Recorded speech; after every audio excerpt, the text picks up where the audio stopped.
Hey everyone, I'm hoping you can hear me. I can hear Hello. you. Hello. Okay, I'm just seeing if. Hello everyone. Sorry, I've been MIA. I'm going to be MIA for about another half hour. I have a meeting to go into. Um, Let me just see who's here. Hey Deb H. Hey Becky. Hey Irene. So we came. Crimes Untangled, as we know, as AKA Jamie, is going to co-host with me through this trial since I am busy working and plus I have a surgery coming up in a few days. Um, yeah, so I'm sorry. Hey, Rayanne, how are you? I'm gonna be honest with you guys because I have been sick, very sick, and I think that I just need to be honest. They found a growth on my Hi, here. ovary. Hey, Hugh. They found a growth. It has come back as the big C, and I am having surgery this week, next week. I don't know right now. I don't have a calendar in front of me. And I'm having a full hysterectomy. So that is why I have been so out of sorts the last little bit. We caught it very early, so that is a good thing. I just thought I'd tell people why I have not been myself lately. So thank you so much, Irene. I tried to keep it in, but it's just been the medication and everything has just been taking everything out of me. So we will get back to normal. I'm not worried. The doctor is not worried. The surgeon is not worried. He's pretty optimistic. So am I. Hey, Michael. Hey, thank you, Rayanne. So we found this burned alive murder trial. A gentleman, can't even call him a gentleman, he's a monster, completely destroyed his wife. 10 months after her torture she went through, she did lose her life So, to it. So, like I said, guys, I'm gonna be watching, but I'm going into a meeting here soon. It's probably gonna take me about half an hour. I didn't expect to go in so soon. And then, so Jamie is gonna co-host for me.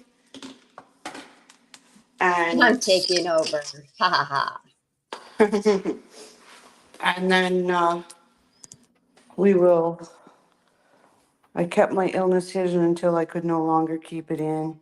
We all love you. Prayers for good health. Thank you, Hugh. That easier to read if I do that, Rochelle. Uh, I'm on my phone, guys, because I'm at work.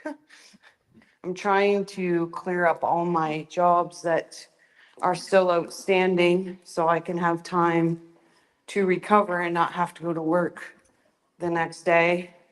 The joys of the joys of being the only one with an income, living alone and taking care of everything on your own. Deb said, "Did you listen to the song?" I did not, Deb, because I'm on my phone, I can't get to it. But as soon as I get home, I will. I can't be on StreamYard and YouTube at the same time on my phone. Apple doesn't like that. But I promise as soon as I get home, it'll be the first thing I do. Well, after my dog makes me pay him attention first. Yeah, And really. then I was just going to say that while the trial's going on, we're going to do the normal where it's pretty much silence for the talking at least during the trial. And then during breaks and recesses and stuff, we'll go through the questions that everybody had and we'll talk about them. Yeah. Yeah, there's no sense of interrupting the trial. And guys, I don't know how this trial's gonna play out. As far as I'm concerned, it's gonna be a short trial. Unless the defense is gonna go off the walls because there's so much evidence that he actually did this. So I think we're just looking to see, are we getting a cracker judge or are we getting a cracker defense team? Or is the prosecution just not there at all? That's what I'm looking for. I'm curious as to if, because they do have all that evidence. I think that the defense, the only strategy they're really going to be able to have is trying to say, well, this definitely wasn't a murder. It wasn't, in somebody else's words, this was not intentional. Because it was 10 months after the incident that she passed and all that stuff. They're going to say his intention wasn't to off her, but, just to hurt her. It was domestic violence, DV. It wasn't the M word. I think that's going to be their strategy. Domestic violence gone wrong. Yeah, I think that's what they're going to try to do I don't know if there's other charges that the jury's going to be given. I said other charges. I didn't mean other charges. I meant lesser degree of punishment. So like manslaughter or something. But if it is, I think that the defense is going to try to get it down to manslaughter. Yeah. Oh, Becky says, and I want to just say before I say that, I said domestic violence gone wrong as if there's a right way, right? But right, exactly. Becky says, I had the same surgery due to cancer, and as strange as it may sound, it was the best thing that could have happened, made my life so much better every month for you. That's what they're telling me, Becky, and I've got such a very positive outlook on it, so I'm truly not worried about that. I'm more worried, to me, I wasn't even worried, it was just the medication that I was taking prior to surgery that was just, it really was just taking me down. I was tired. Once the medication stopped, it must have lowered my immune system because I got so sick. That's a dumb defense. He tortured her hours before he set her on fire. Yep. Exactly. And hard her. Like, it's just weird because we just came off a trial. A lot of us watched the Melody Ferris trial where she burned her husband alive. Well, I think he was alive. I won't say that, but I think he was still alive.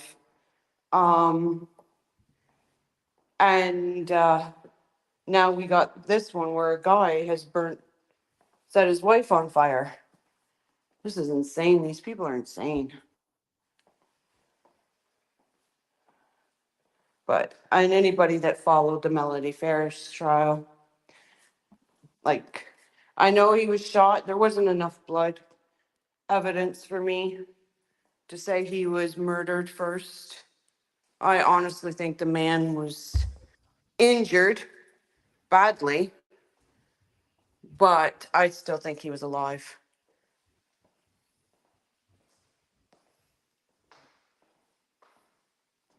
So my worst nightmare. that was, that woman, how she tried to blame her children. Like, they're obviously grown children, but tried to blame her children for the murder. Like, she was willing for one of her kids to spend the rest of their life in prison over what she did. Baffles me. It just baffles me.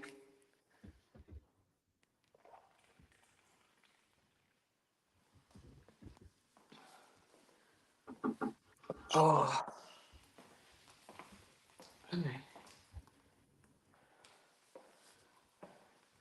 I followed the burn pile trial. I think there was more people involved in that and don't think the state had enough on her. Oh, wow, Irene. You know what? It was such a good trial because I changed my mind so many times. And that's what I liked about that trial. I was like, oh, okay, this is interesting. But guys, watch on TV because of waiting on a call to want to be in the chat for a bit. We'll be back shortly. I think Melody was convicted because she's a horrible wife and mother. Yeah. All right, guys, I've got to go into my meeting. So I'm going to get out of here. I will see you all in a bit. And the takeover happens. Where is my keys? There. All right, I will talk to you all in a bit.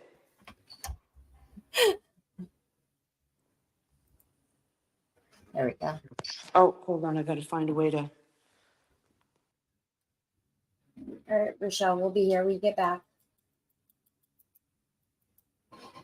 All right. Yay. Can everybody hear me?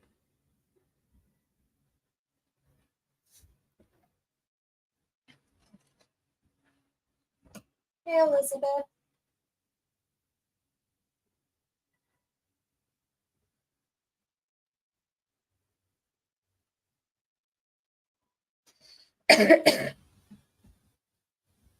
Okay, great.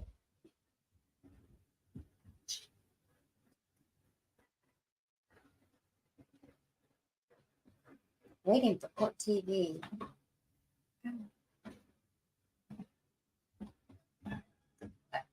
So he threw a rag that was lit on fire at her, and when she would get it off him, I think what I was reading is that he would throw it back at her until she caught on fire. It's just sadistic. And she was able to go in the hospital. I believe she was the one that was able to talk to the police and tell them exactly who did it. So I feel like Rochelle said it's going to be a pretty easy case. I don't think it's going to last very long, but I just have a feeling that I know exactly what the defense is going to be. It's not, oh, he didn't throw the rag at her. They might try that, but he wasn't intentionally trying to off her. Oh, I need more coffee.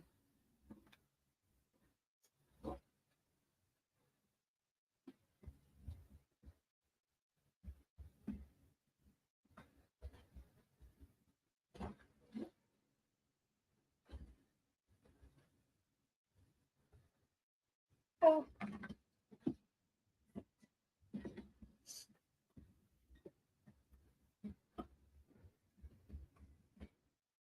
Does Court TV ever do anything on time? Just curious.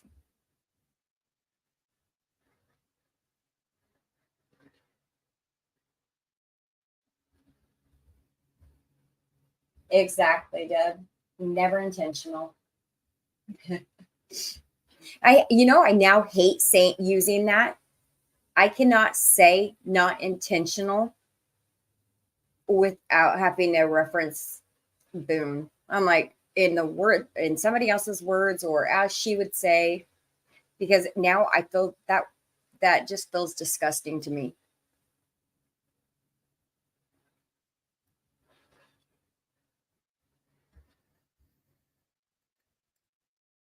Hi, Patricia. How are you?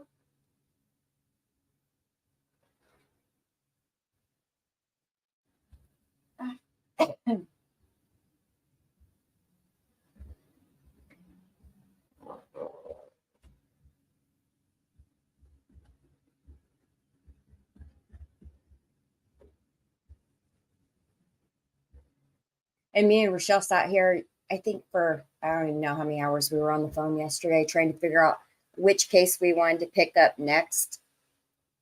And we were looking at a couple of them. But since this one started the soonest, we thought we'd give this one a try and see.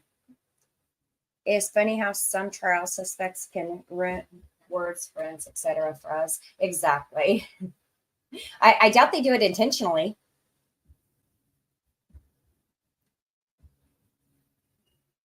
So they've got their banner rolling now.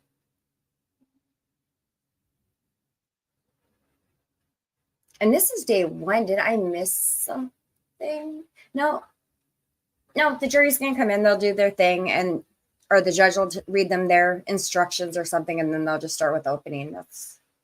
I'm not used to it doing it that way because I guess I'm so used to following from jury selection and so on. So this is kind of crazy. If it is intentional, as long as it's not malicious, it's all gravy, right?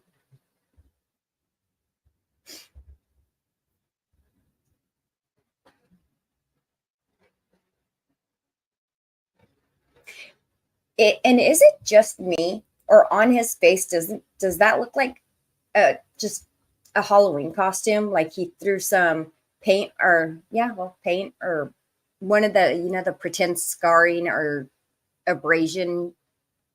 It just looks so weird. He looks like a Halloween costume gone wrong.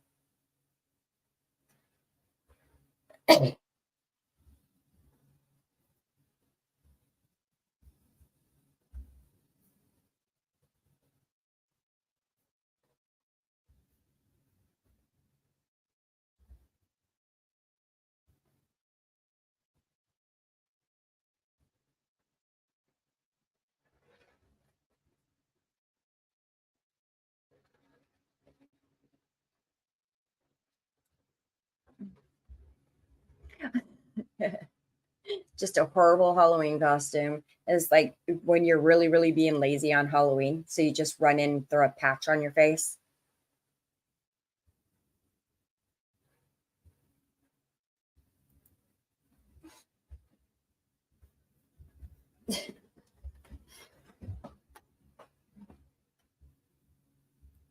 I don't even know how quickly he was, or Rugburn.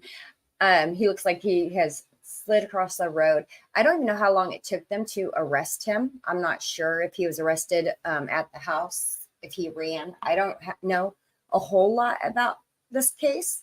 So I'm kind of going to learn it with everybody else. And then I'm sure, being me, I'll do a lot of research tonight just so I can have all my facts. I like research. How are you feeling, Hugh?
Yeah, when I don't see Hugh, I reach out to him just to double check on him. Because it worries me too.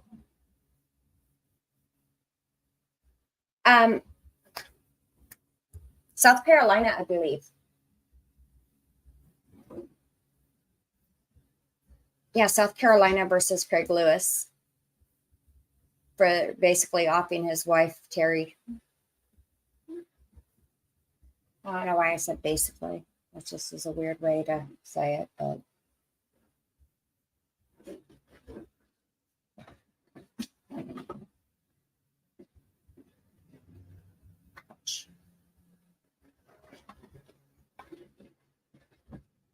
so back to long days with the Coffee Crew family. How long do you guys think this trial is going to go?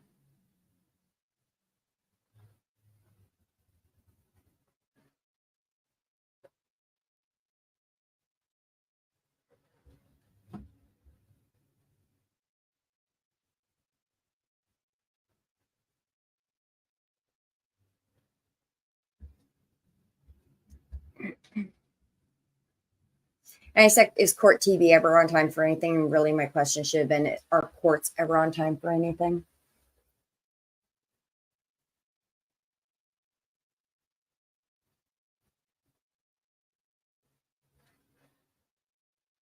Seven to 10 days, you think, Deb? But you're going in blindly too? Well,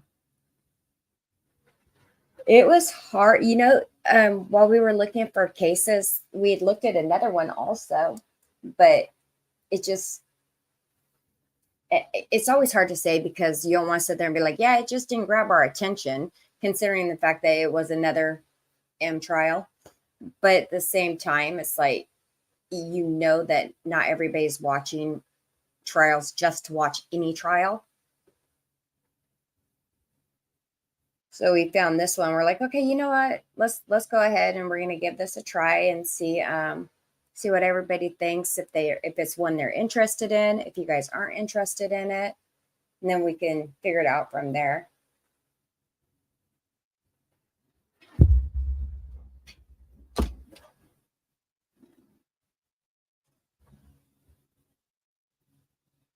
Yeah, Deb, it does. I just, like I said, I think that that's going to be the defense's defense. It is a good case. I'm just surprised because I believe when he was arrested, it was for battery or something. And then it turned around and became attempted M. And then I think they turned around again 10 months later after she passed and threw this charge on him. So I guess they were going to get him any way they could because this is just insane.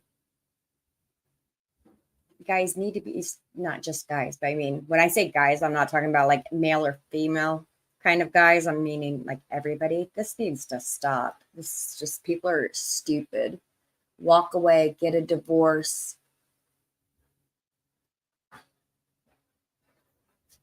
And I believe she was trying to walk away and do that. He just didn't want to do it.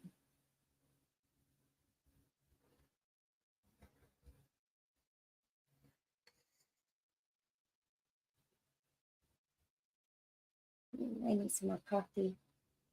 Coffee.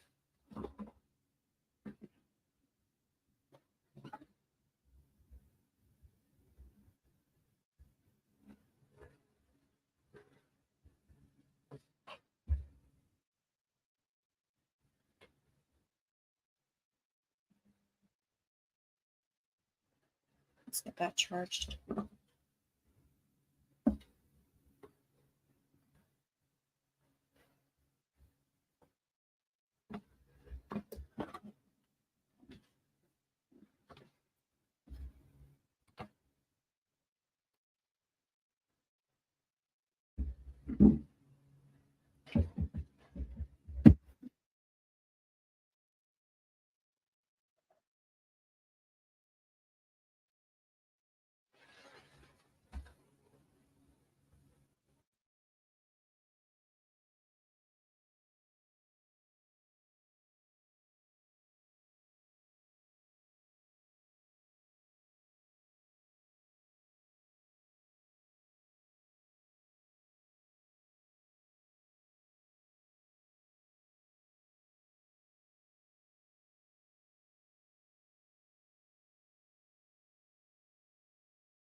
Absolutely, Patricia, always.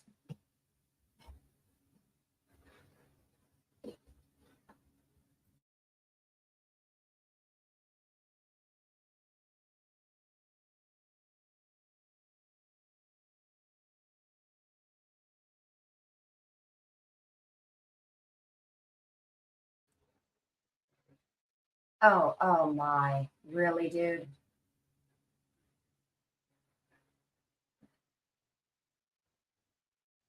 Is he not in custody?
And right now, because I'm doing this co-hosting for Rochelle while she's out, I am surrounded by this man. He's on so many monitors. He's in front of me. He's beside me. He's in front of me.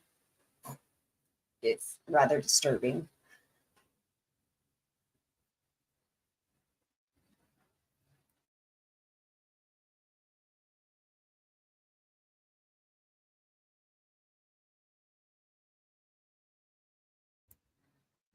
Okay. Patricia's got. There once was a woman called Mel, had a face like a Grinch, straight from hell. She had a nature so vile to put Gary on the burn pile, and to ensure her new home is a cell. Nice.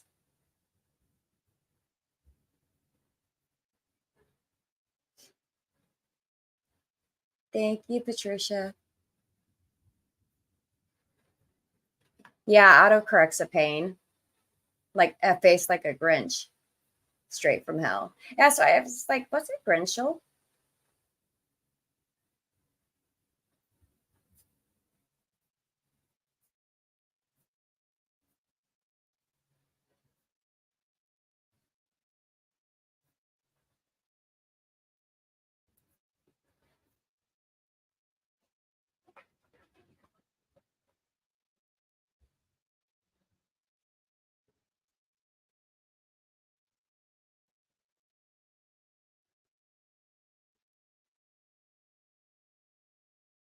Is he out on bond while he's going through this trial? Huh.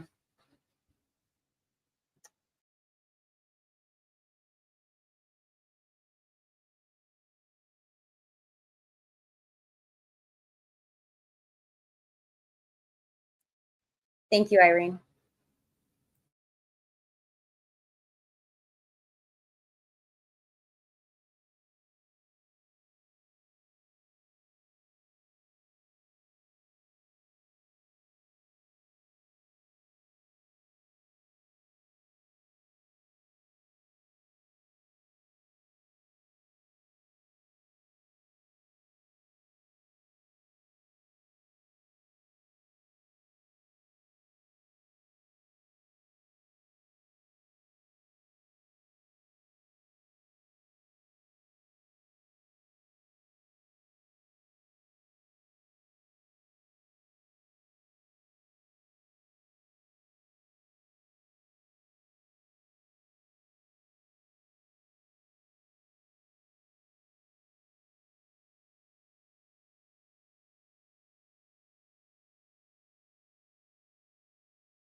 Can you hear it now?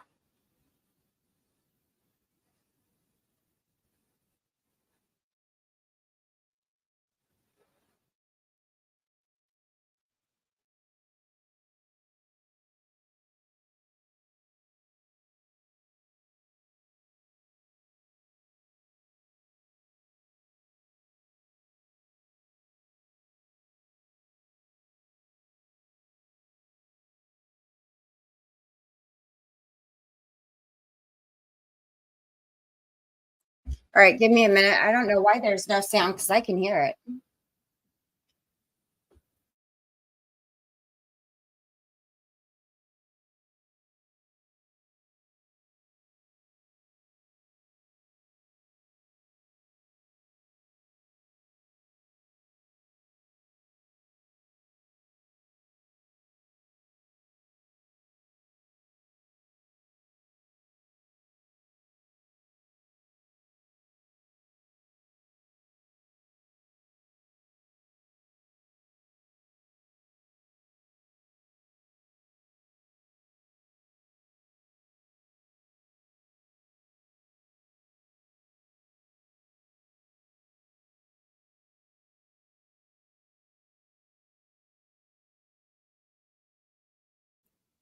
Can you hear it now?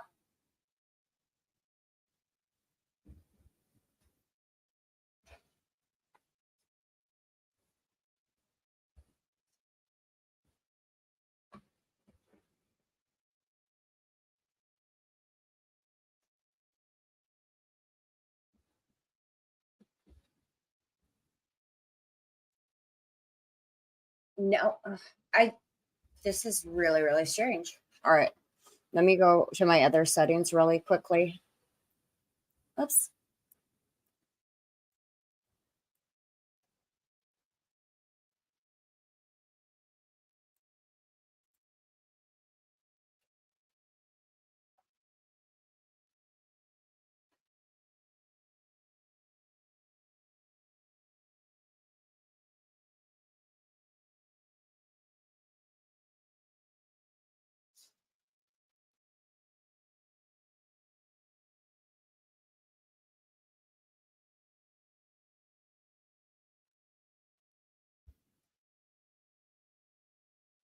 I am trying. I don't know why that no one else can hear anything. Hold on.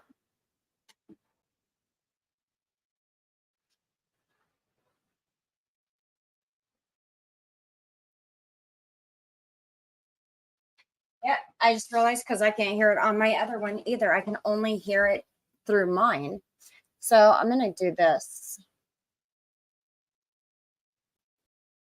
Yes, remember the link video. It does feature Angela Stallings, Captain Angela Stallings from the Collin Sheriff's Office. And it was testified to yesterday that she was actually the one that left the scene and came back to the scene with the search warrant. And so it's the state's contention that when she was walking around with items, it was when she brought back that search warrant. And I would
Ladies and gentlemen of the jury, the case we're about to try is the case of the state versus Craig Anthony Lewis. Before we begin this trial, I want to tell you this trial is probably different from what you might expect. Many people do not have the chance to attend actual court sessions, as you are doing now, and may think from watching television or movies or reading books that trials are always full of high drama, intense action, and riveting circumstances. While all of these things may be true at times, this trial is not for entertainment. It is a fundamental part of our democracy, an effort to make sure that justice is done between the parties before the court. Making sure that justice is done is often slow, deliberate, and repetitive, the opposite of what you might have seen on television or in movies or read in books. The courtroom is a place of honor, dedicated to the protection and preservation of citizens' rights through what many have called as the greatest justice system ever created. The attorneys appearing before you are advocates for the parties they represent. First and foremost, they are officers of the court, sworn to uphold the integrity and fairness of our judicial system and to help you in the search for the truth. Should you expect them to be professional, you should expect them to be professional, competent, ethical in the representation of their client's interests. You're also expected to be professional, reasonable, and ethical. Thank you for accepting the important responsibility of jury service and for your contribution today to our justice system. What I will now say is intended to serve as an introduction to the trial. These remarks are not a charge on the law. I will instruct you on the applicable law at the end of the trial before you retire to consider your verdict. This is merely an explanation of the procedure that we will follow during the trial so that you may better understand what may happen during the trial.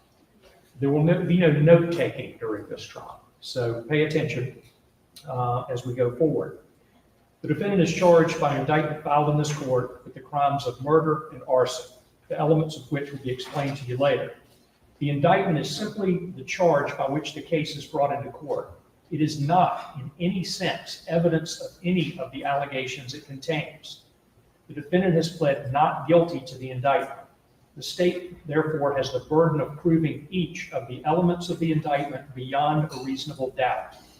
And it will be your duty, ladies and gentlemen, to decide whether the state has met that burden. Your purpose as jurors is to find and determine the facts. You are the sole judge of the facts. If at any time I make a comment regarding the facts, you must disregard it. You are to determine the facts from the testimony you hear and the other evidence introduced in court. It is up to you to determine the inferences which you may feel may properly be drawn from the evidence. It is especially important that you perform your duty of determining the facts diligently and conscientiously, because ordinarily there is no way to correct an erroneous determination of facts by a jury. On the other hand, and with equal emphasis, the same law that makes you judges of the facts makes me judge of the law. The law is given by the court is the only law you may consider. You may accept and follow it even though you may disagree with it. You must accept and follow it even though you may disagree with it. I cannot tell you what the facts are, and you cannot disagree with me about what the law is or should be. Your job is to take the law as I give it to you and apply it to the facts as you find them from the testimony of the witnesses and any evidence that's presented. After doing that, you will render a verdict under the solemn oath that you took as jurors. Until I tell you that you may begin to deliberate, you must not discuss this case with anyone, including your fellow jurors, friends, family members, and anyone involved in the case. The attorneys and parties in this case have been advised they are not to talk to you at all. So if you see anyone involved in the case and they do not even say hello, they're not being unfriendly, they're just following my instructions. You must make your decision based solely on the evidence presented in this courtroom. That means during the trial, you must not conduct any independent research about the facts of the case, the evidence presented, or the people or organizations involved in any way with the trial. Please do not try to find out information from any source outside the courtroom. In other words, you must not look at dictionaries or other reference materials, search the internet, websites, or blogs, or use any electronic tools to get any information about this case to help you decide the case. You may not use computers, telephones, cell phones, smartphones, tablets, the internet, or other tools of technology with communication capabilities at any time while you're in the courtroom or during your deliberations. During your breaks for meals or overnight if necessary, I hope that's unnecessary, you may use these devices. However, you must not use these devices to communicate with anyone about the case until the case is over. This means you must not use phone calls, emails, text messages, instant messages, Twitter, any blog, chat room, or website, including Facebook, Google+, MySpace, LinkedIn, YouTube, or any social media website to send or receive information about the case. This includes information about the party, a witness, an attorney, a court officer, news accounts about the case, research on any topics raised, any topics that you feel would be beneficial in deciding the case, or any testimony presented by any witness. During the trial, do not read, listen to, or watch any news reports about this case. This includes anything that may be in the newspapers, on the internet, radio, or television. You must not consider anything you have read or heard about the case outside the courtroom, whether before or during the trial. Information on television, radio, the internet, or from other sources might be wrong or incomplete. In our judicial system, it is important that you are not influenced by anything or anyone outside of this courtroom. If you become aware of another juror's violation of these instructions, please inform me immediately. It is important that you keep an open mind and not decide any issue in the case until all of the evidence has been presented. The parties have made their closing argument, and I've instructed you on the law. It is your solemn responsibility to determine the guilt or innocence of the defendant, and your verdict must be based solely on the evidence that is presented to you in this trial and the law as I instruct you during and at the close of the trial. In just a moment, the solicitor will make what is called an opening statement, in which the solicitor will explain to you the issues, or at least what the solicitor thinks the issues are. The attorney for the defendant will also make an opening statement, although she is not required to do so. What the attorneys tell you during their opening statements is not evidence. It is only their contention as to what the issues are. The evidence will be presented to you by the testimony of sworn witnesses from this witness stand or by exhibits that may be introduced into evidence. From time to time during the trial, you may hear one of the lawyers say something like, "Your Honor, I believe we have a question of law or a matter of law to discuss with you," or "Your Honor, may we approach the bench?" Or sometimes I myself might find it necessary to excuse you from the courtroom for a short while so the attorneys and I can discuss a matter of law. The reason for this is because you are the judges of the facts, and sometimes when I'm discussing matters of law with the attorneys, it may be necessary for me to make some comment as to the facts in connection with ruling whether or not a particular law applies. I'm not supposed to tell you what I think the facts are, so I will excuse you from the courtroom while these discussions take place, so that in no way will you be influenced by anything that I might say or do in connection with the facts. In determining what the true facts are, you must decide whether or not the testimony of the witness is believable. It will be my responsibility to rule as a matter of law on whether certain testimony is admissible at all or not. But once the testimony is admitted, whether or not you believe it is solely for you to determine. In deciding whether to believe a witness, you have the right to consider the interest of any witness, the bias of any witness, the prejudice of any witness, the opportunity for the witness to have seen matters and things about which the witness may testify, and the way the witness acts on the witness stand. You have a right to consider anything in the record that will help you evaluate the testimony of the witnesses. That means that it is your duty to pay close attention to these witnesses, to observe the witnesses, to listen to the witnesses, and to pay close attention to the attorneys and the court. Don't let your thoughts wander, but give strict attention to the testimony, so that at the end of all of the testimony, after the argument of counsel and the charge on the law by the court, you will then be in a position to determine what the true facts are and to apply the law to those facts and thus render a verdict. It is your added duty, Madam Foreperson, to preside in the jury room and be the jury spokesperson here in court. It will also be your duty to write the verdict, but I will give you further instructions about that at the conclusion of this trial. In order to preserve everyone's rights, I will give the parties an opportunity to object to anything I've said, any exceptions to anything in the opening. None from the state. None from the defense. All right, thank you. We will now begin the trial. Thank you, Your Honor, may it please the court.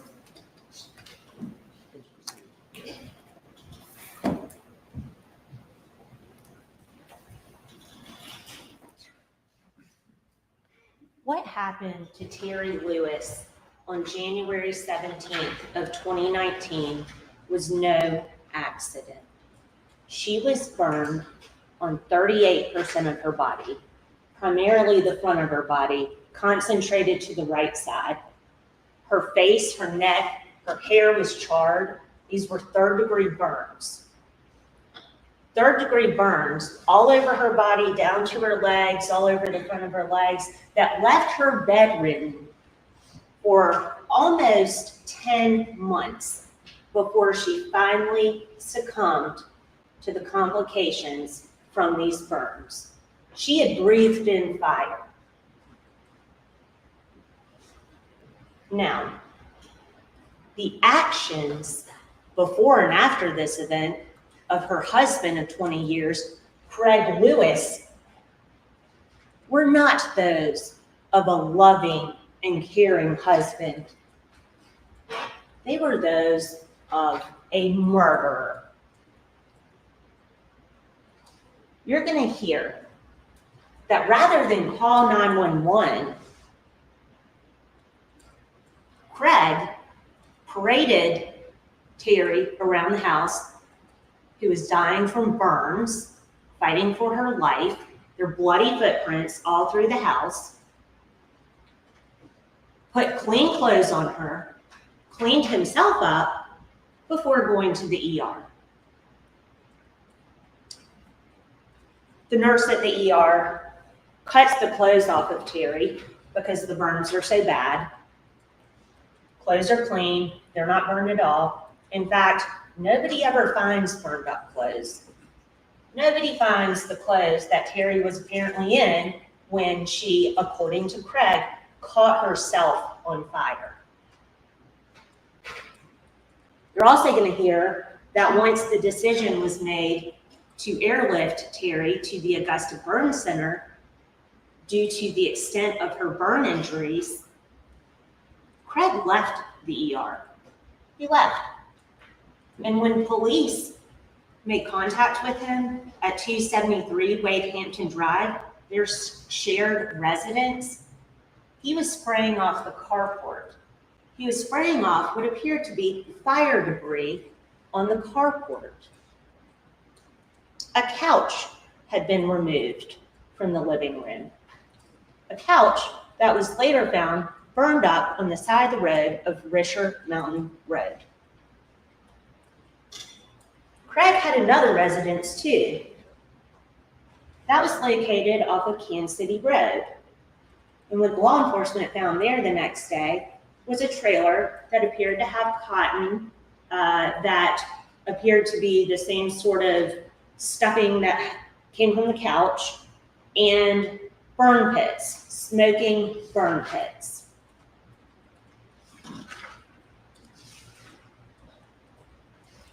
Now, you're going to hear from a number of witnesses in this case, and the evidence is going to come from the witness stand. What I say and what Ms. Bright Matthews say, it's not evidence. And what you must do is base your decision on what you hear in the courtroom, the evidence that is presented to you through exhibits, testimony, pictures. The state bears the burden of proof in this case, and I must prove to you beyond a reasonable doubt that Mr. Lewis committed these crimes, murder and arson first. I prove that to you through the introduction of evidence. Evidence beyond a reasonable doubt is evidence that leaves you firmly convinced of the defendant's guilt. You must be firmly convinced. Now, your job as jurors is to determine the facts of the case. You get to decide who's credible, what really happened, and then, of course, Judge Dukes is the judge on the law. And at the end of all of the evidence, he's going to instruct you on that law. Now, I do want to point out that this is a circumstantial case. There is nobody that witnessed this event, which is fairly typical in domestic homicide, because domestic violence occurs behind closed doors. But Leanne Kellum Kroenke, Terry Lewis's daughter, who's in the gallery today, is going to tell you what she observed the night before. The night before, Craig says his wife set herself on fire. Set herself on fire with the fireplace that she's been working for 25 years. Terry Lewis has lived in the same house with the same wood-burning fireplace for 25 years, has probably lit hundreds of fires without incident. Until the day after, Leanne witnesses a big fight between the two of them.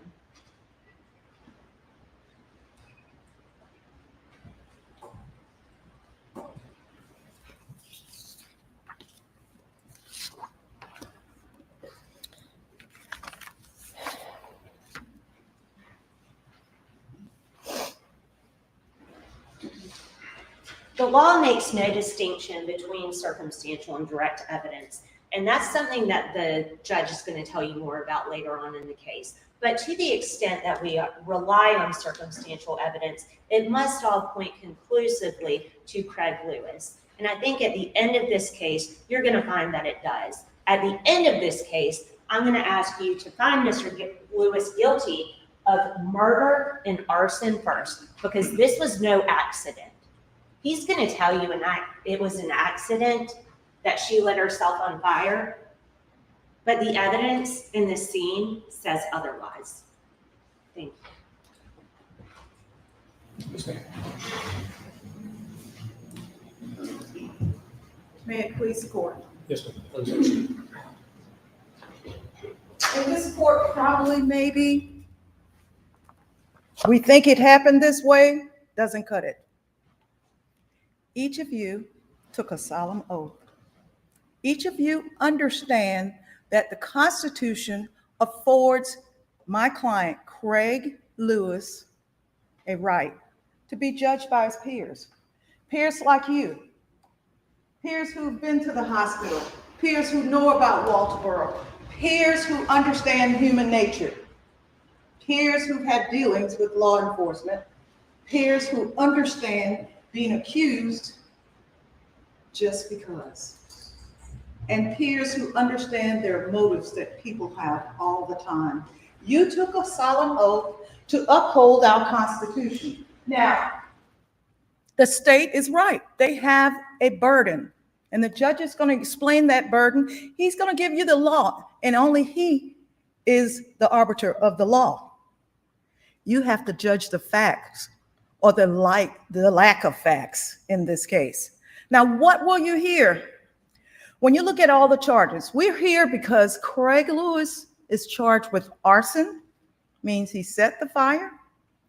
Craig Lewis is charged with murder, and the judge will explain to you the elements that they have to show for murder. I'm going to tell you what you will hear. You will hear that a fire occurred on Wade Hampton Avenue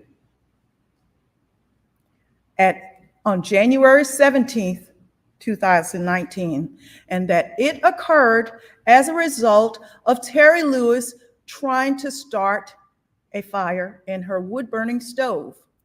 As jurors, you come in here, you know where Wade Hampton Avenue is, over there near John, I still call it John C. Calhoun, but the private school over there off of Academy Road, which is behind the hospital. It's not very far from the hospital. You have to use your common sense throughout this trial. Wade Hampton Avenue is not far from Colleton Prep. And Colleton Prep certainly is not far from our hospital. So there's a big deal about not calling 911. If your loved one is hurt, you take them straight there if you're closer to the hospital. You will hear that at 12:14 on January 17th, Craig rushed his wife into the ER in a wheelchair. They were sent to room 19. Craig went to park the truck and returned to room 19 to wait with his wife. You will hear from the hospital representatives and what the report says. It's written that he signed his wife in at 12:21. The admit time on the records you will hear is at 12:12. You will also hear that eventually a nurse came and got an explanation from Terry Lewis as to what happened. You will hear that she was able to talk. You will hear that she was alert. You will hear that she was cooperative. You will hear that she was in severe pain. You will also hear that the nurse received a triage information from Terry Lewis. I was trying to light the stove with lighter fluid, and the flyer blew back on me. That wasn't Craig's words, that was the patient's word. You will hear that she was also checked. You will hear from the nurse that it also explained that she questioned about her social environment? Are you okay? Are you worried? Those are typical. You have to use your common sense here. When they put that notation in your chart, it's for a reason. To make sure that you're comfortable. You will hear that Craig Lewis was in the room. Then you will hear the second part. Tests were run on Terry. The lab tests were done. They were returned at 12:57. Mind you, 12:12 is when she was admitted. You will hear that the doctor came in. The doctor goes through a physical examination of Miss Lewis. And the doctor says the same thing, except for one thing. He checked her mouth. He checked her extremities. He checked her vitals. That's what you'll see the report on. We've subpoenaed the doctor to be here. He's going to tell you that Terry Lewis explained to him that she was trying to light the fire with lighter fluid, and the fire came back on her. You will hear that Craig Lewis stayed when the doctor said, I noticed some shortness of breath on the report. He will tell you, and it's written in his report, that he counseled with Terry and with Craig about relieving of pain because she was in excruciating pain, and with his concern of her airway because he noticed that there was a little soot in her mouth and that she was getting shortness of breath. The report says SOB, shortness of breath. And as a result of that, the doctor then, at 12:27, the report clearly shows that the doctor counseled and he performed an intubation. He also says, I counseled the patient, she consents, and her husband consents also. So why are we here? The doctor then explains, and you will hear his testimony, that because of the severity of injuries, burns, and the intubation, he was going to find a room for Terry, not at the Augusta. He tried at the Augusta Burn Center. She was going to be sent to the burn unit at the Augusta Hospital, but after they waited in the hospital for over an hour to get the transfer, they had no beds. They received a call back. Miss Bishop, the nurse, is going to come. They received a call back. There was no bed in Augusta, so Craig stayed there with his wife. Then they found the bed, but it was only in Atlanta at their burn unit. When they first made the call to Augusta Burn Unit, Craig called Leanne. He called Leanne and said, hey, you need to get here. She works because they're about to send you. He told her what happened and said, your mom burnt herself. She works in North Charleston, so she had to come here. Craig waited and waited. He, for a little while, called Leanne again. Said, where are you? She finally got there. Craig's still at the hospital. Here's where the problem comes in. Leanne's in the room. Craig then leaves to go to the house because he's worried about getting his things together so that he can go to Atlanta with his wife. Leanne then tells the nurse something happened. I don't agree with the way her burns are, and I don't agree with what she said and how it happens. I believe he burnt her. Now you're going to hear something. My client was 27 years old back in 2006 when he married Leanne's mom. Leanne's mama was 49. When this occurred, she was 63 years old. We're only here to speak the truth, and we hope the state does too, because you need the full picture. You will hear from Dr. Rinker about how Leanne's mom had all of her adult life was a severe bipolar. You will also hear that her burns were not 3rd degree all over her body. Her burns were only 3rd degree down on her leg. They were 2nd degree above. I'll get the doctor to explain the difference in the two.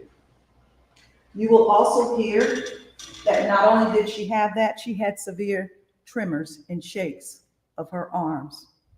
You will also hear from Dr. Rinken that she was a breast cancer survivor, and she had gone through she had a double mastectomy, had gone through radiation and chemotherapy. You will also hear that she had TIAs, mini strokes. You will also hear that there was some concern of dementia.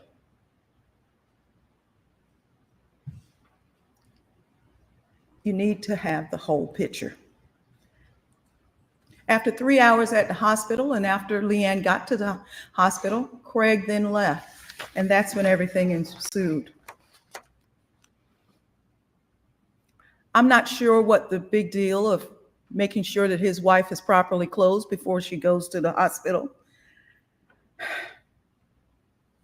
But I can't imagine anybody taking someone to the hospital with no clothes. Craig left the hospital to go get ready to follow and get to the hospital in Atlanta. While he was there, 2 deputies walked in. He let them in the house. After they questioned him, they told him he could go. The officers walked with him out. He locked his door. He got in his truck. And as he got in his truck, 8 to 10, I'm not sure, you're going to have to count yourself, 8 to 10 deputies arrived behind his truck, and one who had not questioned him said, "He's not going anywhere. Get him out of the truck." A scuffle ensued. Keys were yanked. Craig ended up with a big bruise on his face and ended up in jail. And we're here 5 years later. You will hear what the officers did to investigate.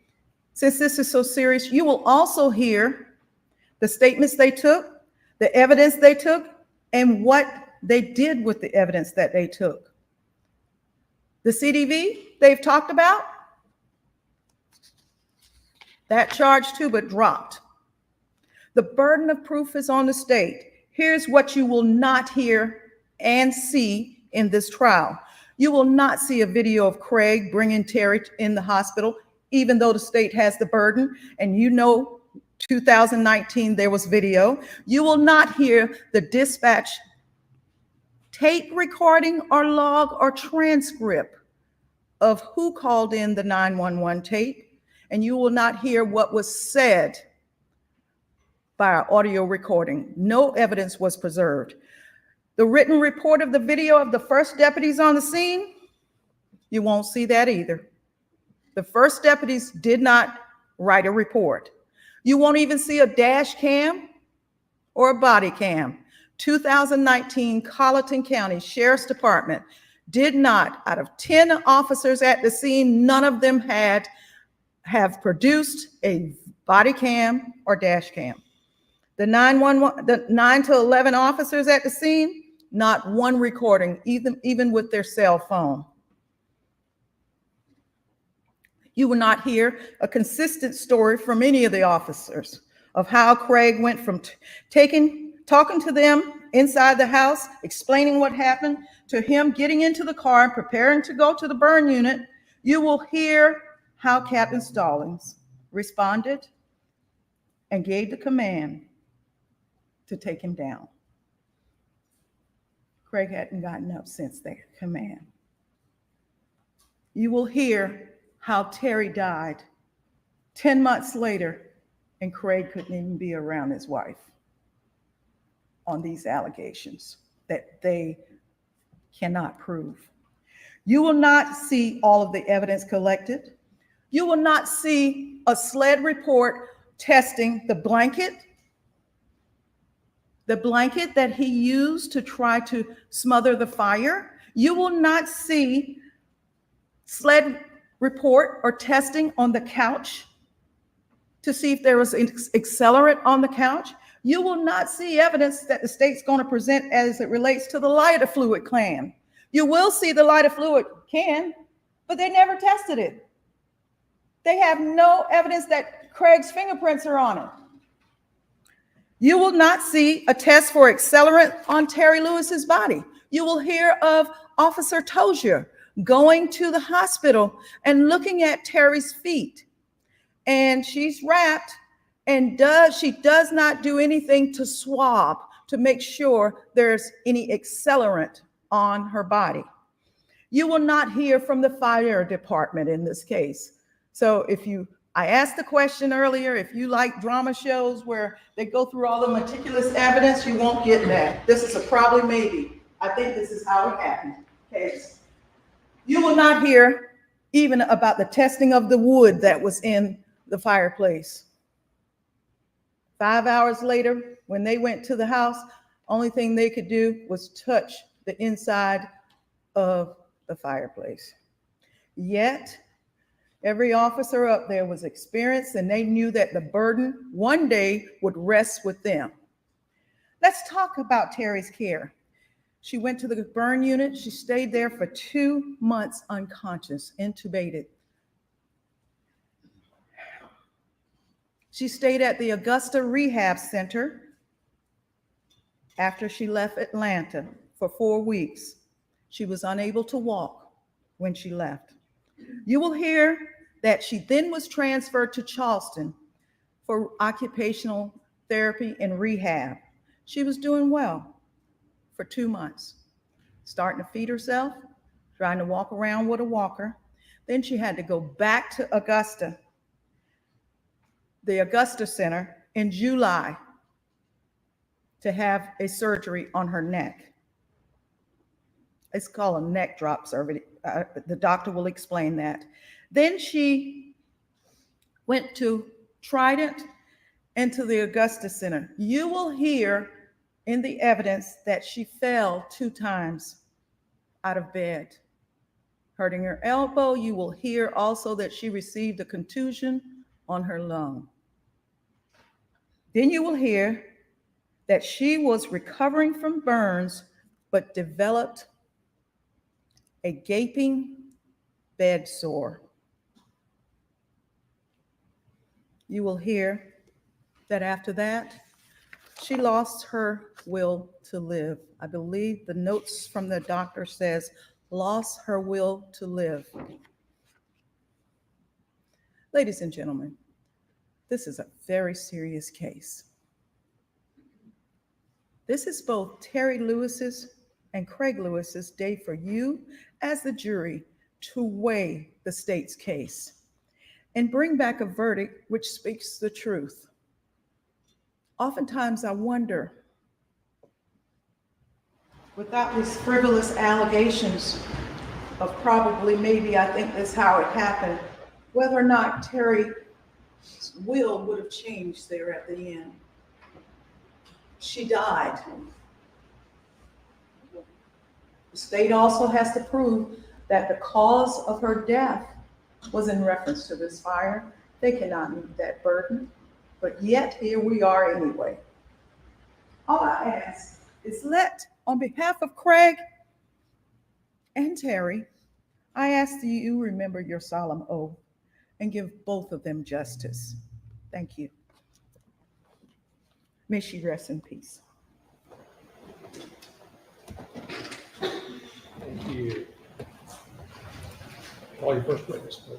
Thank you, Your Honor. State calls Whitney Bishop.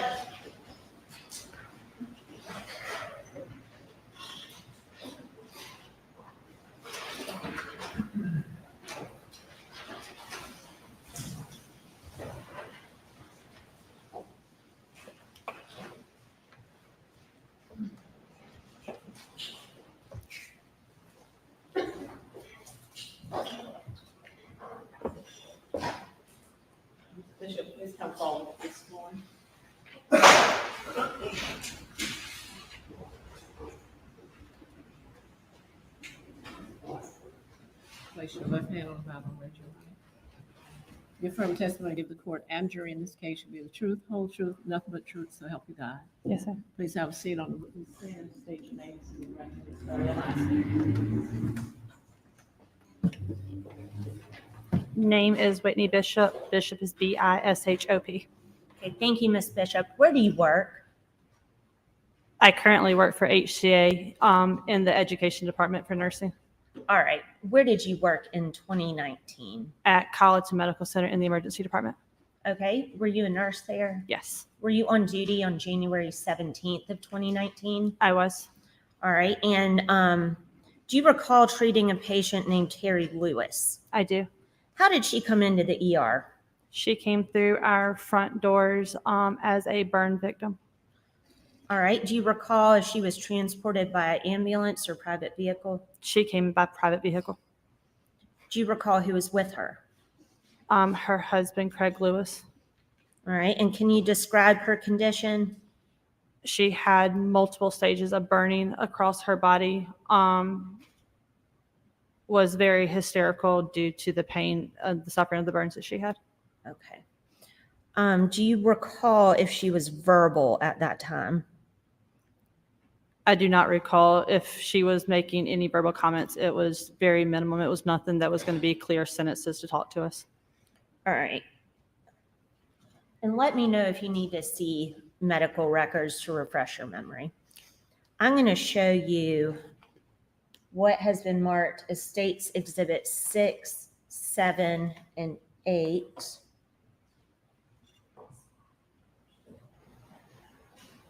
Well, I'm not the one that you have your video ready. Thank you. I know that much. I'm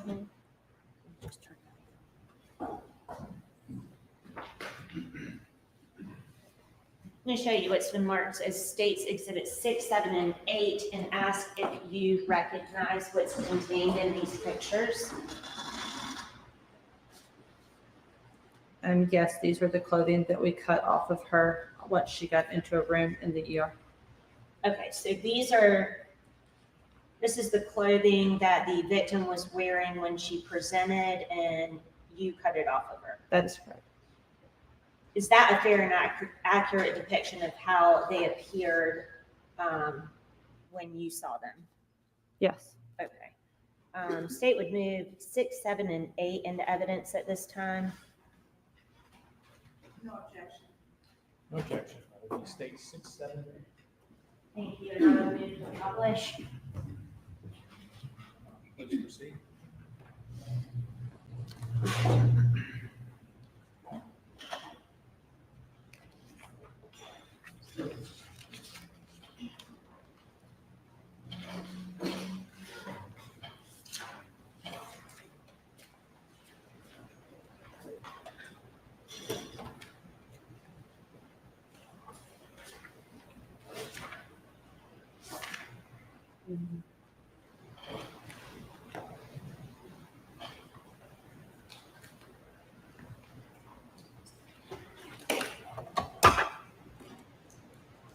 I don't think this.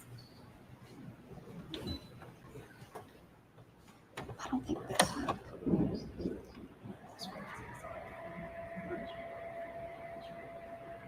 Sorry, it takes a minute to run up.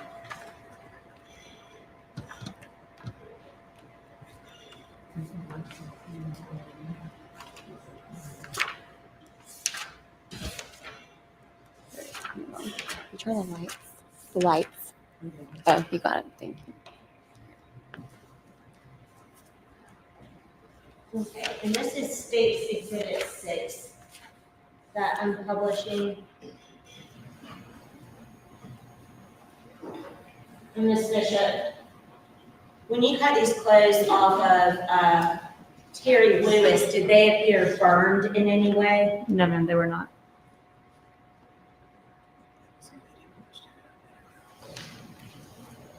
Publishing States 7.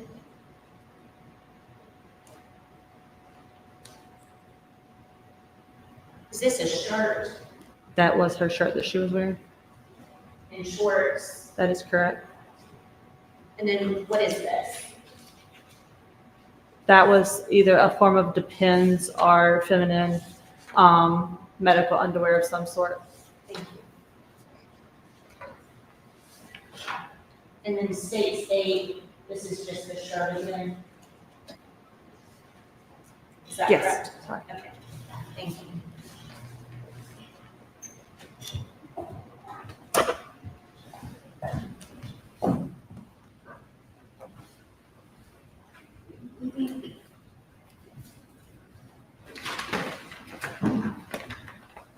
I'm going to show you a bag that's been marked as State's Exhibit 58.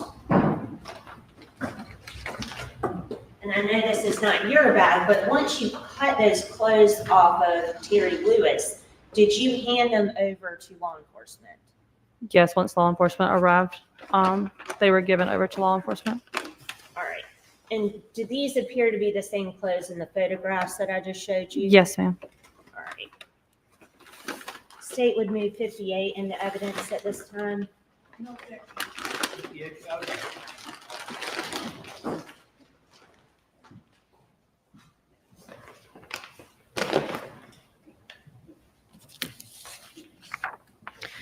Do you recall what time she came in? Can I hand you the report? Sure. Okay.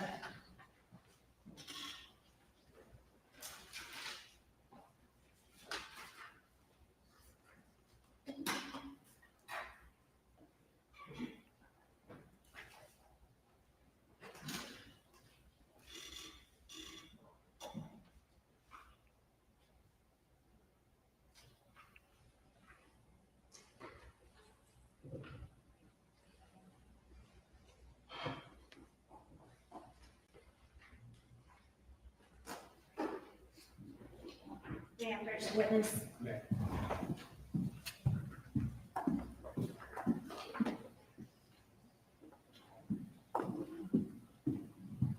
You can review the report and tell us what time she came in. It looks like that her time into the ER was at 12:12. And was she intubated? Not on arrival. She was intubated once we got her to the room. Okay, do you know what time she was intubated?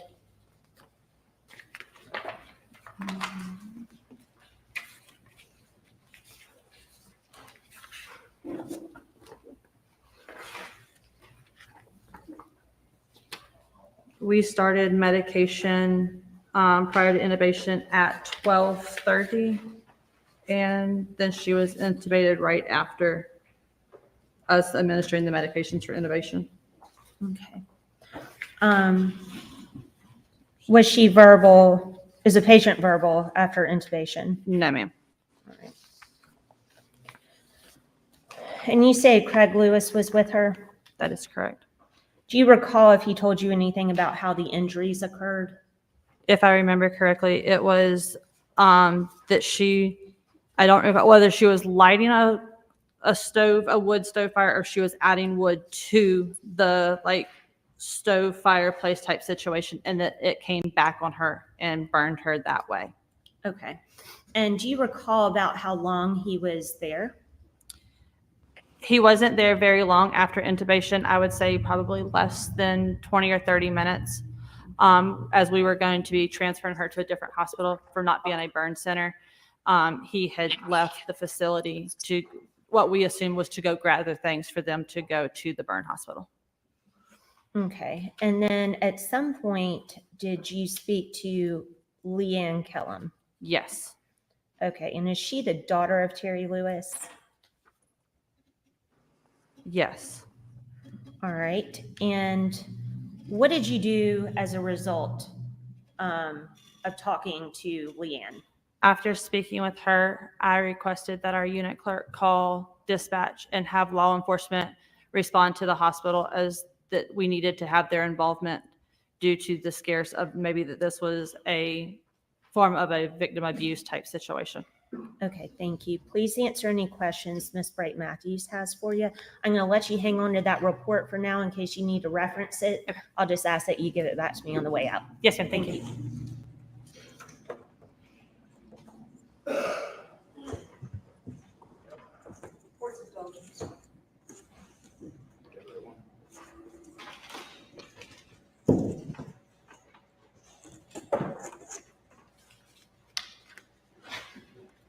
Ms. Bishop, thank you for coming. Yes, ma'am. I understand that you no longer work for the hospital. Not directly, no, ma'am. Okay. And how long have you been a nurse? I've been a nurse for 10 years. And back in 2019, how long had you been a nurse? 5 years. Had you worked at the hospital before that? Yes, ma'am. In what capacity? I had been a patient care tech for a year and then transitioned into the nursing role in 2014. Okay, so you'd been there for quite some time, Yes, right? ma'am. I've gone in to visit people at the hospital and found sometimes that it's locked down. Can you explain to this jury what the hospital protocol is as it relates to lockdown and patient safety?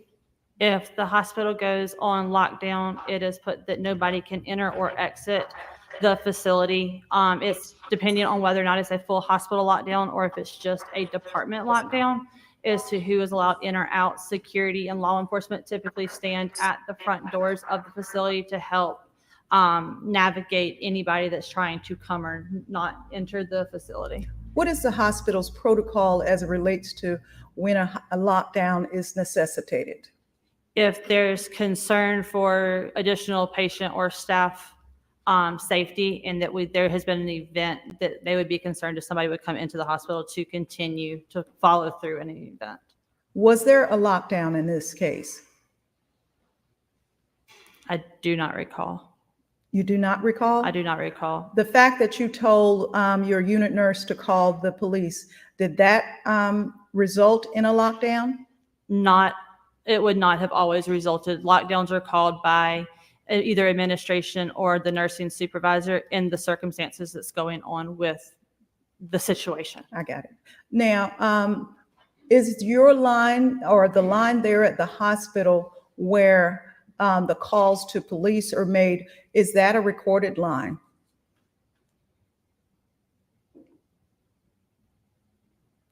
That I'm not sure of. Okay. It was called off the desk phone. I'm not sure if the hospital records it or if dispatch would record it, who would record it. Now, as it relates to the emergency room, you primarily worked in the emergency room? Yes, ma'am. And as it relates to that particular day, January 17th, you were working with Dr. Fisher? That is correct. And I believe you testified, and I want to make sure I have it right. If I'm wrong, please correct me. Isn't it correct that when Craig wheeled in Terry, that she was sent straight to room 19? That is correct. Okay. Were you present when she arrived in room 19? After he wheeled her in, did he go back to move his car?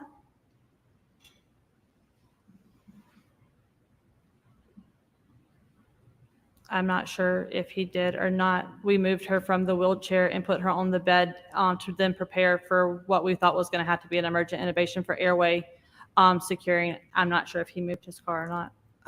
Is there a video in the lobby of the emergency room? When you walk in, there's a security guard usually there, sometimes. And there are a couple of doors. Is there a video in that lobby? Yes, ma'am. Okay. And do you know how long that video is generally kept by the hospital? I do not know. Let's go to your report.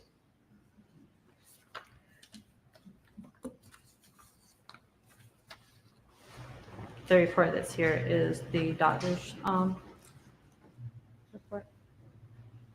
Does this appear to be records that are generated in the course of your, and reviewed by you as a nurse while at the hospital? Yes, this is the print off of the medical record that is put in as information is entered into the computer. Okay.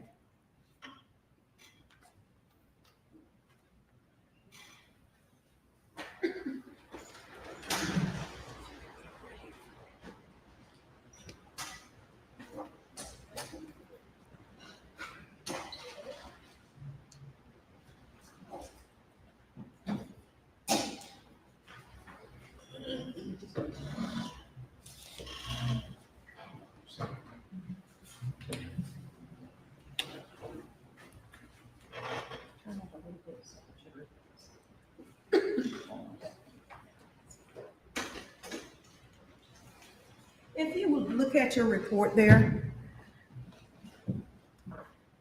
making sure that it is in reference to Terry Lee Lewis. That is correct. What is the Greek time? And tell the jury what the Greek time means.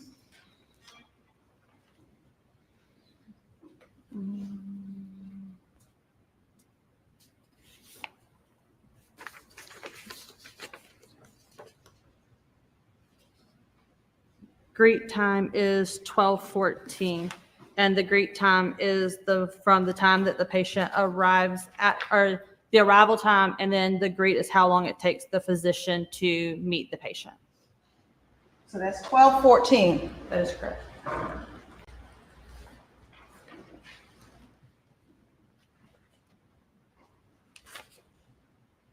Who took the triage notes? The nurse's notes are not included in this packet. Okay, let me give you the complete packet.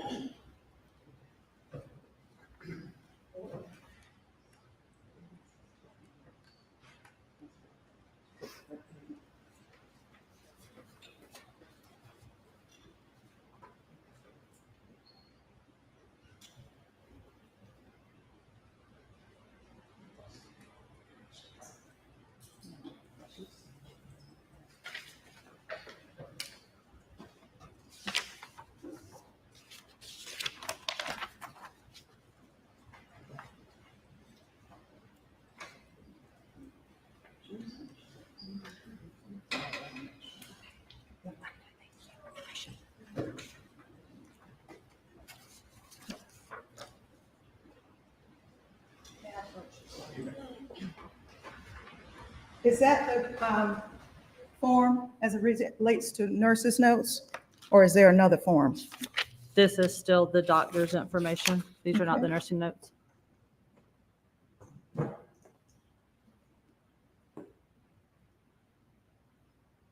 Your Honor, may I ask the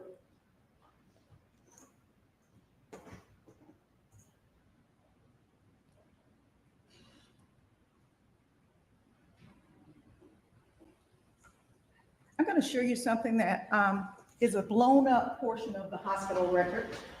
Is that the doctor's notes or is that nurse's notes? That is the doctor's notes. Okay. And did you make any notes? I did. And where would those notes be? If it's related to what the patient presented with, it would be in the patient's rapid assessment or initial assessment, and then any additional notes would go under the patient notes that were entered in. Who's Dana Clayton?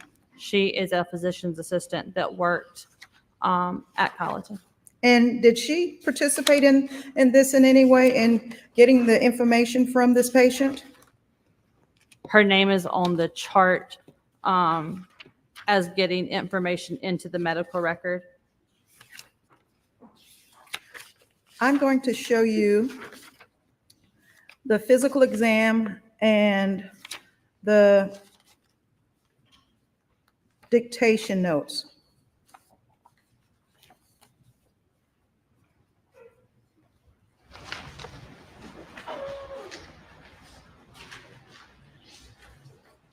Did you review any of those notes?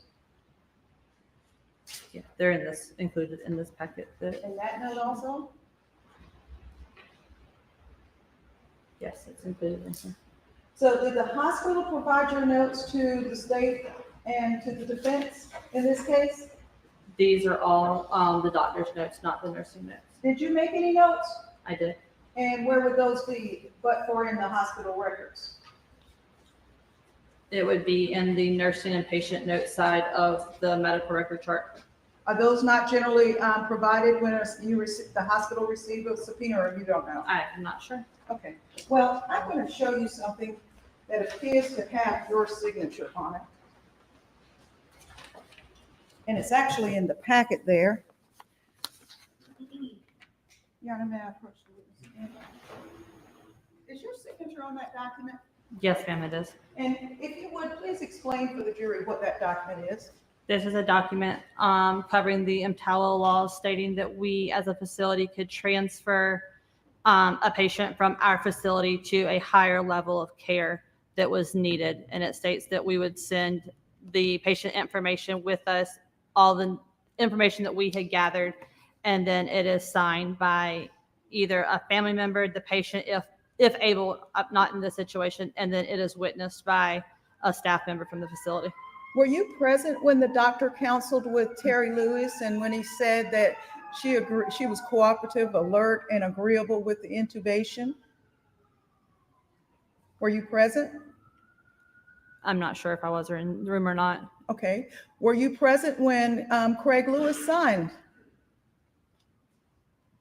I believe you witnessed it, didn't you? Yes, I was present whenever the form was signed because I witnessed it to Do put you it in the mind packet. telling the jury what time you were in the room with Craig and witnessed that document? The document was witnessed at 14:31.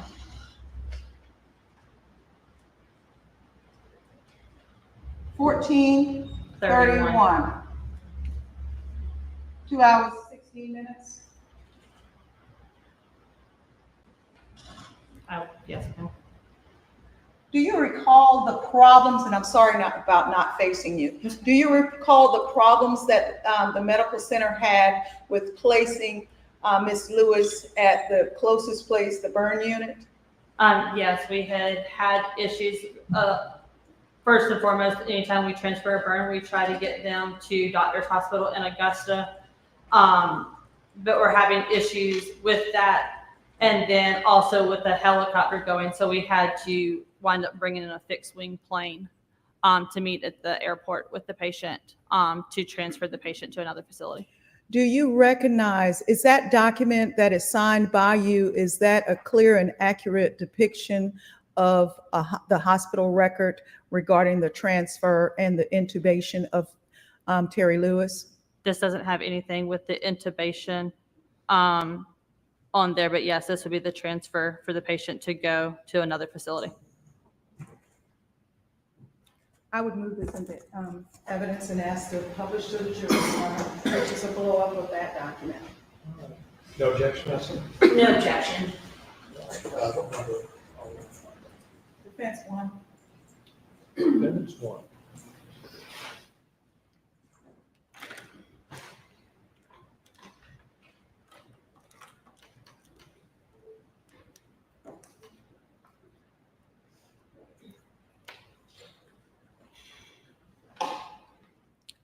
As this document shows that Craig was present at the hospital and you signed, you would not have witnessed that if he was not present, would you have? No. Okay. Can you tell this jury, in looking at the doctor's notes there, what it says, and if you would, I'm referring to page 8 of 15. That's the one with the greet time. If you need me to give it to you. That's right here. You got it? What does it say as it relates to the chief complaint? Smoke inhalation and thermal burn. And then what is that next line? The HX, what does that mean? History? History. What does it say? Patient, family, prior medical records. So history was obtained from the patient. Craig's not the patient. So you, or the doctor, it appears, was able to obtain a history, meaning her prior medical problems, directly from the patient and from other medical records. That is what his documentation states. Yes, and the onset occurred, meaning when did the problem, the patient is coming in, when did it happen? What does that say? Just prior to arrival, And symptom duration, since onset. what does that mean? It continues, right? Right. Okay. Now let's go down to context of onset. What does that mean? Context of onset. If you would explain what that phrase means to the jury. I wouldn't know how to explain what that would mean. These are the doctor's notes, not the nurse's notes. What does it say? Accidental closed-spaced home. Okay. And then it says, the next line is in big bold. It says caused by, what does it say? Matches lighter. Okay. And then it says location. Diffuse. What does that mean to you as a nurse? Like all over the body surface, not just in one spot. Okay. Quality, what does that mean? Painful, or the word, what are you asking me what the word quality stands for? What does it say for quality? Sorry. It says painful. Okay. What about radiation? Does not radiate. These are the responses. What I'm having you read are responses just for the jury's information that you read from the doctor's report, correct? Yes. Objection, Your Honor. I believe it would be more appropriate to question the doctor about his report than have the nurse reading off of his report. He will be testifying next. I think I have leave if she used these as a part of her job and she refers to them. It's only a few more questions, but I think it's important. I'll let her go on. So, overruled. Let's go down to the note. Did you have an opportunity in your job? Did you read and understand the notes that the doctor wrote in? I wouldn't have looked at his notes. Would the doctor look at your notes to make sure that both of you are saying the same thing? He would have access to it. Whether or not that he would read through all the nursing notes, I can't answer for him. Do you remember talking to Dr. Fisher about this patient? I remember being in the room and talking to him in context of the orders that he was putting in for us to carry out as the nursing staff and how to get this patient transferred to an appropriate facility. Okay. Now, it says there, 3rd-degree burns, all ages. I don't know what that means, but it says burns of the hand, face, feet, and burns over major joints. Did you see that? Yes. Okay. Now, tell the jury, as a nurse, some concerns or things that you're trained in the capacity of your job to look out for when it comes to potentially abusive situations or when a person has had a crime committed against them. What are you to look for? What's your training? I mean, it would be to notice if there was any injury to a person and then to notify law enforcement. Okay. And what if you ask, don't you generally in your triage of the patient ask them, are they okay at home? Or were you hurt? Or is this a result of an abuse?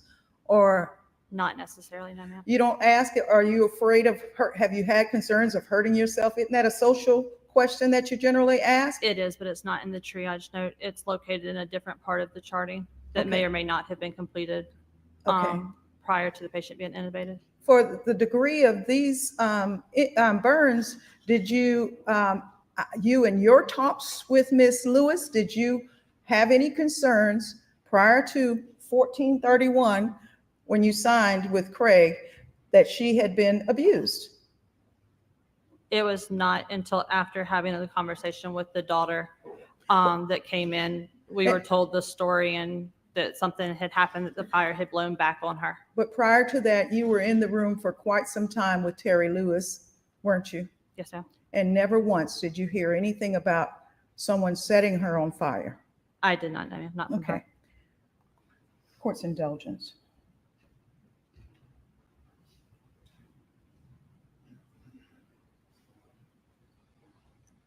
Did you ever tell anyone connected to this case, including Ms. Lewis's daughter, that Craig brought his wife in and just left? You've never said that, have you? I didn't say that he just left. It was that he had brought her to the hospital and then left while we were still treating her with care. You But- had already intubated her. He signed at 14:31 is what you told us, and that the daughter was already there when he left to go No, get. ma'am. Okay. It's your testimony and you have notes where he left early. I know that he left early. I know that after we finished intubating, he left With the his- facility. And then we spoke to the daughter. He left, he made sure the daughter was there first. No, ma'am. He had already left prior to So the when daughter coming. Leanne says that she was in the room with Craig, you're telling us that that's It may have incorrect? been when he came back and we signed this form. Okay. And you didn't bring any of your records with you? I was not given the nursing records, no, ma'am. Okay.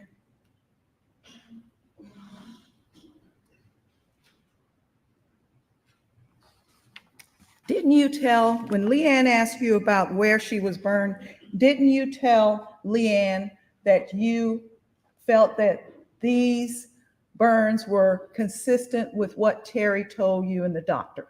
Didn't you initially tell her that? But then out of an abundance of caution, at the end there, went and told the charge nurse? Didn't you initially say that? That they were consistent? I would not have told her that they were consistent. That's not a nursing diagnosis. I wasn't asked, I was talking about a conversation, not a diagnosis. Right, but I still wouldn't have told, in a nursing capacity, I wouldn't have said that they were consistent. I can tell what the story was that we were given when the patient arrived, and that the patient had arrived, that there was fire that had burned her, that had came back, and it had burned her skin in the areas that if a fire would come back on somebody, that they would be burned. Okay. Course indulgence, please.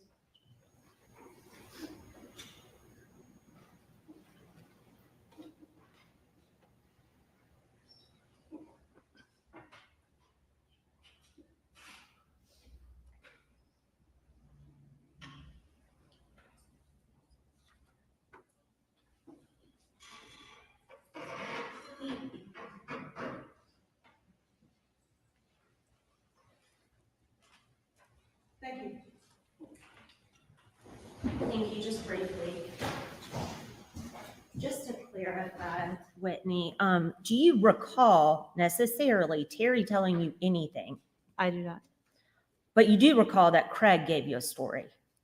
Craig was able to give the story of what had transpired, or what we were told was transpired about the incident that had happened. Okay. And I think you noted, or someone noted somewhere in those records, what level of pain was Terry in? Or what was her pain described as? The doctor has in his notes, when it talks about quality, it to be painful. The official documentation of a pain scale or pain score would be in the nursing documentation, not necessarily the doctor's documentation that is here. But he has in his note that the pain or the quality was painful is what he selected. Okay. And of course, I believe you already testified to what her demeanor was like when she came in. Yes, ma'am. Okay. Thank you. That's all I have.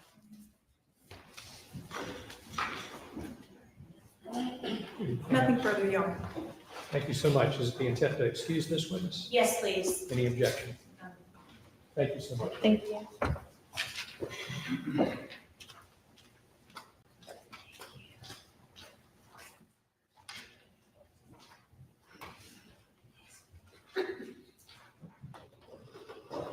All right. State calls Dr. Daniel Fisher.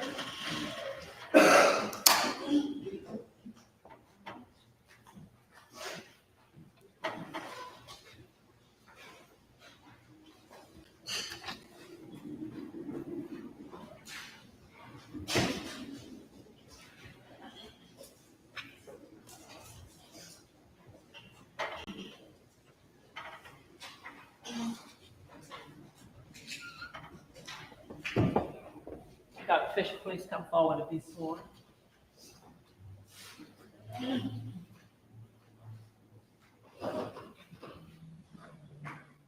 You may put your papers here.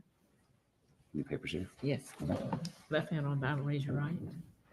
You affirm testimony, give the court and jury in this case shall be the truth, whole truth, nothing but truth, so help you God. I do. Please have a seat on the witness stand up here. Okay. State your name. You Please can take those with take you. them with me. Yes. Sounds good. State your name, spell your last name.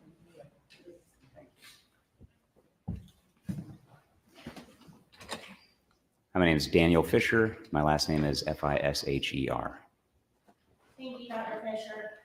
Thank you for being here today. Do you have your medical reports from January 17th of 2019? Yep, I was given those. Great. All right.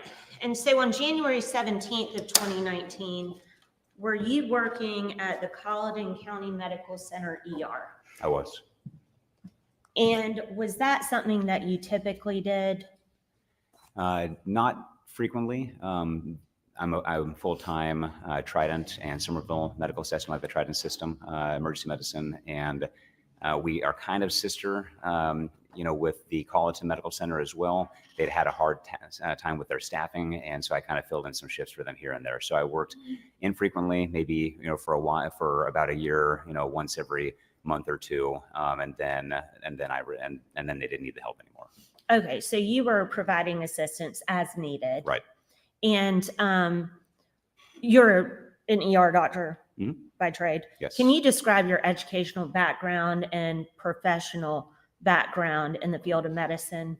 Yeah, sure. So I went to medical school at Des Moines University in Iowa, and then I completed my emergency medicine residency in Cleveland at the Cleveland Clinic and Metro Health, part of Case Western University.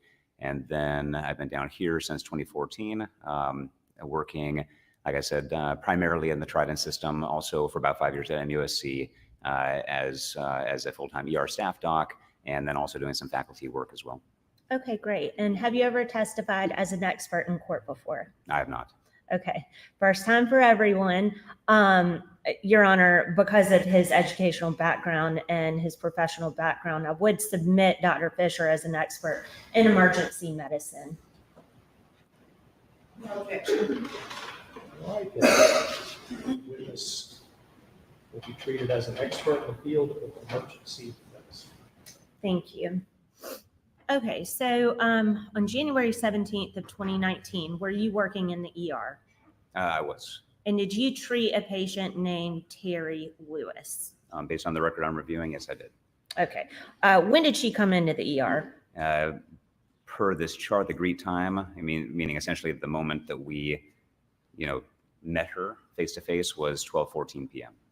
All right. And what was her condition when she came in? At the time, she'd arrived as a burn victim with significant burns to the front of her body, also some respiratory symptoms, facial burns, some airway burns, and things were, at least based on my chart review, pretty extreme at the time, like a pretty dire presentation. Okay. And what kind of burns were they? What degree? Just a range of first to third. I think if I remember reading the chart, her legs, the front of her legs were primarily third degree.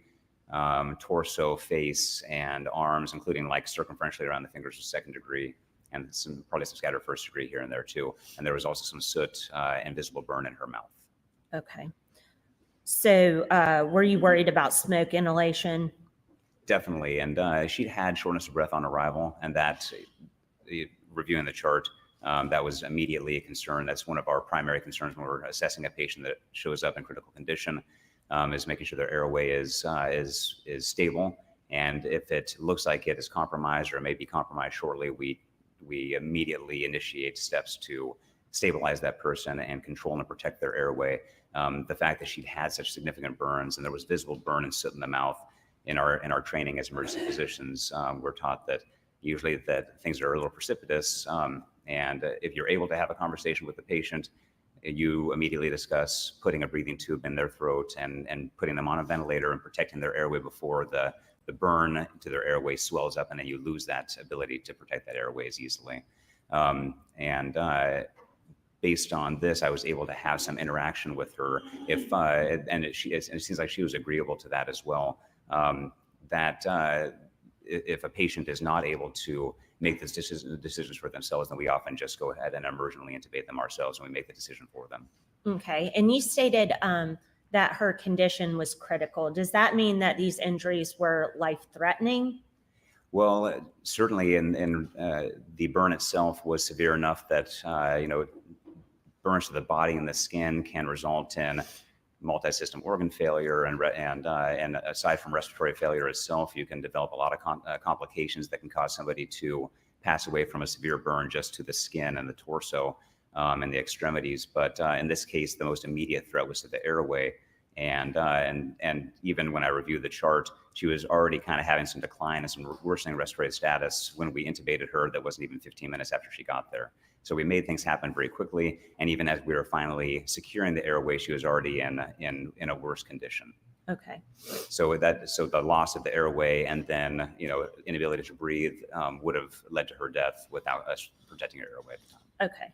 So she was intubated within about 15 minutes is what you said. It looks like she showed up at 12:14, and I see that we gave a paralytic medication. So it's a usual medication we give when we're emergently intubating a patient at about like 12:30. So just about 16, 17, 18 minutes later.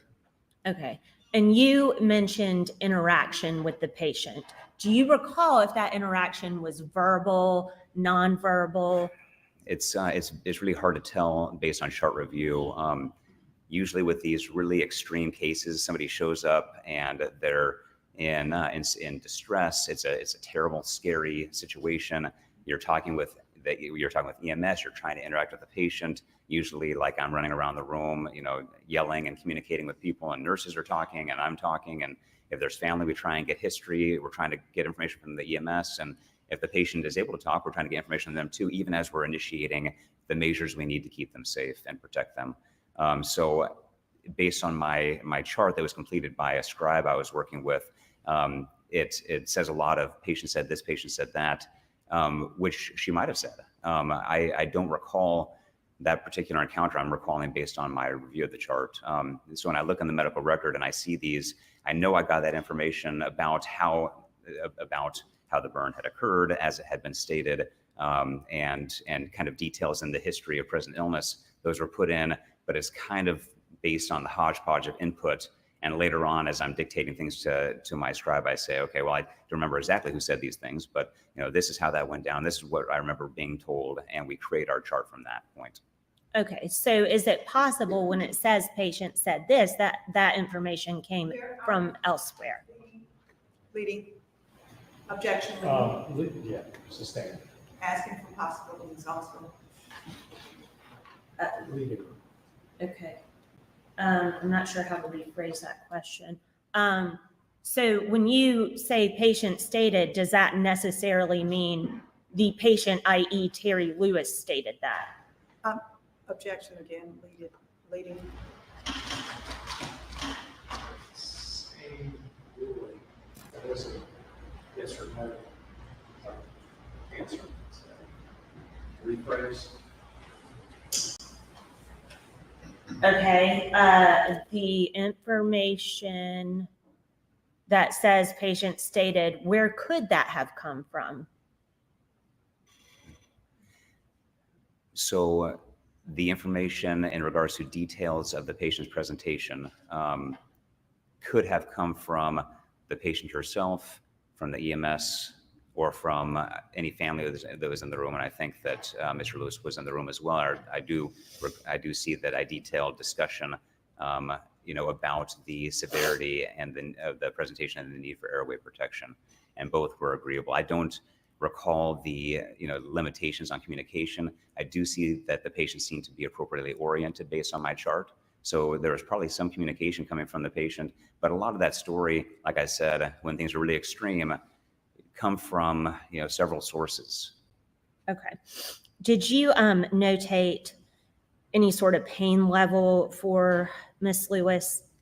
Shoot, I'd have to really dig in. I mean, the patient had severe burns all over the place, so I'd imagine she was in some pretty significant discomfort, and medication was given for pain.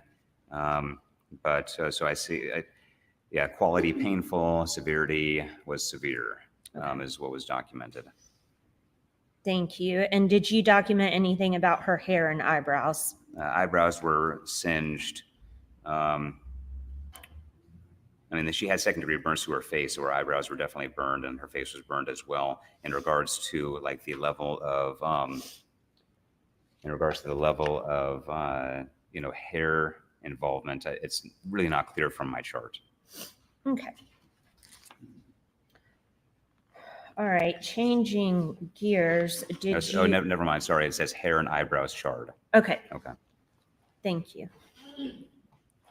But- Changing gears, you were still in the ER later that day, right, when Craig Lewis presented? Yes. Okay. And you treated him? Yeah, it sounds like he came in as we often have folks that are under arrest. If they have a symptom or an injury or something, they'll be brought in for medical clearance before they go to jail. And so he came in as a medical clearance prior to incarceration with police. Based on my review of the medical record, there had been some scuffle or maybe some altercation between him and police that led to tackling, and I saw that he had a sustained injury to his, at least by review, right ribs, right shoulder, low back, and had a scrape to his face. Okay, and was he treated for anything? I think we gave him ibuprofen, and we got a couple of X-rays of the worst of his injuries that looked okay. And so he was ultimately diagnosed with bruises and discharged. Okay, and ibuprofen is like Advil, right? Mm-hmm. Yes. Okay. Yes. So he was given Advil and released to the custody of the jail? Right. Okay. Thank you. That's all I have. Please answer any questions Ms. Bright Matthews has. Okay, no problem. Dr. Fisher, again, thank you for being here. Thank you. You brought your report. I've got the record for both patients from that day. Okay. Did you rely upon the nurses when you arrived in the room, in room 19? I don't recall what room it was. Are we talking about with Mrs. Lewis? Yes. Okay. So if the patient came in with EMS, we would have had an encode and knowing the patient was coming, so we'd kind of be ready to go when the patient shows up. The first thing I would be doing would be rapidly assessing the patient as soon as she's visible. Okay, and So not necessarily the nurse or so the first person I would essentially be right to the gurney, assessing if the patient can communicate what the level of stability is, and then I'm also at the same time asking EMS to give me a quick report. Usually we get a clearer report once we're all in the room together, but the nurses are usually not the source of my report. Aside, like as soon as I upfront evaluate the patient, I want to get that from the patient if I can, and from EMS that came with the patient. The only time that I tend to lean more on the nursing history is if a nurse took an encode for a patient and I was not available for that encode and I didn't know what was coming in and I got pulled into a room and somebody showed up with EMS and I hadn't heard anything about it. Then sometimes it's nice to know like what the nurses heard was coming in, or the circumstances before I have a chance to assess the patient. But I can't remember exactly how this case ensued. I'd imagine we were waiting for the patient with a report of this significance. Did you remember that Whitney Bishop, who just left, was present? I don't, and once again, and when I saw Whitney's face today, I remember Whitney. But once again, I only worked infrequently at Collin, and I didn't know all the staff very well. I work at a number of different EDs, and there's a lot of different staff to know. Before we go down what you found on that day in your report, can you educate myself as well as the jury on the differences in the stages of burn? Sure. So first degree burn is more like a mild sunburn. You don't blister. You can sting. You get some skin color change. It can hurt. And a second degree burn is when you start getting into the dermis, and you can be, of varying layers of thickness involved into the dermis that usually results in some blistering. If the blister is lost and you have some open wounds, and they can look pretty rough. Third degree burns are when you go into the soft tissue underneath the dermis, where you go down into subcutaneous tissue or even down towards the muscle. And those burns are usually pretty significant. Usually the burns that are that deep, they have rims of burn that isn't as bad, but the depth of it is usually through sensory layer. And a lot of times those burns, are so terrible that they in the middle of it don't even necessarily hurt, like some of the milder burns around them. But you've had significant tissue destruction at that point. So 3rd-degree burn is the worst type of burn. Yeah, that's the kind of burn that can lead to amputations and severe grafting needs and long-term consequence. And 3rd-degree burn, I think when you were talking about sensory, oftentimes it's kind of dangerous because people are burned so bad down to their nerves, they don't realize they need to seek medical attention. Isn't that right? Well, it would be hard for a patient just to have a 3rd degree alone. And usually the 3rd degree is the point of the worst burn, and the surrounding area wouldn't be burned so badly. So there'd be plenty of extremely painful burn, usually with a 3rd degree burn, but you would have some areas, in this particular case that were on the legs, that looked 3rd degree on my evaluation. Obviously, there was a lot of other, burn that was 2nd degree that would be very painful. Did you make an opinion? Did you give an opinion to anybody or on your records that her entire body was burned 3rd degree? Gosh, I don't recall that from my note. When I took a look at this, I saw that I documented the legs had 3rd degree burns, and the torso and arms and circumferential fingers looked 2nd degree, in the face as well. Okay, But so I up don't- top was 2nd, Yeah, it and seemed down like bottom was more, 3rd. 3rd is more legs, and then still significant, but to a lesser degree from the waist above, based on the chart review. Now, I tried doing this with Ms. Bishop because I thought we have a general note that appears to be nurse's notes, but I understand from her that those are really your notes. And then we have that after the initial greet, then we have in your report the procedure and the general physical exam of the patient. Can you please explain for the jury, starting at the top on presentation, what the chief complaint was?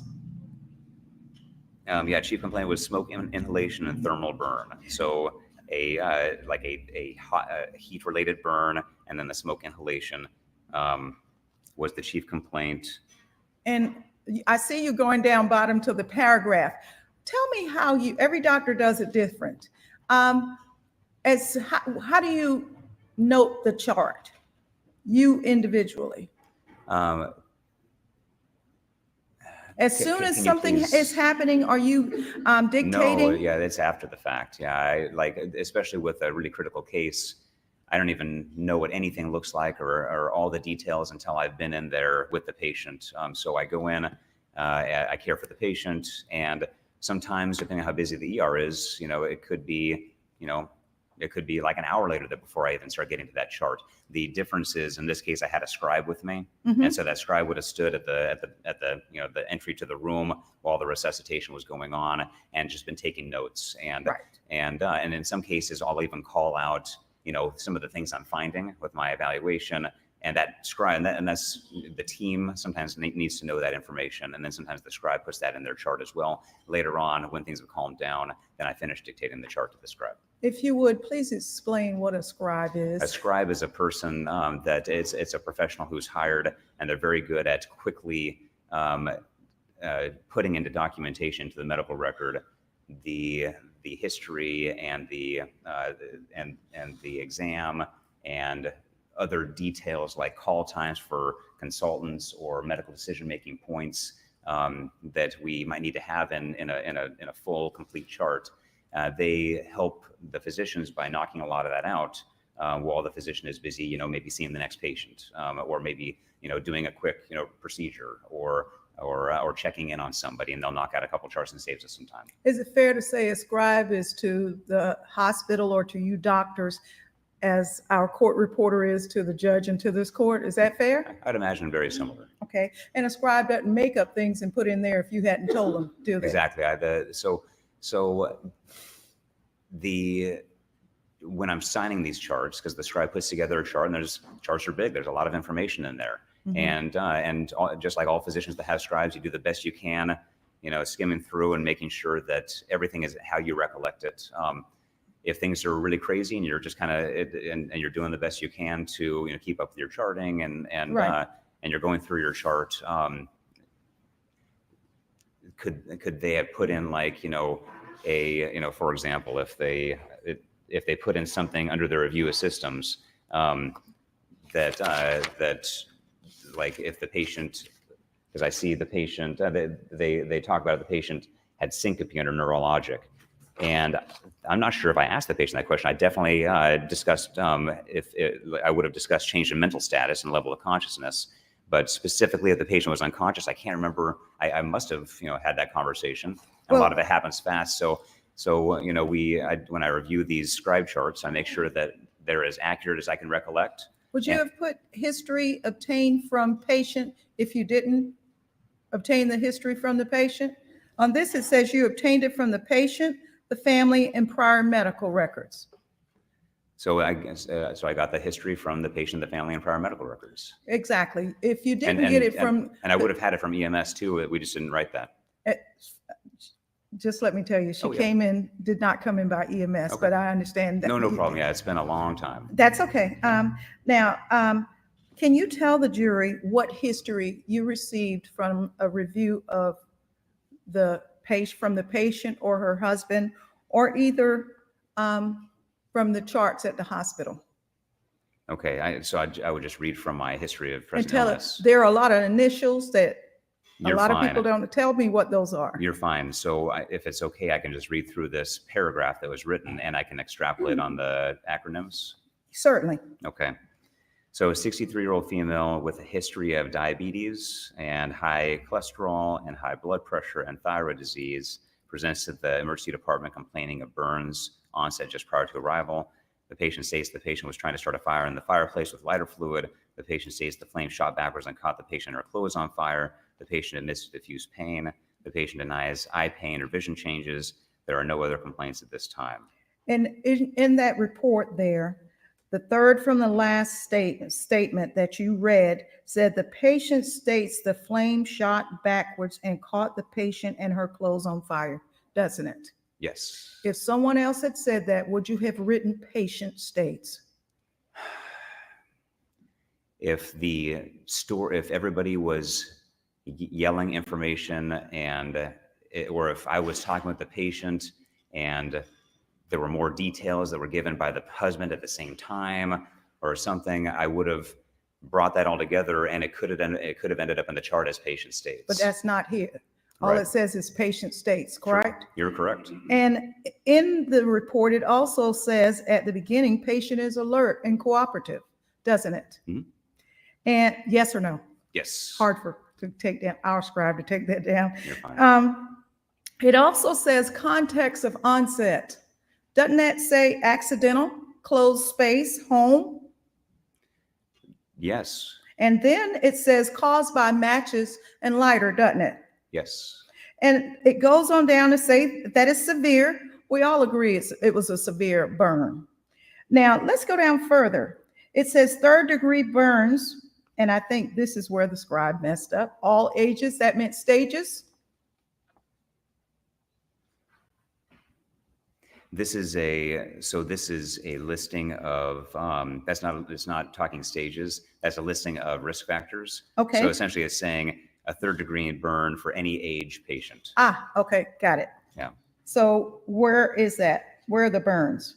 It doesn't say on this, but if you go to, so this is just part of the risk stratification. Mhm. It's not my exam. Okay. So if you go to my exam, under scan, it's got 30% body burn, extensive first, second degree burns to the ventral body. That means the kind of the front part of the body, with scattered third degree burns to the bilateral, so both sides, front, lower leg, or the front legs. Extensive circumferential, so all the way around. Second degree burns to the hands and the fingers. Second degree burns to the face. Visible soot and burn in the mouth. Just back up a little bit. As to the hands, Mhm. That's the only place where it's posterior and anterior, where it's on the front and back? It went, so circumferential, it would mean that the burn got to the back side and the front side of the fingers, or, whatever part of the hand was involved. And is it fair to say that the degree of burns to her hands and her face was less than it was to her leg? Yes. Okay. Now, let's go on in your report. What else did you find on your physical exam of Miss Lewis? Tearful and anxious, soot and visible burns inside the mouth. The hair and eyebrows had charring. The patient appeared to be in extreme pain, was tearful, multiple burns to her body.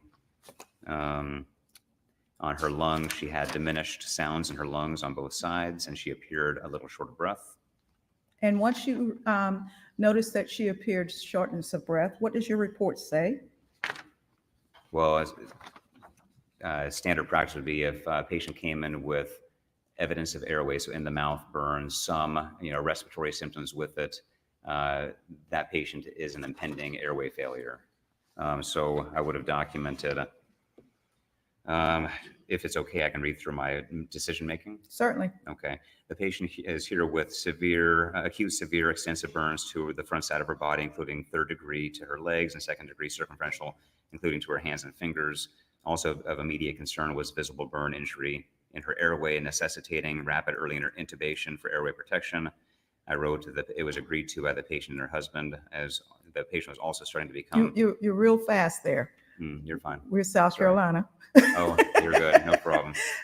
Slow down and explain what you meant there. Agreed. You explained what the intubation was going to be? Yeah. So anytime I'm going to do a procedure with anybody, if they, based on their level of mentation, if they can have that connection and we can communicate and they know what's coming, because I don't want to scare anybody. Some folks come in and they're pseudo unconscious, or they are very confused, and you just have to do what you have to do. So in this particular case, you explained it? Yeah. So I was able to say to her, based on my review of this is what I'm concerned about. This is what we need to do. If we don't do it, this bad thing could happen. Is it okay if we do this? And she was agreeable. And so was her husband?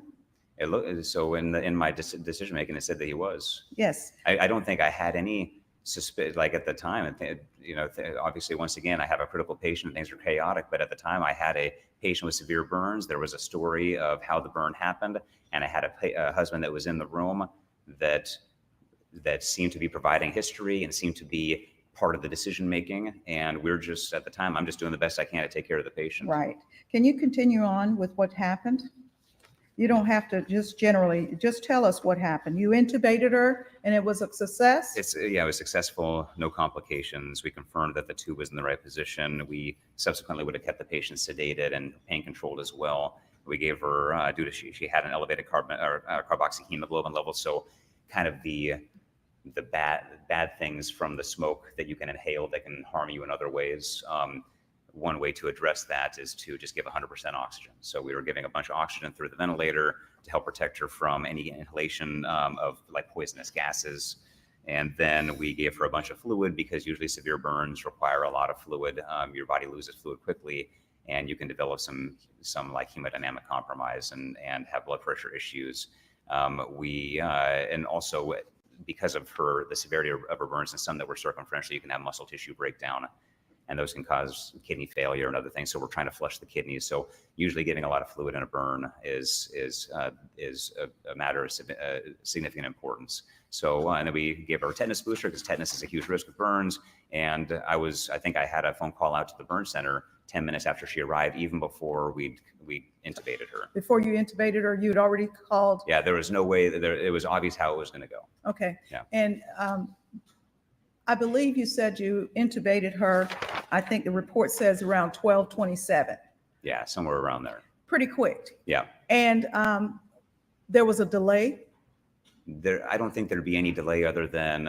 I think your records reflect that the delay really was because they said they would accept her at the Augusta Burn Center, and then they found out they didn't have any beds. No delay in the airway protection. Oh, only no. delay in finding a place for her to go. That's what I meant. I'm sorry. Yeah. No, you're fine. You're fine. No So you thought she would be able to be airlifted quickly to the Augusta Burn Center, but after some time, I believe it shows in the report that you got a call back saying there's no beds in Augusta.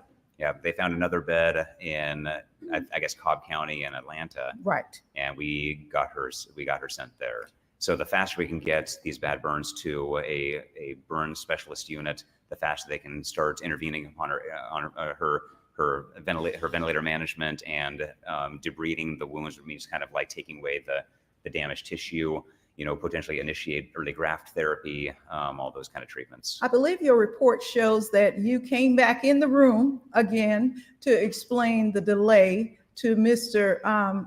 Lewis, and that he was agreeable to transfer to Atlanta because there was no bed in Augusta. Right. Okay. And I believe the records also show Whitney's told us that she witnessed the consent for transfer at 1431. Would have been signed by him. Signed by him. Almost certainly, yeah. Yes.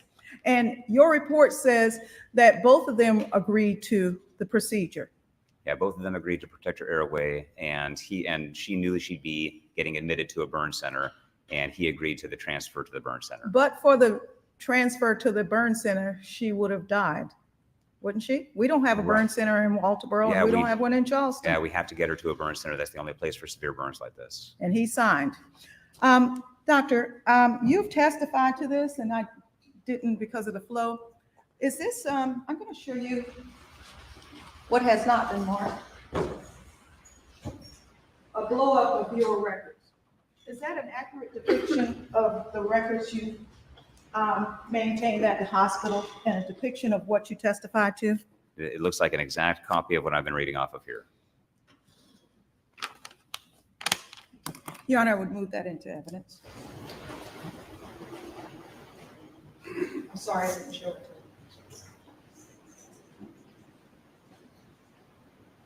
you.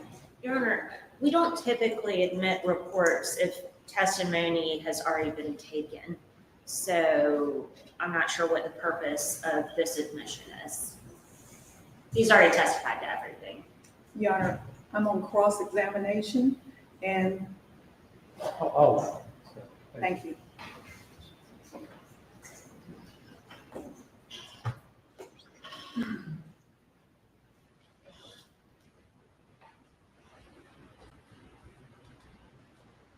Doctor, have you had an opportunity to review the rest of Terry Lewis's medical records at Colleton Medical? Outside of this chart? Yes. I have not. Okay. So her prior history regarding any lithium poisoning or breast cancer or anything like that is not, you don't have any information on that? No, I don't. Okay. I have some past medical history that was put in this chart, but I don't think I was aware of any prior ED visits, at least based on what I'm seeing here. Doctor, and once again, my recollection is just really what I have in the chart. as it relates to what's in the chart, you say that she was alert when she first came in, but painful and a severe pain. Then you say that you asked about social support. She had social support, didn't you? In there, it talks about what, if maybe back up on that. What are you trained to, whenever there's an accident, such as what we have here, what are you trained as it relates to inquiring of the patient and looking at the surroundings of what's going on? What is your training? So we do pay attention to the surroundings and the situation as well as we can. Once again, if a patient comes in with burns like this, it's hard to get your eyes off those burns and off the immediate next steps. So I wasn't, and it's really obvious from my chart, there was no like feeling out. It was something weird about this in that encounter with Mrs. Lewis at all. Like that encounter was strictly very emergent. The care was emergent, and everybody was scrambling, and we did the best we can, and we brought in everybody, including even the husband, to be part of the decision making, and we were all kind of there as the resuscitation was occurring. Ms. Lewis was discharged on the documentation that's been provided to us, the records you're talking about. The last documented time is 15/11. Does that sound right from your records? 15, like discharged, From- like transferred? Yes, for transfer. Yeah, if it says that that's when she was transferred, then that's all I've got to go off of. Do you remember her daughter, Her, Miss Lewis's daughter? Do you remember a female in the room? I don't. Okay. If there had been discussion with the daughter, I probably would have documented it. What did you tell Craig when you saw him back in the hospital later that evening? So I can't actually recall anything that I would have said that's outside of the medical record. But if I communicated with Mr. Lewis, based on my review, it seems like it was very much all about like, are we talking when he came back in later? Yes. I think he was, based on my review, it sounds like things were pretty fired up. And I can tell his blood pressure was high, probably from the discomfort and him being under arrest and back in the ER as part of a clearance. He'd been injured. We talked about his injuries. And if I pull that chart up, he says, he describes how the officers threw him on the ground, and he had a couple of different injuries he was reporting pain from. You're ahead of me. He said what? He says, the officers threw me to the ground. And as a result of that, you had to do chest x-rays and ribs for bruising? Right. So the injuries he reported through the course of the altercation with police that had been reported showed that he sustained some injury to his right ribs, his right shoulder, his low back. He'd had a scrape to his cheek, and we got x-rays of the areas that we were most concerned about that didn't show any broken bones or other complications. So much so that you had to get x-rays. You were concerned. They weren't minor, were they? It's hard to recall even a bruise can hurt, pretty significantly, and it's hard for me to know if somebody's got like a subtle rib fracture or if it's just a rib bruise. So it's easier to answer that question to make sure someone is clear for incarceration with getting some imaging. Do you remember telling Craig that you were surprised to see him back there? What are you doing here? Because you thought he was going to Atlanta to his wife. So to be honest, It's okay. So the recollections I have are from the chart. Working in the ER for a number of years, I've seen some crazy things and had some very strange interactions of folks coming back in, right after, this would be one of the many, very crazy days I would have had in the ER. Can you tell? So maybe we had a conversation like that, where I'd be like, wow, you look familiar or something. But I didn't document it, and I can't really recall it. What is the service time? When did Craig come back?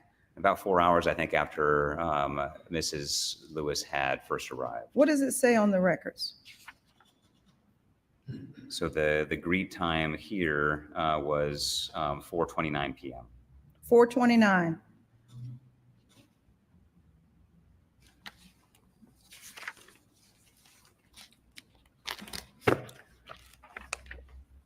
As we sit here today and you look at Mr. Lewis, do you remember him? I do not. Do you remember whether he was in handcuffs when you examined him? I assume he was, because when somebody comes in under arrest, they always are. You remember seeing the then sheriff, Andy Strickland, come into the room where Mr. Lewis was? I do not. Do you remember any officers? I do not. I'm assuming officers were there. Court's indulgence, please.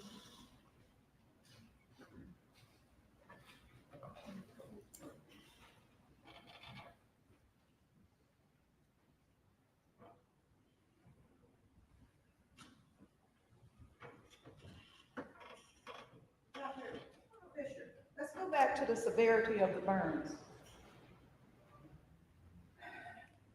You stated earlier that open wounds can result from burns.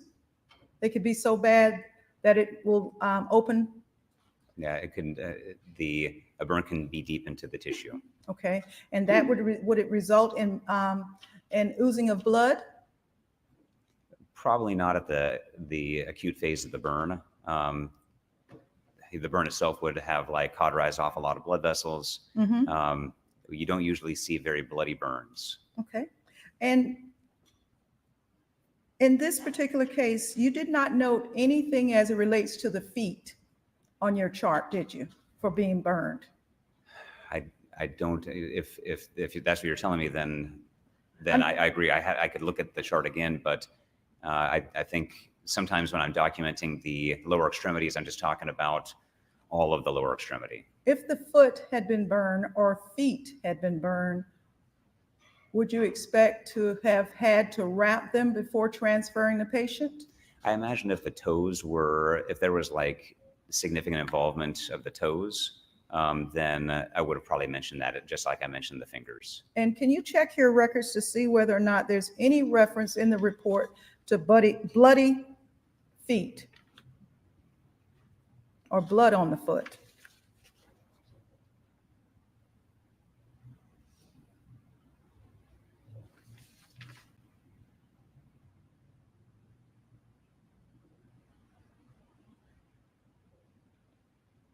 No. No reference at all? No reference to blood on the feet. Any reference to burn on the feet? No reference to burn on the feet.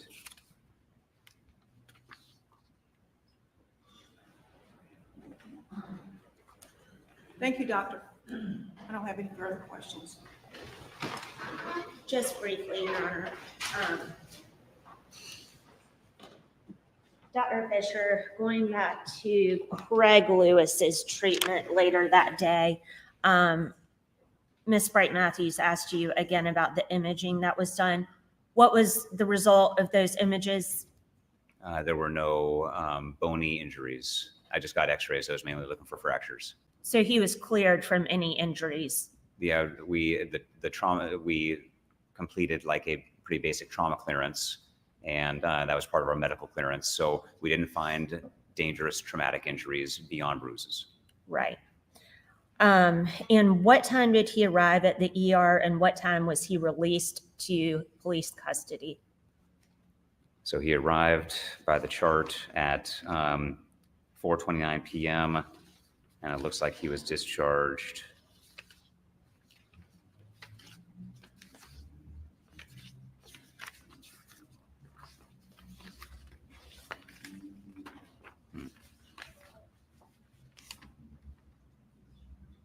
at 5:16 p.m. So there for about 45 minutes. Okay, thank you. That's all I have. No questions? Thank you so much. I would ask that Dr. Fisher be allowed to be released at this time. Thank you so much. Thank you. Appreciate it. Thank you. May we approach, Your Honor? Yes.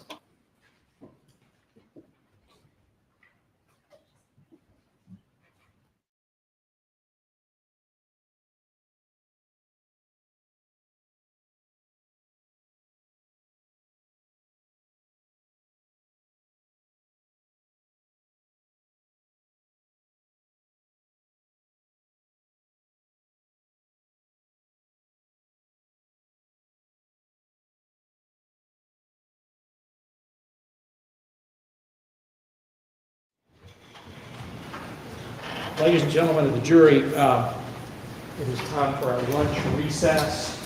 Of course, we're not sequestering you. You're free to wander about and do whatever you like, but the same admonitions: don't discuss the case with anyone, even fellow jurors. Don't look at any media reports. Don't check anything on your phones having to do with this. Don't do any research.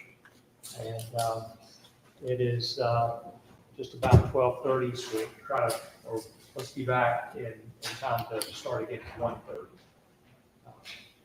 Any questions about that? Thank you so much. We'll see you now. Enjoy your lunch.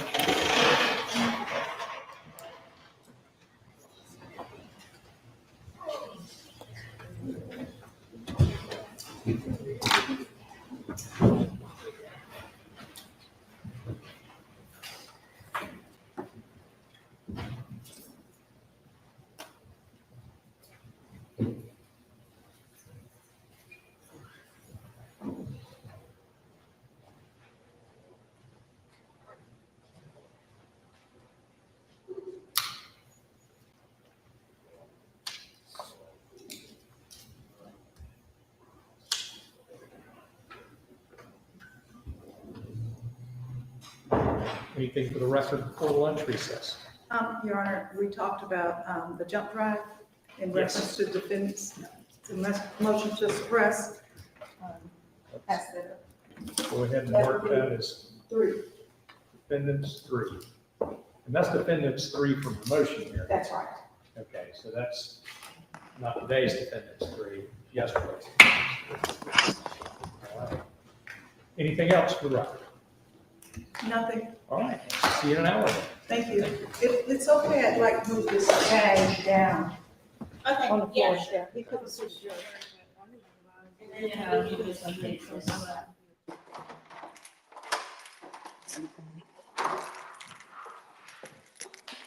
Okay.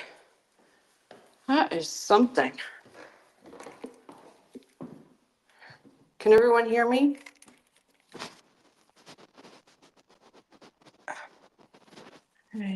Can anyone hear me?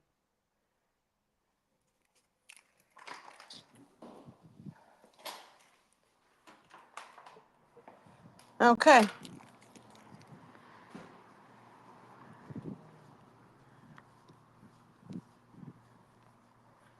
So they are on lunch break. Now I did miss a portion of I missed the opening statements.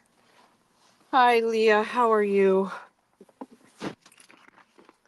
Right.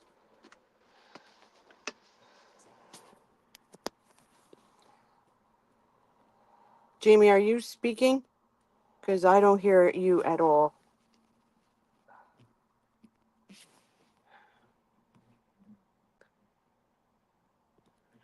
Okay, I guess nobody's talking.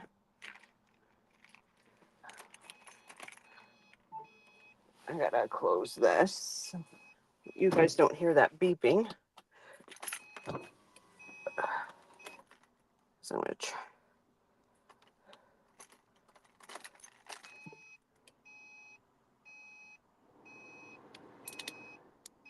Is that beeping gonna stop? Yes. Sorry about that, guys. I'm just taking my break while they take their break.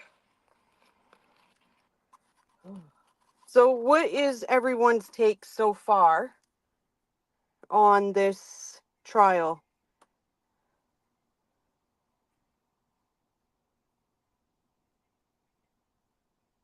I don't like doing StreamYard through my phone.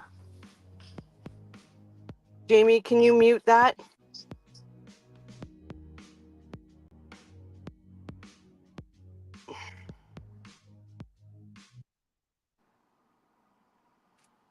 Yeah, we don't need that playing in the background for an hour. So Leah, it's about this woman was beaten, abused by her husband, and then set on fire, and she died 10 months after the incident. The abuse, not the incident.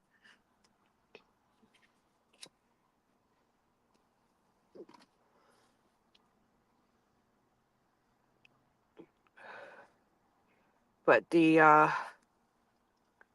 just let me know if you guys can hear me okay, because I am running off my phone. I think tomorrow I will run off my tablet because my phone does not like StreamYard at all.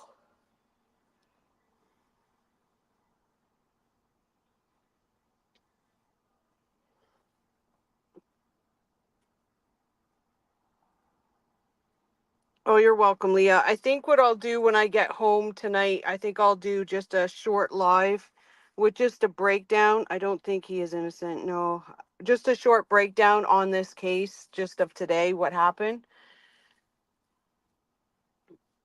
And then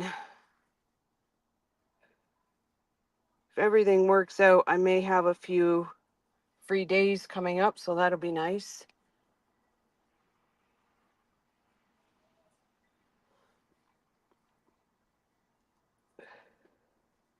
I thought this case would draw more attention, but I guess not. Because the only people I'm seeing in here is Leah and Deb. I don't see any other chat comments, so I'm sorry if I'm not answering you or any of that. I just cannot see anything.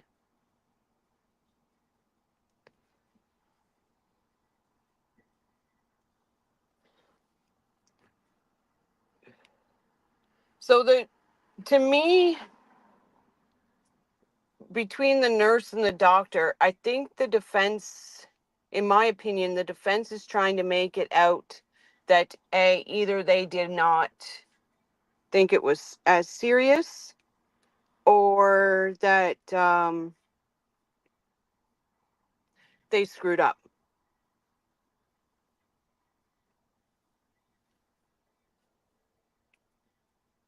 So that's just from what I'm getting at this moment.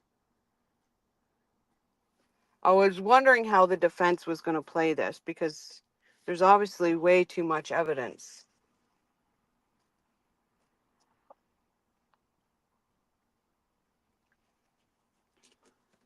And hey, why?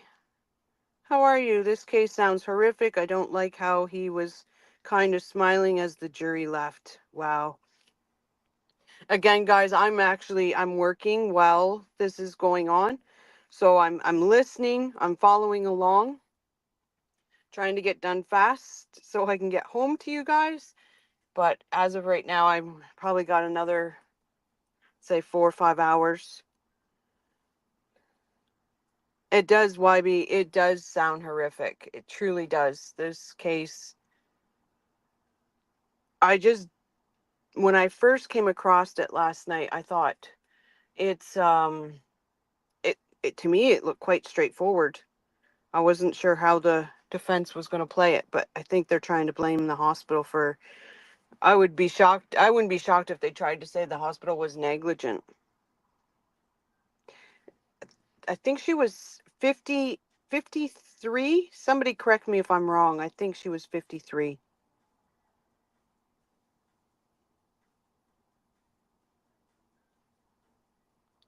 I am not seeing just the random.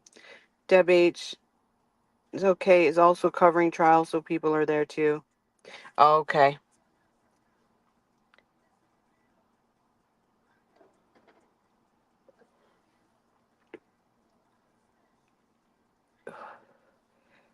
The jury will never buy into the medical is at fault. I don't think so either. Why? I really don't.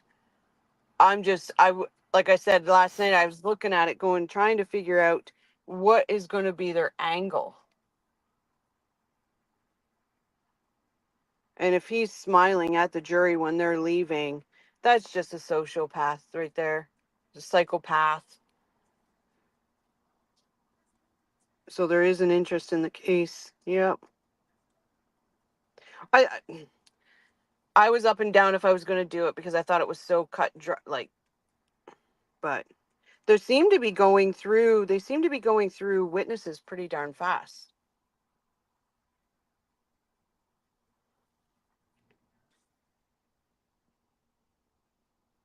Yeah, it would be a poor angle. You're right. Why? Poor angle for the defense. I'm sorry I can't pull you guys up, because I'm actually in as a guest right now in my own channel.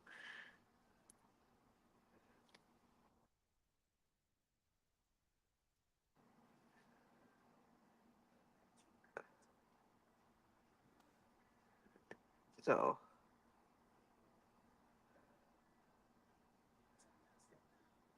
how does it trigger you? I was thinking of you during the testimony.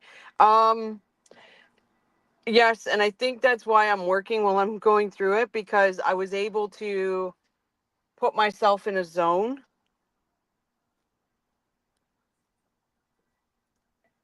So I think that helped me instead of just sitting at my computer listening to it.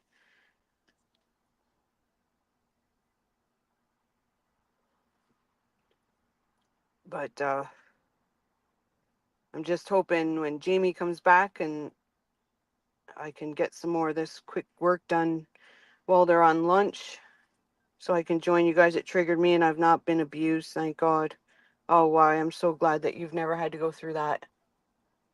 I'm trying to put myself in situations where there is I've guarded myself so much from triggers that I think I have to kind of put myself in where I know certain things will trigger me and put myself in those situations so I can learn to deal with them instead of just getting triggered and shutting down. That's my next step that I'm trying to do with myself. I'm going to obviously do it slow, do it with a lot of care for myself when I'm doing it. Don't push myself to an extreme like I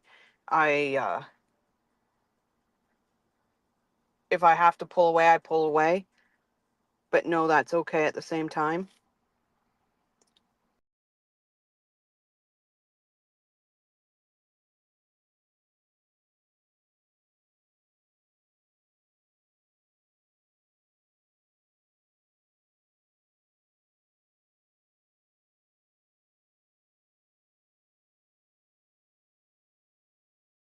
She took me off stage. Oh, there we go. So sorry. I said I was going to for a second because I had to fix my mic. It was not working. Okay. I was like, because you left, I went off stage. I did. I'm so sorry. I'm so sorry, everybody. That's okay. It's just my next goal that I've got for myself is just to try to work and not, I guess, for a lack of a better word, desensitize myself to some triggers. Deb says it's ticking me off because I was prior medical while in the military. Attacking medical staff always offends me on some level. It actually offended me when I clued into, I'm like, what is she doing? She's coming at the medical, at the hospital. Okay, that's back up now. All right. It has been interesting because today when you muted yourself earlier, everybody was saying they couldn't hear anything. And I was sitting there messing with all my stuff, thinking it was on my end. And so that's why I think my mic got messed up. But it was because you were muted. Yeah, like once it goes, sorry guys, I did miss. What time did they say lunch was going to be back off when they were going to be back? 1:30. 1:30. It's a 1 hour.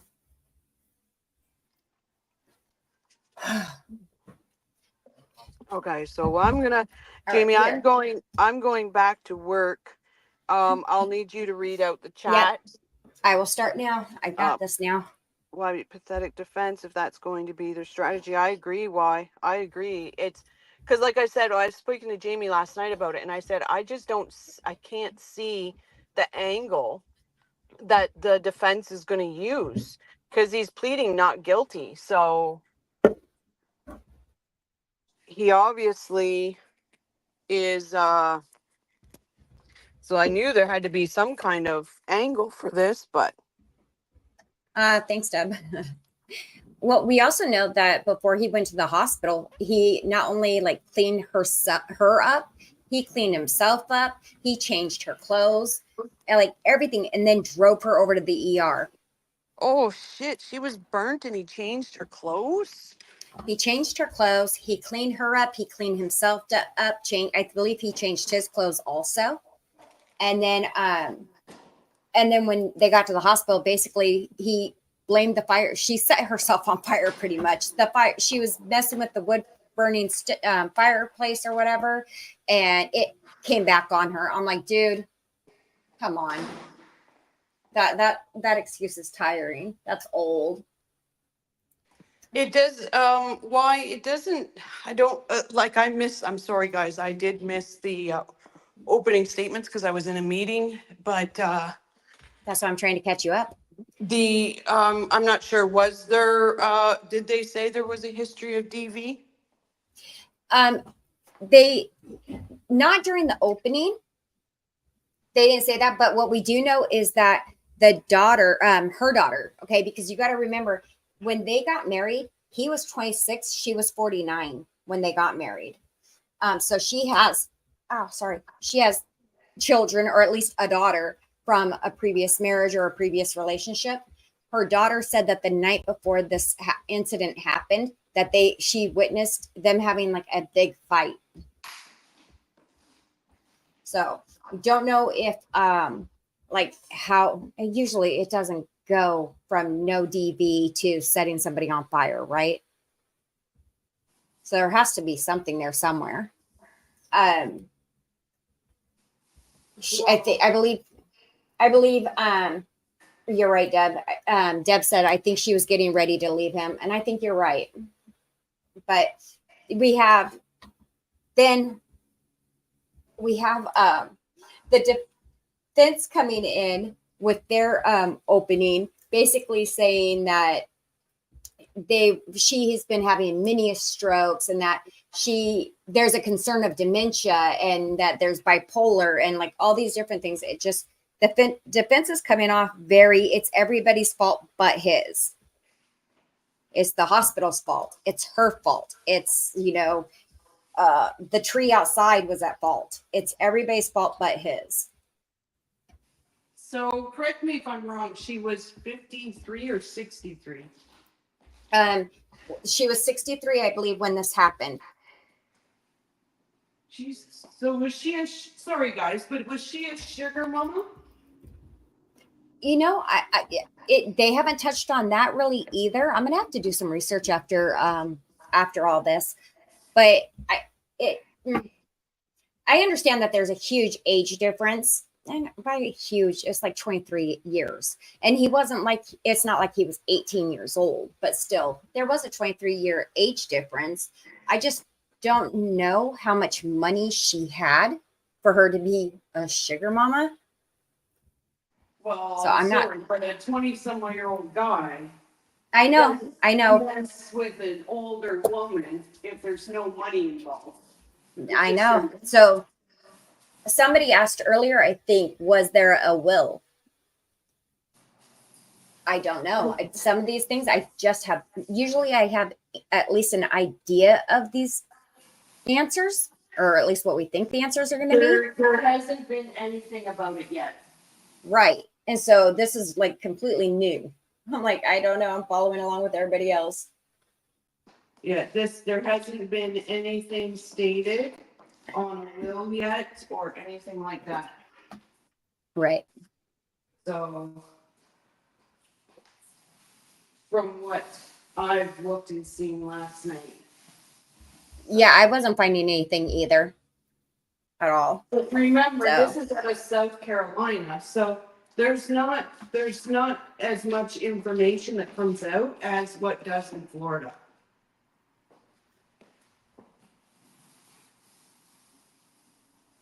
Hey, Rochelle, since everybody can hear you, I'm going to read this one to you real quick, and then I need you to talk for just a second so I can go grab a drink. Wybie says, police say Craig assaulted his wife over 2 days, beginning on January 16th of 2019.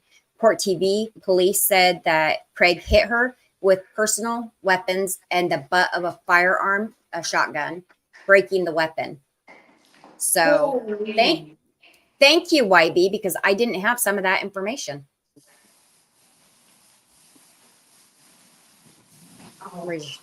Use your voice for a second, Rochelle. Cannot work and do this.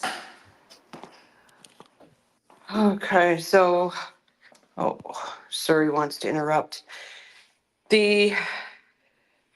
So this was a 2-day attack. Holy, this poor woman, she went through it. Argument allegedly turned, YB says, argument allegedly turned physical, and Terry said that Craig violently arred her before throwing a rag or a shirt lit on fire. Okay, Rochelle, I'm sorry. You can, I won't leave the computer again. I just had to go grab something. So I'm back. I can read you the comments, everything else. So argument allegedly turned physical, and Terry said that Craig violently arred her before throwing a rag or a shirt lit on fire. Yeah, the crazy thing is that they also state that they found none of the clothes that she was wearing during this incident. So if he changed her clothes, and had to, because the clothes she was wearing when she went into the hospital, they weren't burnt. Where did those clothes go, and why did he get rid of them? Why didn't he, so she didn't, and I heard she did not go in by EMT, so he drove her in? He drove her. Now the defense is trying to say, look, if your loved one is injured, you know, what do? You're going to throw them in, especially since I don't know the area, so I don't know how true this is, but apparently they only lived like 5 minutes away from the hospital. So rather than waiting for an ambulance to come, what are you going to do? You throw your loved one in a car and get them to the hospital as quick as you can. Well, here's the problem with that. If he was really concerned and had nothing to hide, he wouldn't have changed her clothes. He would have got her to the hospital. They would have cut it off properly. Yeah, because they had to cut off the clothes that she did have on, you know, the ones that weren't burnt. They had to cut those off of her. Yeah. Deb said there's a lot of evidence that will come out. And yeah, definitely. If he had nothing to hide, he wouldn't care to take her in the clothes that it happened in. This guy's a psycho asshole. YB says you can bet it was worse than that article. I think. Oh yeah. Man. And the thing, she lived 10 months afterwards. Like, my God, she must have been tortured. She must have been living through hell in that 10 months. Now, YB do we know if she ever left the hospital? I don't believe she did, because according to, was it the defense? She was learning to walk. Somebody was saying she was like learning to walk, but YB said to me that has to be the worst kind of death. So painful. Oh yeah. I'm terrified of that. I won't even, when I do pass away, they're not allowed to have me cremated. It's a whole thing. Deb H said he would have wrapped her in a blanket to take to the hospital. When you love someone, you will go in whatever you are wearing. And that's true. I wouldn't sit there and get pretty to go to the hospital. Somebody in my family needed to be there. And I'm sorry, if it was somebody that you cared about and they were on fire, burnt, you're going to have the medical people. If you only live 5 minutes away, guess what? That ambulance is not taking that long to get to you. Like, YB said they suggested she gave up fighting and wanted to expire. oh, that's the worst part of it. That is the. Now, they weren't married, were they? Yeah, I believe they were. Oh, Jesus. Yeah, they got married when he was 26 and she was 49.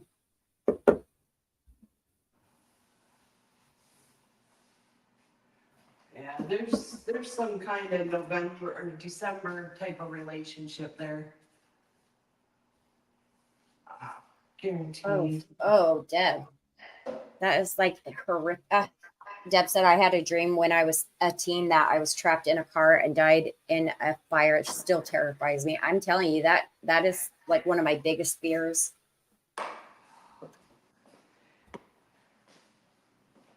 And yes, why?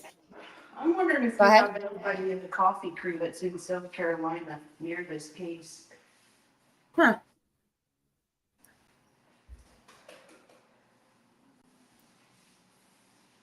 Do we know anybody in the coffee crew that's in South Carolina? I believe so, but I don't know if they're. I'm trying to. I'm not sure.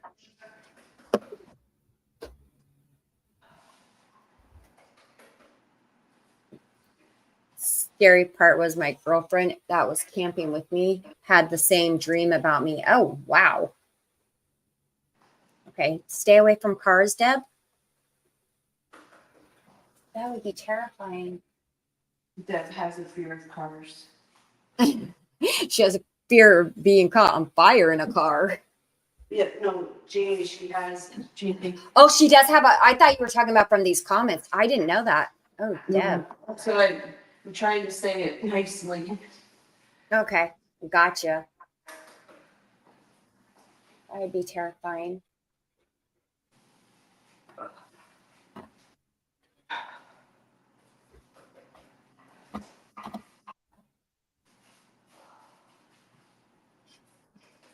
Wait, YB. YB says, so she went to the burn unit and he went home and hosed his driveway and got rid of a couch. Did he? Wow, you have so much information. Tell me more. Officers arrived at his home and he attacked the officers. Oh, that's why they threw him to the ground, as they're trying to make it sound like he was abused by the police. Well, any criminal uses that. Well, I know, but I'm just saying it's just I believe there might be an interrogation video on this. oh, here I go.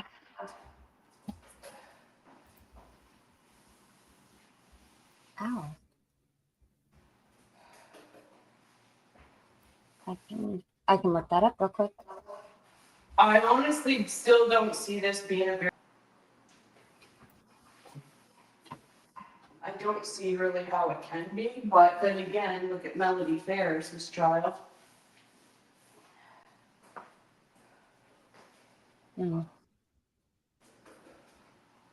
I don't see an interrogation for him on YouTube, so I'll have to continue to look a little later. Let's see. YB, you are awesome. Officers, one suffered a shoulder injury, another a sprained wrist, and the third a cut hand.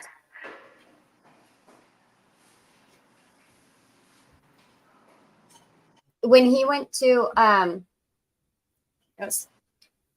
when he went to the hospital, he told the doctor that the officers threw him to the ground. That's how his face got injured. Blah, blah, blah. Poor baby. I don't have any sympathy for him. Sorry. YB said the clothes were recovered and injured as evidence. Oh, they were? I thought that they said they couldn't find them. Well, what a stupid criminal if he didn't get rid of them. Honestly, why change your out if you're not going to get rid of them? That doesn't make no sense.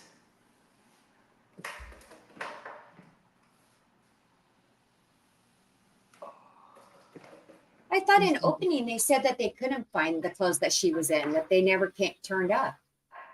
Huh. Maybe I was like, just misheard what they said, because that's what I thought they said. But YB has more info than I do, so I'm going to trust that. This girl is starving. Ooh. I was trying to get this done today, but I think what I'm going to have to do is get this room at least done, and then I will go home and I'll come back later tonight.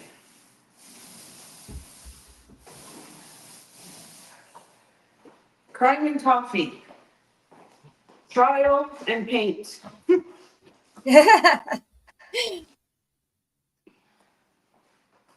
Let's see. Leah said, could that be a burn on his face? Yeah, those look like abrasions.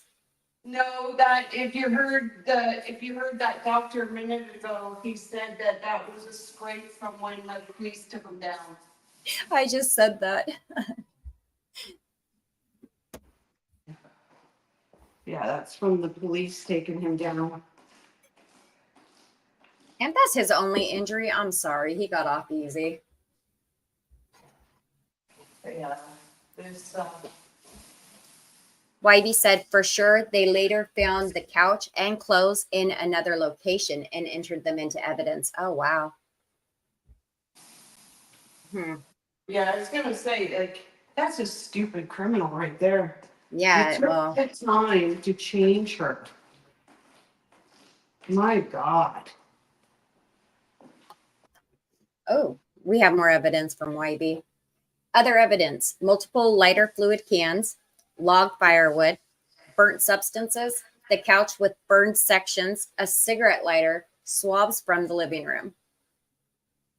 Jesus. This is So it almost like he set her on fire on the couch. wow. Jesus.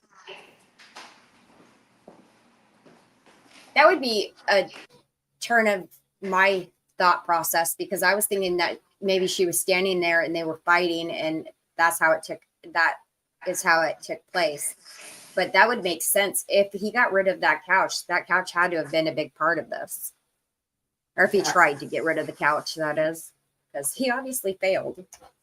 Well, the thing is, I've had a couch catch fire, and I'm telling you, you cannot get that smell out of your house. I don't. Oh, It is horrendous. okay. YB said, or not okay, YB, but YB said the burnt clothing was not tested, and the defense is claiming exculpatory evidence. Exculpatory. I don't know why I said it the wrong way. Sorry. What is Yeah. with these agencies not testing everything? I don't know. They'll claim it's for money reasons, usually, or they'll say that, oh well, we just didn't see that as being necessary for the case. Well, But you would think that everything's necessary to prove a case. you would think, because even in the Ferris trial, there was a lot of stuff they didn't test. And it just doesn't make any sense to me. It truly doesn't. But, like I said, who knows anymore with these cases. I'm going to, Yeah, that okay. I'm gonna do, sorry guys, I try not to be on while I'm working, but I have really no choice.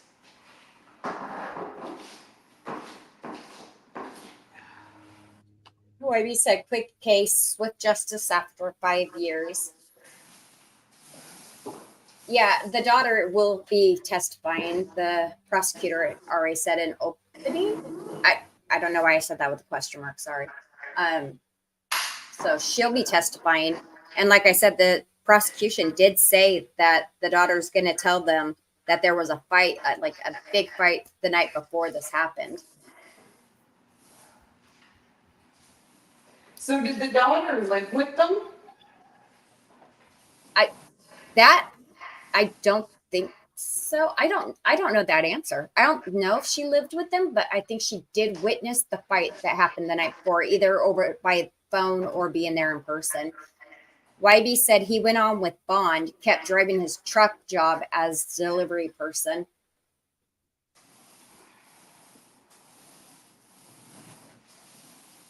Oh, that's right. No, well, we're talking about the night before, though. YB, was she there the night before when she witnessed the fight, or did she hear it over the phone or something?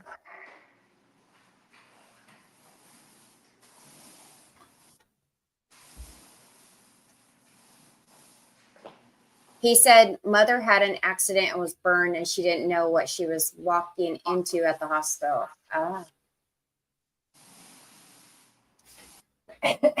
Sorry. This is going to be a little, like, he's kind of sadistic. Sorry, but I don't know why I'm sorry about it, but he's a sick person. Well, I'm almost thinking there has to be an affair. That's probably gonna come out. Oh, who would want to? A will. Oh, there's gotta be a will. There's got to be.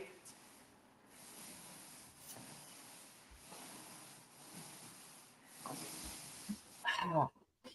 So there's.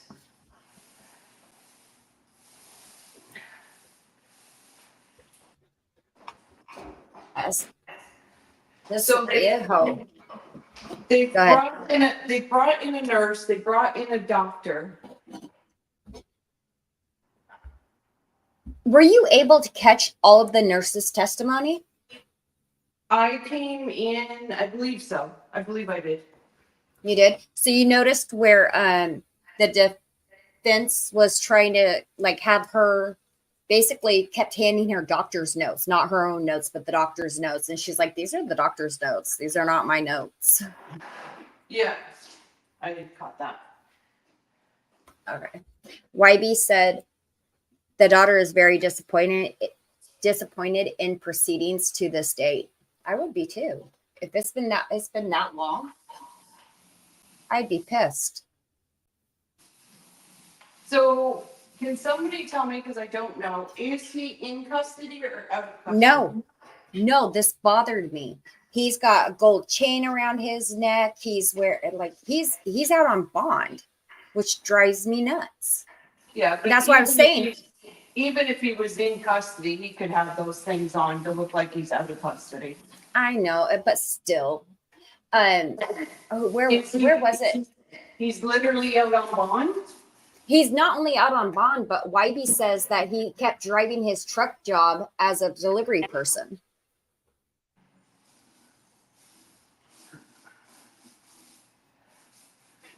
Apparently YB said that he bonded really fast. Well, I threw in the really, but she said bonded fast. So I wonder who bonded him out. Maybe his mom. Somebody has.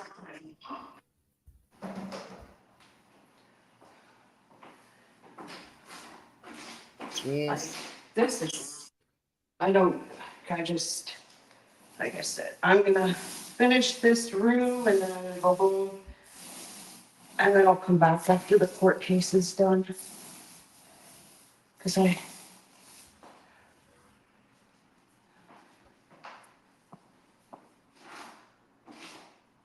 Ouch. All right. welcome to Canada where it's starting to get dark already. What time is it over there?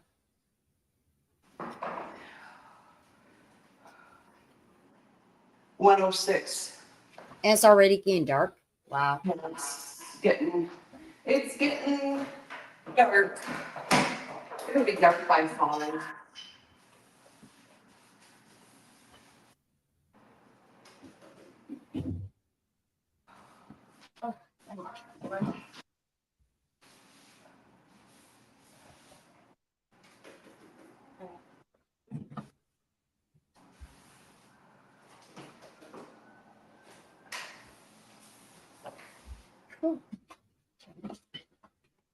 So YB, do you know if they're the jury's gonna have other choices besides just the murder charge?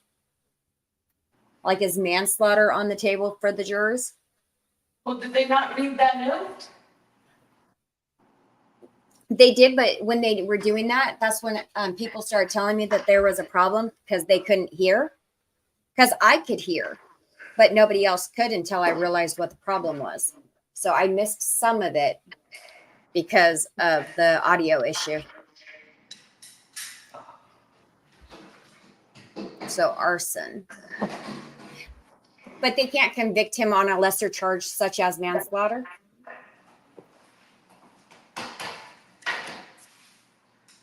She said first degree murder. She said first degree murder and arson, she thinks, or YB thinks. Can you imagine if the man gets off on arson? That would be disgusting. Holy.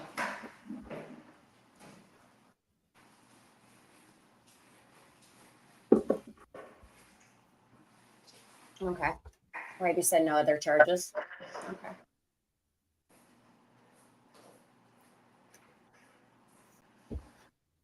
So they either find him guilty of first degree or they let him go. Wow.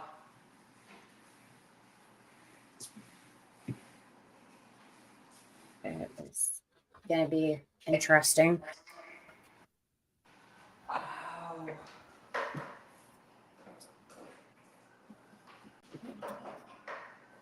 I think that how do you say it? Sometimes there's going to be a problem with this kind of case only because she didn't expire immediately or within a couple of days. It was 10 months later. So the defense is already trying to poke holes into the fact that maybe, or that it wasn't because of the burns. It was because of the way the hospital was doing their job or something like that. Oh, I guarantee it. I guarantee they're trying to blame it on the hospital. As Oh, they soon as are. I That's, heard it- yeah. As soon as I heard the defense question that nurse, I was like, aha, there it is. There's what they're doing. Deb said, what are your thoughts at YB on potential outcome? Oh, we'll see. I'm going to go out on a limb here, guys. Uh-oh. As of right now, how the defense is playing this, I'm gonna say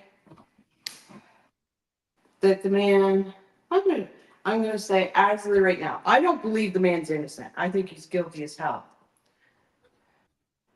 But I'm gonna say if they keep hammering on the hospital, I think that's gonna resonate with a lot of people. Because a lot of people blame a lot of stuff on healthcare. I know we do in Canada, but it is true here. Because when you've got to wait 12 to 13 hours at a hospital just to be seen, there's issues. Oh, that's But no different here. I think that our medical staff are so overwhelmed that it's easy for people to think, okay, somewhere something got missed. So I'm just gonna say, we'll keep seeing how the defense plays this out. Like Mhm. if this is gonna be their key thing that they're gonna hound on for the rest of this trial, it may resonate with people. Yeah, Hugh said he will be convicted. YB said guilty verdict very fast, and then said her daughter is running that group. Well, I agree, he's gonna be guilty. I agree. Like and I'd like to say a fast verdict, but look at Melody Ferris. Like that was plain guilt. And they went 3.5 days. I called Was it- 4 days. I called Oh. 4 days. I don't think I can go all the way back up because I had to back out for a minute. But did you read Patricia's limerick today? No, I can't get it. Oh, I meant, did you hear it? I read it out. Sorry, not did you read it? I read it out, but You might have read it out when I was in my meeting, because I yeah, don't know. maybe. Because now I can't see it. And I don't know if Patricia's still in here, but if she is, can you put it back up, Patricia? Okay, I better get this finished. What time is it? Because It should be. It should be is going- 11:12. So you still got about 40 minutes. I don't even know. I can't do math right now. He had no conditions on his bond, and really, her daughter is running that group. He was seen working and shopping at Walmart and elsewhere. Gross. So it's like he had no. And again, if you really truly love this person, he would have been by her side every waking moment. So that's what bothers me. But I'm a normal human being. Well, sometimes. What, Rochelle? You've been wrong about something? Knock it off. Oh, I'm always wrong about stuff. I never say I'm right all the time, that's for sure. Because anybody that says they're right all the time is absolutely wrong.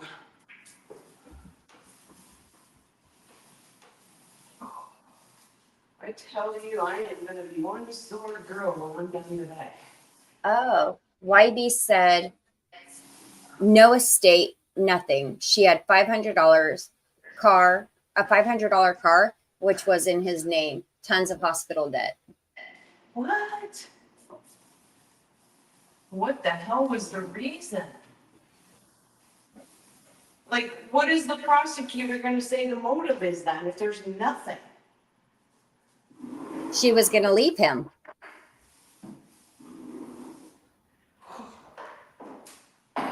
If he was working, was she working? I don't know if she was working, but I know I'm going, and this is just an assumption. Wait, no, because no estate. I don't know. Maybe he just didn't want to pay all his own stuff and it was more convenient to live in the house with her. I don't know. This is a really odd one. Like, to me, it sounds like there's no motive. I'm not, again, guys, don't come at me. I'm not saying he's innocent. I'm just saying I'm trying to play the devil's advocate here, and the state's obviously got to come up with a motive for this to happen. Have to come up with something. And as she's got nothing, she's got no money, she's got no nothing. What's the motive? Okay, that's where I was going. Thank you, Wybie. The house he set on fire was hers from before the marriage, and it was sold to pay for his defense. So I'm assuming that had they got divorced, then obviously he was going to have to move out of the home. And it's not so easy to live on your own, apparently, when you're a man child. That just seems like an odd motive. Because, how much was the house worth? That I don't know, but apparently he used, like, how did he get away with that though? That is confusing. How he was able to sell it and then use it for his defense. Because if it was in her name. No, I get that part. I'm saying how it was allowed that he was able to do that. If he is being accused of having, done this, then he shouldn't have been. I'm not saying that he didn't. I'm saying he shouldn't have been able to. No, I agree.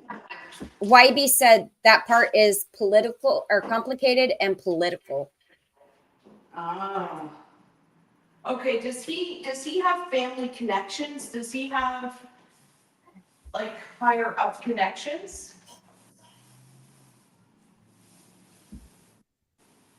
Like, it is the South. Does he come from a well-known family? That would be. I'm trying to wait. I have to wait for Wybie to answer because I don't know. This is just so confusing, though. I'm gonna have to go home and do research on this guy. It sounds like he comes from like they have family connections or something.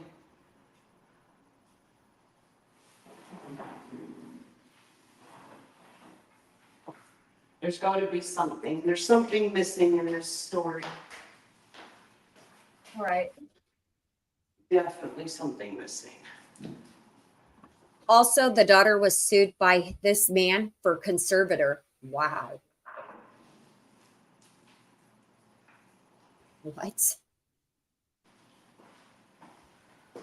He sued the daughter. That doesn't make sense. Also, the grandson of the victim was ripped off. Oh.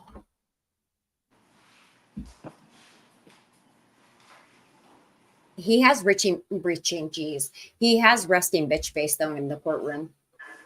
His face irritates me to look at.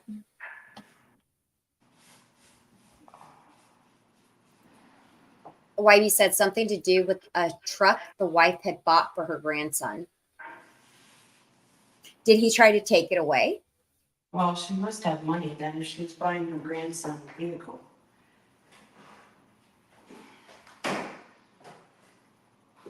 Because she only had $500 in her bank account. There's something.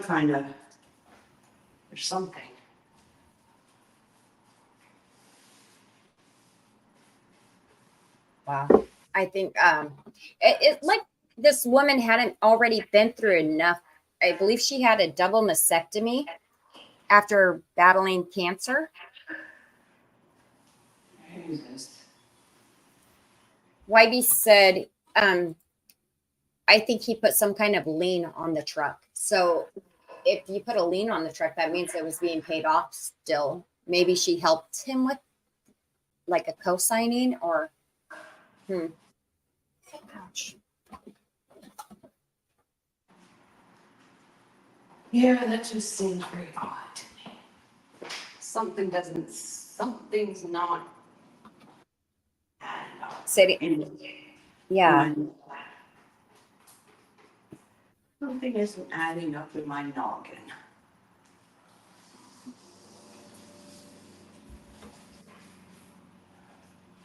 Because if I think of my perpetrator in this scenario, because like everybody's saying she was going to leave him. Well, that was what happened with me. I was leaving. And I had to, that was a no-no. So, but I was the secure person, the working person, the one taking care of the household. Mm-hmm. Like, he came in the relationship with nothing.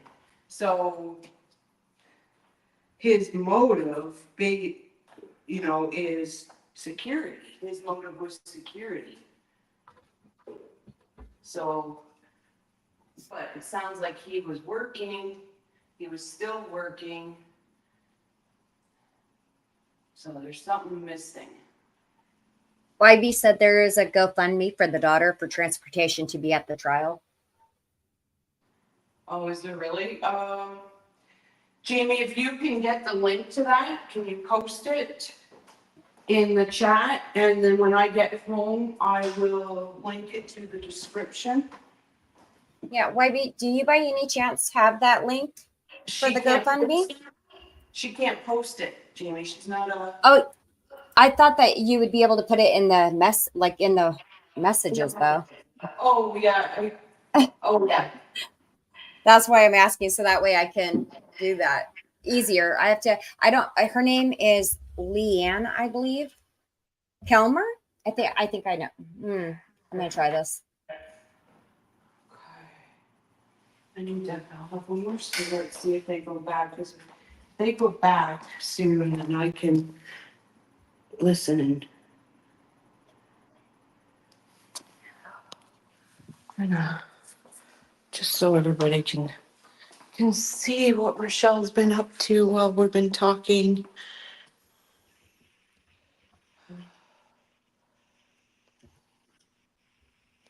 Oops, how do you switch your camera? Oh, no, it's not gonna let me switch my camera around. Oh, okay. Well, that's not gonna work. Oh.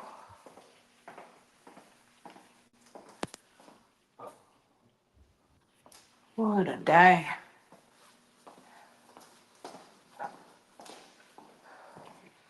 What time, sorry guys, what time did they say they were going back? 1:30? 1:30. Oh, good. 8 more minutes before they go back. Okay, that's. Gosh, I'm looking for it right. YB, how do I spell her name? Do you know? Well, you have. Let's see.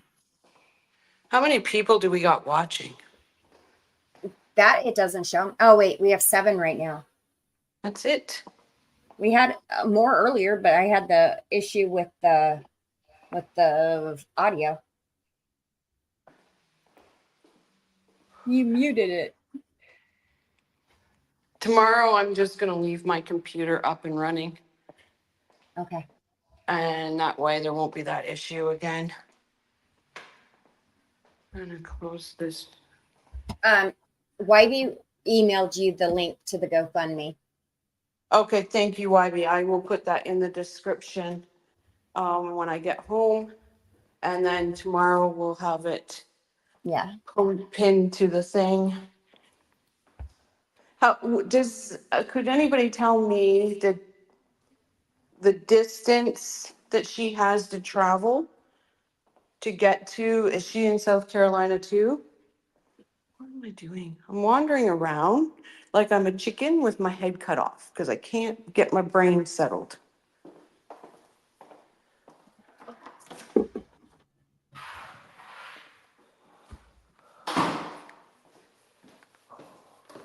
How long does it take you to get to the house?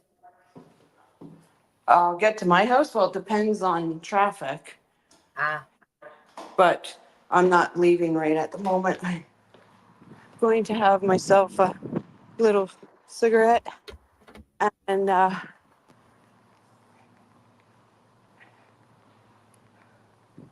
oh, they should be starting. So did they take, there is a GoFundMe for the daughter. Oh, I'm reading it now. okay. Did they take money breaks during the morning part? No, there was no break in between opening and the two witnesses so far. Yeah. No. Sorry, that beeping will stop. I'm just trying to charge my phone while I. Well, that's good because so they'd only take a lunch break and then they'll probably go till 5 o'clock. They might take, because the opening statements for this one, they were short.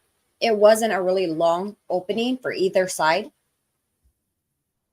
So they might take an after, like just a short break to stretch their legs or whatever. But yeah, I don't think they'll take any other long breaks.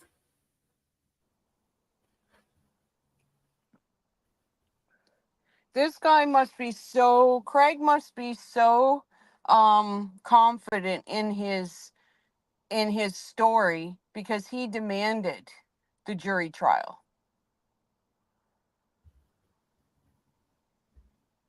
Oh, YB said that GoFundMe was also for legal fees for the daughter. He sued her because he sued her to control her mother's estate.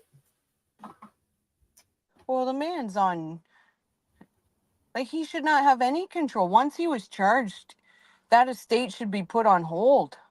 Exactly. YB says she did win eventually, but he dragged her through hell in that process. This is a disgusting man. Like I said, he has resting bitch face and his face annoys me. He's disgusting. Now, I haven't seen the gallery in there. Is her daughter sitting in the gallery? Oh, no, she's going to be a witness, so. Yeah, she's a witness. I wonder if she's going to be the next one. And I know that sometimes, because she is the daughter of the victim, that sometimes even though she has to testify, they'll be allowed in the court. But I don't know if that's only after they've testified or if it's during the whole thing. It depends on the state. It depends on the judge, I think. So they had a nurse, they had a doctor. Yes. Did they have a police officer? Did I Not miss yet. what you said? Okay, so chances are it's going to probably be a police officer next. I would hope they would get the daughter over early. Did she have any other kids or just a daughter? I'm not sure yet. Deb said, I didn't see very many people in the gallery. And YB said, also, as the mother lived for almost a year, the daughter wanted control over her mother's care, not him. Yeah. Oh, so for the 10, how long? Well, he was arrested right away. But he was out on bond right away. See, and that just baffles me because the fact is, if he's out on bond, he's under suspicion of hurting her. But I guess it wasn't murder at that point. So I understand guilty or innocent until proven guilty, but there's got to be something to protect victims. Yeah, there's got to be and their safeguards. families. Yeah. because he was arrested right away. How did he, do we know what his bond was? Wybie said, yeah, but he had rights and demanded them. Yep, no, I agree, Wybie. I understand, but there's got to be some kind of safeguard, especially, well, Yeah. look at Melody Ferris. That, everything, and she was in Georgia, I believe. I'm getting all my cases mixed up again. But anyway, that whole estate was seized and frozen right away. Well, you got to remember that when he was first arrested, it went from the arson to, I believe, the attempted M, and then it became the M. So I think that in the beginning, it's one of those things where since he wasn't being charged with like the most severe crime, then he wasn't being, all of his rights weren't being just taken away from him, which is insane to any normal brain. That's insane. Sorry, guys. I had to mute myself. Someone paid $175,000 for Melody's bond. That was all cash. Who was it? They didn't get that cash back. Oh, seriously? Why they didn't get the cash back? Wow. Is that because she was found guilty? Normally they get it back. That's never came out to who paid that. Probably one of her lovers. Yeah. That woman, you can't tell me that Rusty was the only one she had on the hook. The Southern men liked their Grinch-looking women, I think.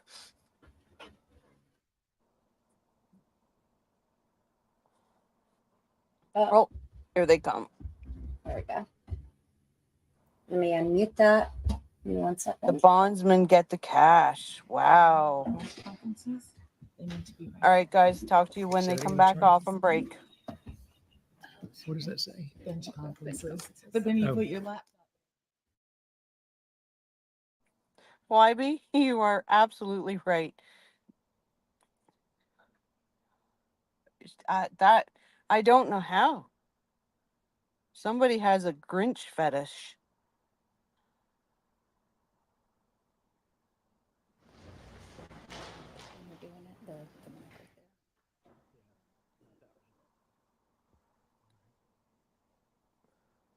Yes. How do I know when this one's on or off? Is there a light? I do think that she would have had a really good life if she hadn't cheated on Gary.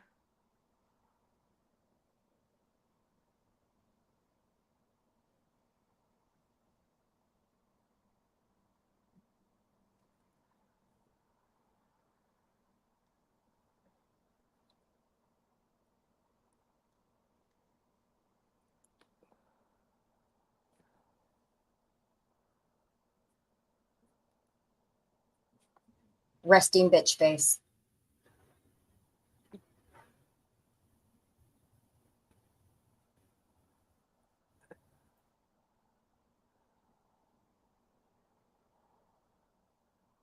You're right, Wybie.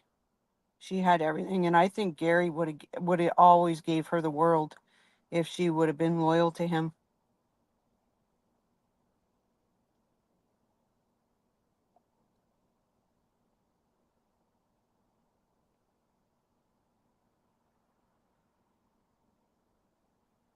Anything then before we bring in the jury?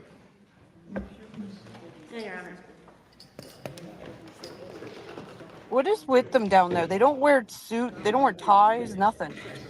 His shirt's not even tucked in. We're missing one? It looks like he rolled out of bed and went to court. Okay, it wasn't a safety. No, everybody's here?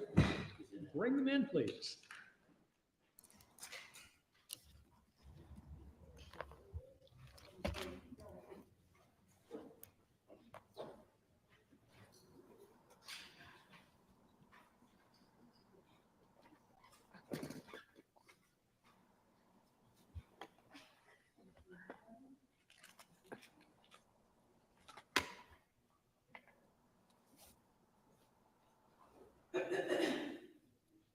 so afraid to come back here later though, because this place someone passed away in.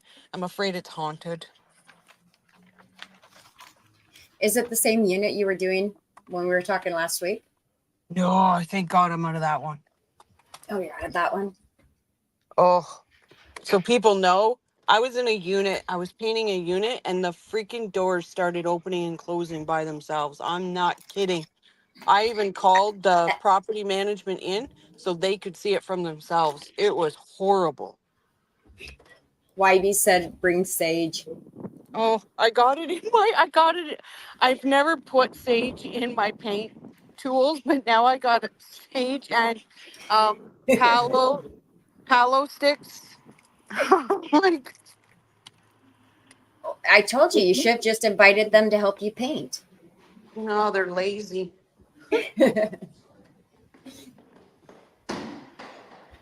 Oh, I tell you. Rusting bitch face. The way he stands, you would think he was in his 70s. Well, at least he stands for the jury. Melody Ferris didn't.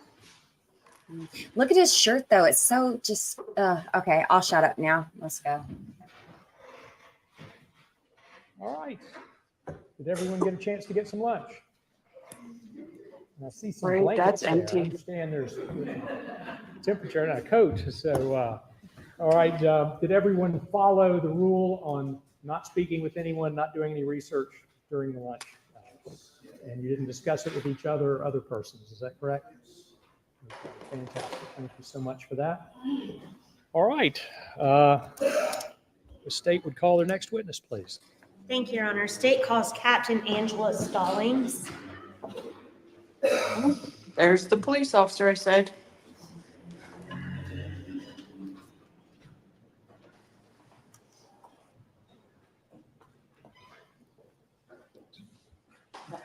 Please come forward to this one. Tweets. You put your paperwork here if you want. Left hand on the Bible, raise your right. Your firm testimony given the court and jury in this case should be the truth, whole truth, nothing but truth, self to God. Yes, ma'am. Please have a seat on the stand.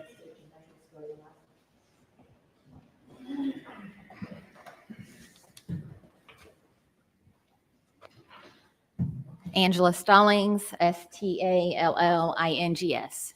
Good afternoon. Good afternoon. Captain Stallings, tell us who you work for and how long you've been there. I work for the Collin County Sheriff's Office and approximately at the Sheriff's Office 17 years. All right. And what is your current position? Currently, I'm captain over the administrative division. And back in 2019, specifically January, what was your position at that time? I was in investigations and also over dispatch in January of 2019. All right. And were you on duty on January 17th of 2019? Yes, ma'am, I was.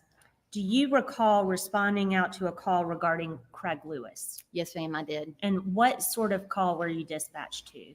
It was in reference to a burned victim that was at the hospital being flown out. Where did you respond? I responded to the residence, which is located in Collin County at 273 Wade Hampton Avenue. All right. And you stated that's within Collin County's jurisdiction? Yes, ma'am, it is. All right. I'm going to show you a picture that's been marked as State's Exhibit 2 and ask if you can identify what is contained in this picture. Yes, ma'am, I can. What is it? It's the front of 273 Wade Hampton Avenue. And is that how it appeared on January 17th of 2019 when you responded? Yes, ma'am, it is. All right, thank you. State would move 2 into evidence at this time. Any objection? No objections from the Thank defense. you. That'll be states too. A series of exhibits, I've already approved them. I have no objection, Your Honor. She's shown them. The package of photographs that's there, those are 1, 2 through what number? 2, 3, 4, and 5. The state would move into evidence at this time without objection. All right, then. Objection. Thank you. 2 through 5 inclusive. Thanks. All right, Captain Stallings. When you arrived at 273 Wade Hampton, what did you observe? When I arrived, I was with 2 other investigators as we approached the rear of the residence. I had other investigators that were coming from the back door with Mr. Lewis walking towards his vehicle. Okay. I'm going to show you what has been entered. Actually, I'm going to publish because these have been entered. Permission to publish.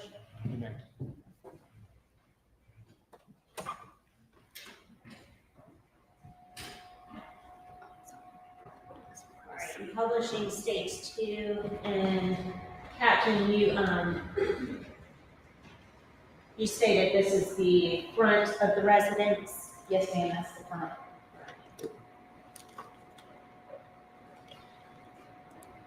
Publishing states 3. And if you can describe what we're looking at here. Yes, ma'am, that's the rear of the residence. If you're on the back side of the house, it's going to be towards the left of the back side of the house. Okay, so we have a carport here. Correct. And what is this vehicle? It's a Toyota. All right. And where was Craig Lewis when you got there? He was under the carport from that back door walking towards his vehicle when I arrived. Okay. The published states 4. What is this a picture of? That's another angle of the carport area at the back of the house, just on the other side of the Toyota facing the one back door under the carport. Okay. States 5 again. Same angle, just a closer view. All right, and is this the back door that you're referring to? Yes, ma'am. And the defendant was somewhere in between here? Yes, ma'am.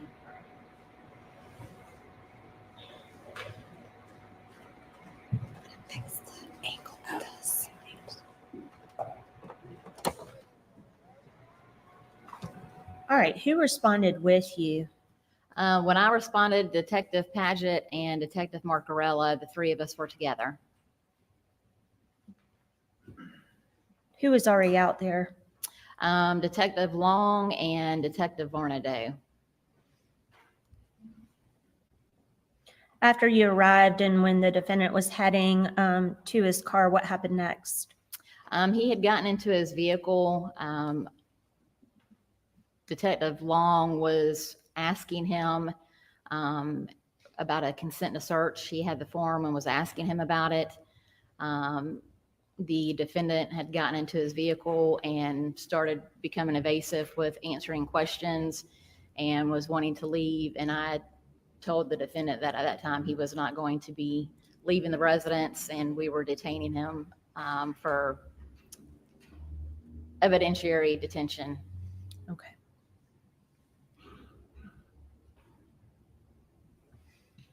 Was he ordered out of the car?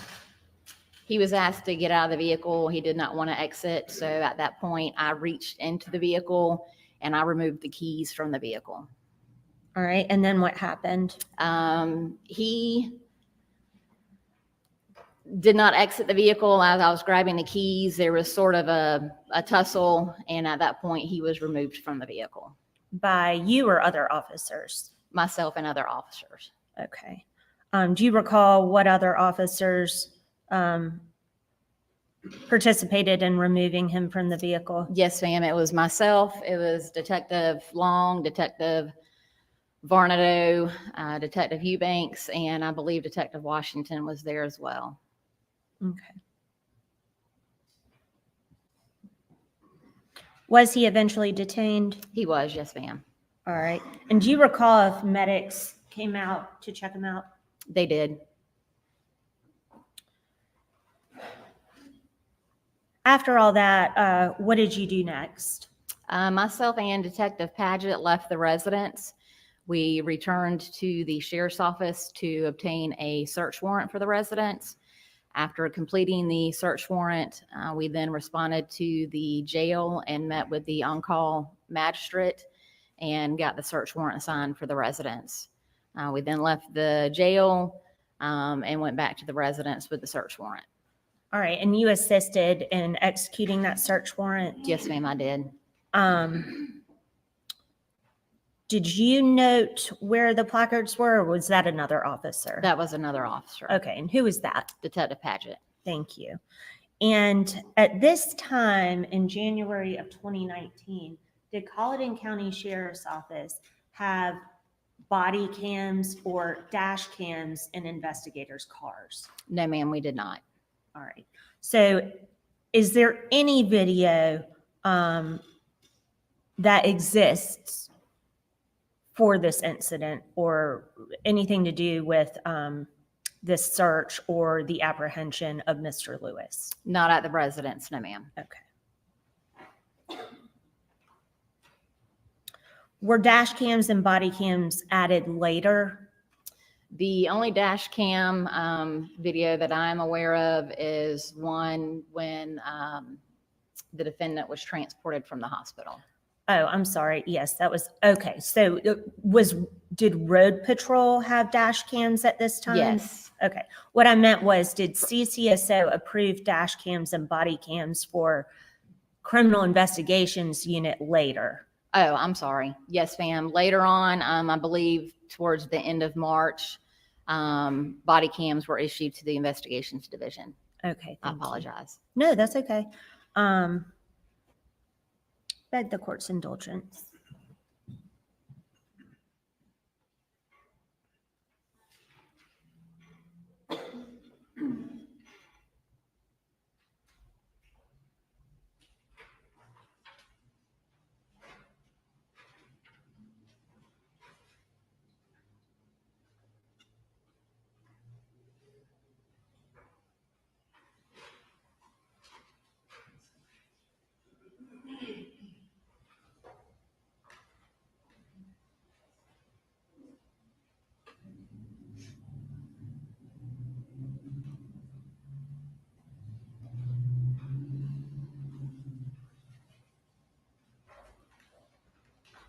Your objections to 19 through 25. Inclusive, 19 through 25, all right, 19 through 25, inclusive, without objection. Thank you. All right. Permission to publish? Thank you. Captain Stallings, I'm going to show you a series of pictures that have been entered. These are exhibits 19 through 25. If you can just describe what we're looking at in each.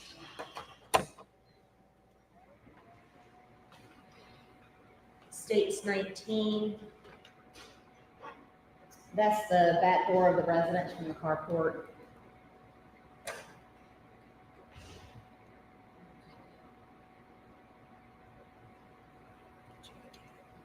Miss Keeney.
All right, so this is the back door that we saw through the carport. Is that right, Captain? Yes, ma'am. All right. And that's showing into the residence. Yes, ma'am.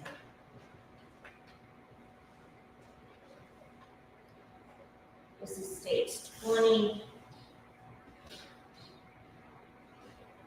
What are we looking at here? That's at the doorway looking into the living room area. And I realize these are dark, but the jury will have them back in the jury room. States 21. Another overview photo of the living room area.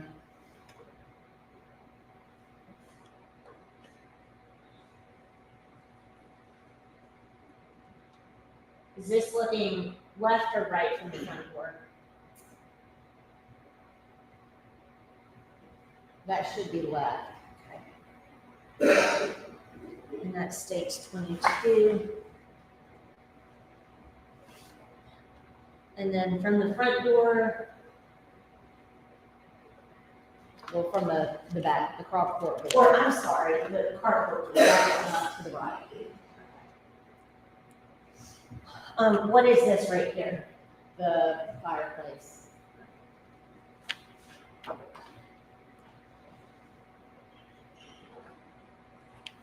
States 24. Same area, just a little different angle that shows you more of the left side of the living room and then the doorway straight ahead. This doorway. Yes, ma'am. Does that go back to the bedrooms or? It should have gone to the bedrooms and the kitchen area.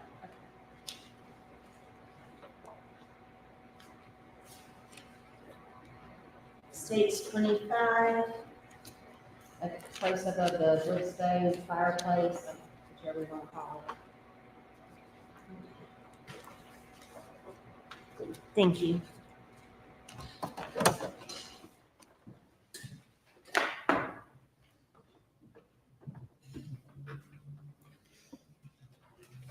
Beg the court's indulgence.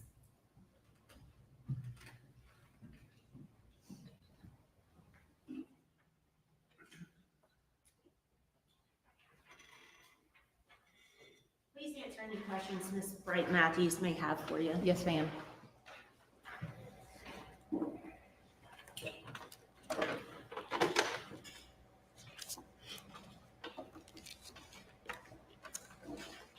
Okay, please go on.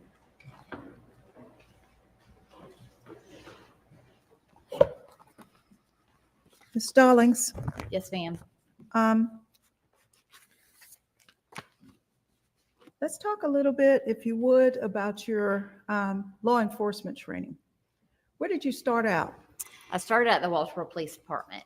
And I believe when you were at the Walterboro Police Department, you worked as a road unit first? No, ma'am. I started off as a dispatcher. Okay, so you have a lot of experience as a dispatcher. Yes, ma'am. And then after you left, when did you leave Walterboro Police Department? I started Walterboro Police Department in '98 as a dispatcher. I became Class 1 certified in '99. In 2001, I left the police department and went to the sheriff's office. That's when Andy Strickland was no, elected, ma'am. or was it That- under George Malone? That was under Allen Beach. Allen Beach, okay. Yes, ma'am. And then I was there under George Malone. Mhm. The second term of his election, I was terminated Mhm. at the pleasure of the sheriff. I then worked part-time in Cottageville to try to maintain my certification, because if you're out for a certain amount of time, you lose your certification. And then Walterboro Police offered me a position in community policing. So I went back to the police department. I was there a year and a half, I believe. And the solicitor's office approached me to be part of their investigations unit. So I went to work for the solicitor's office as an investigator for 5 years. And then went back to the sheriff's office. I was approached and asked to come back to the sheriff's office and oversee the dispatch center. And that was Under what sheriff? under Andy Strickland. Okay.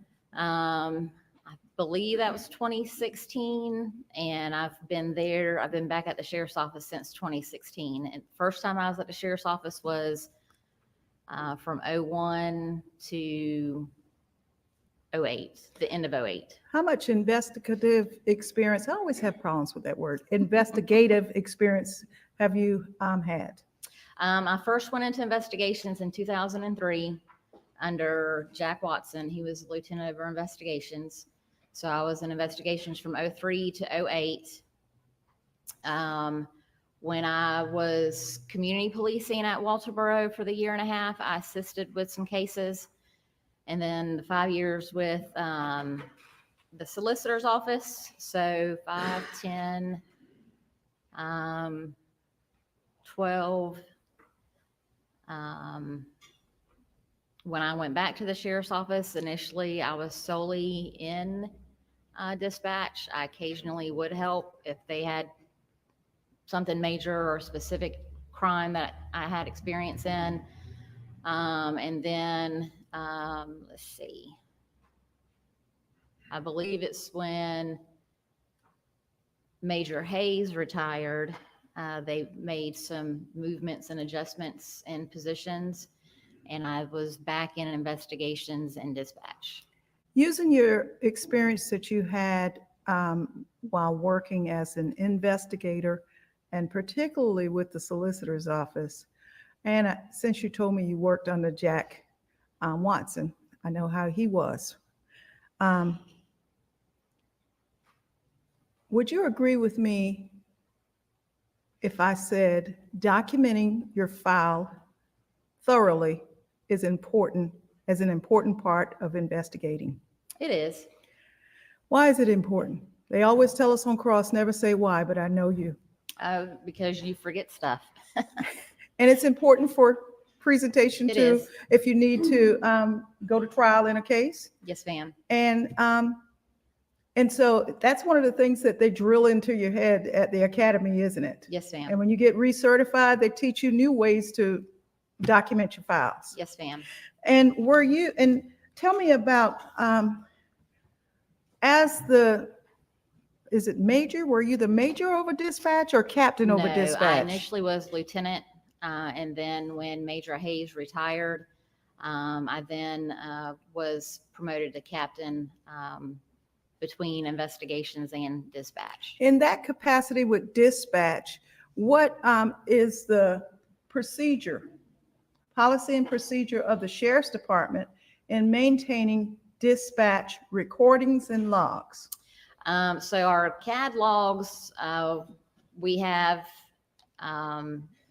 indefinite from when our CAD system began. Right. We initially were on the AS400 system, and in 2019, we changed over to Central Square, which Maybe I was- didn't say that question properly. Okay. What is the policy as it relates to how long you keep the CADs? The CAD reports we have indefinite. And what is the And CAD? The CAD report is the call for service. Well, CAD is computer aided dispatch. Mhm. Within our system, we have different sections of it, but the computer aided dispatch pertaining to CAD are the call for service logs, and we maintain those indefinite back to when we initiated the CAD system. What is the sheriff's policy, was the sheriff's policy in 2019 as it relates to maintaining the recordings? The recordings, we maintain those By that, so I can explain it, the recording of when someone calls, when someone calls, we maintain those for 3 years. okay? And is there, do you maintain them and send them to the particular case if it's an arrest involved? We do. And was that done in this case? It was not. Was a transcription of what was reported maintained for this case? Not a transcript, but the call for service has the notes that were taken from the caller. And it's very cryptic, very short, isn't it? It is. Okay.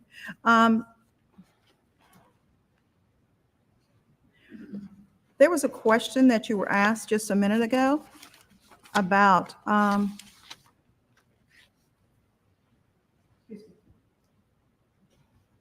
you were asked about body cams. Yes, ma'am. And if you would explain for the jury, body cam is generally that camera that's in the middle of the chest of an officer, isn't that right? Yes, ma'am. Whereas But- a dash cam, I'm sorry.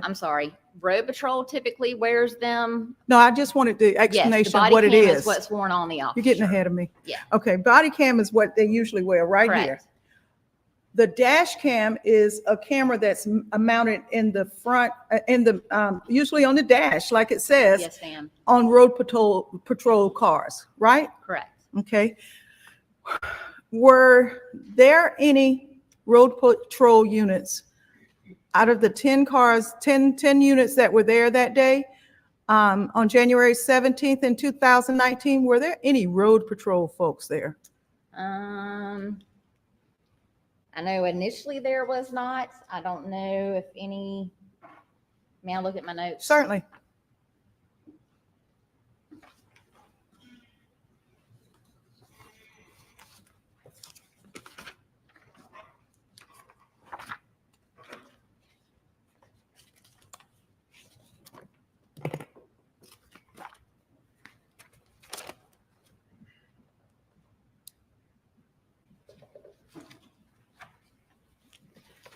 It shows that Roy Blake was dispatched and initially went to the hospital. Who is he? He was a deputy. He was a road deputy. Okay.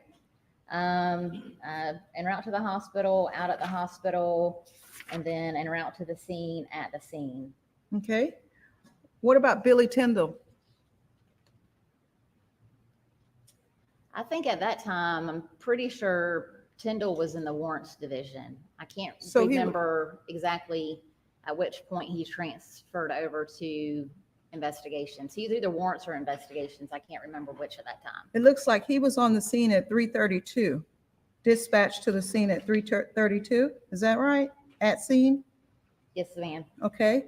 And do we have a dash cam from him? No, ma'am. He wasn't part of the road division. Okay. And let's go on. How many, if you would, since we're on that, how many people, give the jury the list of names that were there. Starting with yours, I think first is on your sheet.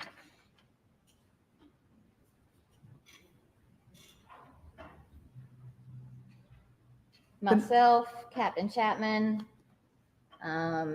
Billy Tyndall. What was his rank?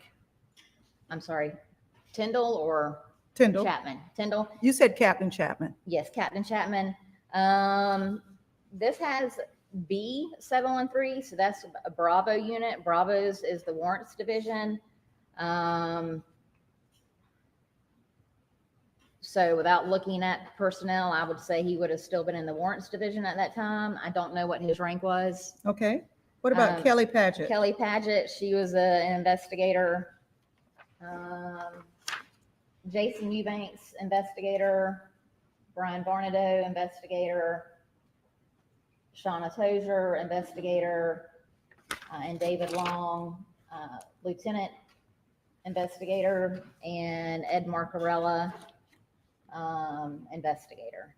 And then he went to the hospital. What about George Rue? He went to the hospital. He did not come to the residence. Was he an investigator? No, ma'am. He was supply lieutenant. Would he have had a dash cam?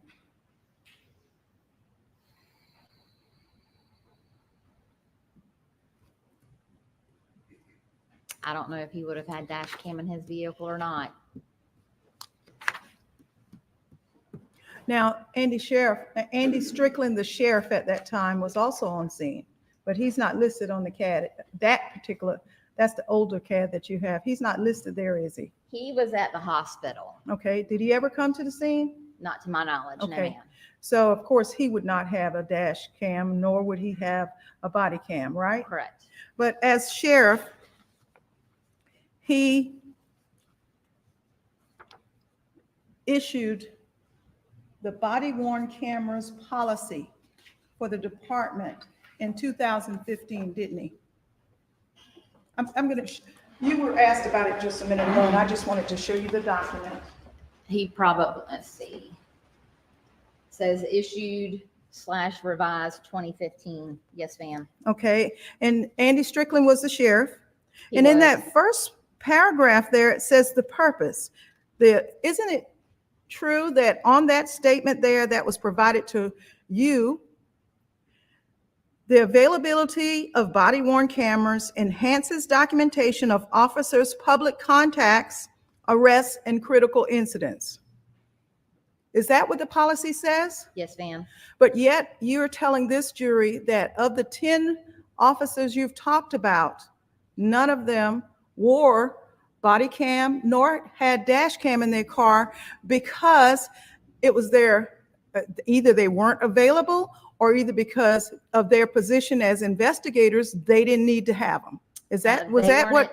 They weren't issued to investigations until March of 2019. Is that what your sheriff at the time decided, or was it something that came up that all of the rank decided that they didn't want? That I don't know who made that decision. I know the investigators didn't have them. Would you doubt it if anything came out that a lot of the investigators did not want to have body cams on them? I would object to this conjecture. I'll withdraw that, Your Honor.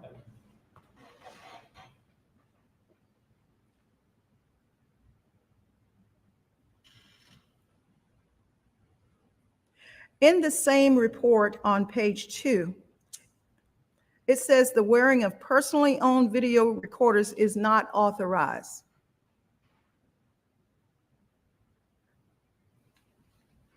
You could only wear what was issued. Is it your testimony here today that in 2015, this policy was presented, but yet no one was even afforded the ability to wear a body-worn camera?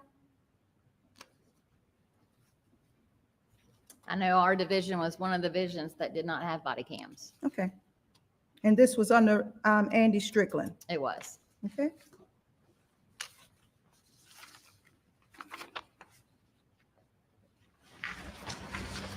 Thank you. Yes, ma'am.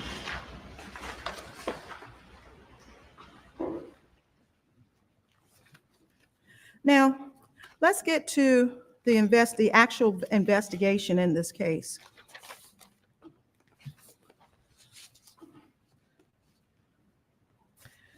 You get this call to come to the scene to investigate what you believe to be is an arson and a seriously injured person that was being medevaced to Atlanta, right? Yes, ma'am. And when we talk about the rank of people on the scene, what rank were you compared to the others? I was captain. What does that mean? I know I should know what captain, lieutenant, what does that put you first, second, or third of the people on the scene? First. Okay. Until Chapman arrived, and then he has more experience than I do, so then I would have fallen under him. Okay, so when you arrived on the scene, I am looking at your report, and if you don't mind, look at it with me. The severity of what has gone on, you wrote white male dropped victim off at the ER.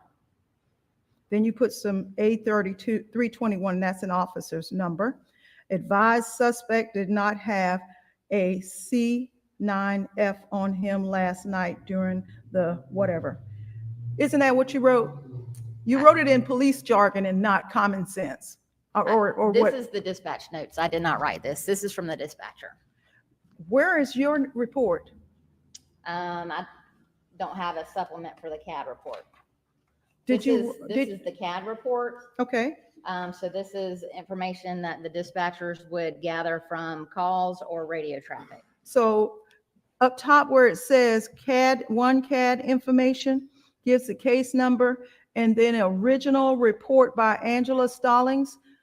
Is the jury to understand that you gave that information to the dispatch? So where it says A321 advised Yes. suspect did have a It's code 9 my- box. wait a That minute. was from me. So everything in here is what you told the dispatch. No, that's not correct. Okay, so this stuff in here is not what, but so let me show you what the state's provided to me.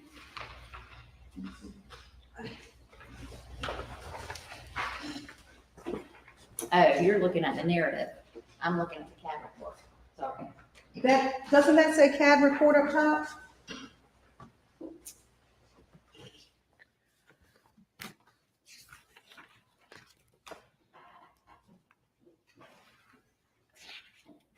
So yes, this is the CAD report, yes. And that CAD report was done with information you provided, wasn't it? Part of it was. So where would the other information have come from? The caller calling in to dispatch to report the incident. Okay, why does it then say original report by Angela Stallings?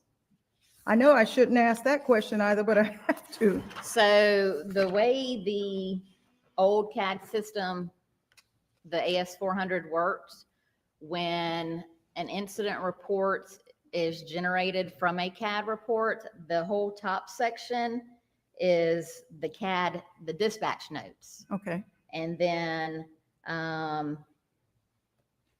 some officers would keep that, would separate it, go into their narrative, and then of what the officer themselves did. And then you would have your supplements from your other officers. instead of using their independent observations?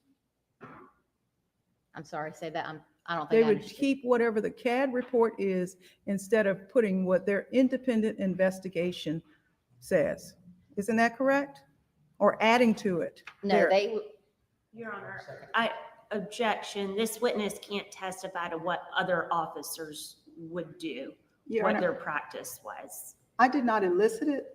She provided the information. She said what some officers, I didn't ask what some officers. Once she said it, I asked her to explain what she meant. And I am on cross. You can testify as to what you meant, but as to what other officers might have done, stay away from that. If you would, okay. please. So sometimes when the officers would initiate their narrative, they would leave the CAD notes, separate it, and do their narrative themselves. This original narrative are the notes that copied over from the CAD report. And it says, as the officers went into their narratives, it says, see supplements for the narratives from the officers. So where's your supplement? I don't have one. You were at one point the highest and then the second highest person on the scene of this report, given your background with the solicitor's office and in law enforcement and investigations. You did not write a report. I did not write a narrative. No, I did not. Did you make independent notes? No, ma'am.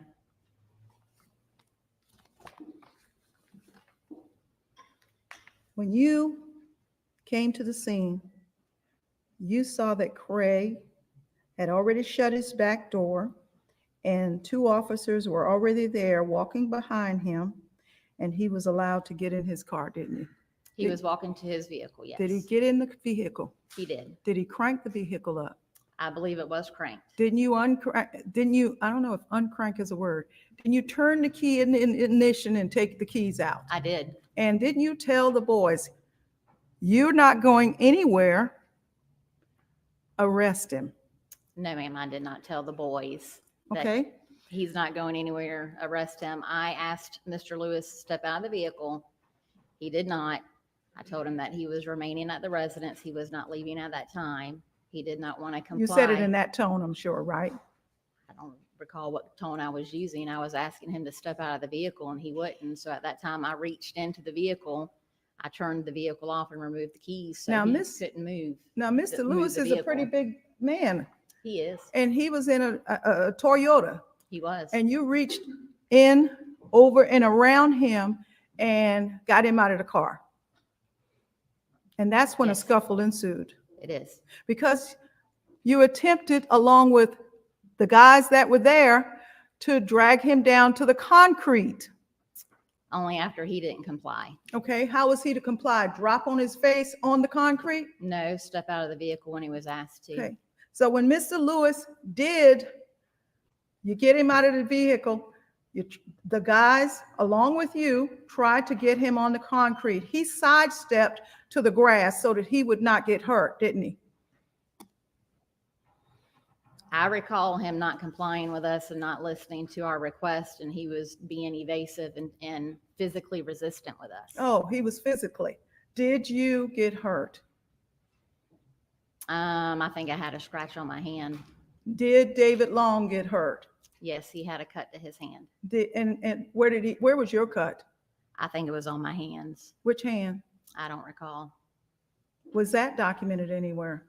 Probably in our interdepartmental, as we did Eubanks's paperwork.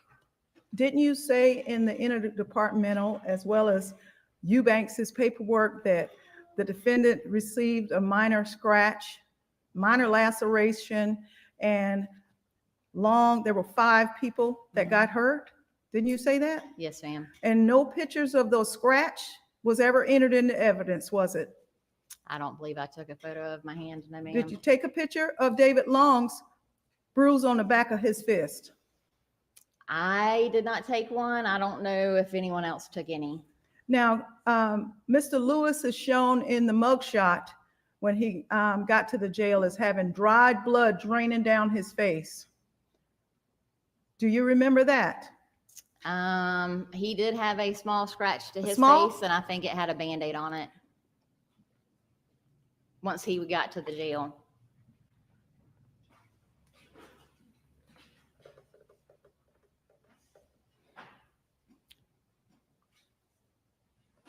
Ms. Stallings, I'm going to ask this, and I would really appreciate your candor because I know you. Did you know at the time that Andy Strickland, when he sent y'all over there, that Leanne Kellum, Terry Lewis's daughter, was one of his tenants? Did you know that? Was one of the sheriff, your sheriff's tenants? No, Did you ma'am, know I that? did not know that. He didn't tell you that, did he? No, ma'am. He's the one who issued the be on the lookout and sent y'all over there to Craig's house, didn't he? He was one of the ones, he did give the bolo for a vehicle. Be on the lookout. description. Yes, ma'am. Did you know that he was in communication with Leanne Kellum when she was on her way to Atlanta? I was not aware of that, no, ma'am. Does the CAD log show that Andy Strickland went to the emergency room when Craig was there being tended to by the doctor? I know that he was at the hospital when the initial call came out. Let's see.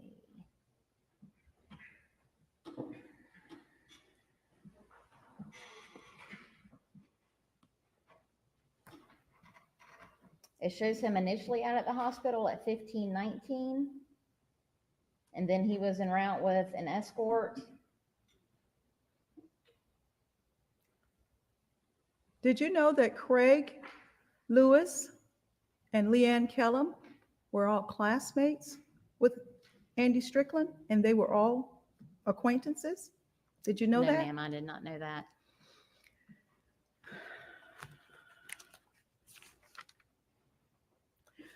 I noticed that some officers were at the scene that are not listed on the CAD report. Wendell Butterfield, do you remember him being there?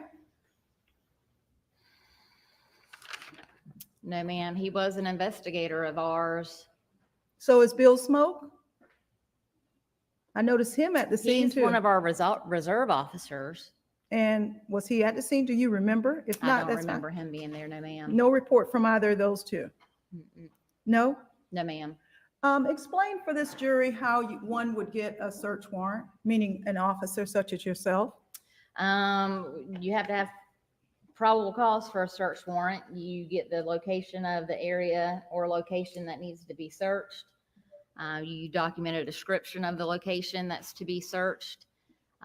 You submit what you're looking for based off of the type of crime, what probable cause you do have that at that time, and then you go and you seek it with a magistrate judge or a circuit court judge. Do you have to swear that you're telling the truth? Yes. And in this particular case, you did not write a report, but you went and got a search warrant on the house that we've seen pictures of, based upon your sworn affidavit or sworn testimony to the magistrate. Yes, ma'am. Didn't you tell the magistrate after bringing the victim to the emergency room, the spouse left and did not stay with the patient?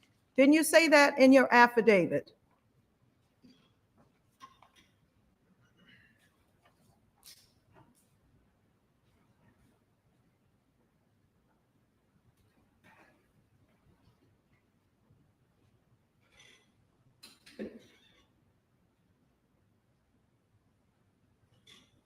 Down at the bottom, in paragraph 3, subparagraph number 3, first sentence. Yes, I did. And then you said, officers responded to the residence of the patient and spouse. And then, isn't that correct? That's your next Yes, statement? ma'am. The next statement says contact was made with the spouse at the residence. Correct. And I assume by that you mean the 2 officers that arrived first, or are you referring to yourself?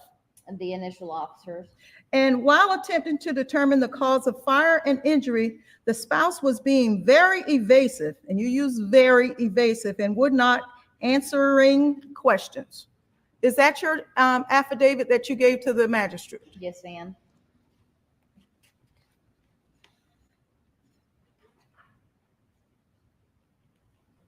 The spouse did state he had already removed the couch from the residence that was damaged during the fire. So he told them that much, right? Correct. The spouse was attempting to leave the residence and officers attempted to detain him. Isn't that correct? Yes, ma'am. But didn't Officer Long and Varnado tell him he could leave and you came and changed it? I'm not sure what they told him.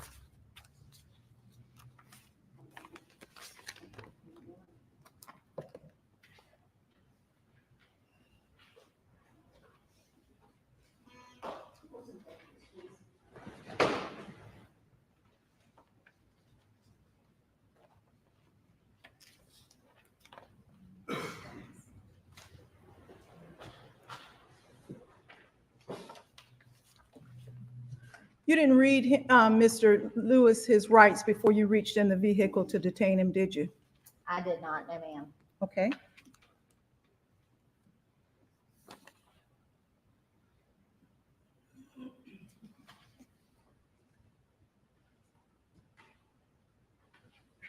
May I approach?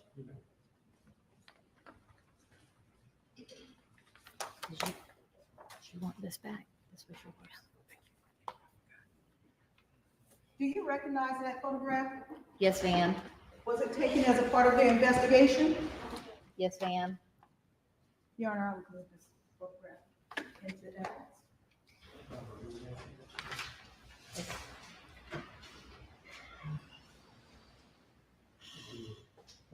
What number? Teresa. 3, 4? 4, okay. 4. No objection to 4, is that correct? No objection. All right, that'll be 4 without objection. And it's great.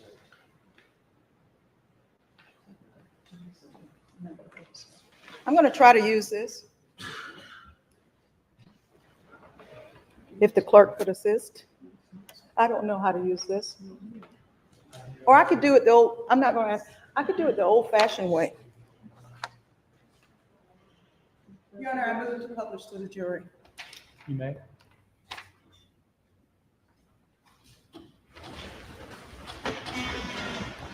Does defendant's exhibit number 4 accurately depict how Craig Lewis looked on the evening when you said that he had a little scratch? Yes, ma'am. Thank you.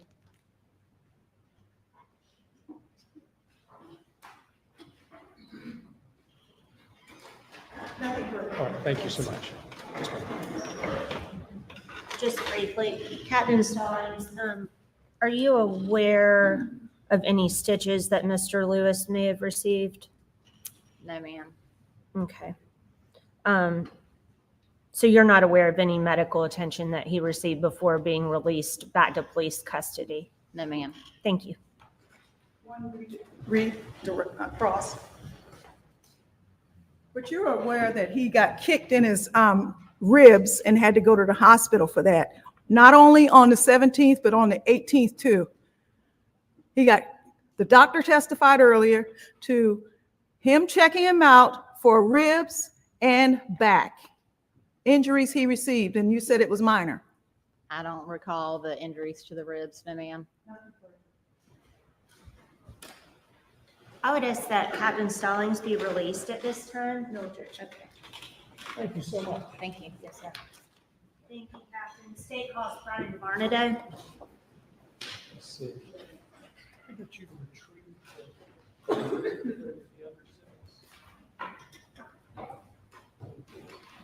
you might just be able to reach over there. Thank you very much.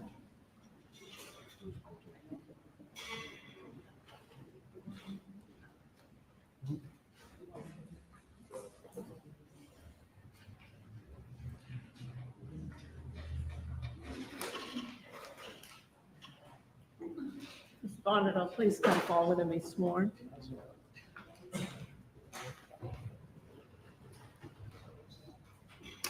Please come forward and place your left hand on the Bible and raise your right. How you doing? I'm fine. Your firm testimony to give the court and jury in this case should be the truth, whole truth, nothing but truth, self you God. I do. Please have a seat on the witness stand. State your name for the record and swear your license.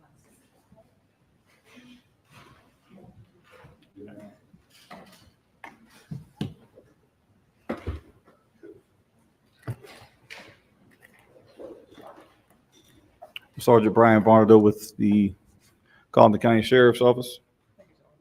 Is it? Okay. Last name spelled Varnadoe. I think it's on. That's all. Isn't it? Doesn't sound like it's on. Okay, try it again, Sergeant. I got a big mouth. You should really hear me. It's not working, is it?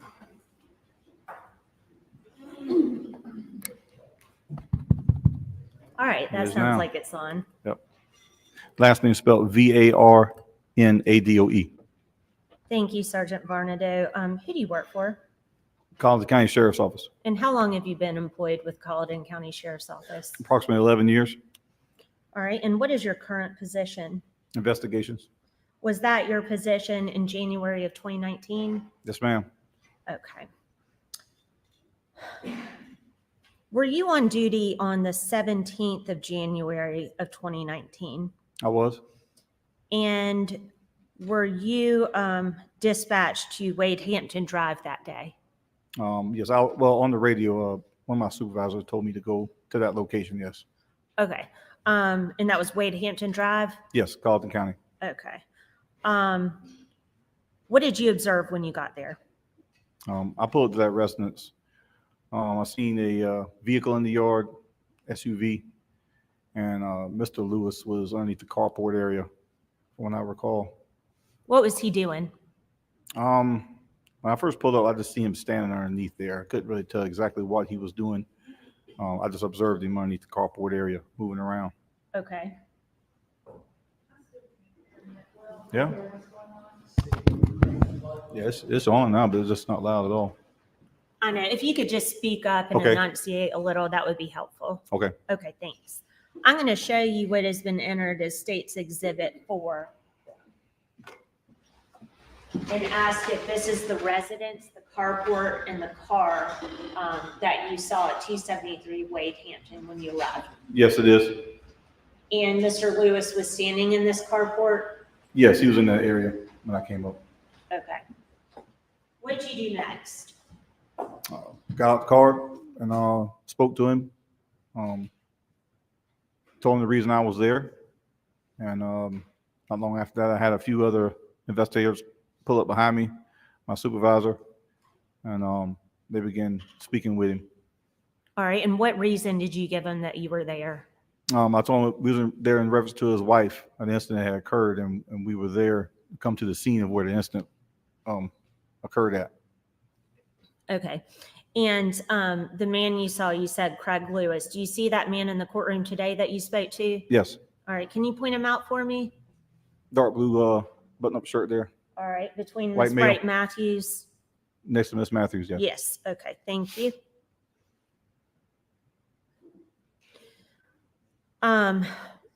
What happened after you and investigators initially spoke to Mr. Lewis? I believe he wanted to leave the residence. He was speaking to my captain, Angela Stallings. He got in his vehicle and said he was leaving. She informed him he was detained and he was not free to leave. The incident had just freshly happened, and we was trying to get a handle on what had occurred. He said he was leaving after she told him he was under detention, and he did not comply with getting out of his vehicle. She told him to step out the vehicle and that he could not leave. I believe she attempted to take his keys. I don't know if she actually ever got the keys or not at that time. And then he was placed to the ground and put in restraints. Okay, so he had to be removed from the vehicle? Yes, All right, and were you involved in that removal? yes, All right, were other officers involved with that? yes, there were. Okay. And eventually was he detained? Yes, he was. Okay. Do you recall anyone advising him of his Miranda rights? I did not myself. I didn't ask him any questions, but one of the supervisors there probably notified him of his Miranda. Okay, well, you don't have to guess. If you don't recall, that's okay. No.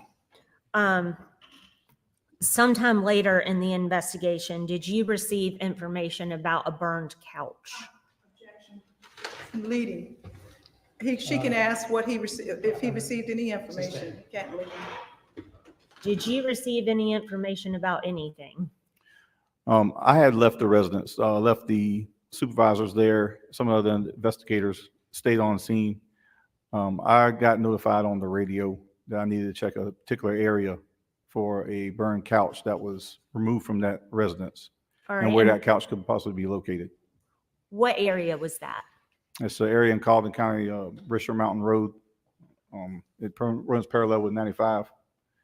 Did you respond out to Risher Mountain Road? Yes, I responded out there.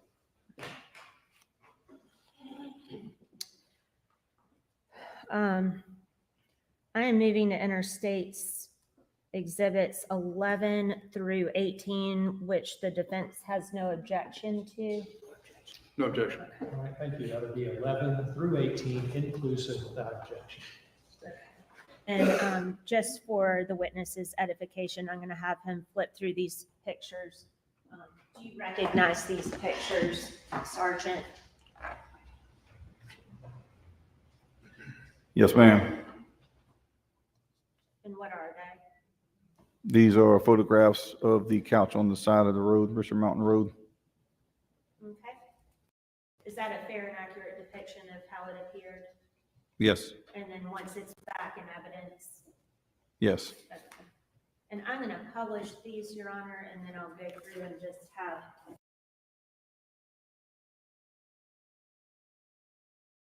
Sergeant Barnado describe what we're seeing, if that suits the court. No objection, I presume.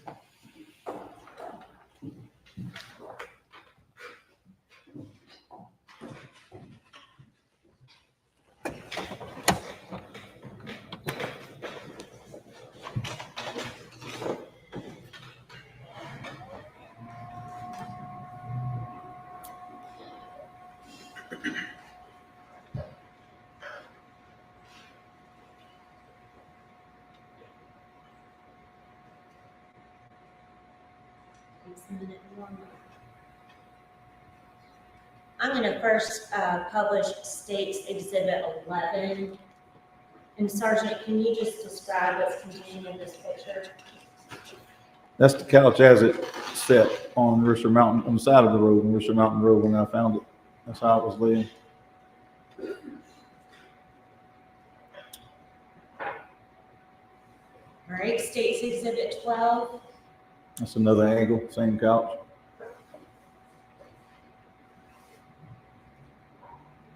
State's Exhibit 13.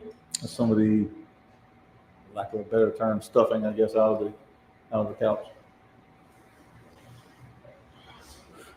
State's 14. That's a photograph of a cigarette lighter that was lying beside the couch. Was this couch and the cigarette lighter collected? Yes, And was that all taken back to evidence at the Criminal Investigations Division? yes, the couch was taken back, I believe, to our bay. We have a open bay in there.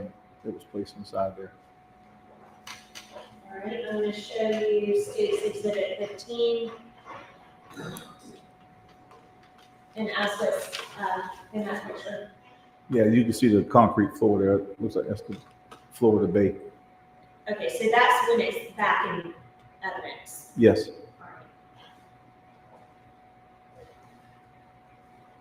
Again, State's Exhibit 16. Same, just a different angle. 17. That's the same, different view. All right. Could you tell where most of the burns were on the left or right side of the couch when you're facing it? You're facing it, most of them are on the left side.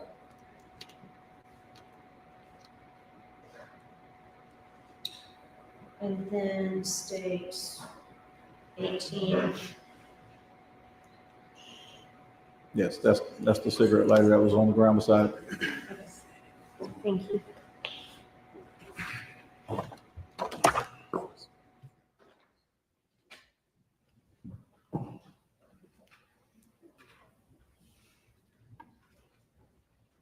Did you have any other involvement in the investigation of this case? No.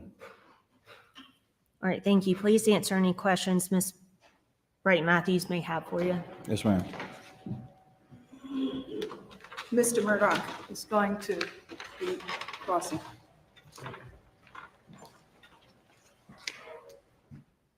Good afternoon, Mr. Barnard. How you do, sir? I'm doing well.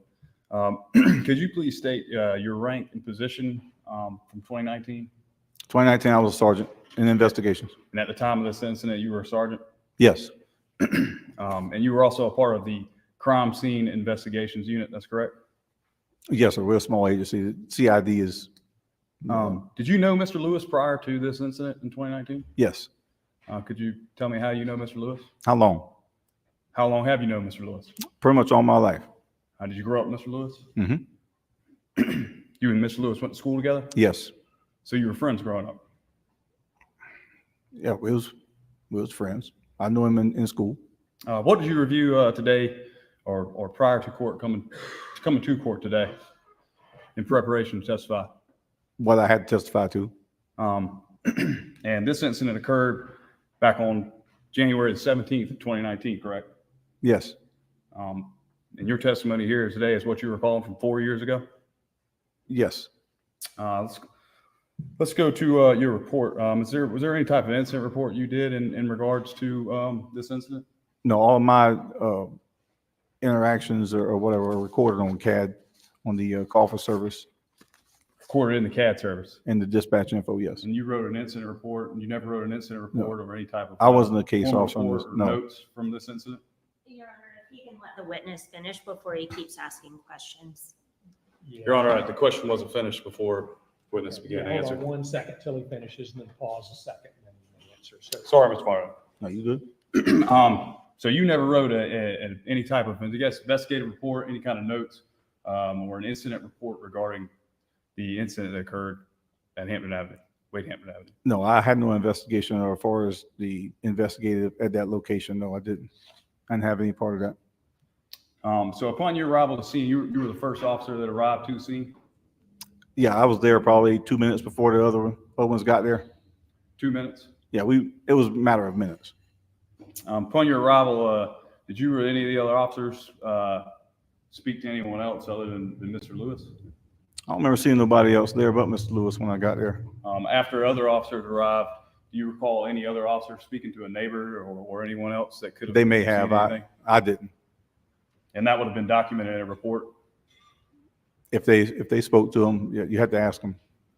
Isn't one of the first things an officer does arriving on scene, investigating a crime, would be to search for other witnesses or any type of surveillance footage or anything that can help the investigation? That's some of the things we do, yeah. And why do you do that? To gather evidence. But you personally never spoke to anyone else? I don't recall speaking to a neighbor, no. Do you remember when you made contact with the defendant? Were you by yourself? It was a matter of minutes. I may have been there a minute or two, just he and I. And Do you then, remember Mr. Long was yes, also there? I believe he was one of the first ones. My first in So it's chain safe of to command. say that you and Mr. Long, One second, let him finish the answer if you would. my chain of command. He's my next in line supervisor, and he pulled in right behind me. Yes. So it's safe to say that you and Mr. Long together made contact with the defendant on the scene. Well, I remember. Yeah. Did you, upon making contact with the defendant, did you search the defendant, pat down or anything? No. When I got there, it wasn't very long before the rest of them got there. I pretty much was just telling Mr. Lewis why we were there. Do you recall anyone? I didn't Mr. ask Long? him any questions or anything. Do you recall Mr. Long or any other officer patting down Mr. Lewis? I don't. Searching Mr. Lewis? No, I don't. So you had no reason to believe Mr. Lewis was dangerous, or At the time, no. did you ask the defendant, Mr. Lewis, what was going on when you arrived? I told him why we were there. I didn't get into a whole lot of asking the questions. I left that from Ms. Stallings and the rest of them. And did Mr. Lewis say anything to you when you asked him about what was going on? No, he didn't have wasn't nothing dire to the situation. He was just, telling me, hey, she's messed up or whatever. It was just general conversation. So there were some statements made between you and Mr. Lewis. Yeah, upon his yeah. We just arrival. had a general meeting. Like I said, it was like maybe a minute before everybody else got there. Did Mr. Lewis tell you where he was going? No, Did you and Detective Long, I'm assuming he was detective at the time, yes, did you and Detective Long enter Mr. Lewis's residence before any other officers arrived on scene? and no, there was some other ones there by the time the sweep was done at the house. So are you familiar with Detective Paget? Was Detective Paget also on the scene that day? I think she came up behind us too. Also, yes. There was Yeah, a lot. Yeah, go ahead. I have a document here. This is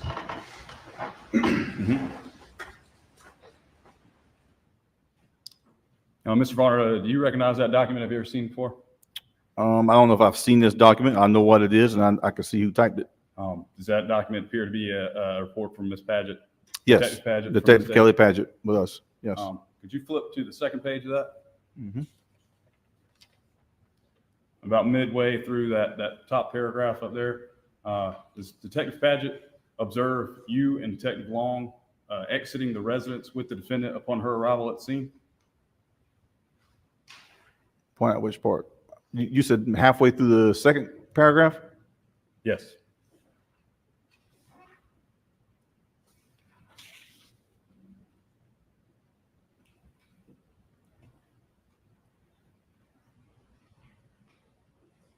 Your Honor, if I may. Yeah, come on up here and show them what you're talking about.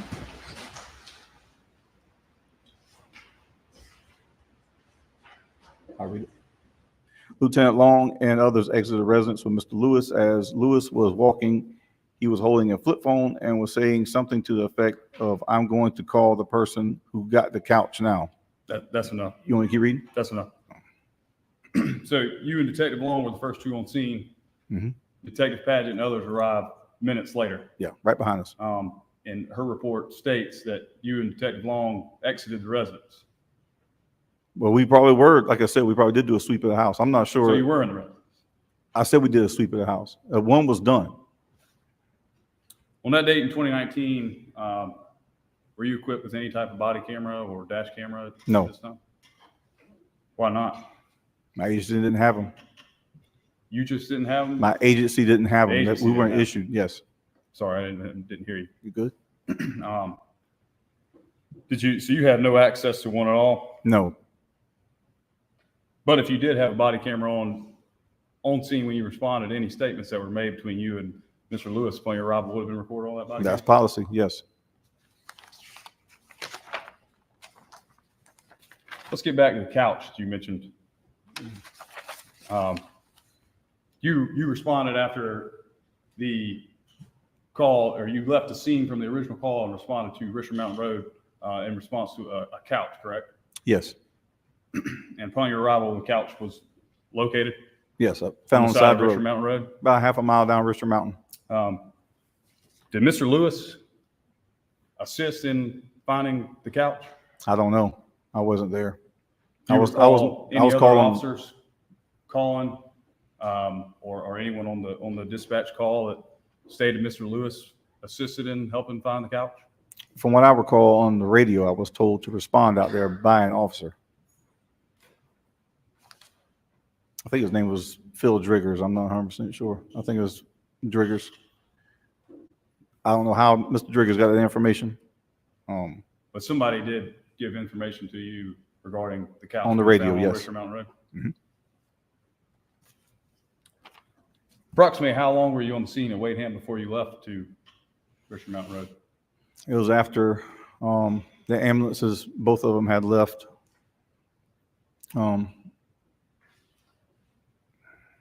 30 minutes maybe. Wasn't very long. It should be in the Do you recall if the fire department was ever called in any part of this investigation? I don't remember the fire department, no. And when you arrived at the home and Mr. Lewis advised you of fire, that's correct?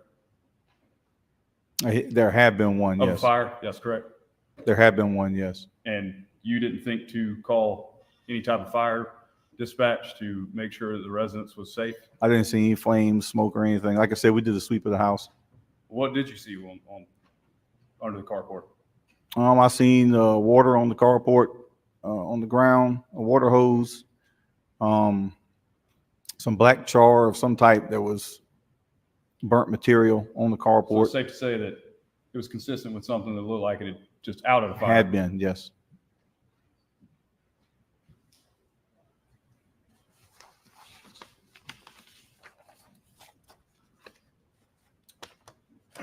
So were you in part of, or did you take part in helping to detain Mr. Lewis, or did that occur after you left the scene at Wadeham? Nope, I was there. Do you remember approximately how Mr. Lewis was detained?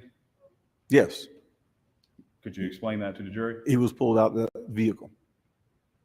And when did Mr. Lewis get into his vehicle? I believe while my captain may have been talking to him, he was walking towards his the pictures. Well, according Has to it- Detective Paget, you and Mr. Long exited the home with Mr. Lewis. Was it that point where he got into his vehicle? Yeah, after he walked away from there, yes. He wasn't in restraints He or wasn't anything. detained at that point? No, well, he was detained, but we didn't have him in handcuffs. We just told him he needed to stay there. Typically, when you detain someone, are they placed into handcuffs? Yes, sir. It's difficult for a court reporter. You continue to talk over one another. Sorry, I Your Honor. So apologize. that's Your okay. Honor. That's all right. It's fine. But just give it a second before the answer. And if you give them a second to finish, it might go a little smoother. Thank you so much. Sorry for the interruption. Please ask the question again. Typically, when you detain someone, are they placed in handcuffs? Not all the time.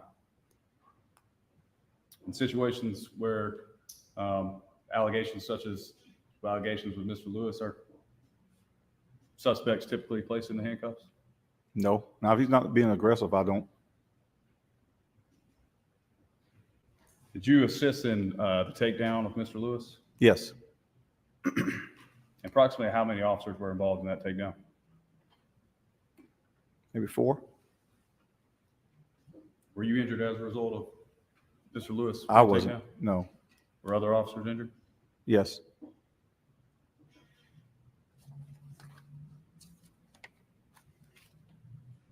Did you have any reason to believe that a fire didn't occur at the residence upon your arrival? It appeared so. I'm not an expert in that area, but there was, like I said, there was some charred remains of fabric or something. The water hose out there, the water on the pavement. You can smell the slight smell of smoke. I mean, at some point you can tell there had been a fire. But the fire department was never called. Not that I'm aware of. I didn't see them. Is it common for responding to accidents, fire department be called? If we think they're needed, yes. Well, even in small car accidents, fire department's usually called, correct? Yes, sir. Actually, there was never a 911 call to come out there to that location.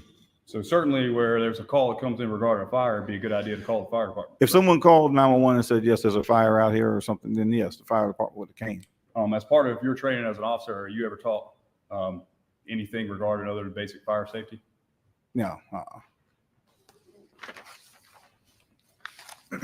Would you be familiar with an expert calls an origin expert with fire? You have to repeat that for me. Would you be familiar with a cause and origin expert when it comes to fire? No.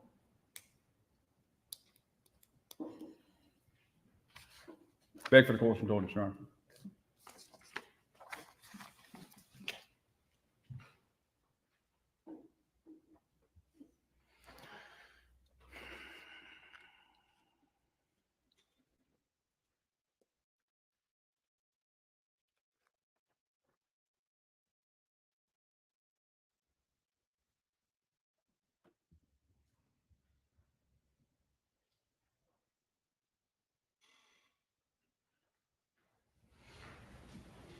Mr. Barnard, were there 3 dogs that were located in the residence upon your arrival?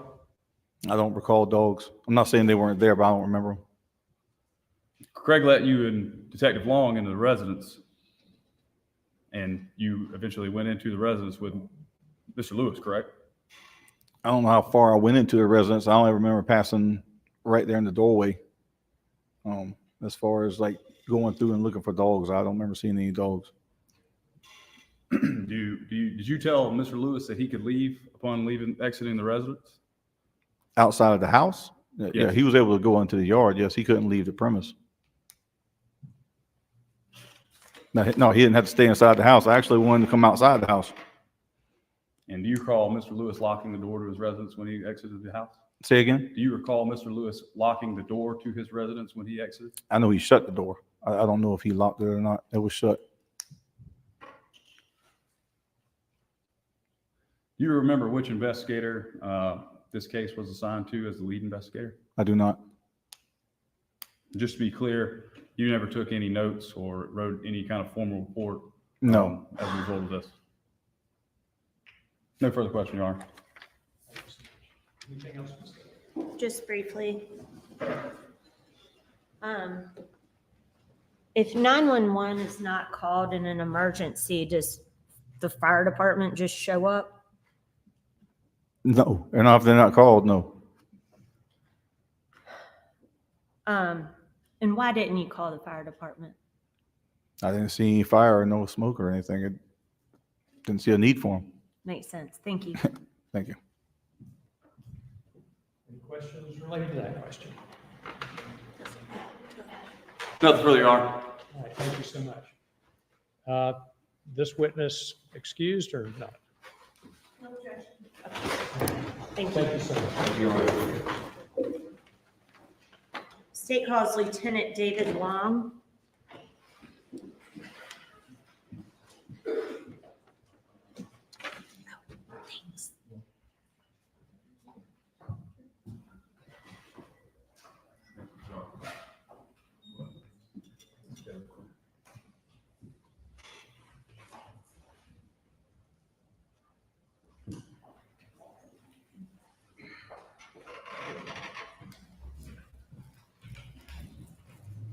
Mr. Long, please come forward and be sworn.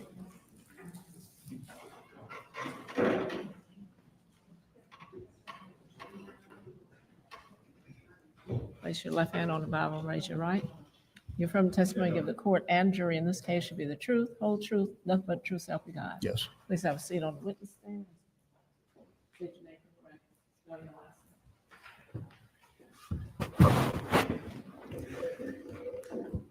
David Long, L-O-N-G. Good afternoon, Lieutenant Long. Good morning. Do you have your report with you? Say again, please. Do you have your report with you? I do. Okay. I've got one if you needed a copy of it. Lieutenant, tell us how long you've been employed by Collin County Sheriff's Office. I started in 1986, and then from 86 to 96, I worked for the Collin County Sheriff's Department. Then I went to the Department of Natural Resources for South Carolina, and I worked there for about 17 years there, and came back to work at the Collin County Sheriff's Department in probably 2013 or so, and been there ever since. All right. And your current position is lieutenant over investigations, right? And so back in 2019, what role were you playing at the sheriff's office? The same, and special operations. Were you on duty on January 17th of 2019? Yes. And where did you respond out to? Wade Hampton Drive, Whose residence was that? Craig Lewis's. All right. Was that a shared residence? Was there what? Shared residence? I believe he was married and had a wife at the time. All right. Is that within Collin County's jurisdiction? It is. Tell us what you observed upon getting to that residence. Myself and Detective Varnado arrived at about the same time. He actually knows Mr. Lewis, and he began speaking to him. And as we drove up, as we exited our vehicles and he started talking to him, he was under his carport with a water hose. I believe he was winding it up. Okay. As he had just finished with it. Do you see Craig Lewis in the courtroom today? Yes, ma'am. And where is he seated? He's sitting beside the defendant's attorney. Okay. Is that the same man that you saw in the carport winding up the hose? It is. He has lost some weight since then. Okay. Appears to have. Okay. I have states exhibits 9 and 10 that I've shown to the defense, and I would like to enter these. I believe there's no objection. All right, those will be states 9 and 10 without objection. Thank you. And may I approach the witness? Lieutenant Long, do you recognize what's contained in these pictures? This is states 9 and 10. Yes, this is the carport that he was standing under with apparently the same garden hose and had just finished washing down. That's why the water is still there and some running down. This is the part that is not seen in that same photo of the left-hand side of the carport. Okay, an extension of the carport? It is. Okay. Is that how it appeared when you responded to 273 Wade Hampton? The door was open. Okay. I'm going to publish these, Your Honor.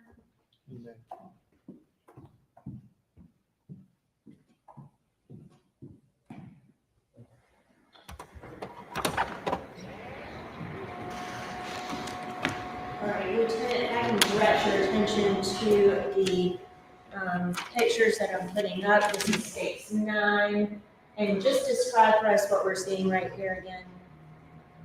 Yes, it was more water on the concrete at the time when I arrived. Okay, and I'm this not is, sure what time that picture's actually taken. and this is the water hose you were referring to? It is. And you stated earlier that this door was open when you arrived? While he was standing under the carport, that door to that entrance to that room was open. This is states 10. And I believe you stated that this is just the other side of the carport? It is. It appears to be what I would consider a 2-car carport, and that would be the left side of the carport. Thank you.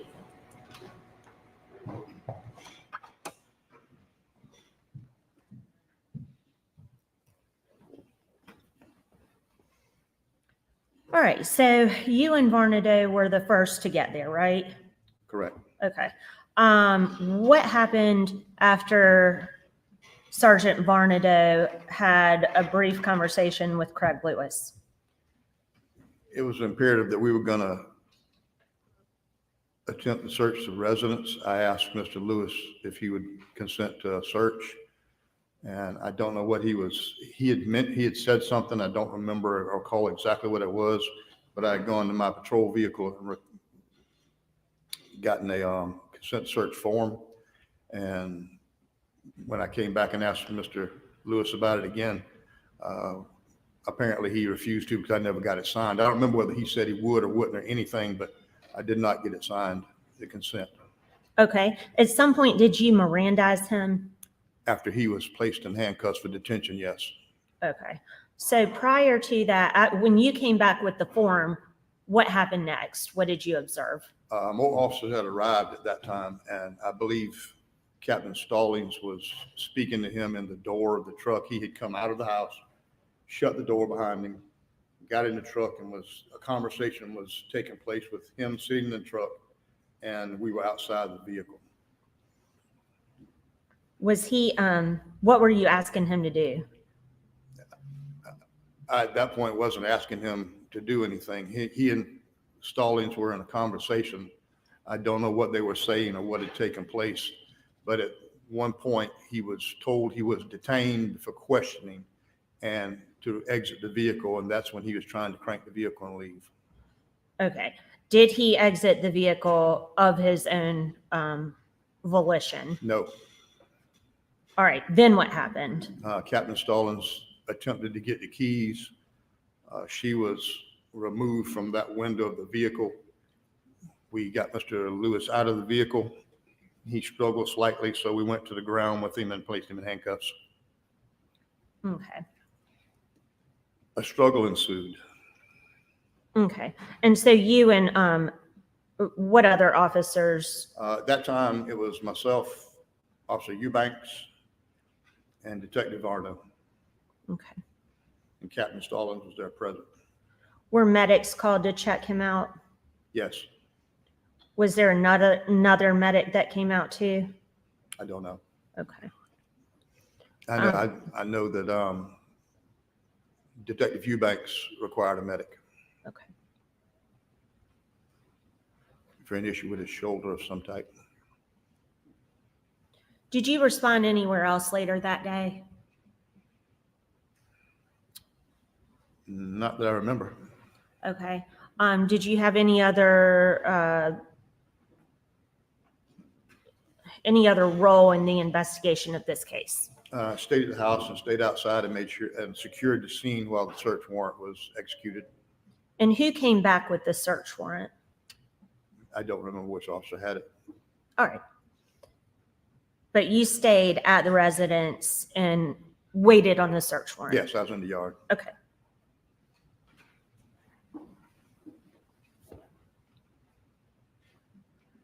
Please answer any questions Ms. Bright Matthews may have. Absolutely.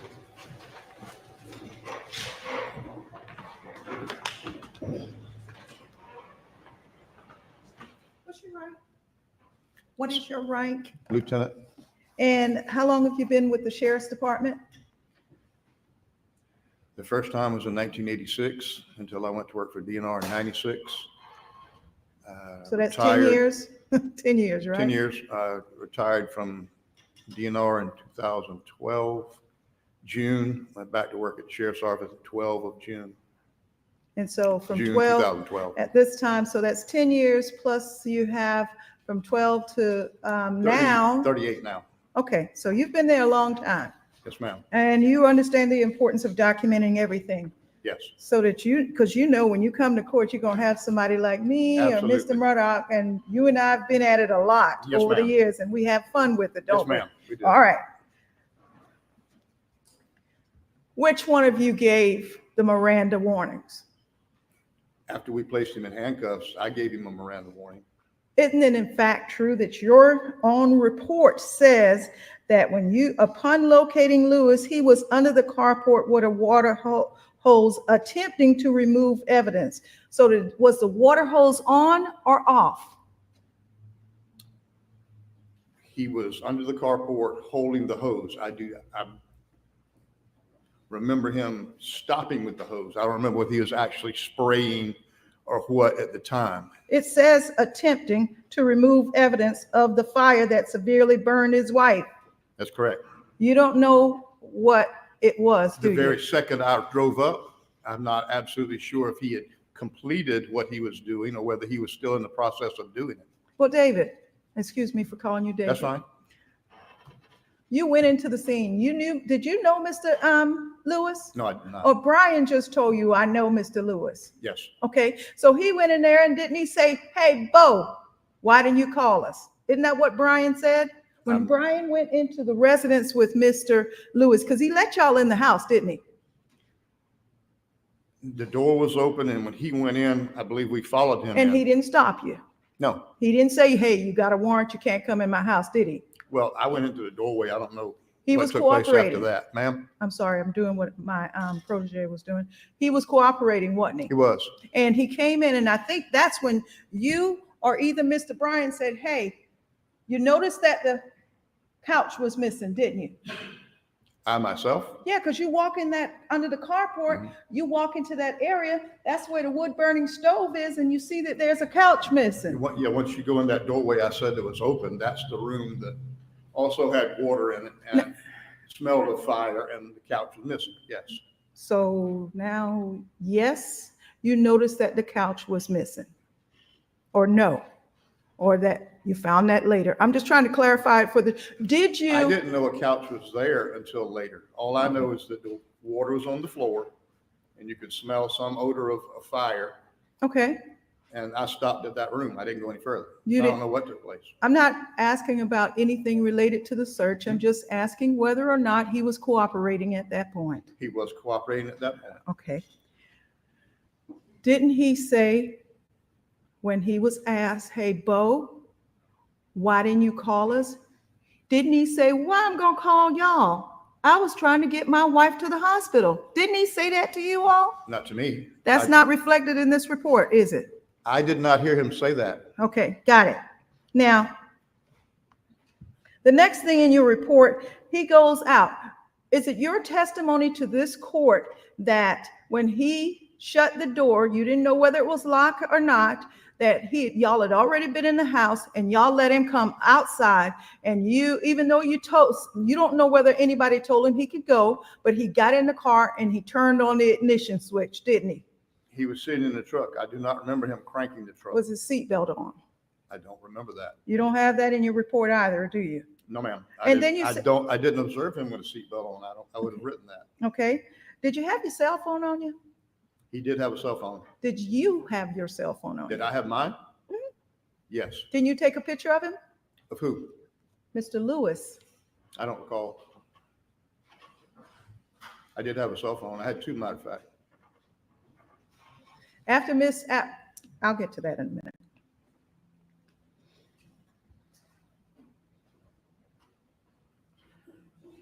When you write in your report that Mr. Lewis was attempting to leave the residence, you had not detained him, had you? When Stallings got there, she told him he was wanted for questioning. We were going to question him. At that point, he was detained. I'm sorry, I was not talking about Stallings. I'm talking about your report. When you wrote in your report that he was attempting to leave the residence, you were there before Stallings, Marcarella, and I forgot the other name, of Kelly Pageant came. You were there. He was not attempting to flee you and Brian Farnado, was he? At that time, no, ma'am. Okay, so he wasn't attempting to evade you. Stallings came and Stallings took control because she had more what? She's the Seniority. captain. She was the captain. Correct. And she said, no, he's not going anywhere because y'all had already told him he could leave, didn't you? I didn't tell him he could leave. Okay. You knew Someone he else wa- may have. You knew he wanted to get to the hospital to his wife, No, didn't you? ma'am, I did not know that. Okay. But you knew it was about a burning involving his wife, didn't it? Correct. Okay. Now let's get to the takedown. When he said who was it that gave the command to arrest him?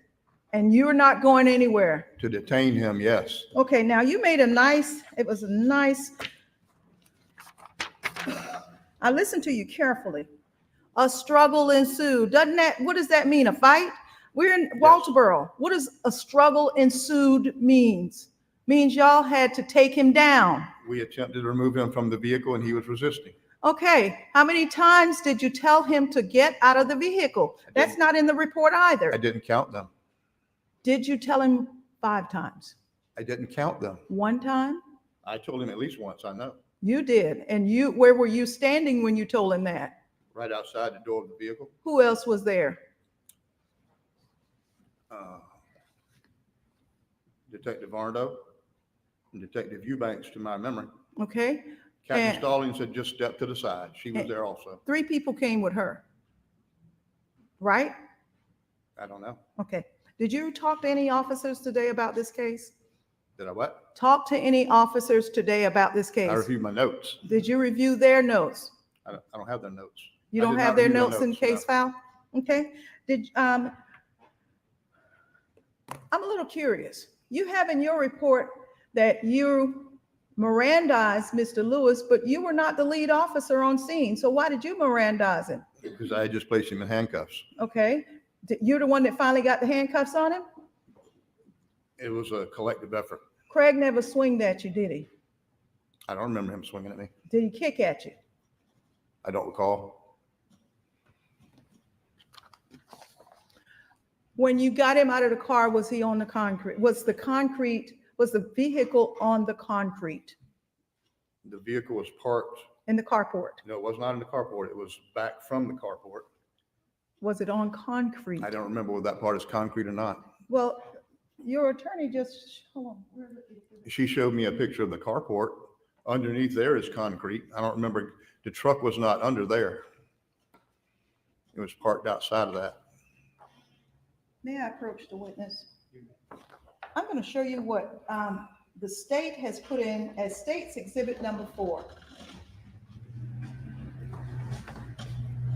Do you recognize that picture? Yes, ma'am. And where's the truck located? It is in a driveway on the concrete. That's what I was asking. So in your attempt to bring Mr. Lewis down, didn't you try to slam him on the concrete? No, ma'am. He ended up in the grass right over here where we pulled. We were all standing up and we fell all into the grass right here. Nobody tried to slam him on any concrete. Didn't you try to make him go down on the concrete and y'all were hanging on to him as he sidestepped to the grass so that he wouldn't get hurt? That would be accurate. Okay.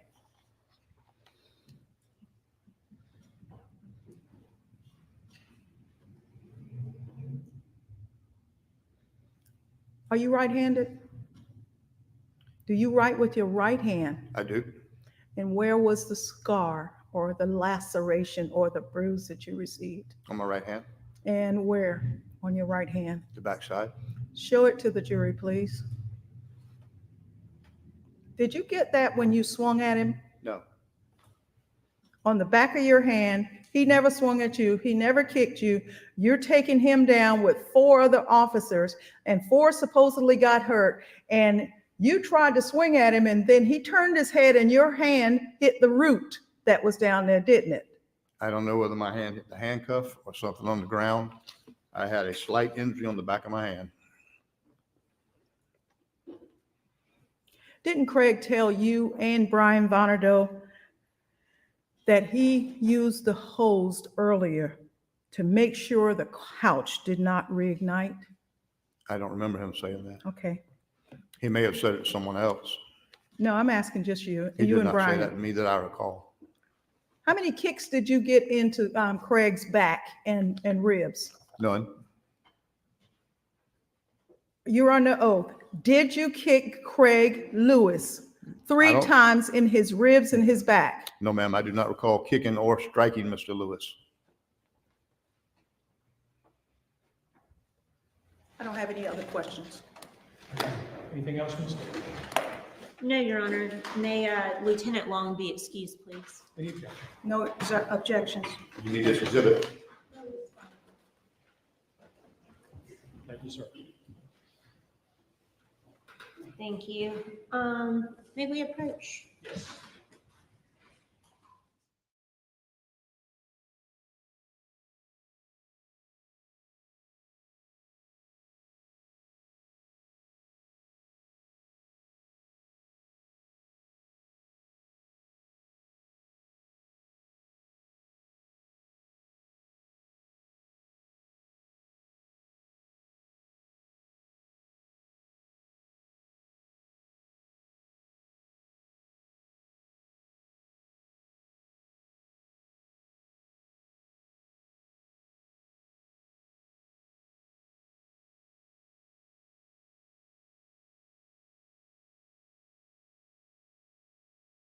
About ready for a break. So we'll try to keep it to 15 minutes. I understand that restrooms are limited in the jury room, so I'm told 15 minutes is a time period that y'all should be able to work with. But don't discuss the case with anyone, standard admonitions, each other, anything like that. And we'll try to make it back if reasonable in 15 minutes. So thank you so much.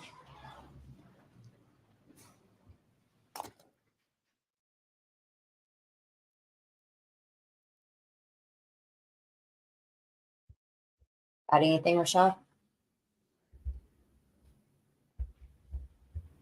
I don't know if she's there. Well, I know she's here. Not what I mean. I have no sound again.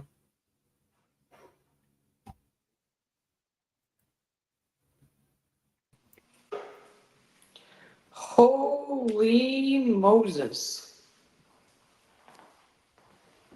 Oh my Um, God. Like the defense team is really hammering out I think we're done. on Anything for the corruption. record before we take a break? Thank Nothing, you. Your Honor. I would like to pass up a case that will be in reference to the any presentations made by the pathologist. It is the state, Smith versus Arizona, recently ruled on this year by our U.S. Supreme Court.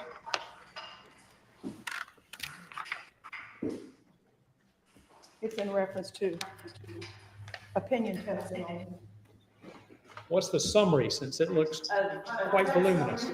Experts. It relates to a pathologist or an expert witness utilizing the findings of another expert without the defense having the ability to cross-examine that other. I have the little expert, my cheat sheet. Oh, good. Thank you. Ms. Watson, you familiar with the case? No, Your Honor, but Dr. Beaver's autopsy report was based on just the autopsy that he performed, not on other experts' opinions or records. I want to make sure that Dr. Beaver is not being called to testify on cause of death. He has the cause of death listed as homicide, and he relies upon the coroner's report. And the coroner, when I subpoenaed the coroner's file, the coroner never even looked at Colleton medical records. And all the coroner has in his notes is, it looks like an asterisk related to the decedent's daughter and nothing else.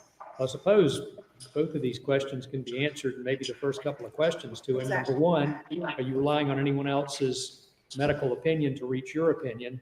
My understanding is the answer, at least the belief of the state is, the answer will be, nope, it's just my own autopsy. Right. Now, pathologists routinely rely on historical facts from law enforcement that play into the cause of death, but that is routine, and homicide just means at the hands of another person, and that information, Ms. Bright Matthews can certainly get into that with the pathologist, that he doesn't have any first-hand knowledge of what occurred that day. Right. But Well, that was the based second on- question. But the first question, though, is probably resolved by perhaps even your first question to him about whether or not he relied on other doctors. Sure. Okay. So the second question, of course, is where'd you come up with this? Well, I put together a whole lot of different things. And then, I'd like to show you the first page. It's just two sentences okay, I'm looking at it. of case history. As long as he does not get into the case history, I'm good.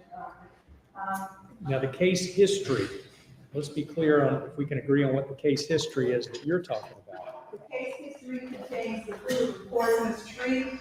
You've already ruled on that as it relates to statements that were provided out I think 5 months before Ms. Lewis died. It actually does not contain any statements by her. I know Your Honor, I'm just reading it currently. According to the coroner, let's see.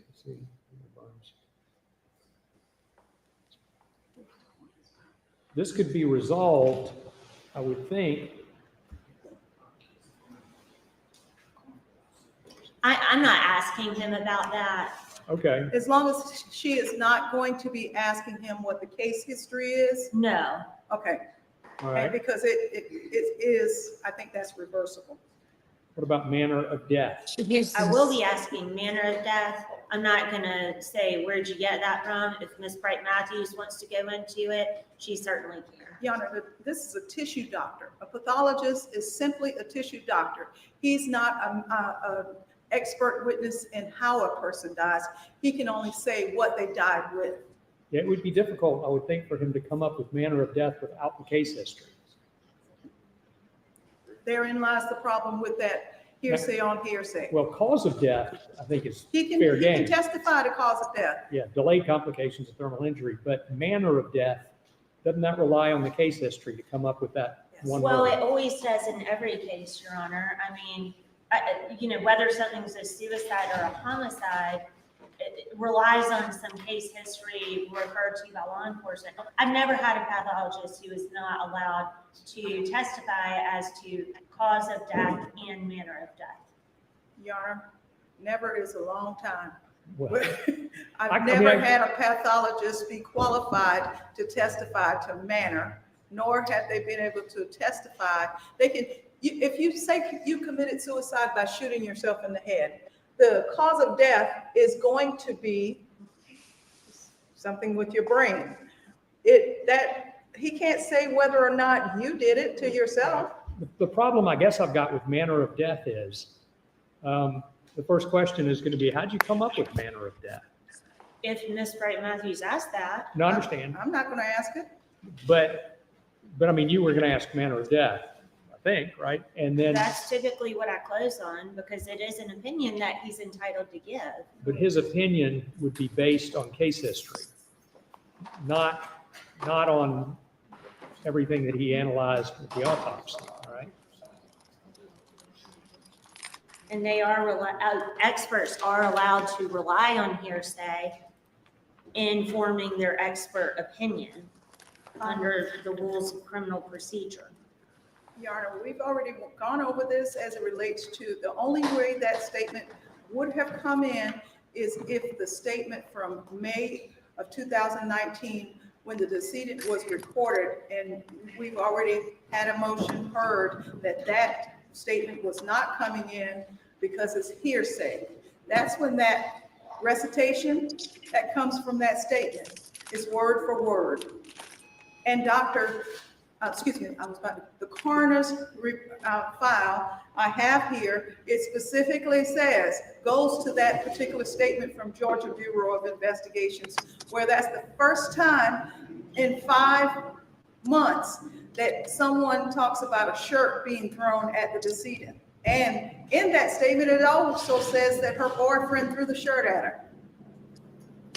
Well, I think we agreed that was not going to come in. So Correct. how do you get it in now if it's hearsay the first time?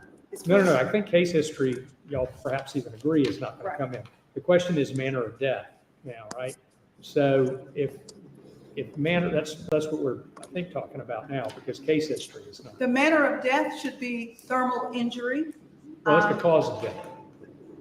So the question is manner of death, is homicide appropriate? The state wants to bring it in because hearsay is appropriate in formulating an opinion. I'm not sure. Go ahead, please. Let me ask this, is Ms. Matthews gonna ask about manner of death? Well, that was going to be my question, because if you open the door and say, wow, I guess you didn't come up with a manner of death, or start mentioning manner of death, I would say. Manner of death to me is gonna be she stopped breathing.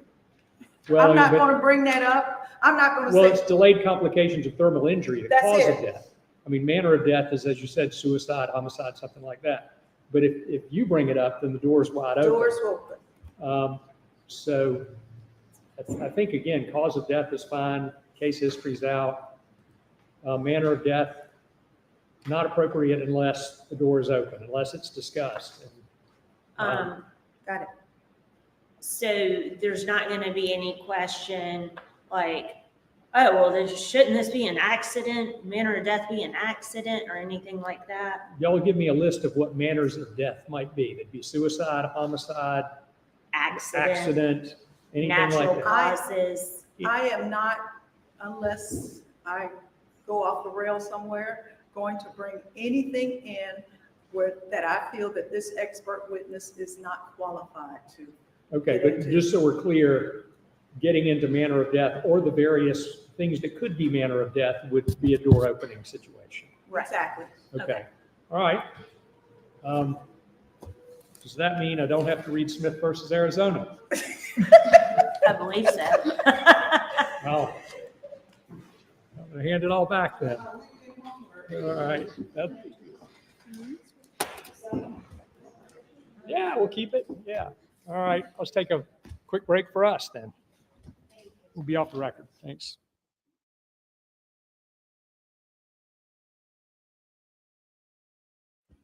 Okay, Rochelle, you there? Yeah, yeah. All right. All right. Take it away. Oh my God. This is, here I thought this was going to be such a dry case. Cut and dry. Yeah, I know. Yesterday we were talking about it. And we're like, we'll just see how this goes. This is crazy. She is totally making, well, the defense is totally making the police out to be incompetent. Yeah. The hospital to be incompetent. Like, oh my God. And then she was talking to the police by first name, and there was a nickname for Craig. And I'm like, this is a really, really small southern town. It's gotta be where everybody knows everybody. Right. And I know that you're not really able to read like all the message or all the comments right now, but there was a long conversation on that. Yeah. Well, go ahead and bring some up while we got a chance. Okay. I'm on my way home right now, so. Let me get back up real quick. There's this one. This one's just what's called. There's a woman on the state side of the gallery who looks similar to the victim, might be her sister. So I don't know if she does have a sister there or not, but Young said, and if you don't do deep research, I'm going to go back up further. Sorry. I'll start further so I'm not going backwards and getting it out of order. Okay. What to do? Let's go. You saw that one. Okay. And when it said, are these two friends, were you talking about the I think it was Sergeant Brando and Lewis? I think they all grew up together. It's a small community, I think. Ouch. And then, let's see. He won't go down without a fight. Obviously, the victim's money was used to defend her killer. Oh, sorry. Yeah, that's disgusting. Her own money. This case is just on.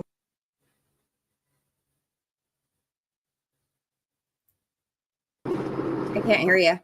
Okay, there we go.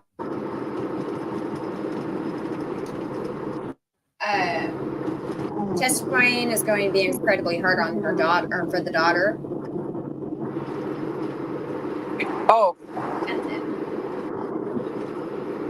Listen, right, if I was her daughter or family members right now, and I was listening to this, I'd be freaking panicking. Like, oh yeah. This is all very twisted. So Whiteby says state senator formed a legal firm that the attorney works at and formed an LLC third party to bring the victim's money to pay for this defense. Yeah, I read that one. Okay, you read that one? Anything after lunch, but that's okay. Just go to the bottom of the chat. That's fine. I'll go when I get home. I'll figure it out. Because I'm like, I don't know which ones you've read or haven't seen. So Hugh said, God forbid we call it the M word. Use a sanitized word instead. This is a travesty. Yeah, like honestly, like I'm listening to the defense and they're just hammering at the police. They're hammering at the hospital, and I'm really shocked they're not in uniform. Like they're not showing authority. They're not showing that they are. They're all in street clothes. The woman, the sheriff or the chief, she looked like she was in a nurse's uniform. I know. I thought so too. It was confusing to me when she first got up there. YB says, geez, I know more than the state prosecution. Yeah, I actually agree with you, IB. I think you absolutely know more. This is a travesty, as you said. Like, this is disgusting.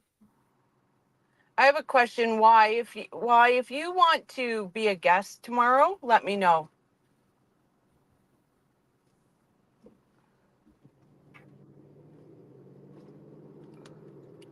Because I will send you the link so you can come on tomorrow and actually, instead of just keep typing, you can actually use your words if you'd like.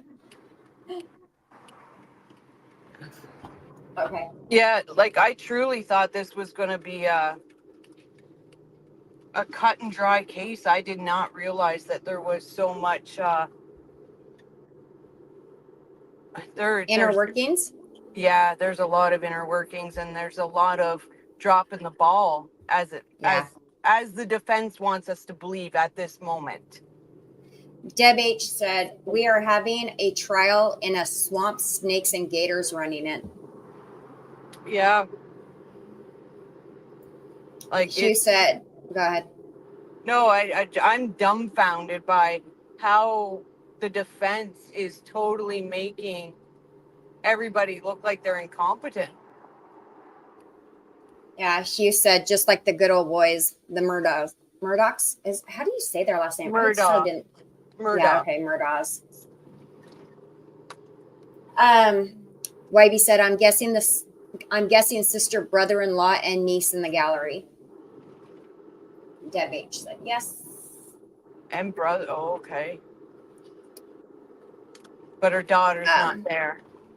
Leah said, just got back from the orchard. I can't say that word in English, so forgive me. Orchard or orchard. Anyways, and Orchard. Surprised you're still on. How do you say it? Orchard. It is orchard? Okay, I wasn't sure if the what's called was silent. All right. They went to school together. That's going back to the office. Like all of these guys, like I said, I think it's a really small community. They all just know each other. Well, like the police were calling him by a nickname. Right, Bo. Good old Bo. So, like, I want to figure out who his family is. Does his family have ties, connections? Like, what's going on? Like, there's got to be family something. Wybie said they are going to be so hard on the daughter. Oh, they are. And then like, I'm wondering if Craig has connections and this woman and she doesn't. Do you know what I mean? Like, right. No, I get what you're saying. It's looking like it's very connected. It does. Someone. YB said Hugh, the victim's estate, was used for the defense. And then Hugh said, good point about the lack of uniforms. That's a very calculated decision made for the defense. Yeah, that could have been. Yeah. But again, the defense it just makes them seem right. Yeah, they're running the show. These people aren't even caring to be in their uniforms when they're testifying. They're wearing their street clothes. Like there was a couple in suit jackets, but still, I would suspect a police officer should be dressed as a police officer. He said, holy that's blank money. I don't know if I could say that word, even if it's because I'm reading a comment, so I'm not going to say it. I could say biller money. Okay. There will be no justice. Whole town is intertwined and corrupt, Deb H said. And I think we're going back in. All right. Give me a few minutes and I'll go online. I'm just getting home. See you there. All right.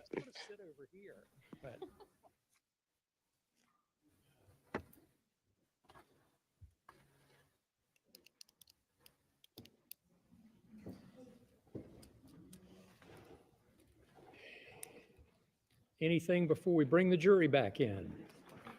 Nothing from the state, Your Honor. I'm sorry. That's all right. Just anything before we bring the jury back. Nothing. Okay. Is the jury ready? Are they still, you think they're ready to come back in? If not, we can give them a few more minutes.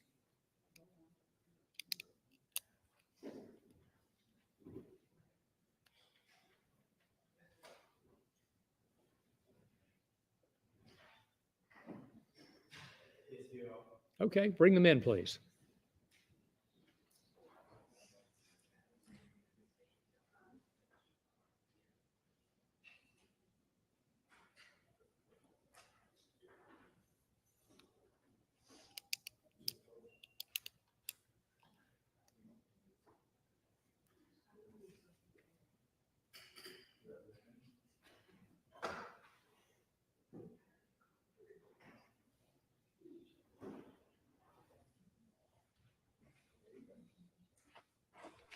What is it with lawyers and clicking their pens? Enough's enough. Don't know.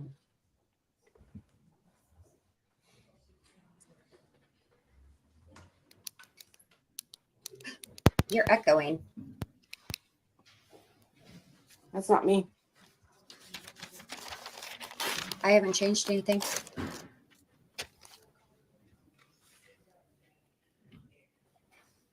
Do I have to remove you from one of your things? I'm just taking myself out. I'll be right back.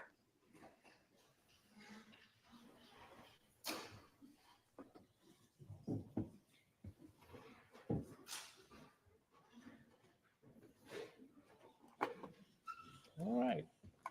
No deliberations, discussions, or research back there, I assume. Is that correct? All right. Fantastic. All right. Back on the record. Please call your next witness. Thank you. State calls Dr. Thomas Beaver.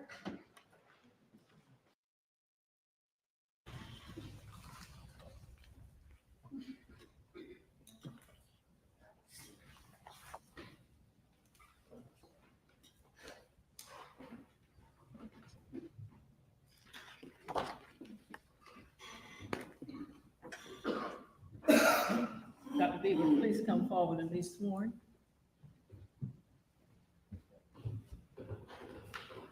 You may put your papers here if you like. Place your left hand on the Bible, raise your right. Your firm testimony give the court and jury in this case should be the truth, whole truth, nothing but truth, help God. Yes, I do. Okay, please have a seat on the witness stand. State your name for the record. And swear your eyes.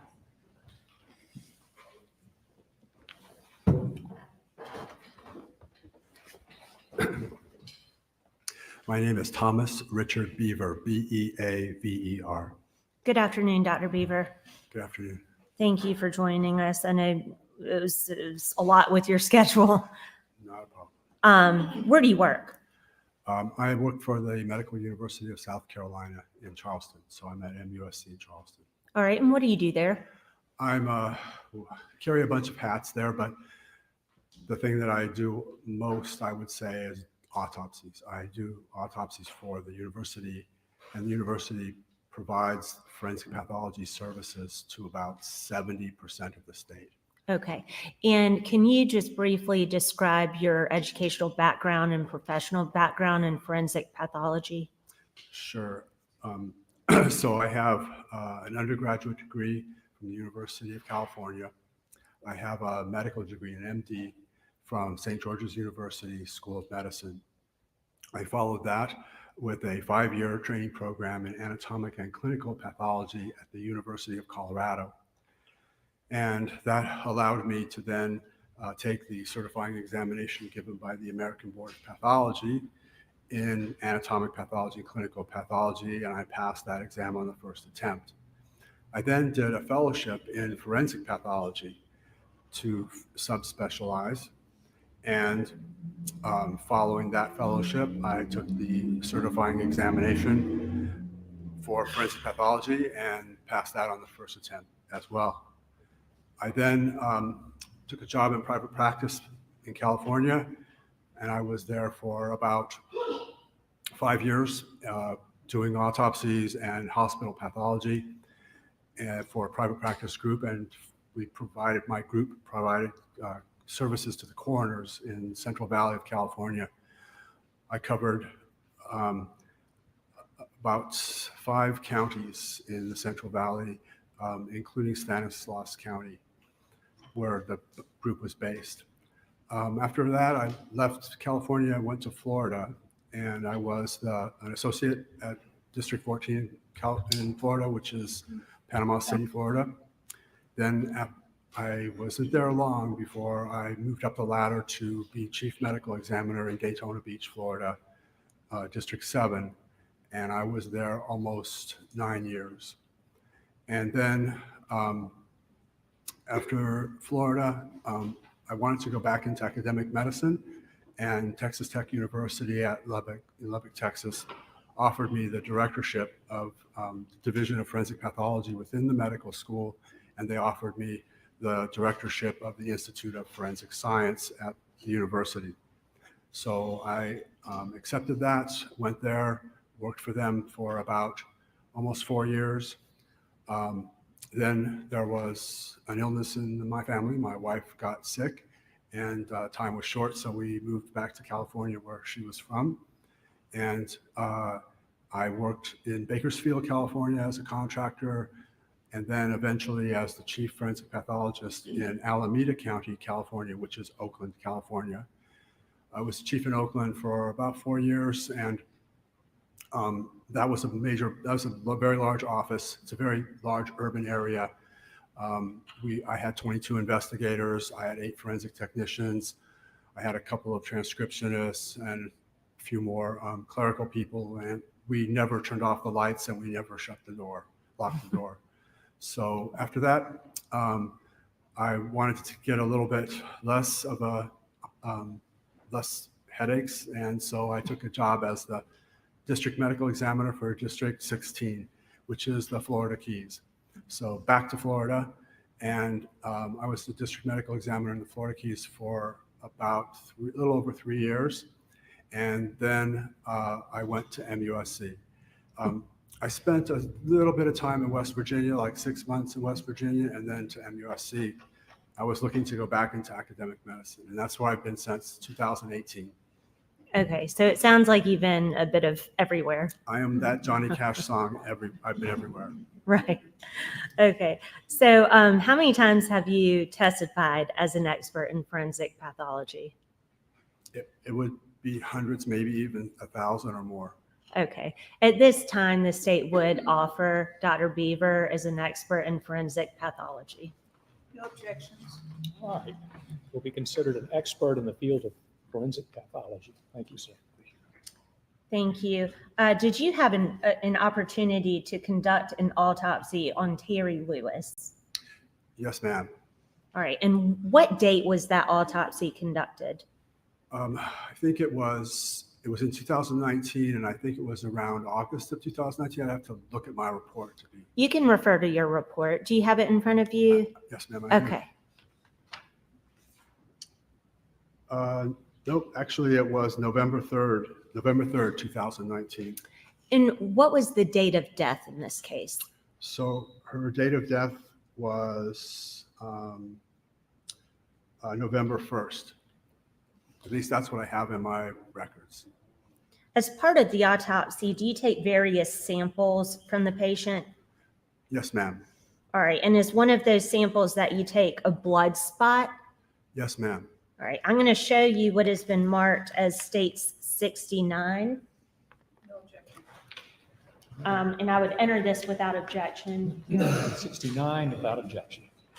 and ask if this is the blood spot that was taken during the autopsy of Terry Lewis. Well, what I see here is the plastic evidence envelope, and I see a brown manila-like envelope that has our label on it, and it has our handwriting from the autopsy. And so I don't see the blood spot per se, but I definitely see the packaging that we use where we would put the blood spot, and it would be inside that envelope. Great. Thank you very much for identifying that.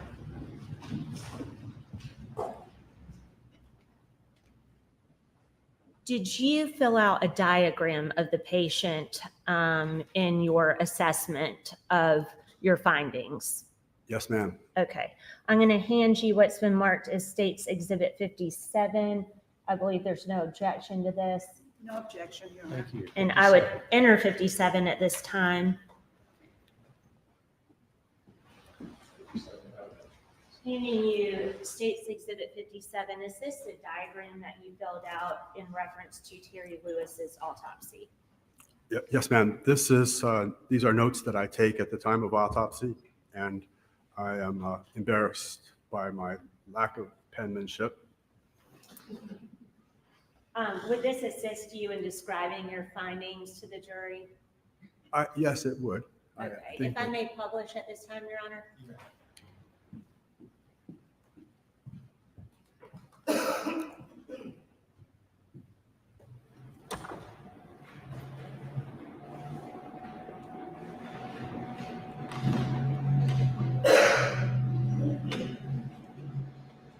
right, looks like I'm gonna have to state it up and down, but if you want to describe your findings, and then we can refer to the diagram whenever it's helpful. So she had, first of all, there were no acute traumatic injuries to the skin. So there's no wounds or things that are bleeding or anything like that. So what you're seeing drawn on there, those are not abrasions or lacerations, but those are scars and areas where skin has been harvested to graft onto her. So these are large areas of scar tissue, and I've tried to kind of draw them in so that I get the approximate surface area covered that I saw at the time of autopsy.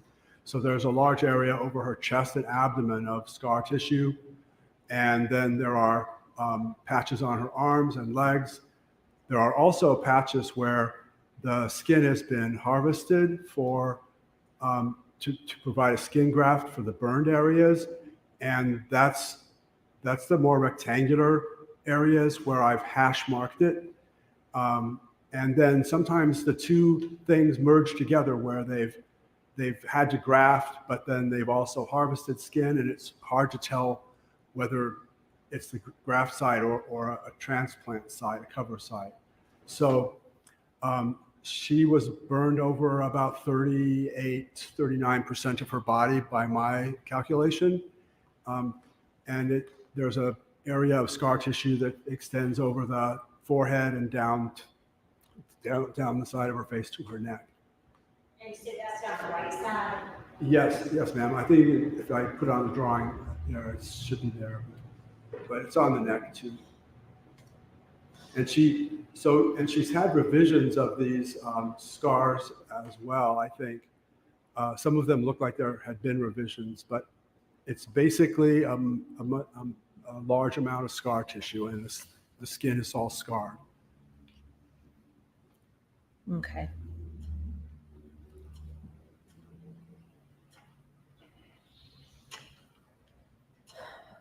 When you examined her, what did you find the cause of death to be? So her cause of death is pneumonia. She was in a debilitated state, and because of that, she's bedridden and she gets pneumonia. The lungs don't drain properly, and she had an acute necrotizing bronchopneumonia in her lungs.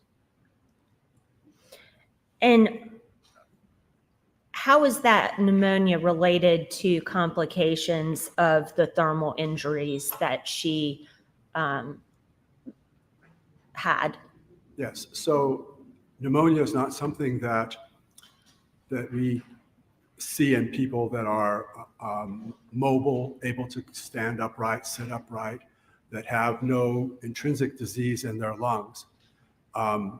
It can happen sometimes if the lungs are diseased from smoking or some other disease condition, or it can happen if the person is debilitated. Like, let's say they have a stroke and now they're bedridden. when you lay in bed, your lungs don't, the fluid from lungs doesn't drain properly, and fluid can build up, become infected, and eventually lead to pneumonia. So pneumonia is a complication of being bedridden. And she was bedridden because of the thermal injuries and all that scar tissue. The scar tissue retracts and doesn't allow the body to move because it's very stiff. It's not like supple like skin. It's stiff and hard in some cases. Does breathing in fire and soot damage the lungs? Yes, ma'am, it does. And I looked for that damage, but it's hard to see at this point because she has so much pneumonia going on. I can't tell whether that damage is, the bacteria are causing necrosis in her lungs. They're destroying the tissue in the lungs. So I can't tell whether that tissue is being destroyed from the bacteria or it had been previously damaged or injured. But injuries to the lungs would certainly make it should be more predisposed to have this type of pneumonia. Okay. And having large areas covered in burns.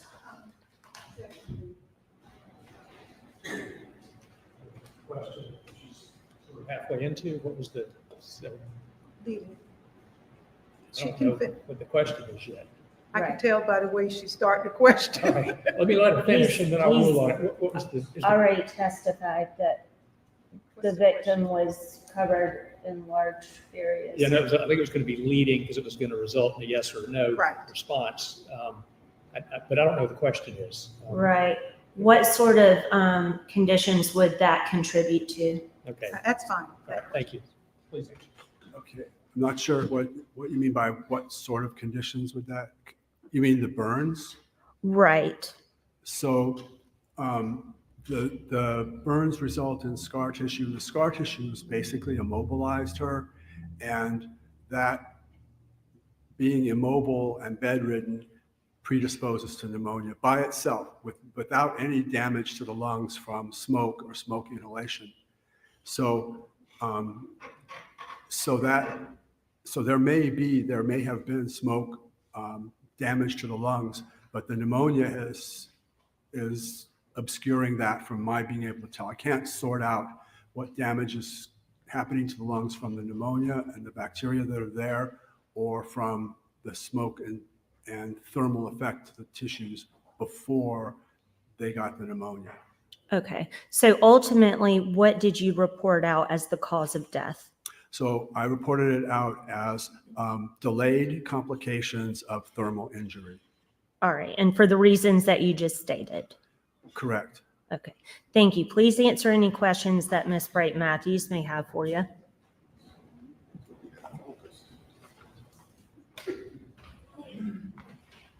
Dr. Beaver, thank you for being here. I know you had to come a long way. Try to be real quick. Dr. Beaver, I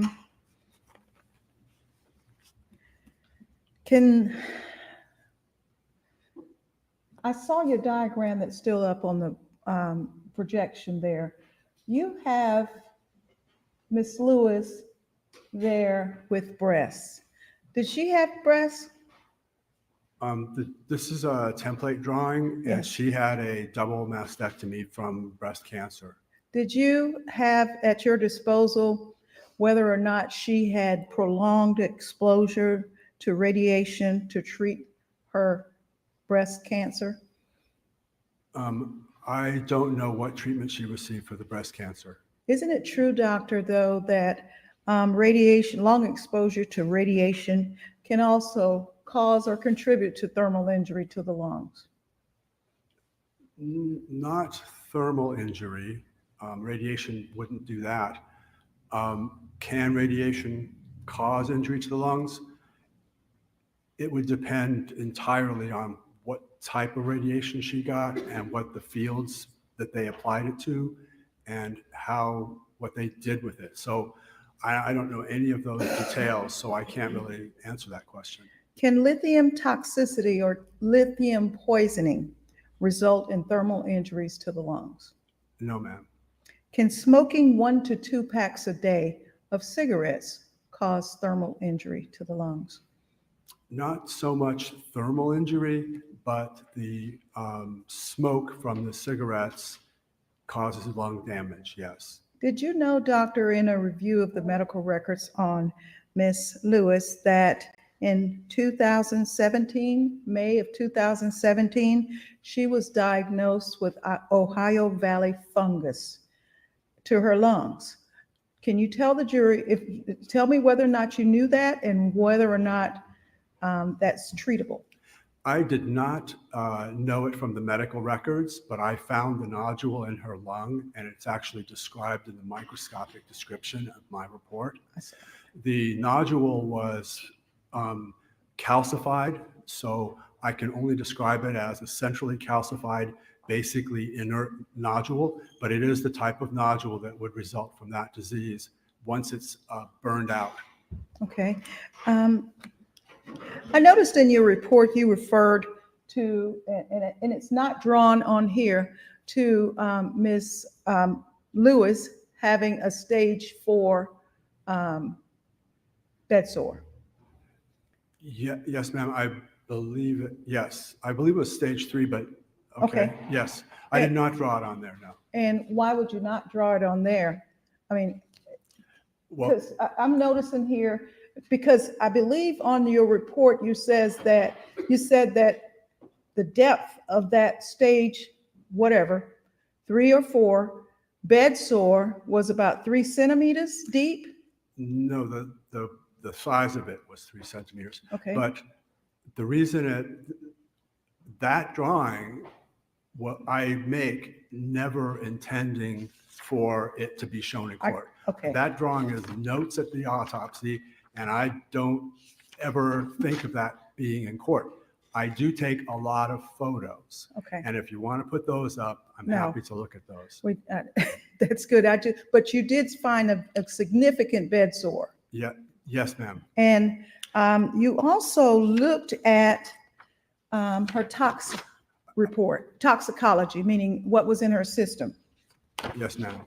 Is it fair to say, doctor, that on your report, you have reported that she had, I don't know what's high and what's low, but for cardiac blood, she had 53 milliliters of morphine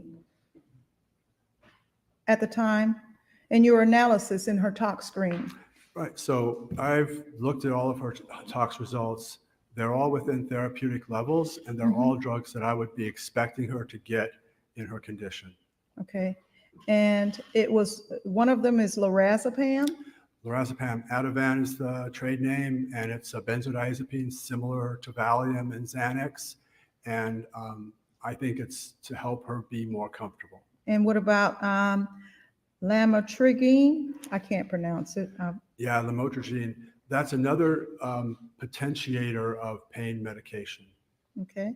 And it says 3.6. Is that a high amount? No, ma'am. Okay. They're all in therapeutic range. From my review. Gabapentin, what is that for? Gabapentin is, so the GABA neurotransmitter pathways in the brain are central to the perception of pain. And so that is a drug we use to potentiate the perception of pain. Thank you. Anything else from the state? Nothing further. All right. May this witness be excused? I would ask that he be excused. No objection, Your Honor. Thank you so much. Thank you. Thank you.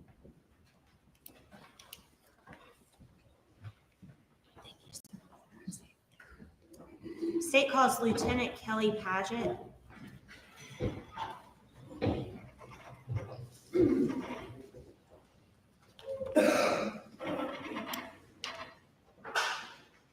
Let's see, we could probably remove the exhibit from the L name. Oh, yes, I'm sorry.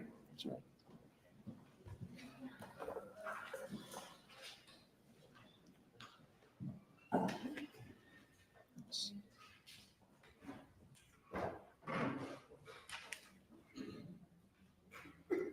Do we know who the woman is that's sitting behind Craig? Paget, please come forward and be sworn. The funny thing is, Let me I put was your wondering if papers it's a relative of his, but she was taking notes like a mad woman for a minute there You're from earlier. testimony give the court and jury in this case should be the truth, whole truth, nothing but truth, so help you God. Yes, ma'am. Please have a seat on the witness stand. State your name for the record. I just love her accent. Good afternoon. My name is Kelly Paget, P-A-D-G-E-T-T. Good afternoon, Lieutenant. Good afternoon. Tell us how long you have worked for Collin County Sheriff's Office. I know it's been kind of off and on. Tell us about your employment history. About 17 years now at the Sheriff's Office. Spent a couple of years away. I worked for SLED for a short time in the investigation division in the Low Country, and I also worked as a investigator in the career criminal unit with the 14th Circuit Solicitor's Office. Okay, and back in January of 2019, were you in investigations with Collin County Sheriff's Office? Yes, I was. All right. At some point, were you dispatched to 273 Wade Hampton Drive? Yes, ma'am. All right, and what time was that? It was approximately 3:33 p.m. And who did you arrive along with? I arrived with Captain Angela Stallings and Detective Ed Macarella, who is now deceased. And how long ago did he pass? That was in 2021, I believe. Been a few years now. Yes. Okay.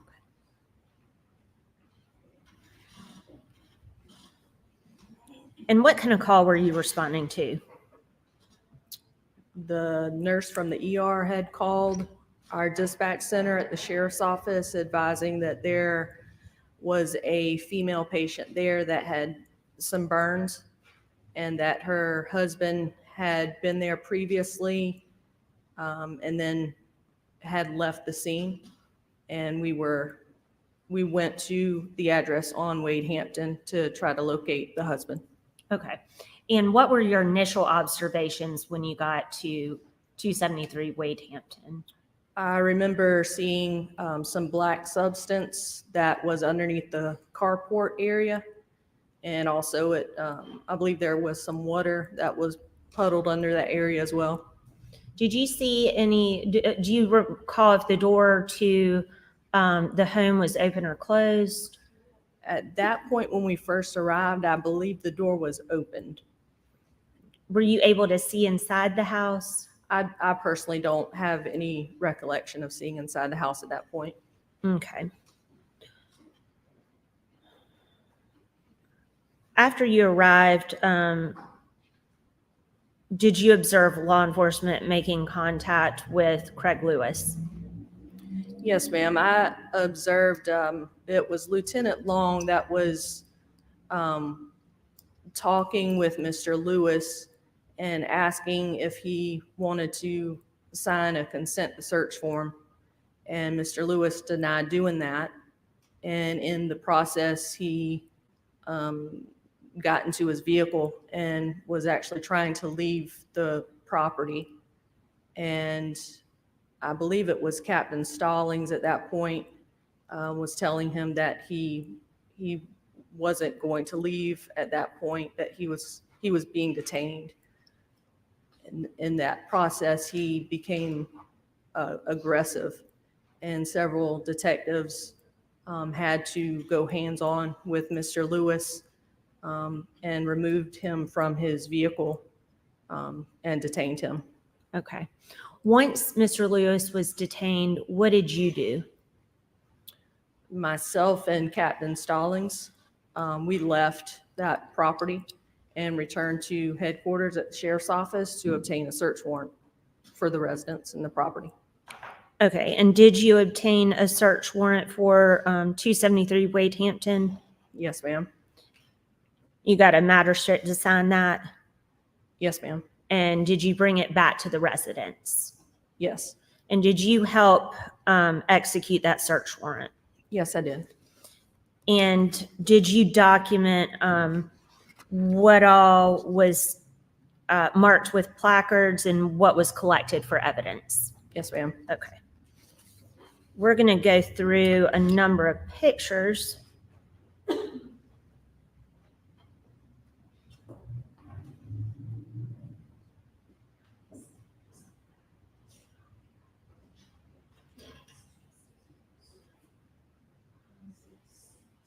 I'm sorry, but these officers need to be in uniform. This is ridiculous.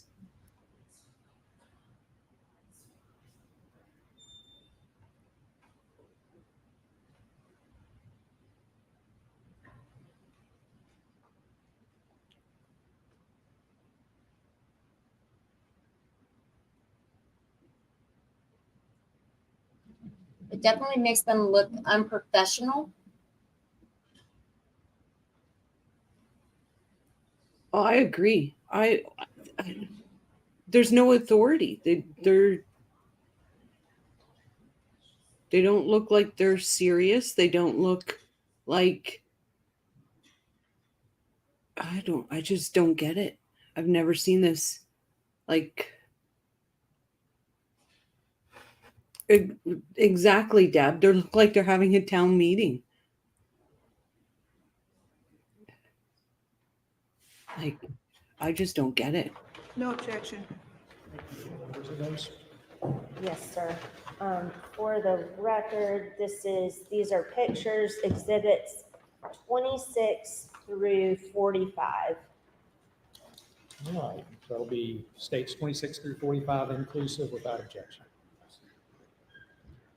And if I may publish and direct the witness's attention to the screen up here, I'll ask Lieutenant Paget about each picture. Yes, ma'am. And if you need to refer to your report, you're more than welcome to. I'm sure you will. Thank you. Down.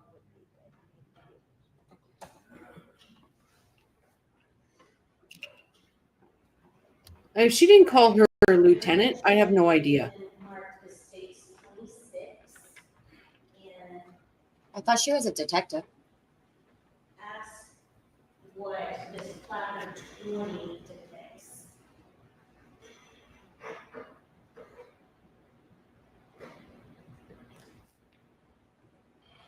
Yes, ma'am. So just referring to my investigative report, I have it listed as a sample of black burnt substance on the living room floor next to the coffee table.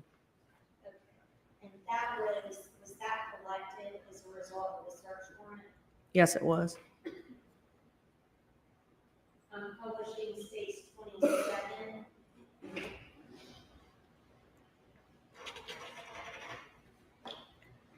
That's placard 20 again. Yes, ma'am. I have it listed as a sample of hair found in the black burnt substance.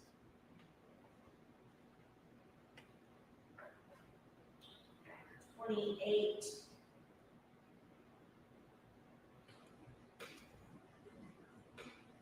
is that just a reference point for placard 20? It is. Okay, but it's still the same debris that was collected? Yes, ma'am.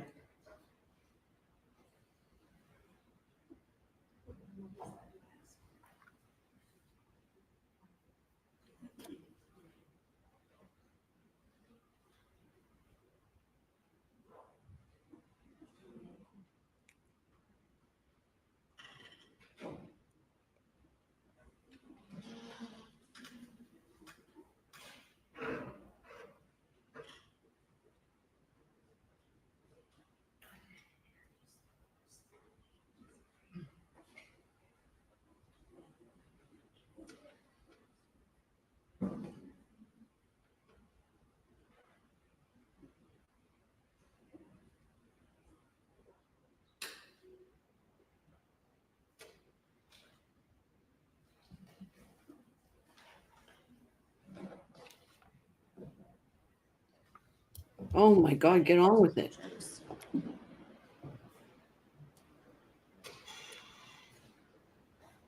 Hey, Lynn, welcome.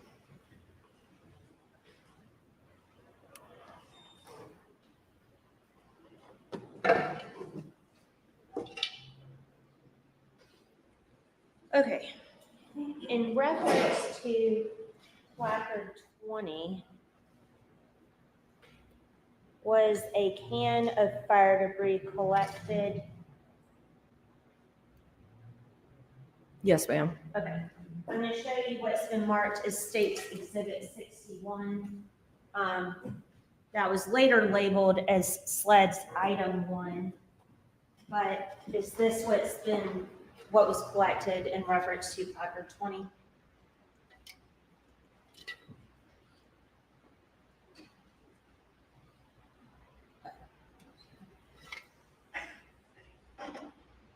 Yes, ma'am. Okay. State would move 61 into evidence at this time. No objection. 61 without objection.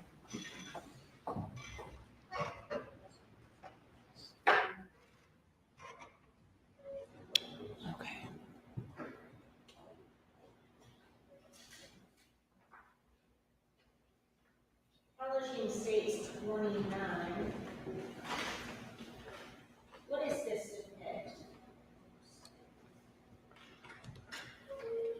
I have it listed as liquid from bucket and recliner next to fireplace.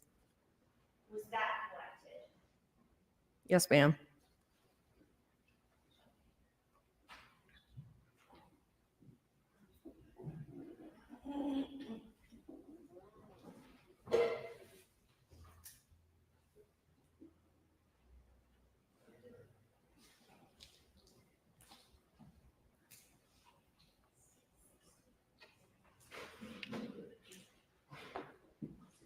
Showing you what's been marked as State 63.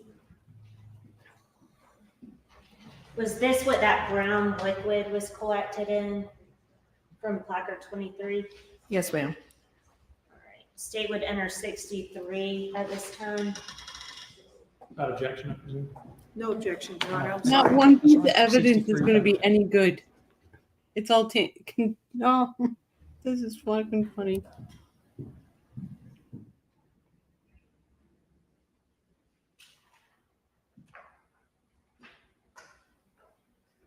State's publishing Exhibit 30. Can you see the number on that? Yes, ma'am. What do we see there? Have that listed as a log inside the fireplace. Okay. And is there another section to Item 24? Yes, also sample of ashes inside the fireplace.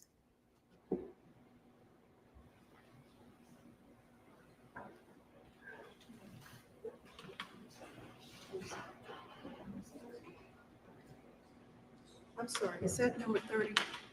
30. Thank you.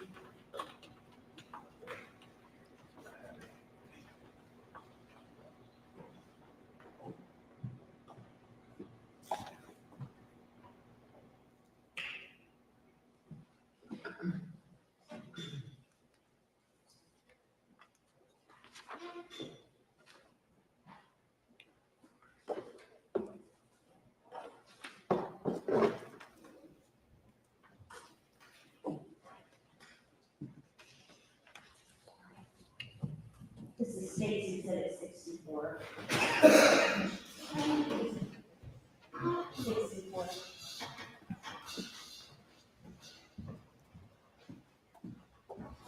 Handing you what's been marked as State's Exhibit 64. Is that where the ash from the fireplace was collected? Yes, ma'am.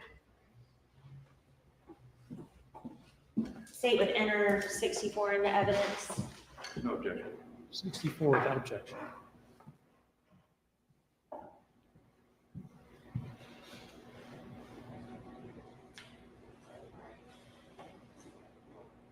State's Exhibit 31. What do you have that listed as? Sample of black substance from living room floor between the fireplace and coffee table. Was that collected? Yes, it was. Publishing 632. that just another view of the same placard material? That's right.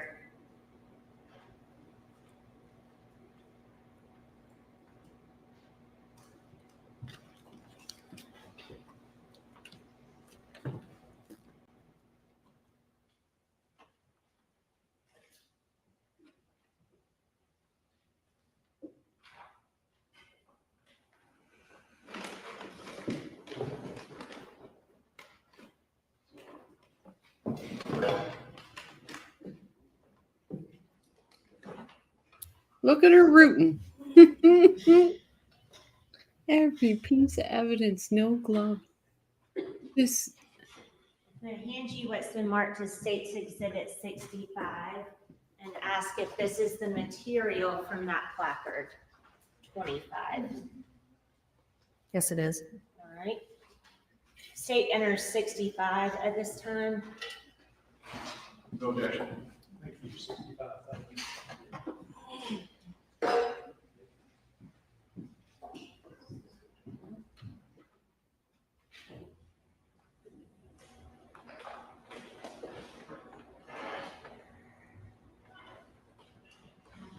State's publishing Exhibit 33. Can you tell us what placard 26 indicates? Sample of burnt substance from fireplace door. All right. Was that collected? Yes, it was.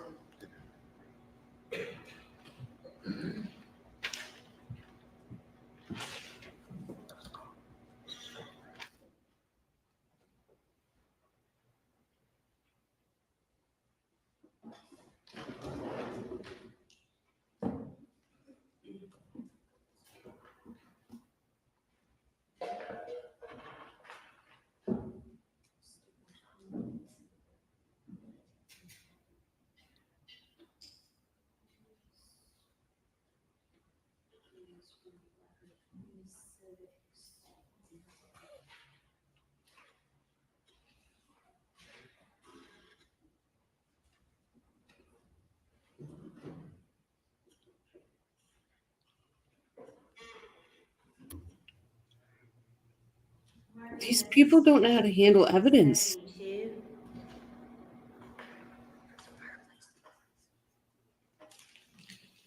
72. Handing you what's been marked as State's Exhibit 72 and ask if this is what was collected from placard 26. Yes, it is. State would move 72 into evidence at this time. No objection.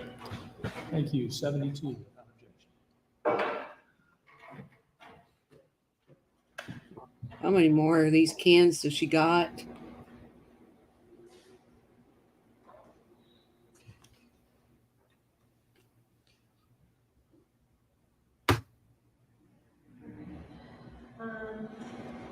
Publishing States 34. What is this placard indicate? Sample of black substance on the floor of the master bedroom. Was that collected? Yes, it was. States 35. Is this just another picture of the same substance? That's right.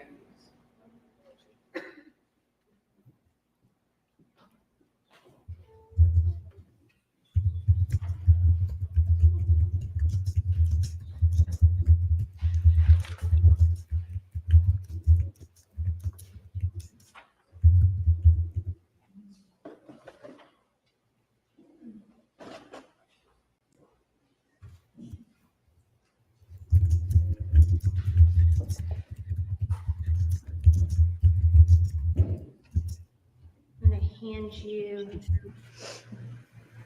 Sorry.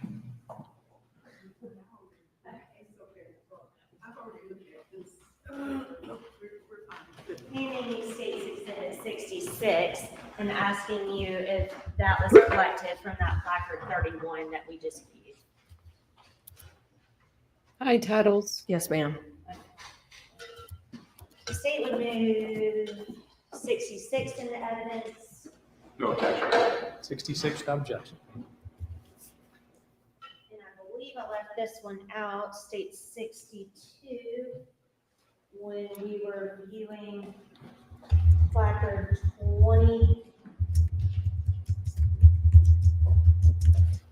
I'm going to hand you state 62 and ask what this can contains.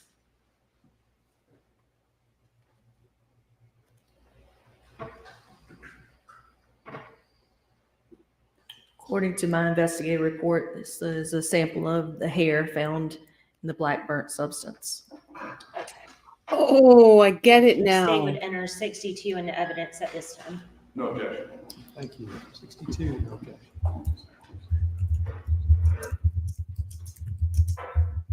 Now, Lieutenant, were all of these items that we just spoke about, the fire debris, everything in these cans in this bottle, were they all sent to SLED for testing? Yes, ma'am, as far as I know. Okay. And in fact, are there SLED numbers on there? Yes, ma'am. Okay.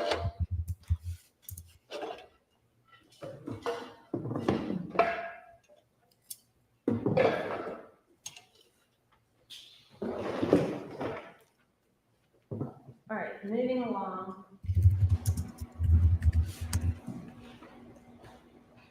Who physically took the swabs of suspected blood? That would have been Detective Tozier at the time, now Mullins. I'm just gonna ask you about the locations. I'm gonna publish States Exhibit 36. And that's placard 15, what are we looking at here? I have it listed as a swab of the bloody footprint on the living room floor. Okay, and that was collected by Tozier. That's correct.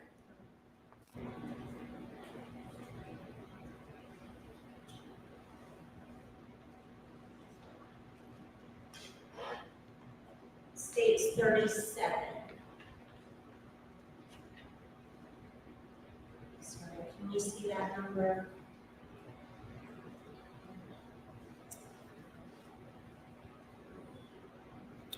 I'm sorry, I can't quite see the number on the placard. It's placard 16. I have it listed as swab of bloody footprint on the living room floor. Was that collected? Yes, ma'am.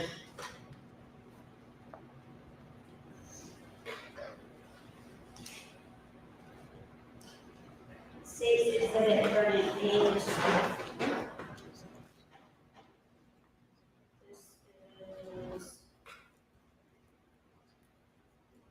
placard 17.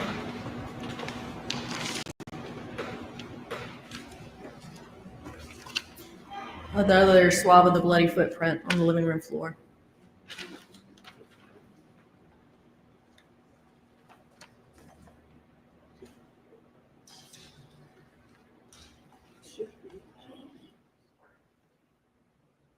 Placard 28.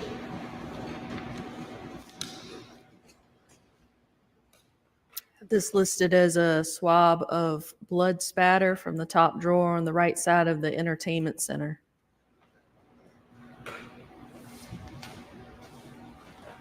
And that was collected. Yes, ma'am. All right, states 40. Is that just another view of that suspected blood? That's right.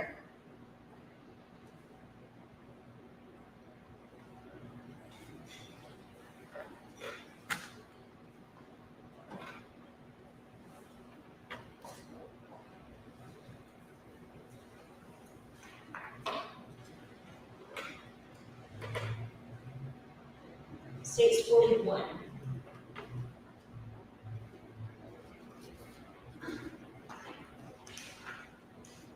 I have this listed as blue jeans with belt on the chair in front of the washer and dryer.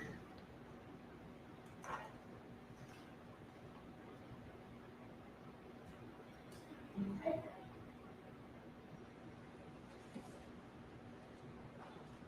And 43, is that another picture of this blue jeans with the belt? Yes, it is.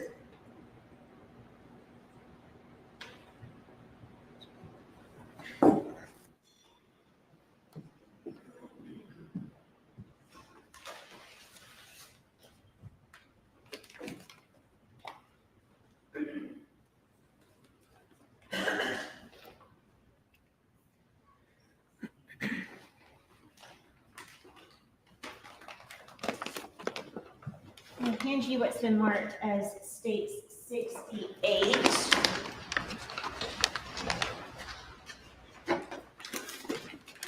Are these the genes that, I'll take them out for you. Looking at the back, can you tell what it's labeled? Yes, genes with Abell. Okay. And does it have a number on there? Number 34. Does that correspond to the placard? Yes, ma'am. Do these appear to be the genes with the belt? Yes. And that states 68 that I would like to enter into evidence.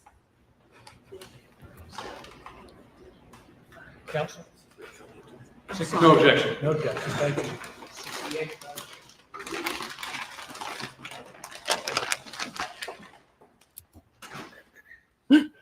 Finally.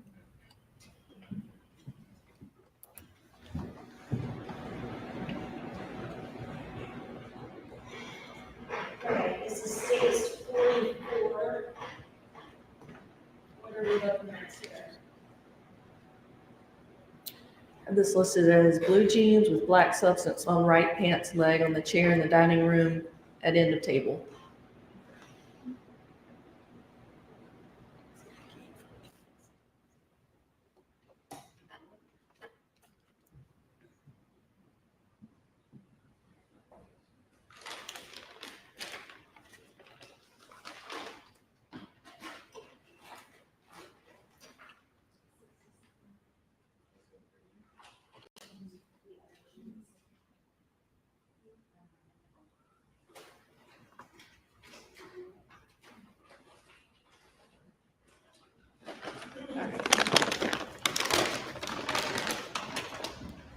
Showing you what's been marked as state 67.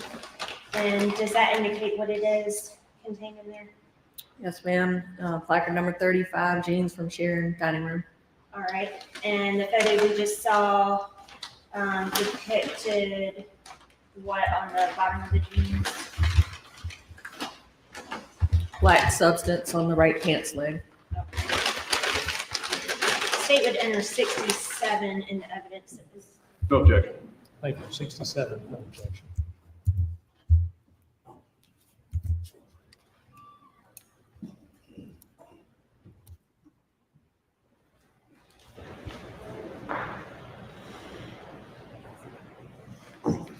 Okay, so now I have an evidence bag issue. They're not taped up. Usually the person has to cut them open.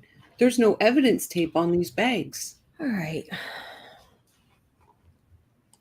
Now, the following day, Lieutenant, did you all get another search warrant? Yes, we did. And what was that search warrant for? It was for a separate residence that was located 595 Kansas City Road in Walterboro. All right. And when did you execute the search warrant on that residence? It was executed on January the 18th, 2019.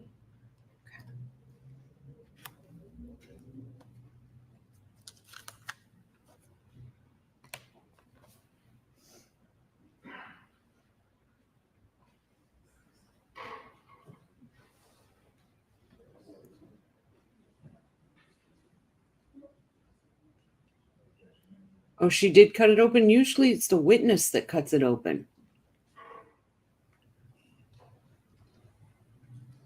Beg the court's indulgence. I just have some more that I need to order. I've never seen anything like this.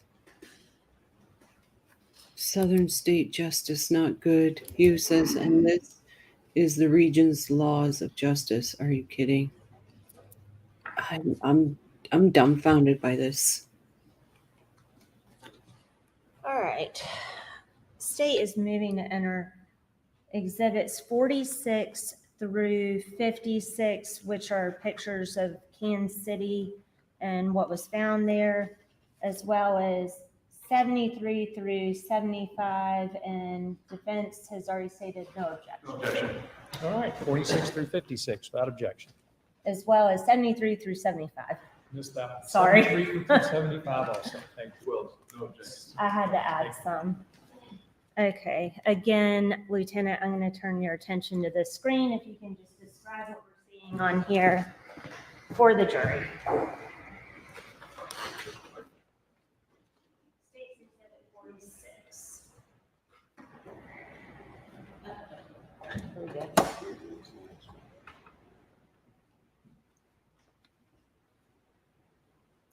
Sorry, this is just a view of the residence at 595 Kansas City Road, taken from the roadway. And whose residence is that? My understanding, that was a secondary home to Mr. Lewis.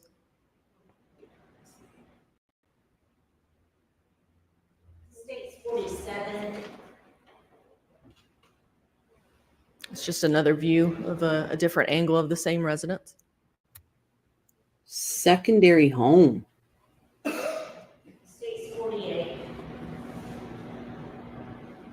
It's going to be the back door of the residence.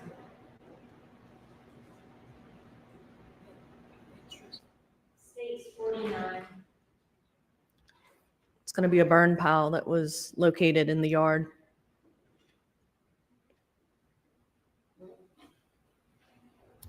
Ain't that the truth? State's 50. It's a burn pile in the yard. Was that a separate burn pile? Yes, ma'am, I believe so. This is State's 51. What are we looking at? Have it listed as a burnt lighter fluid can in the burn pile in the front yard.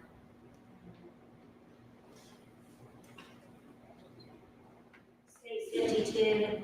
Is that just another picture of that same burn pile? We're gonna have That's to right. rank him up there with the most unintelligent criminals.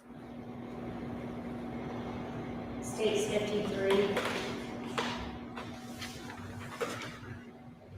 So number 10, I have listed as scattered cotton in the burn pile in the front yard, as well as number 11. Same thing.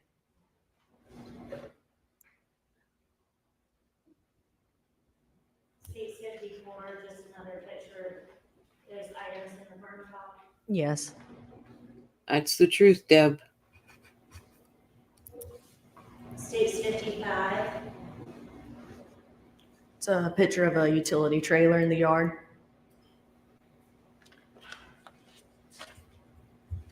State's 56.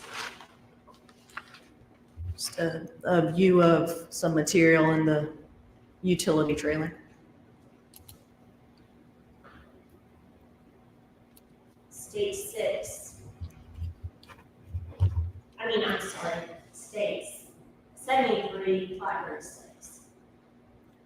Have it listed as black burnt substance on the floor of a utility trailer.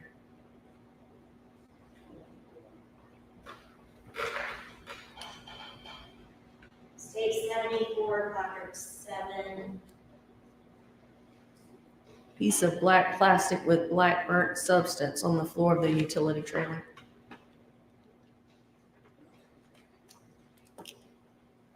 State 75, placard 8. Cotton-like substance scattered in the utility trailer. Right, let me ask you this, Lieutenant. Were those items with the placards from Kansas City collected?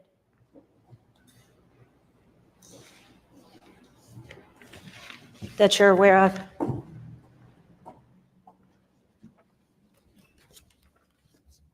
I don't believe so.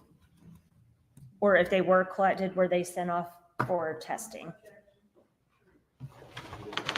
I can ask another witness. Thank you. Are you aware if anything was sent off for testing from Kansas City? I don't believe it was. I do not know. I don't believe so. Thank you.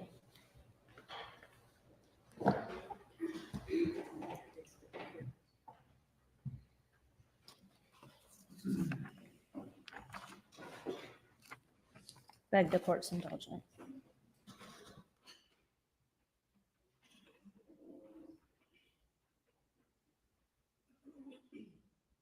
That's all I have for you is time, Lieutenant. If you can please answer any questions that Ms. Bright Matthews may have for you.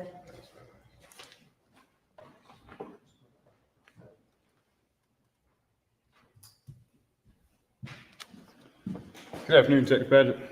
Good afternoon.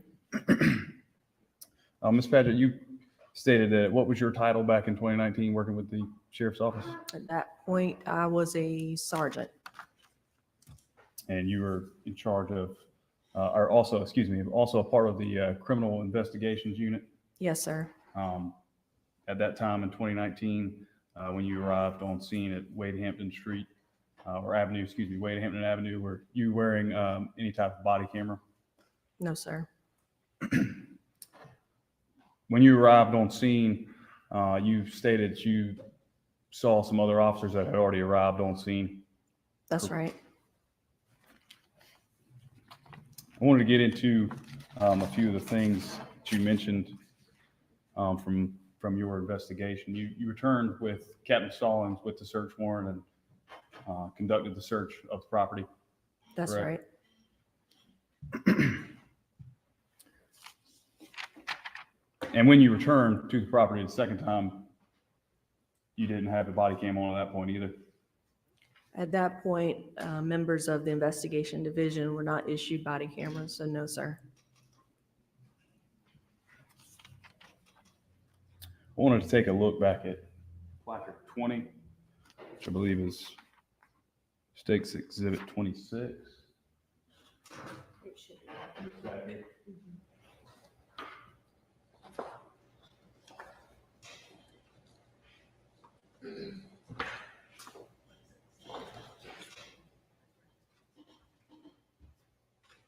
Thank you for going, Sean.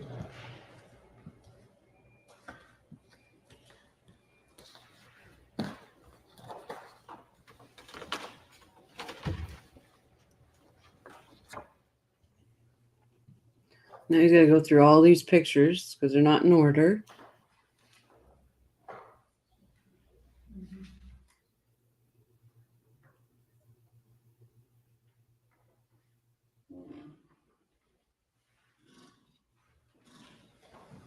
Captain Stallings, you can refer back to your report to placard 20. What did you list placard 20 as in your report?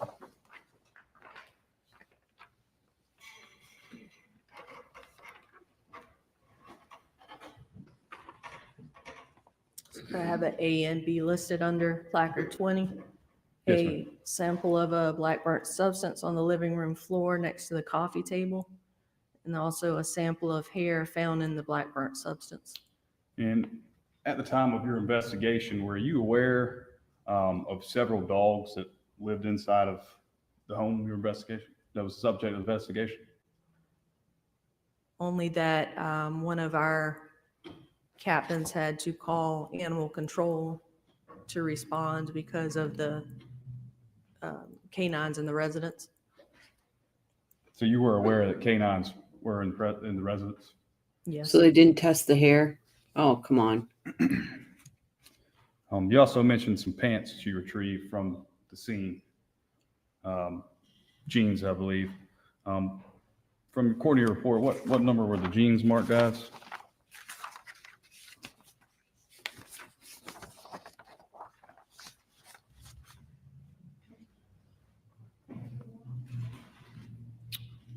Placards 34 and 35 were pairs of blue jeans.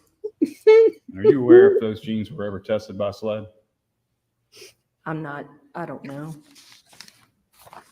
That's a low bar right there. That's a low bar.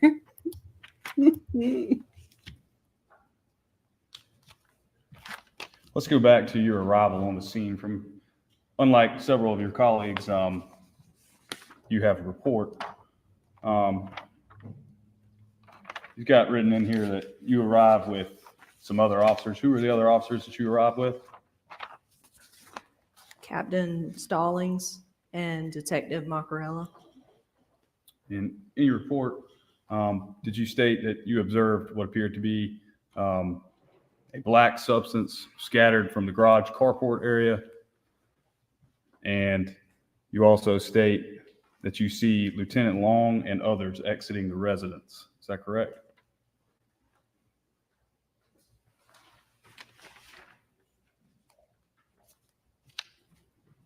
Yes, sir. Did you observe anything else underneath the carport upon your arrival to the scene?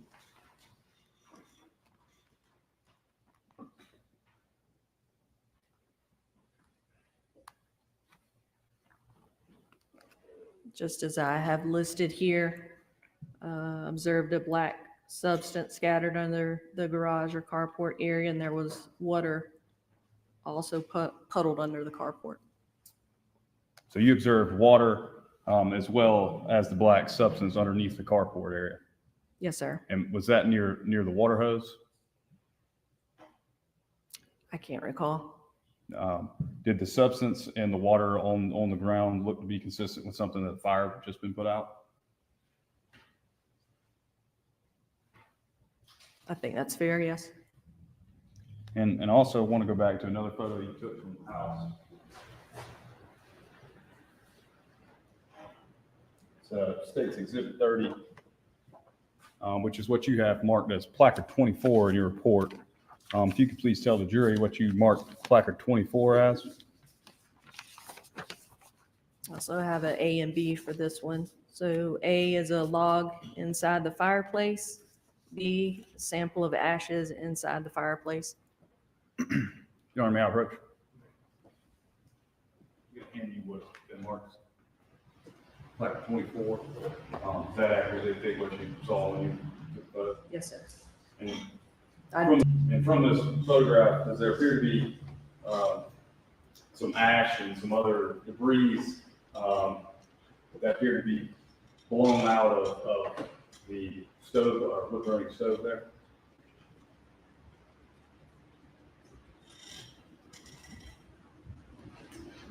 It looks like cigarette butts. I'm not quite sure what else it might be.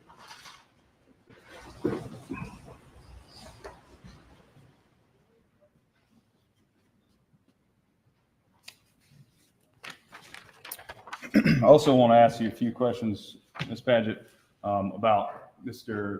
Lewis's arrest or his detaining and arrest.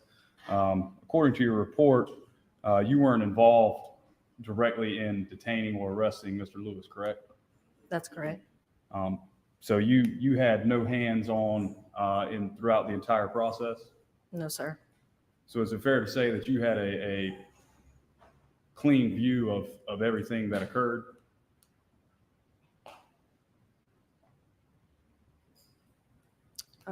I suppose.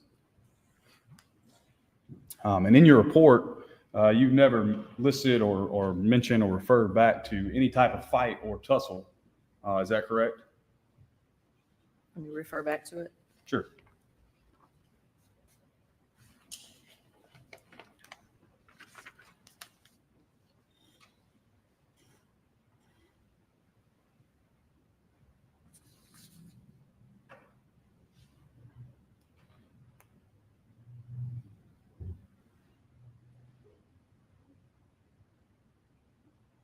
I have here, it reads in part that detectives assisted in detaining Lewis. In the process of Lewis's detention, some detectives received injuries due to going hands-on with Lewis during his failure to comply. Nowhere in there is there a fight or tussle that you mentioned. No, sir, not in this report. And as you stated, you believed you had a pretty visible viewpoint, I guess you could say, of Mr. Lewis being taken to the ground. Yes, sir. And did anything happen after Mr. Lewis was taken to the ground? He was detained. Was there any kind of swing or lunge from Mr. Lewis as to any of the other officers that you observed? Not that I recall. Did you observe Lieutenant Long punch or hit Mr. Lewis? No, sir. Did you observe Mr. Long kick Mr. Lewis? No, sir. No further questions, Your Honor.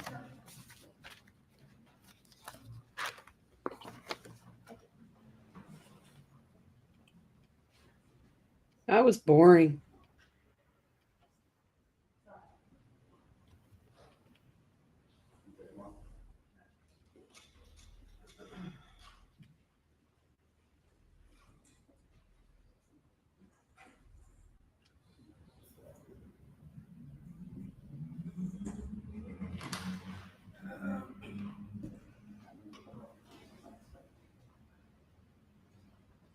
Dude's boring.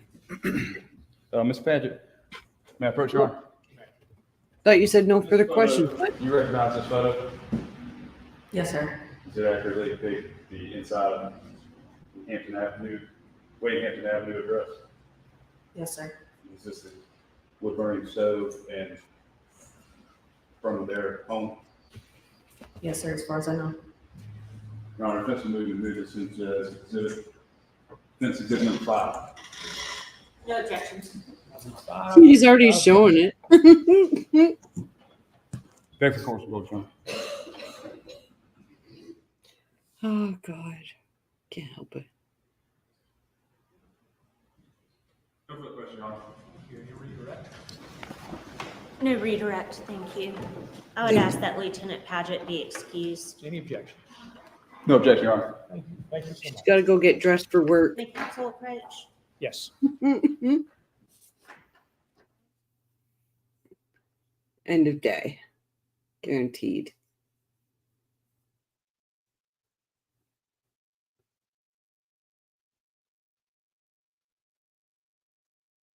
That's a weird sidebar.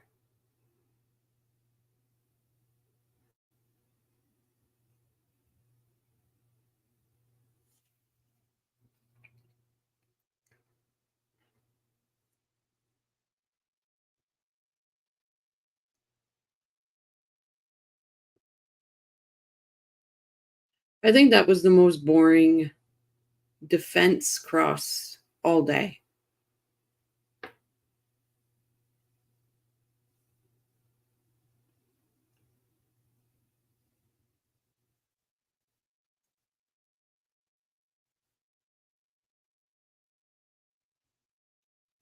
Those anchors on his shirt. They look like anchors.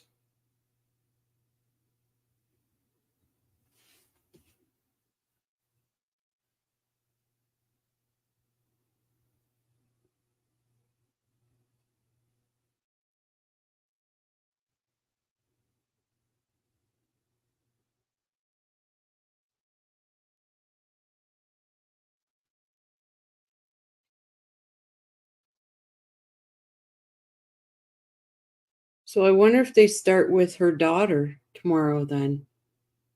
Or are they calling every law enforcement that works in this county?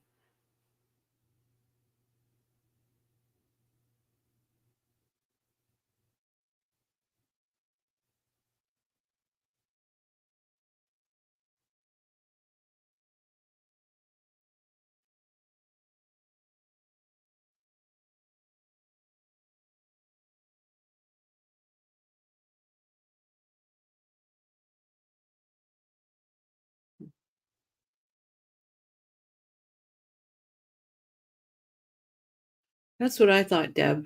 Anchors. It's like,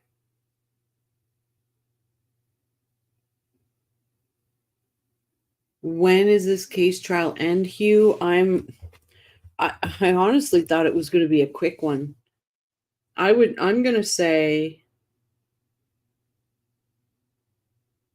I would almost say probably Friday they'll have closing.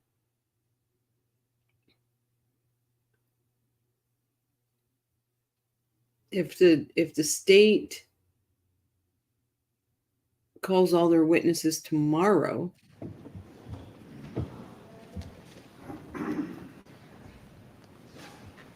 Members of the jury, we are going to go ahead and conclude for today. We're going to start at 9:30 in the morning. If that works with everyone. Again, I'm required to tell you, please don't discuss the case with anyone. Don't discuss it amongst yourselves. Don't ask any questions, do any research. Don't look at any media, be it internet, television, radio, whatever other kinds of news sources there might be. Avoid all that, please. If someone brings it up, please walk away or don't discuss it with them. If someone insists on attempting to try to talk with the case about you, please contact me first thing in the morning and I'll deal with it. Are there any questions? 9:30 works for everyone. All right then. We'll see you at 9:30 tomorrow morning. Thank you. I am not thrilled with this Oh, prosecution. you're yelling. Oh, sorry.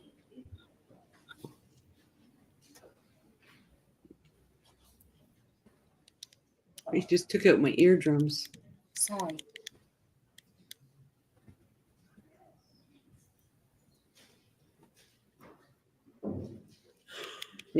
Yeah, Deb, they're done for the day. I figured because it's only 10 minutes to 5. There was no way they were going to call another witness. Is that better? Yes, thank God. Okay. Sorry, is because I'm making pozole for dinner, so I had to leave the room for a minute. Sorry. Anything else for this record? Nothing from the defense. All right then. See you at 9:30 tomorrow morning. Thanks. This Oh, prosecution is a joke.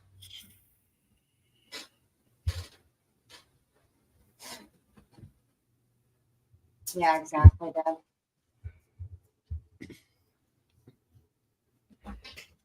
well, I wondered what the defense was going to be, and it's just undermining all the authority, which I know I'm stuck on, but I just never seen a cop come into a courtroom not in uniform.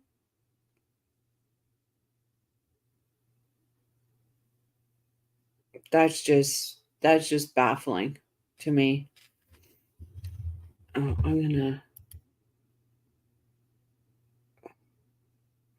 Can you stop sharing that screen, Jamie?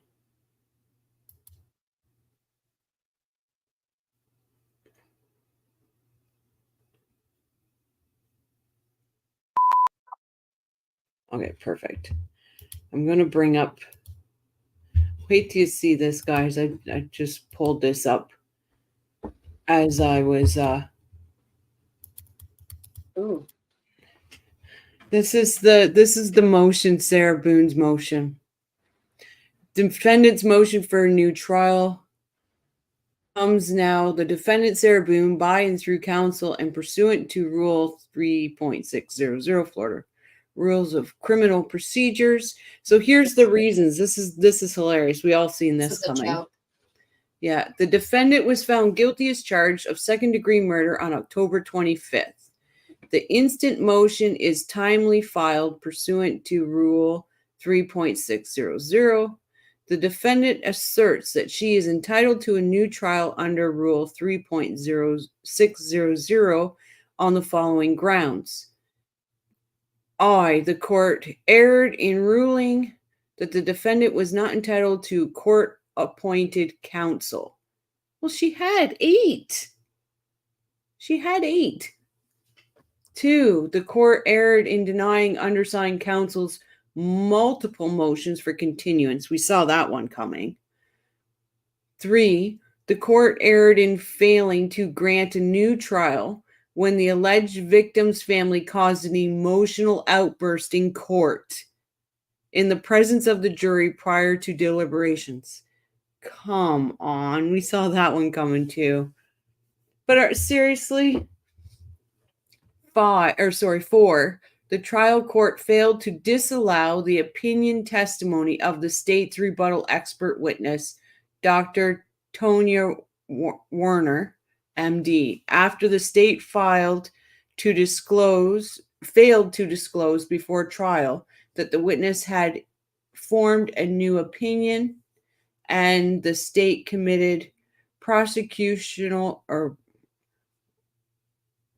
what is that word? I can't even say it, sorry. Misconduct by essentially making a second closing argument instead of rebuttal argument. Why didn't you stand up? Why didn't he stand up and object to it? In the above styled and numbered case, the defendant had approximately 7 court-appointed attorneys prior to the undersigned counsel taking her case undersigned. Oh, Sarah Boone. She's never going away. Counsel took on the above case because he was concerned that Ms. Boone would not have an attorney to represent her at trial. The above case was very complex, even for a seasoned trial attorney who was the public defender of the First Judicial Court for years, as well as having a thriving private practice. It was apparent to undersigned trial counsel that Ms. Boone would be grossly ill-prepared and unequipped to handle a trial in this matter, or in fact to handle any other phase of the trial without counsel. Both the Sixth Amendment as well as Rule 3.111, Florida Rules of Criminal Procedures, granted an indigent defendant the right to appointed counsel. He was the ninth, so he's wrong here. It was 8, not 7, because he was 9.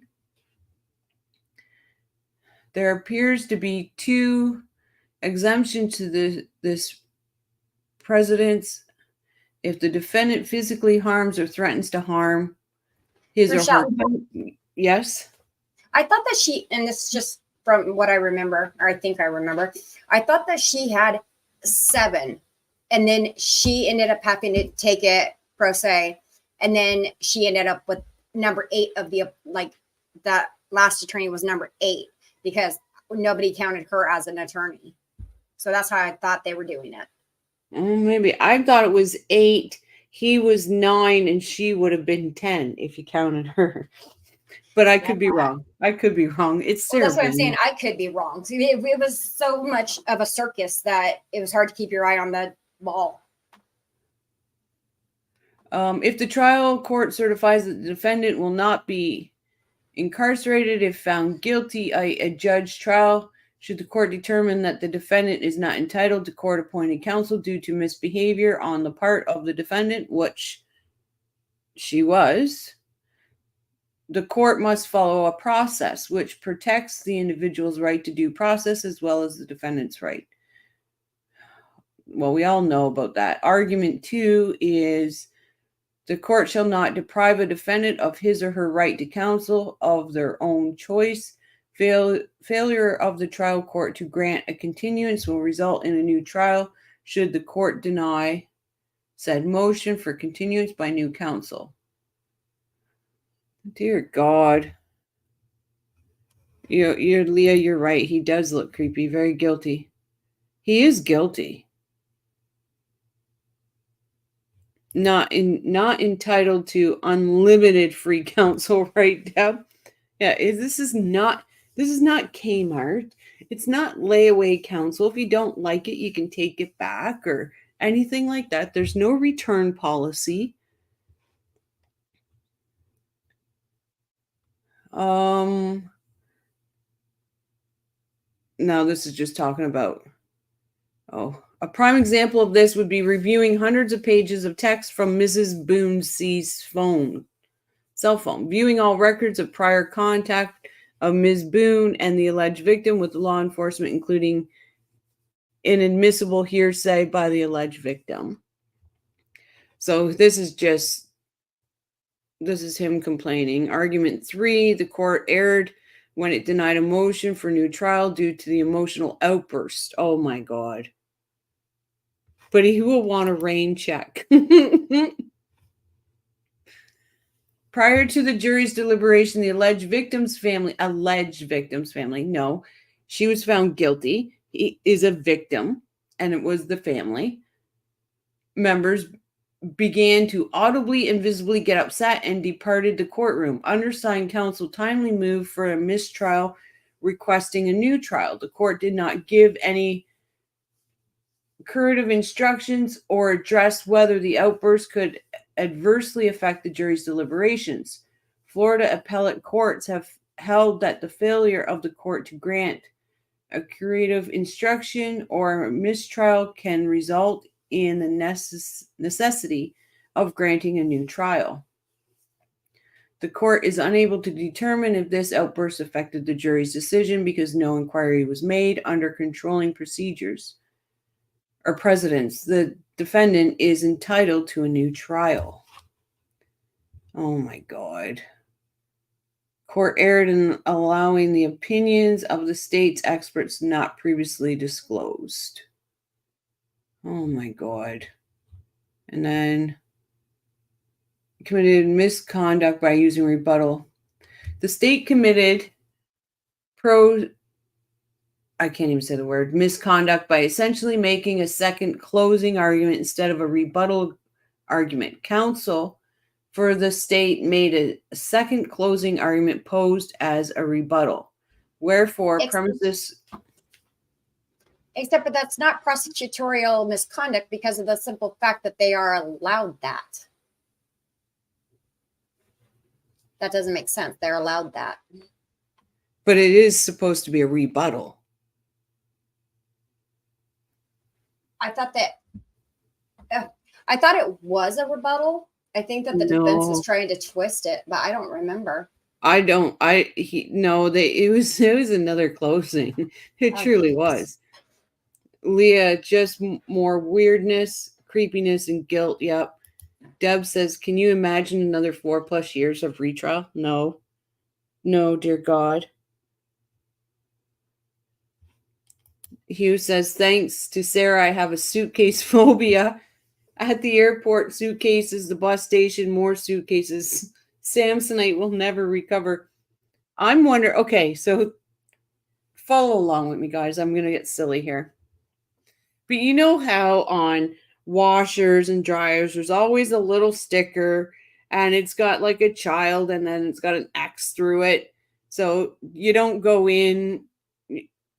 Somebody at some point had to have gotten in a washer or dryer for them to have to put that warning on. So our suitcase is going to come with a label now that you should not get in them. Or let's say, what suitcase company is going to do what they do to car trunks, where you have that inside release where you can open the trunk from the inside? Is the suitcase company going to come out with a quick release on the inside of suitcases?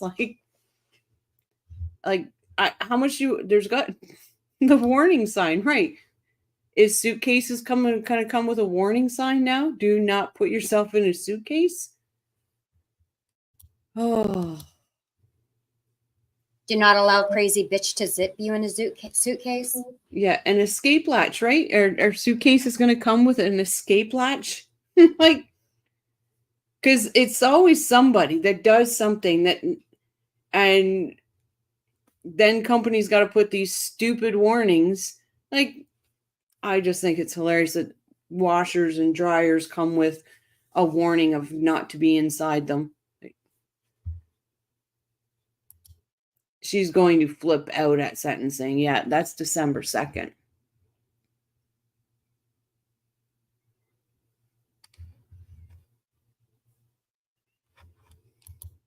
Just like the trunk of today's card, an emergency handle in the trunk. Yep.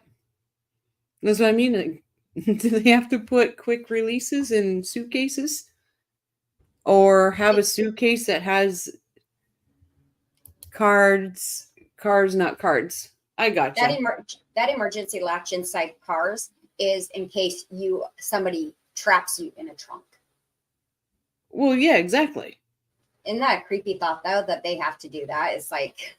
That means it's happened. That's what I'm saying. Yeah, exactly. No, you're right. I was just agreeing with you. It's fun. It's crazy. That's what I'm saying. Does suitcases have to come with quick releases? Escape latches. No drinking while... So that's her thing. I'm sure this was... I say it gets tossed out. This was filed on yesterday. So... Yeah, that's getting tossed. He's got the case lost.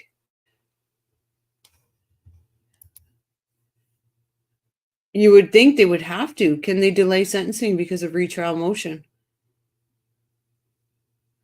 If there's any legs to stand on, like these case arguments that he's got, if there's any leg to stand on, oh my God, I could not imagine going through Sarah Boone again. We have had cases where a murder victim died but placed in luggage. Yeah. Duffel bag Doris lives down her street.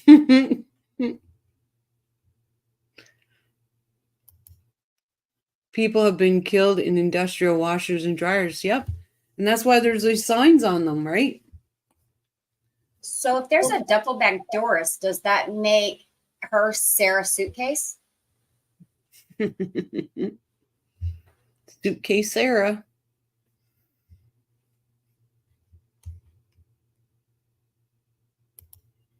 Cheese biscuits in the oven. That sounds lovely.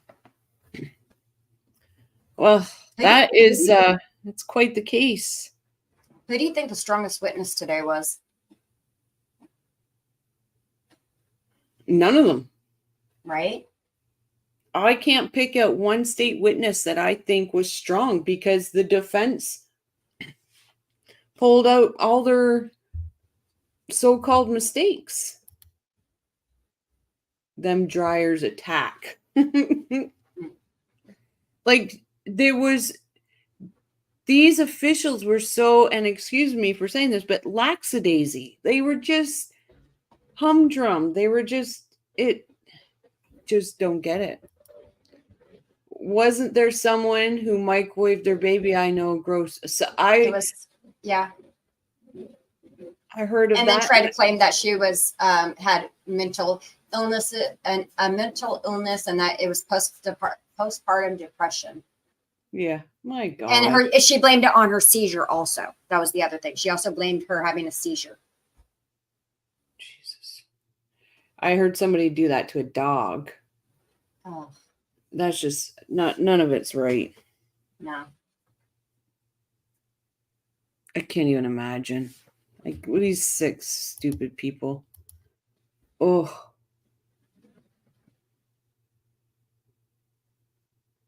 I was like, I can't look at one witness and say, okay, they pulled it through for the state. I just can't see one witness.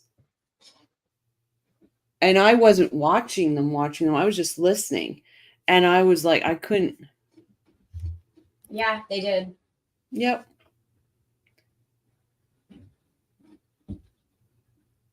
They better come with their A game tomorrow. Well, I would almost bet that they're almost out of witnesses. I would say they're almost out of witnesses. They haven't had anybody from the burn unit. They haven't had any of them come yet. And you would think that they would. The daughter still has to testify. So I think there's a few more, at least a few more. I can't say a whole ton more, but a few. I believe in the death penalty myself.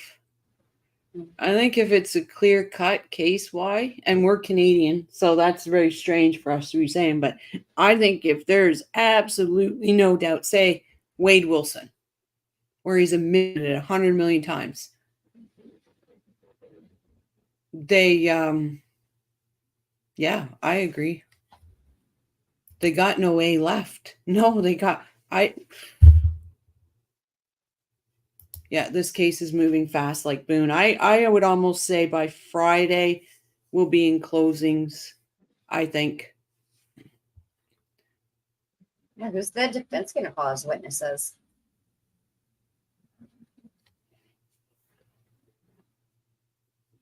I don't know. Do you think he'll get on the stand? I think he's gonna. I think he's gonna take the stand. Hmm. He just comes across as that arrogant. Yeah. That he will take the stand, and it's just baffling to me. This all is just baffling. If he's done in, it'll be by his resting bitch face. Not from the prosecutors. Yeah, someone in Canada recently got convicted and got 4 years. Oh, it's just sad here. It really is. Was that for murder? Why? Oh, Deb, you're saying Thursday closing, Friday verdict. I can see it. I could see that. I could see that. I think he will testify because he can't shut up. Yeah, I figured. Yeah, 4 years. Where was that? Why? 4 years.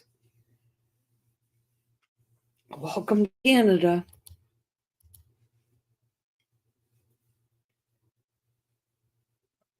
It's sad.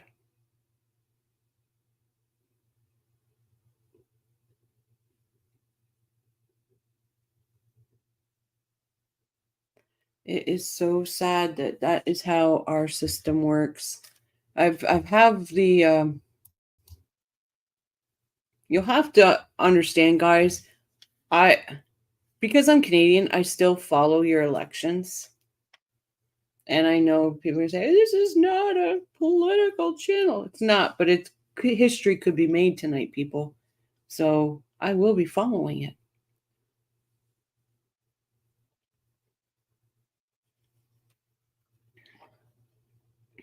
So, did all my American friends vote today? I don't need to know who you voted for, because I don't need to come and kick your ass. It was in BC. Seen cases in Canada where, Deb says, seen cases in Canada where son killed mom and stepdad, first degree, ×2, got life, which is 25 years. Yep. 25 years is life.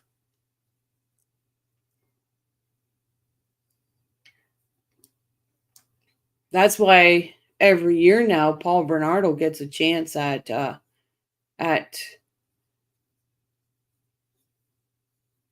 parole, but because he's classed as a dangerous offender, he'll never get out. People like that should never get out. But for people like that is why we need the death penalty, because as a taxpayer, I'm sick of paying for Paul Bernardo and Colonel Williams. And why am I paying for these assholes? Not tonight, Rochelle. On election, PA delayed. Yes, voted last week, actually. Good for you, Deb. Yeah, they lost power. A power outage. Trevor Brown was 18 when he shot, who was also 18. Yeah.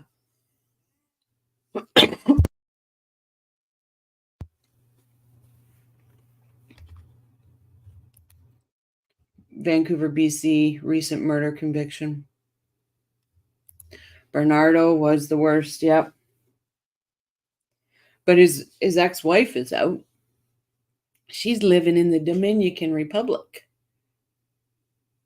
Carla Homolka. But she don't go by that name now. I can't remember what her new name is. She shouldn't have been allowed to change her name.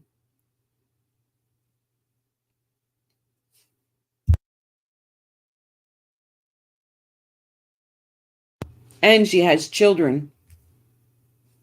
She shouldn't have been able to have children either. Especially when her thing is that she's not allowed to be around children. Yep, she has 3 kids. She's married to her, was it her lawyer's brother? Something like that.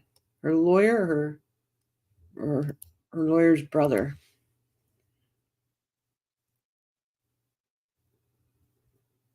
I'd like to go down just to the Dominican Republic and track her down. Let everybody know who she is. I would out that bitch in a minute. Who does that to their own sister? Yeah. Yep. And the only reason she's out and all that is because she ratted. That's it. She ratted to cover her own ass.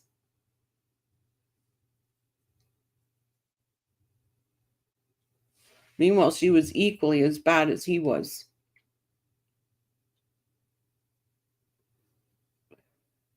I still think Carla was the instigator in some of it.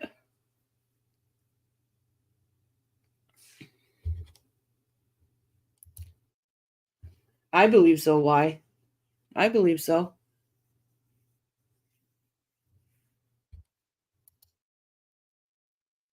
She squawked hard. Yes, she did. Thing is, though, if they would have, how did it work? It's something like if they would have waited even like a half an hour longer talking to her, they would have had all the videotapes because Bernardo gave them up to where they were. And if they would have watched any one of those videotapes before she gave in, she wouldn't have got the deal. It was like a half an hour.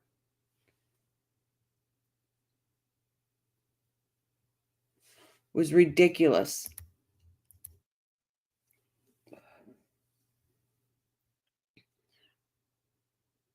Yep, the recordings were found after her immunity. Yeah, it was something like a half an hour, I believe.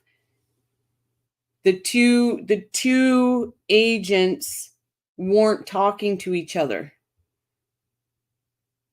So the agent that was working again with Paul wasn't talking to the agent that was working with Carla. And it was something crazy, like a half an hour difference. If it would have been a little more than that, they would have not have give her immunity.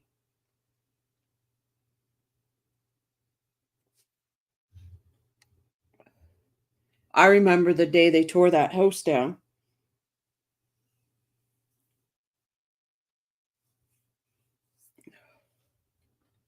Yeah, Leah, you're right. Sick and more sickness. When she got out, she moved to Quebec. And she was volunteering at her kid's school, all of this, and it was one mom that recognized her and just went off the handle why she was even allowed to be at the school, all this, and within no time she was gone. She was out of Canada. She couldn't go to the States. She got in Dominican Republic. Right? How do the parents get past it? I know I believe it was Kristen French's mom and dad that started the whole thing of the house for the house to come down. There was a complete videotape of them killing her sister. It was destroyed. Yep. On Christmas Eve.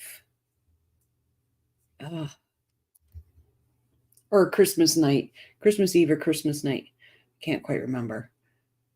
It was just disgusting. And they showed Carla not being in distress, not being made to do it.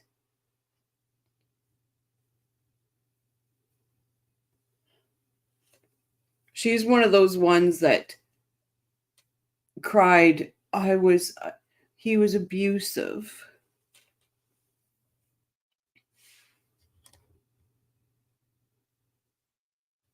Yep. Then they went ahead with their fabulous wedding a few days later. It was sick. It was sick. Yep. Horse-drawn carriage, bells, whistles, everything. It was the most hideous wedding dress, I would have to say, even for back then. Carla got lucky. She got lucky. She sure did.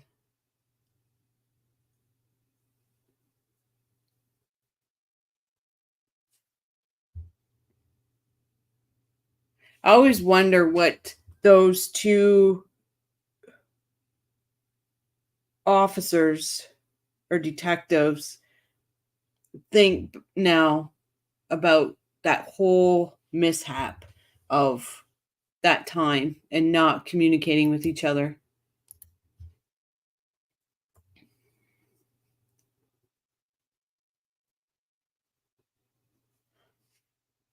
Absolutely disgusting.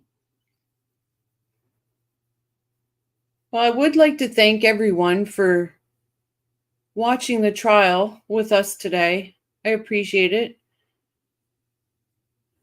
I'm going to get it up and running for tomorrow. They said it starts at 9:30. So I'll have it up and running. I'm going to go back to work here for, I think I got about a couple more hours till that one's done. But it's dark out, right? Mm-hmm. You're working in the dark. It's almost, yeah, it's dark. Oh, I got halogen lamps that I'm going to take in. Okay. Get Be it safe. done. Oh, so depending on if the ghouls don't come out. Yeah, tell them I said hi. Yeah. Tell them I said pick up a paintbrush. It was Hugh says, good to hear from you again. Yes. Again, guys, I do apologize for being, I just was not in the right headspace and I'm so sick that I just couldn't do it. Stop the screen. All right. I'm going to get off because I need to finish the pozole. All Bye, right. guys. Thank you again. Thank you. Yeah, Deb, Jamie will be co-hosting again tomorrow because I'm going to leave the stream up and going at home. It's not going to be a very long day tomorrow, as long as I get my stuff done tonight. And then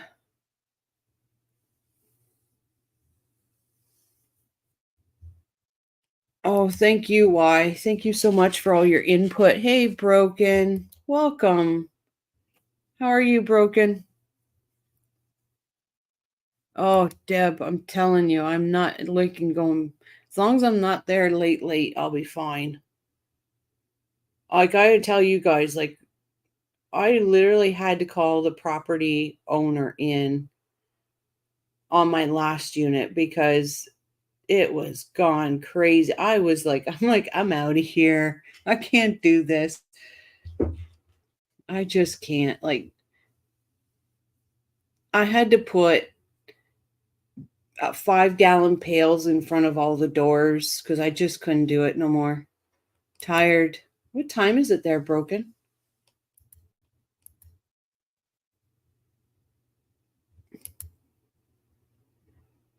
Muffin Tops, hit the like and give CNC some love. Are you, Broken? Are you following this case too?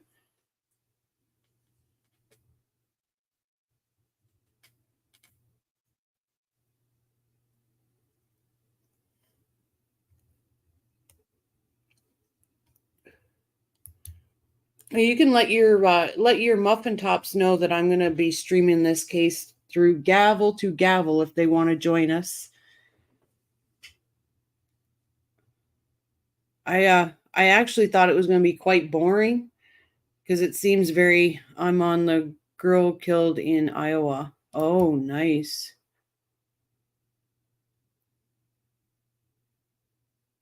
I'm on the, okay.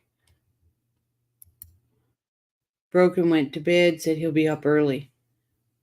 Hey, Born Free, how are you? No, it's so slow. The girl killed in Iowa is very slow. This one has just got corruption written all over it. I honestly thought it was going to be a cut dry case but there's corruption everywhere. Making banana bread.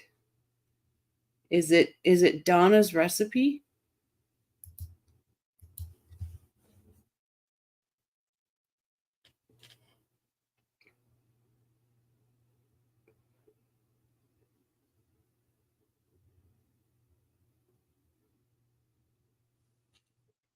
I almost want to watch the openings again because I missed those because I was in that meeting.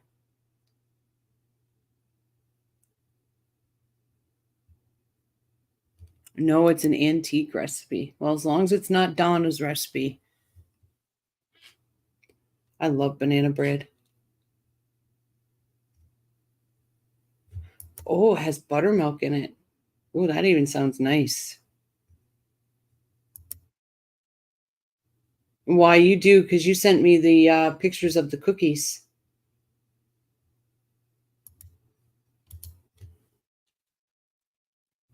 Why, I can't remember, and I know I've asked this umpteen dozen times, where you're in, where, I can't remember where in Canada you said. As long as it's not antique bananas.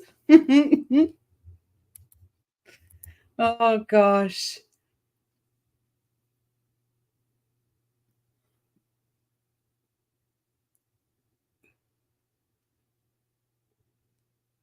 And those cookies did look really good. I'm in BC up north. I need to use my banana promise grandson and husband I would make, not from scratch, though.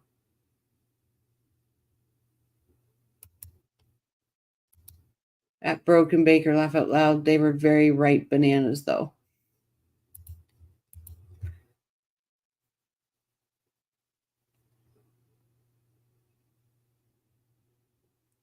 Oh, that's a nice area. I live on a lake in the Caribou.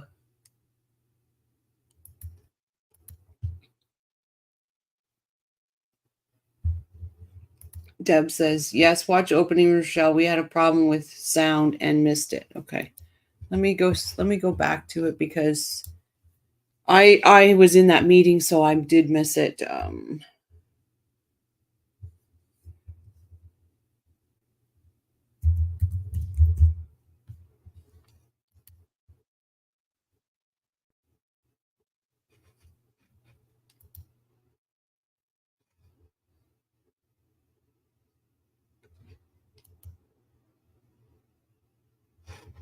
Oh, you've had snow already? Why? Today was extremely warm here in Ontario, and I just know what that means. I just know it's coming. It's coming.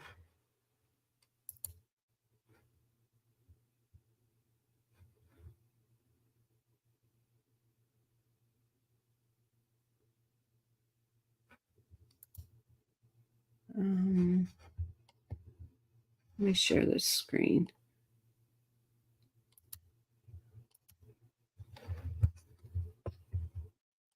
Because I did miss the openings. So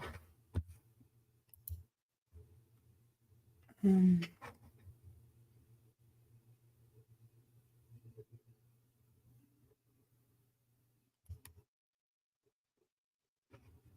reference to this trial, and it goes to one of the issues that was raised in my motion.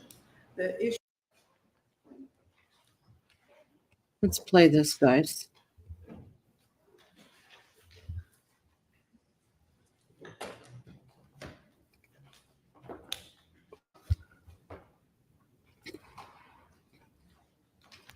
Oh, Born Free. Oh, gosh, I'm dreading winter. I hate it. I just hate it. Snow, ice, rain. It's just cold, messy. Last winter we hit minus 42. Ugh.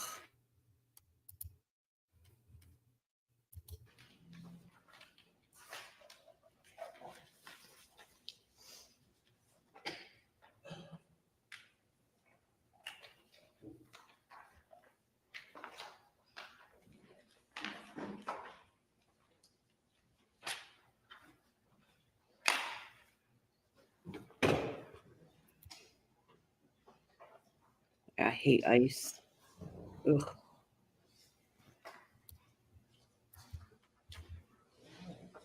You ready? Yes, I am. All right, good morning.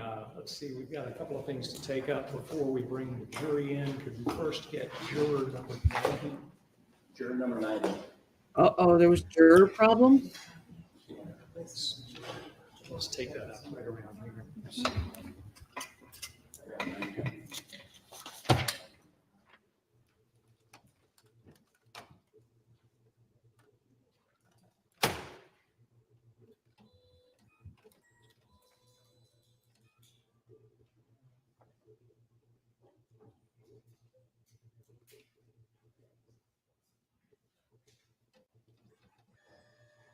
I still don't get the South. They don't wear ties.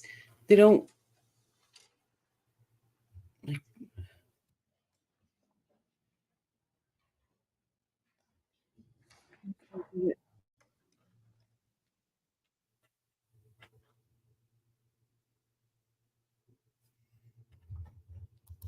Oh, there we go. Why I missed it too, because I was in the meeting.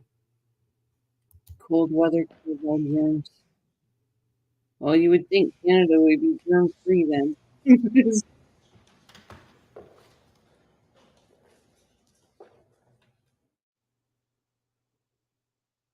Oh gosh.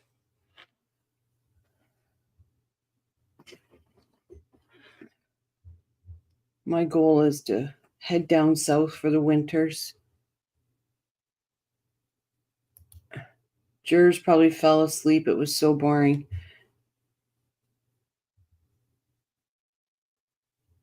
Oh, the boring one was in the one in Iowa. This one here, Born Free, I thought was going to be boring, but it just reeks of corruption. It's unbelievable.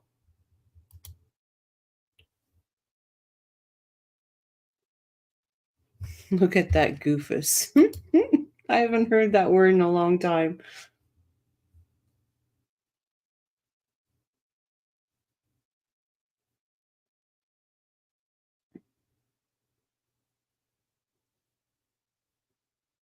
Yeah, I really, like, when I read up on it, I really thought this was a cut and dry case. I just thought.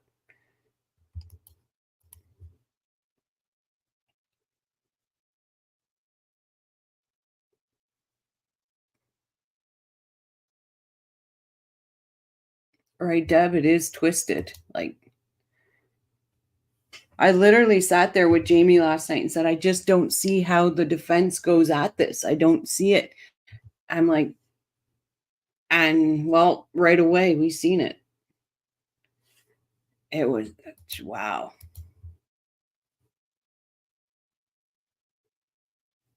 I'm going to take 1 sec, guys. I need a coffee. Give me 1 sec, please.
Anything from council before we bring in the jury?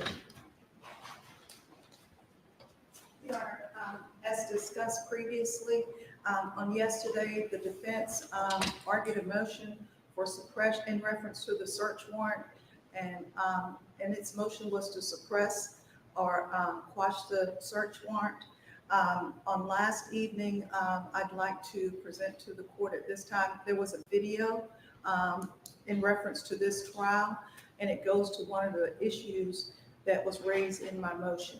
The issue was the time of service of the search warrant and the fact that the search warrant was issued January 17, 2019, dated and timed for 5:30.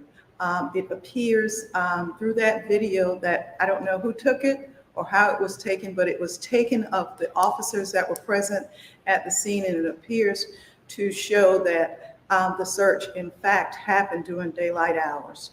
I would like to ask that the court, I believe that the only avenue is to ask that the court reconsider its motion regarding the motion to suppress. And I'd like to publish that video if it's okay with the court. Hear from Ms. Swanson.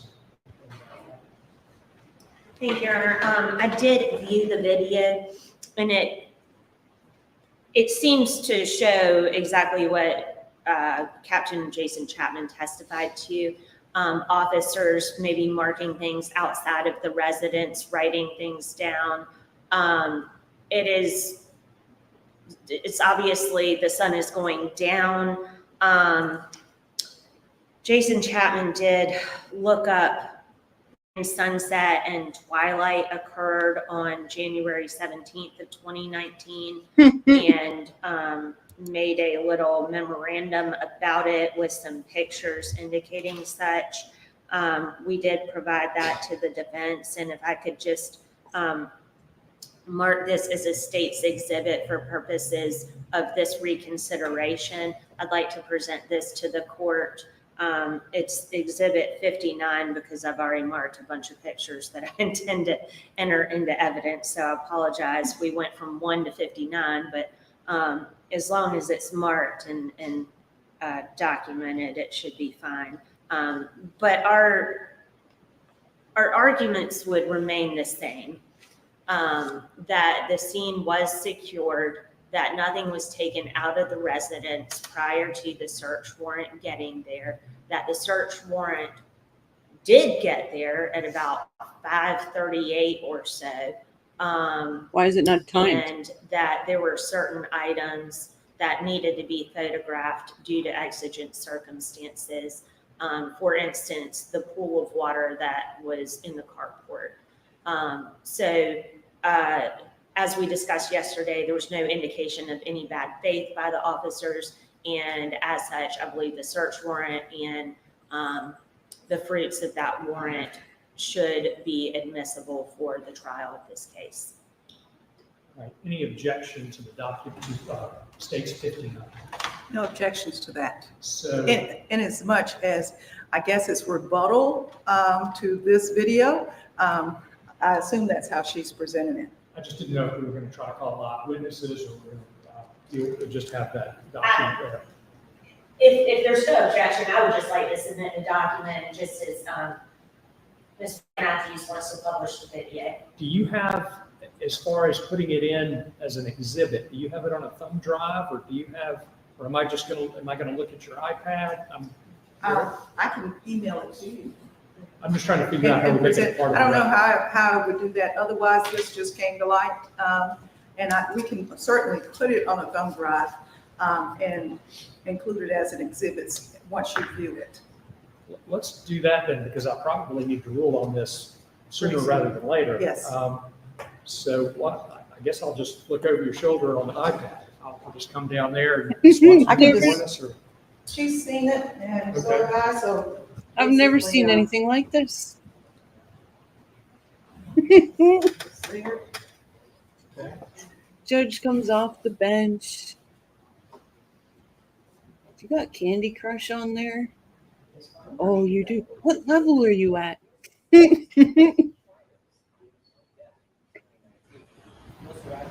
Kangaroo Court.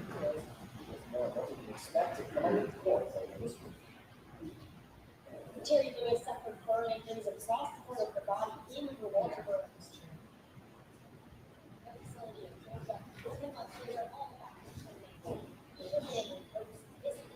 Were you guys able to hear this part earlier? is the part you want me to deal with, not the whole thing, just so we're getting to it. Okay, I got you. All right. It's very short. Okay, no worries. I was just making sure.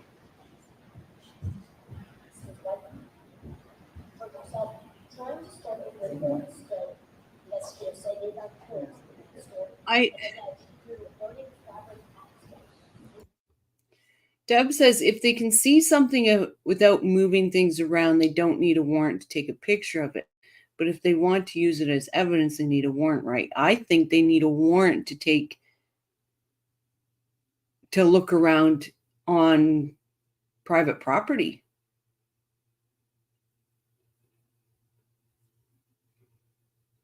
Again, like I'm speaking as a Canadian.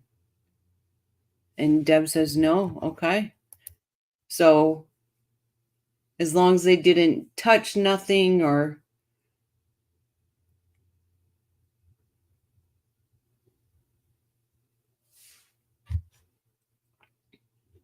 YB says to enter period onto private property. That's what I'm thinking. Why? Oh, missed this part. I think. Okay, perfect. Yeah, I would think they couldn't do, in my opinion, and again, Canadian, I just got to say that, is they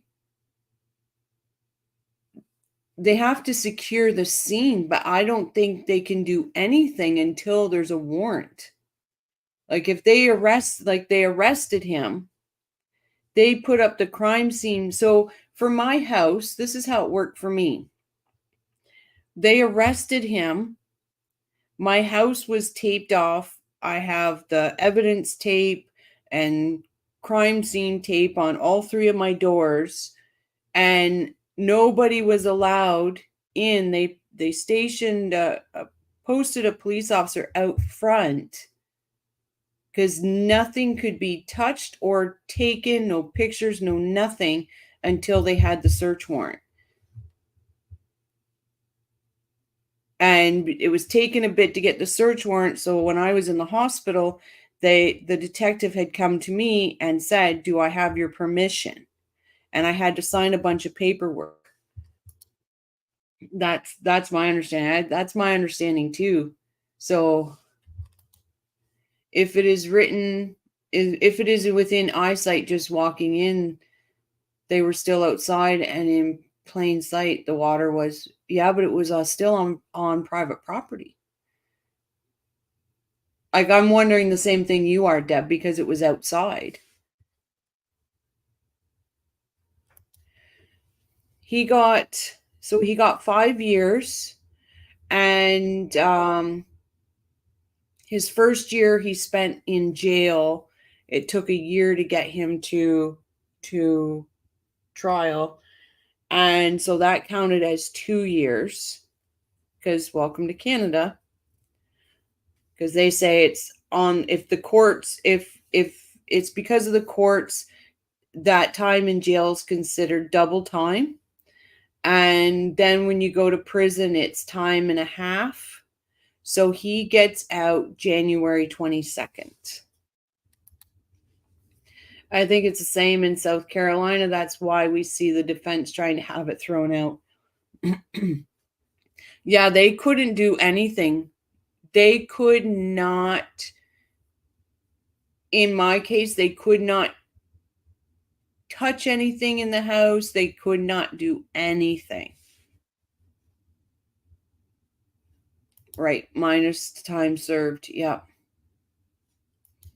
Yeah, so he gets out this January on the 22nd.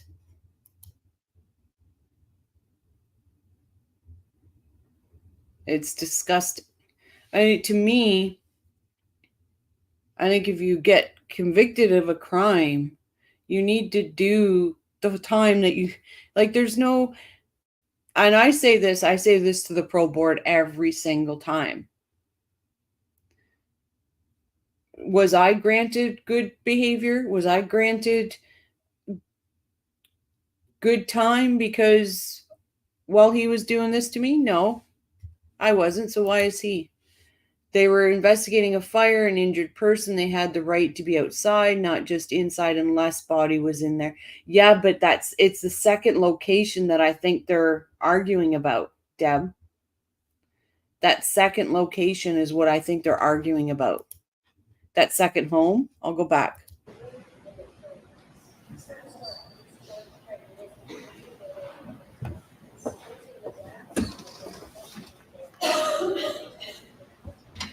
Absolutely.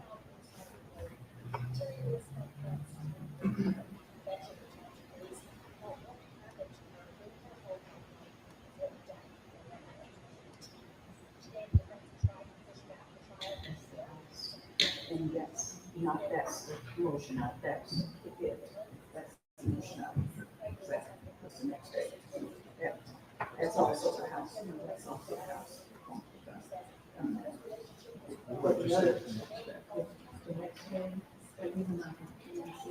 Thanks, Deb. And there is one.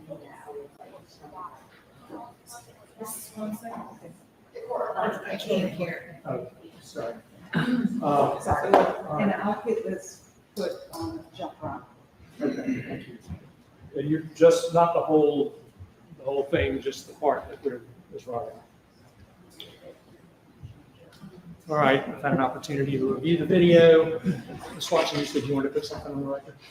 Yes, Your Honor. In that video, it does feature Angela Stallings, Captain Angela Stallings from the Collin County Sheriff's Office.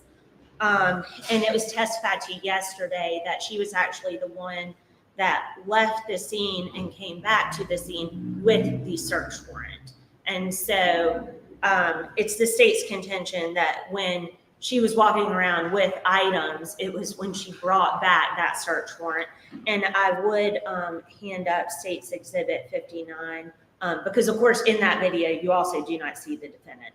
But I would also hand up State's Exhibit 59, which outlines when sunset occurred and twilight for the court. And that was without objection. When do you ever hear that in a court case? Thank you so much. Okay, perfect. Thanks, Deb. That's way different than here.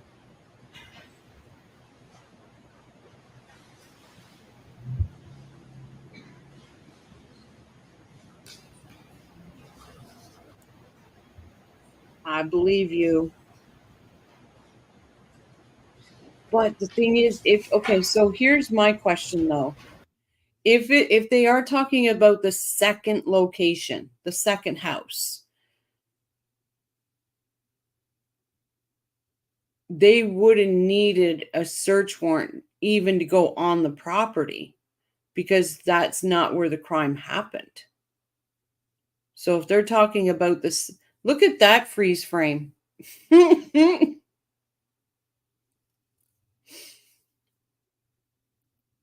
Look at that mug on that one.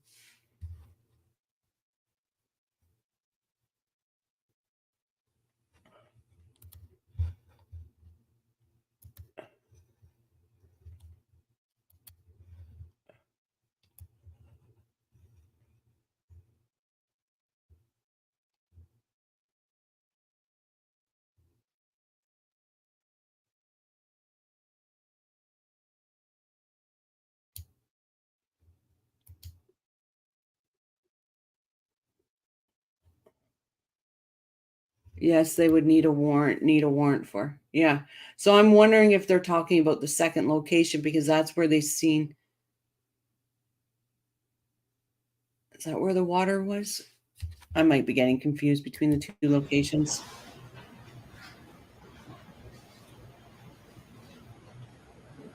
Is there anything else then on this motion? There's nothing else, Your Honor, from the defendant. And we have 59, States 59 without objection, and I guess it'll be defendants 1. Were there exhibits yesterday associated with, I guess this is just defendants 1. Thank you, why? Or what were the exhibits numbers yesterday? I also added Terry's name to the ticker. I'm trying to find her maiden name because I just think it's horrible to have his last name there, but you can see her injuries. Oh, God, poor thing. With regard to the motion to suppress, or were there? I think I marked. Yes, I marked I marked but did not put it into evidence, the report of Shauna Tosha and the medical records of the defendant. So they were not put in. I'm just trying to figure out what we call the video that you're going to send. Is that defendant's one, or have we already used one possibly? I need to check with the report. Oh, that's definitely her family sitting there. Behind the, right here, that's definitely her family. Go back, I think that's her daughter. Yeah, this is a reconsideration. Pretty sure.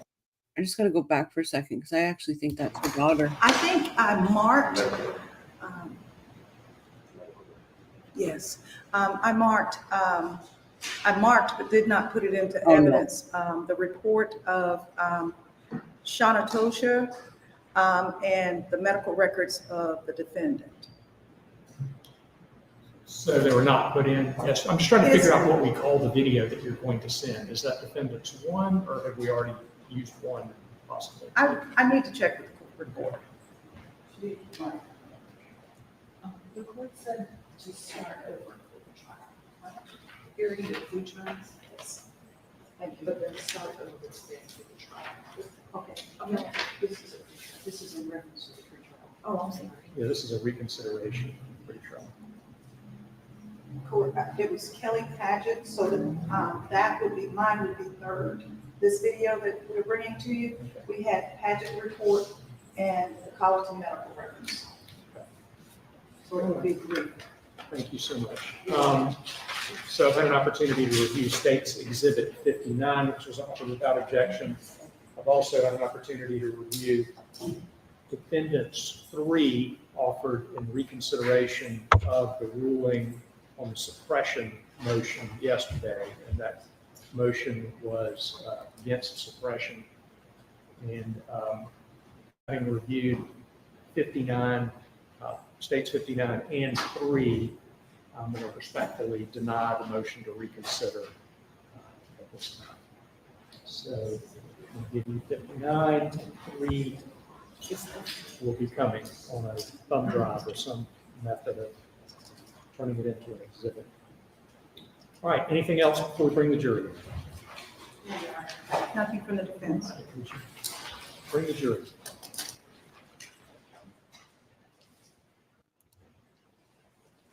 Why, in those pictures you sent me, the middle one, is that her daughter or is that her granddaughter?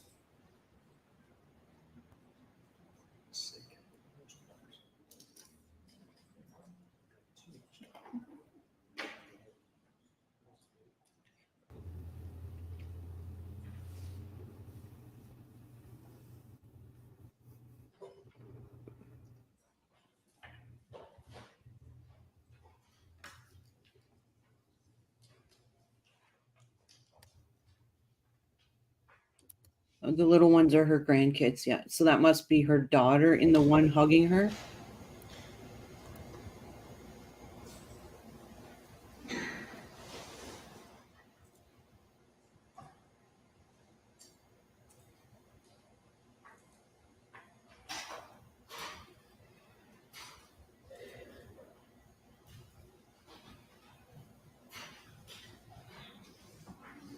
She is a very pretty girl.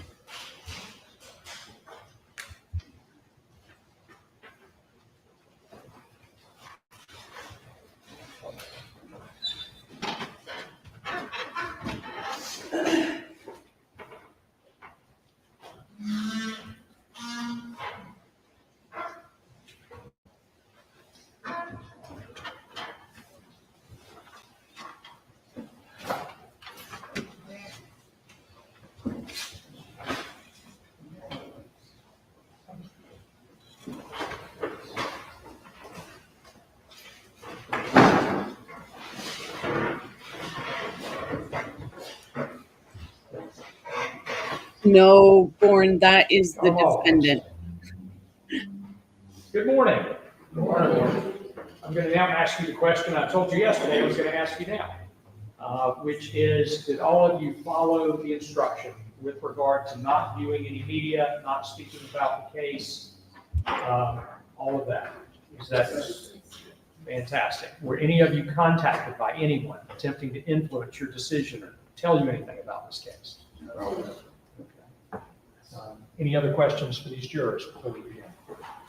None from the state, none from the parents. Thank you so much.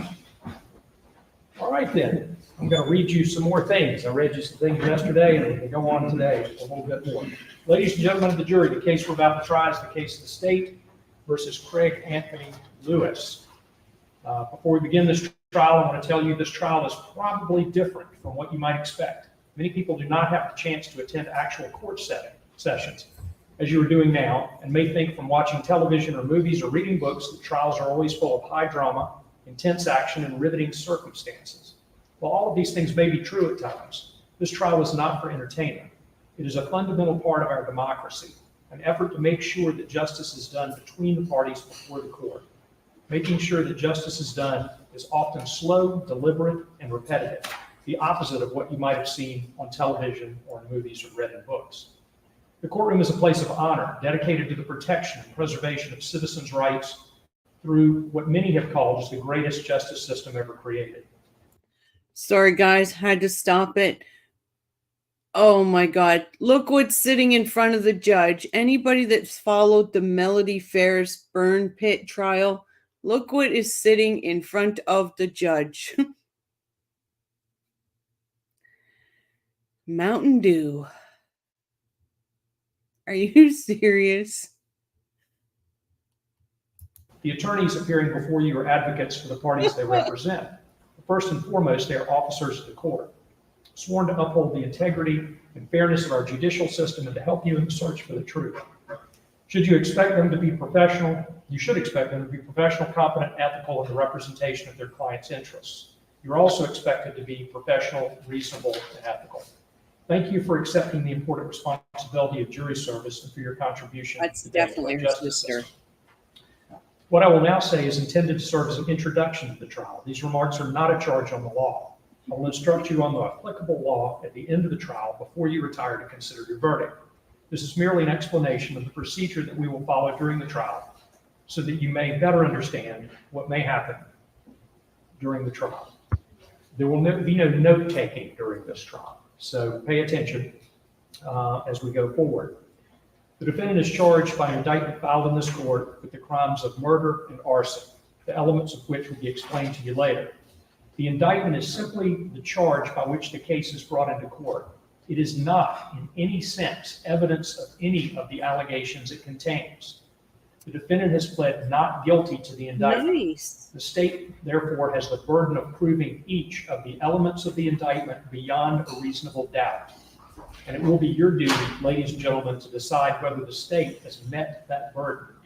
Your purpose as jurors is to find and determine the facts. You are the sole judge of the facts. If at any time I make a comment regarding the facts, you must disregard it. You are to determine the facts from the testimony you hear and the other evidence introduced in court.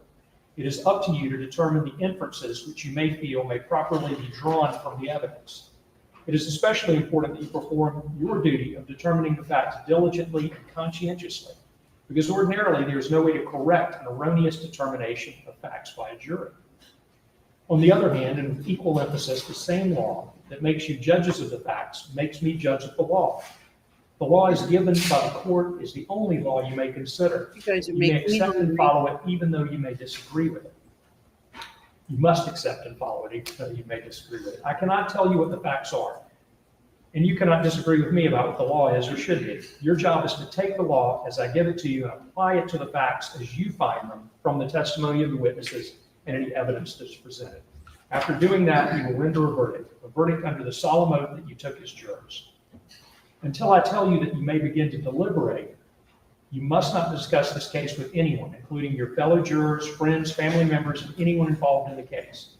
The attorneys and parties in this case have been advised they are not to talk to you at all. So if you see anyone involved in the case and they do not even say hello, they're not being unfriendly, they're just following my instructions.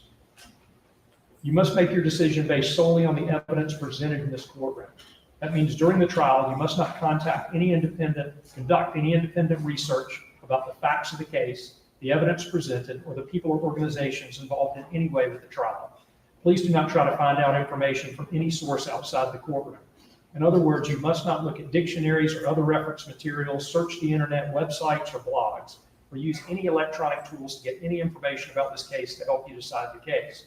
You may not use computers, telephones, cell phones, smartphones, tablets, the internet, or other tools of technology with communication capabilities at any time while you're in the courtroom or during your deliberations. During your breaks for meals or overnight if necessary, I hope that's unnecessary, you may use these devices. However, you must not use these devices to communicate with anyone about the case until the case is over. This means you must not use phone calls, emails, text messages, instant messages, Twitter, any blog, chat room, or website, including Facebook, Google+, MySpace, LinkedIn, YouTube, or any social media website to send or receive information about the case. This includes information about the party, a witness, an attorney, a court officer, news accounts about the case, research on any topics raised, any topics that you feel would be beneficial in deciding the case, or any testimony presented by any witness. During the trial, do not read, listen to, or watch any news reports about this case. This includes anything that may be in the newspapers, on the internet, radio, or television. You must not consider anything you have read or heard about the case outside the courtroom, whether before or during the trial. Information on television, radio, the internet, or from other sources might be wrong or incomplete. In our judicial system, it is important that you are not influenced by anything or anyone outside of this courtroom. If you become aware of another juror's violation of these instructions, please inform me immediately. It is important that you keep an open. You all are making me hungry. And that is the best way to eat banana bread, warm. Do you put butter on your banana bread? Mind and not decide any issue in the case until all of the evidence has been presented. The parties have made their closing argument, and I've instructed you on the law. It is your solemn responsibility to determine the guilt or innocence of the defendant, and your verdict must be based solely on the evidence that is presented to you in this trial and the law as I instruct you during and at the close of the trial. In just a moment, the solicitor will make what is called an opening statement, in which the solicitor will explain to you the issues, or at least what the solicitor thinks the issues are. The attorney for the defendant will also make an opening statement, although she is not required to do so. What the attorneys tell you during their opening statements is not evidence. It is only their contention as to what the issues are. The evidence will be presented to you by the testimony of sworn witnesses from this witness stand or by exhibits that may be introduced into evidence. From time to time during the trial, you may hear one of the lawyers say something like, "Your Honor, I believe we have a question of law or a matter of law to discuss with you," or "Your Honor, may we approach the bench?" Or sometimes I myself might find it necessary to excuse you from the courtroom for a short while so the attorneys and I can discuss a matter of law. The reason for this is because you are the judges of the facts, and sometimes when I'm discussing matters of law with the attorneys, it may be necessary for me to make some comment as to the facts in connection with ruling whether or not a particular law applies. I'm not supposed to tell you what I think the facts are, so I will excuse you from the courtroom while these discussions take place, so that in no way will you be influenced by anything that I might say or do in connection with the facts. Oh, why did I ever read that wrong? I don't know why my head is with Wendy Adelson right now, but for some reason I just quickly read and I'm like, I'm a giraffe counselor. I don't know why I read that wrong. Oh, that's right. I do remember you teach grief classes on Thursday. Is your grief classes, are they just for loss of loved ones, things like that? Or because I did have a counselor once that said I needed to grieve A, the relationship, and B, the person I was before what happened. I love hospice care. Didn't get to do much of it when I was a nurse. It's very, I did hospice care for my great grandmother, and I'm telling you, I found it so rewarding. It's faith-based, and yes, it's for loss by death. That's a very good thing you do, Why? Very, very good thing you do. Rochelle, I hear you and hate winter also. Oh, Leah, I can't. I'm the worst form of Canadian ever. Yes, I really relate to the victims and their families. Yeah, because the counselor told me that, and she said that grief counseling, but I went to one and I felt, because it wasn't over a loved one, right? It wasn't, I didn't lose somebody tragically in that way. And I just felt so out of place.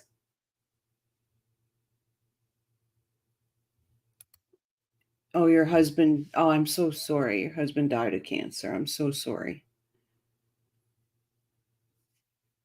But even so, that's traumatic too, though, because this is a disease. It was taken away from you not because of natural aging or anything like that. Like it was, yes, you do, Rochelle, grieve. You have lost a lot. Yeah, it was traumatic. Yeah, I agree. I just felt so out of place because I was, here I am. They're telling me to grieve a relationship that I was trying to get out of, and so I didn't have the feelings of loss in that way. I just felt it was just very odd for me. I can't imagine losing someone through murder. I could not imagine. Not at all. In determining what the true facts are, you must decide whether or not the testimony of the witness is believable.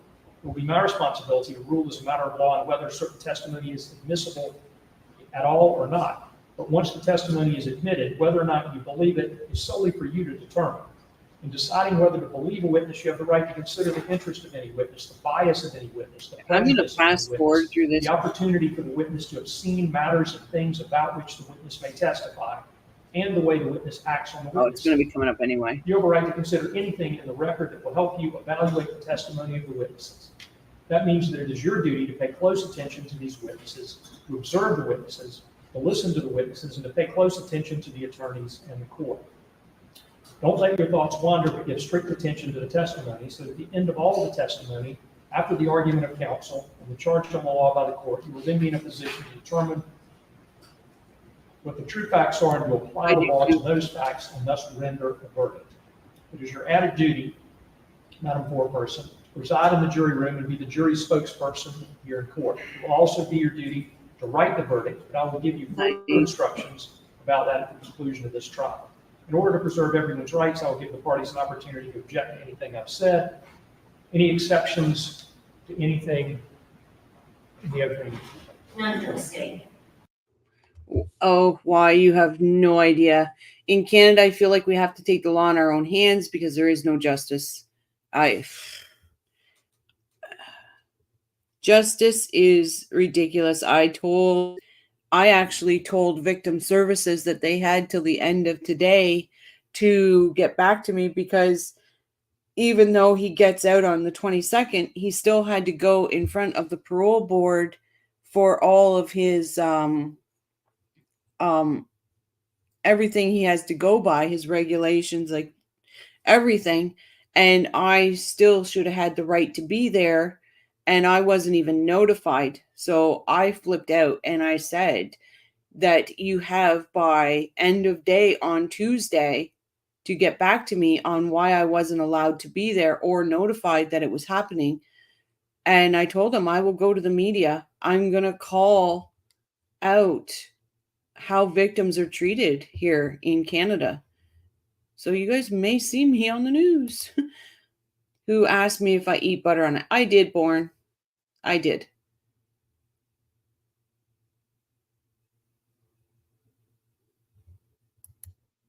I love butter on my banana bread, especially when it's warm.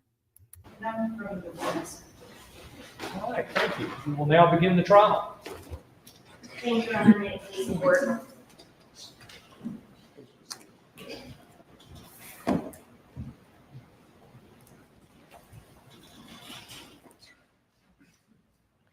What happened to Terry Lewis on January 17th of 2019 was no accident.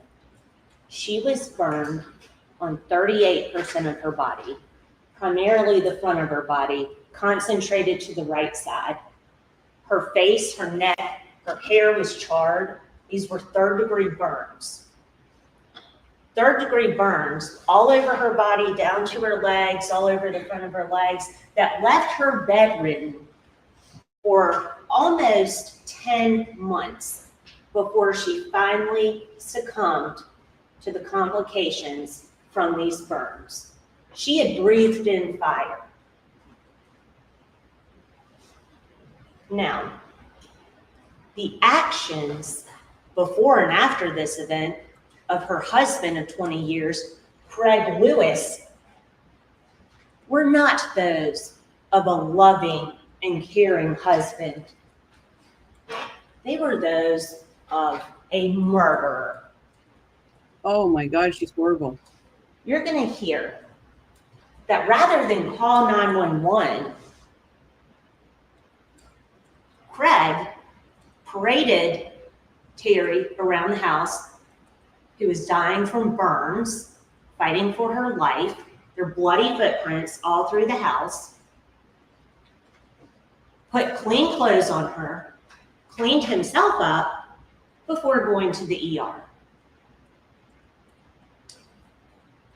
The nurse at the ER cuts the clothes off of Terry because the burns are so bad. Clothes are clean, they're not burned at all. In fact, nobody ever finds burned up clothes. Nobody finds the clothes that Terry was apparently in when she, according to Craig, caught herself on fire. You're also going to hear that once the decision was made to airlift Terry to the Augusta Burn Center due to the extent of her burn injuries, Craig left the ER. He left. And when police made contact with him at 273 Wade Hampton Drive, their shared residence, he was spraying off the carport. He was spraying off what appeared to be fire debris on the carport. A couch had been removed from the living room. A couch that was later found burned up on the side of the road of Risher Mountain Road. Craig had another residence too. That was located off of Kansas City Road. I don't understand. And what law enforcement found there the next day was a trailer that appeared to have cotton, that appeared to be the same sort of stuffing that came from the couch, and burn pits, smoking burn pits.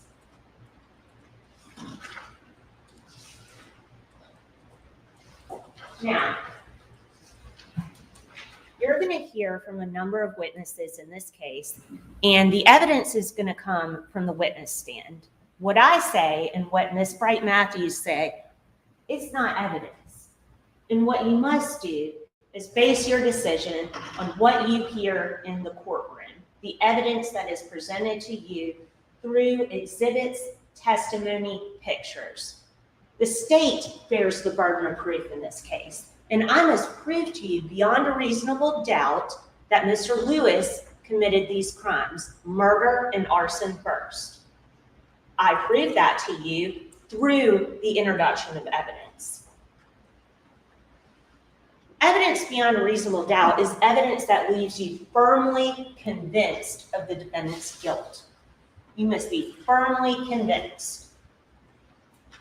Now, your job as jurors is to determine the facts of the case. You get to decide who's credible, what really happened, and then, of course, Judge Dukes is the judge of law. And at the end of all of the evidence, he's going to instruct you on that law. Now, I do want to point out that this is a circumstantial case. There is nobody that witnessed this event, which is fairly typical in domestic homicide, because domestic violence occurs. Oh my God, guys, she is boring. Bourne says, is the law enforcement in Canada okay with you taking law in your own hands? Absolutely not. Absolutely not. No. I agree at Bourne. The death and resurrection are given date and time it happened. Christ's birth celebrated, but not specific time or date of birth. Children were not given names till day 8. No, I'm sure law doesn't want us to retaliate. No. But like you said, why, and Deb and everybody else said, if somebody was to harm my son, oh my God, my life's over anyway at that point. If somebody was to harm my son. My name is Rochelle. Is it not showing up? Hold on. Oh, very little. First, behind closed doors. But Leanne Kellum Cronky, Terry Lewis's daughter, who's in the gallery today, is going to tell you what she observed the night before. The night before, Craig says his wife set herself on fire. Set herself on fire with the fireplace that she's been working for 25 years.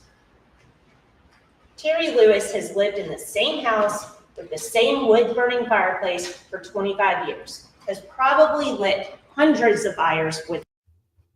It's been very nice having you here, Bourne. Thank you for joining us. Without incident. Until the day after, Leanne witnesses a big fight between the two of them.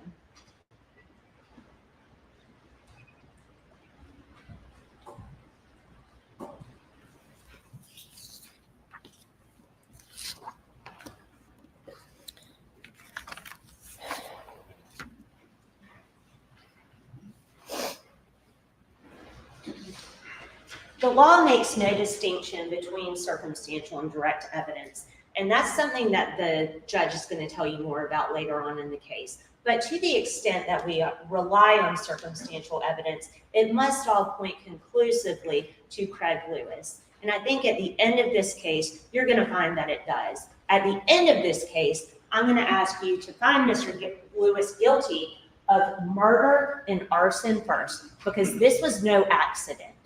He's going to tell you it was an accident that she lit herself on fire. Sorry, guys. Thank you, Deb H. I'll be back in the morning. I get up at 3 a.m., so about 7 o'clock, I'm ready to crank out some sleep. Well, you have a nice sleep, Bourne, and we will be here.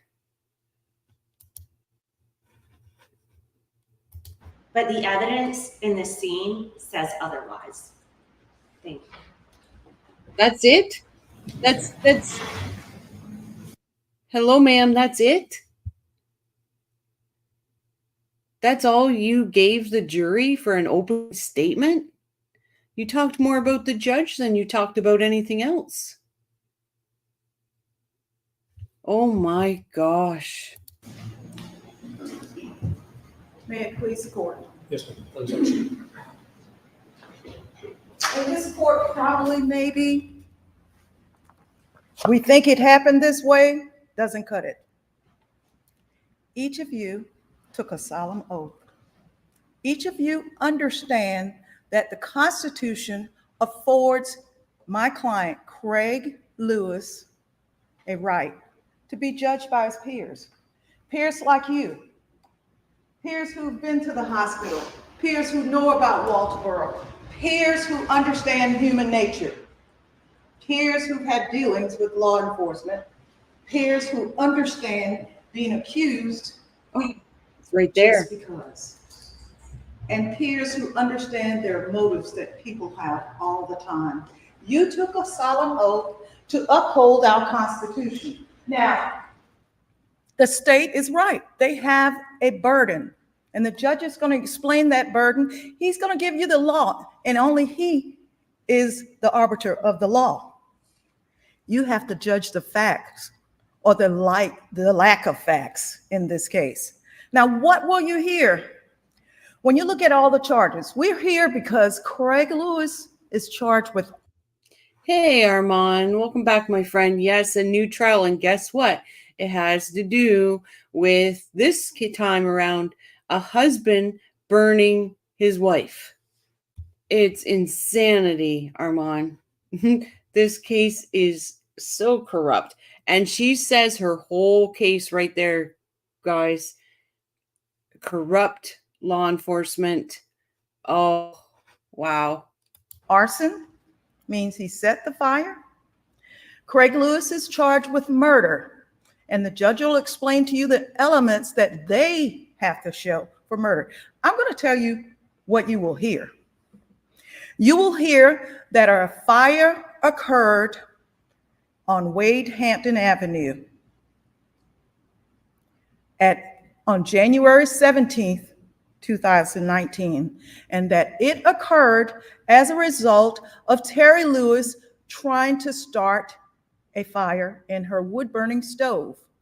As jurors, you come in here, you know where Wade Hampton Avenue is, over there near I still call it John C. Calhoun, but the private school over there off of Academy Road, which is behind the hospital. It's not very far from the hospital. You have to use your common sense throughout this trial. Wade Hampton Avenue is not far from Colleton Prep. And Colleton Prep certainly is not far from our hospital. So there's a big deal about not calling 911. If your loved one is hurt, you take them straight there if you're closer to the hospital. You will hear that at 12:14 on January 17th, Craig rushed his wife into the ER in a wheelchair. They were sent to room 19. Craig went to park the truck and returned to room 19 to wait with his wife. You will hear from the hospital representatives and what the report says. It's written that he signed his wife in at 12:21. The admit time on the records you will hear is at 12:12. You will also hear that eventually a nurse came and got an explanation from Terry Lewis as to what happened. You will hear that she was able to talk. You will hear that she was alert. You will hear that she was cooperative. You will hear that she was in severe pain. You will also hear that the nurse received a triage information from Terry Lewis. I was trying to light the stove with lighter fluid. What? And the flyer blew back on me. That wasn't Craig's words. That was the patient's word. You will hear that. Oh, guys, how much do you want to bet they're going to have some expert come in about seeing if the chimney had been cleaned, or if there was a buildup of creosote, or... Oh, you're welcome, Born. You're welcome. If there was a buildup of creosote in the chimney, this is going to be insane. I think the defense witnesses are going to be insane. Yeah, Armand, it's right there on his bench. Bottle of Mountain Dew. Can't make this shit up. She was also checked. You will hear from the nurse that it also explained that she questioned about her social environment. Are you okay? Are you worried? Those are typical. You have to use your common sense here. When they put that notation in your chart, it's for a reason. To make sure that you're comfortable. You will hear that Craig Lewis was in the room. Then you will hear the second part. Tests were running on Terry. The lab tests were done. They returned at 12:57. Mind you, 12:12 is when she was admitted. You will hear that the doctor came in. The doctor goes through a physical examination of Miss Lewis, and the doctor says the same thing, except for one thing. He checked her mouth. He checked her extremities. He checked her vitals. That's what you'll see the report on. We've subpoenaed the doctor to be here. He's going to tell you that Terry Lewis explained to him that she was trying to light the fire with lighter fluid, and the fire came back on her. You will hear that Craig Lewis stayed when the doctor said, I noticed some shortness of breath on the report. He will tell you, and it's written in his report, that he counseled with Terry and with Craig about relieving of pain because she was in excruciating pain, and with his concern of her airway because he noticed that there was a little soot in her mouth and that she was getting shortness of breath. The report says SOB, shortness of breath. And as a result of that, the doctor then, at 12:27, the report clearly shows that the doctor counseled and he performed an intubation. He also says, I counseled the patient, she consents, and her husband consents also. So why are we here? The doctor then explains, and you will hear his testimony, that because of the severity of injuries, burns, and the intubation, he was going to find a room for Terry, not at the Augusta. He tried at the Augusta Burn Center. She was going to be sent to the burn unit at the Augusta Hospital, but after they waited in the hospital for over an hour to get the transfer, they had no beds. They received a call back. Miss Bishop, the nurse, is going to come. They received a call back. There was no bed in Augusta, so Craig stayed there with his wife. Then they found a bed, but it was only in Atlanta at their burn unit. When they first made the call to Augusta Burn Unit, Craig called Leanne. He called Leanne and said, hey, you need to get here. She works because they're about to send you. He told her what happened and said, your mom burnt herself. She works in North Charleston, so she had to come here. Craig waited and waited. He, for a little while, called Leanne again. Said, where are you? She finally got there. Craig's still at the hospital. Here's where the problem comes in. Leanne's in the room. Craig then leaves to go to the house because he's worried about getting his things together so that he can go to Atlanta with his wife. Leanne then tells the nurse something happened. I don't agree with the way her burns are, and I don't agree with what she said and how it happens. I believe he burnt her.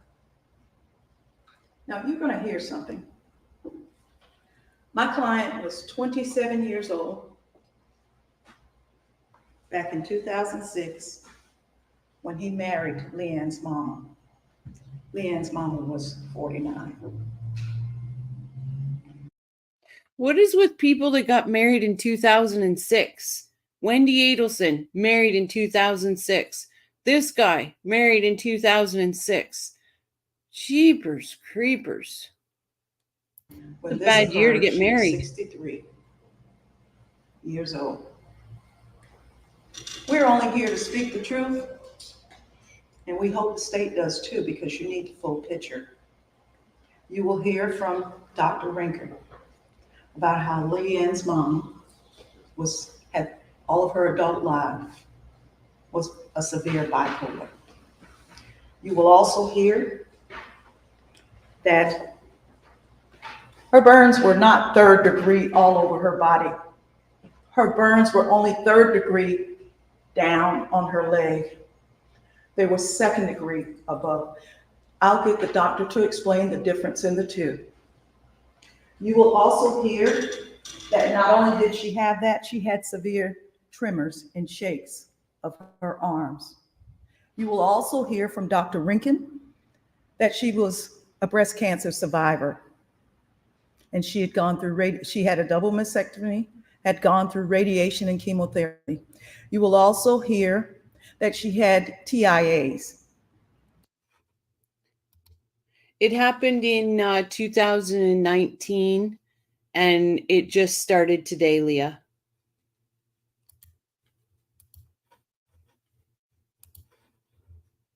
Mini strokes. You will also hear that there was some concern of dementia.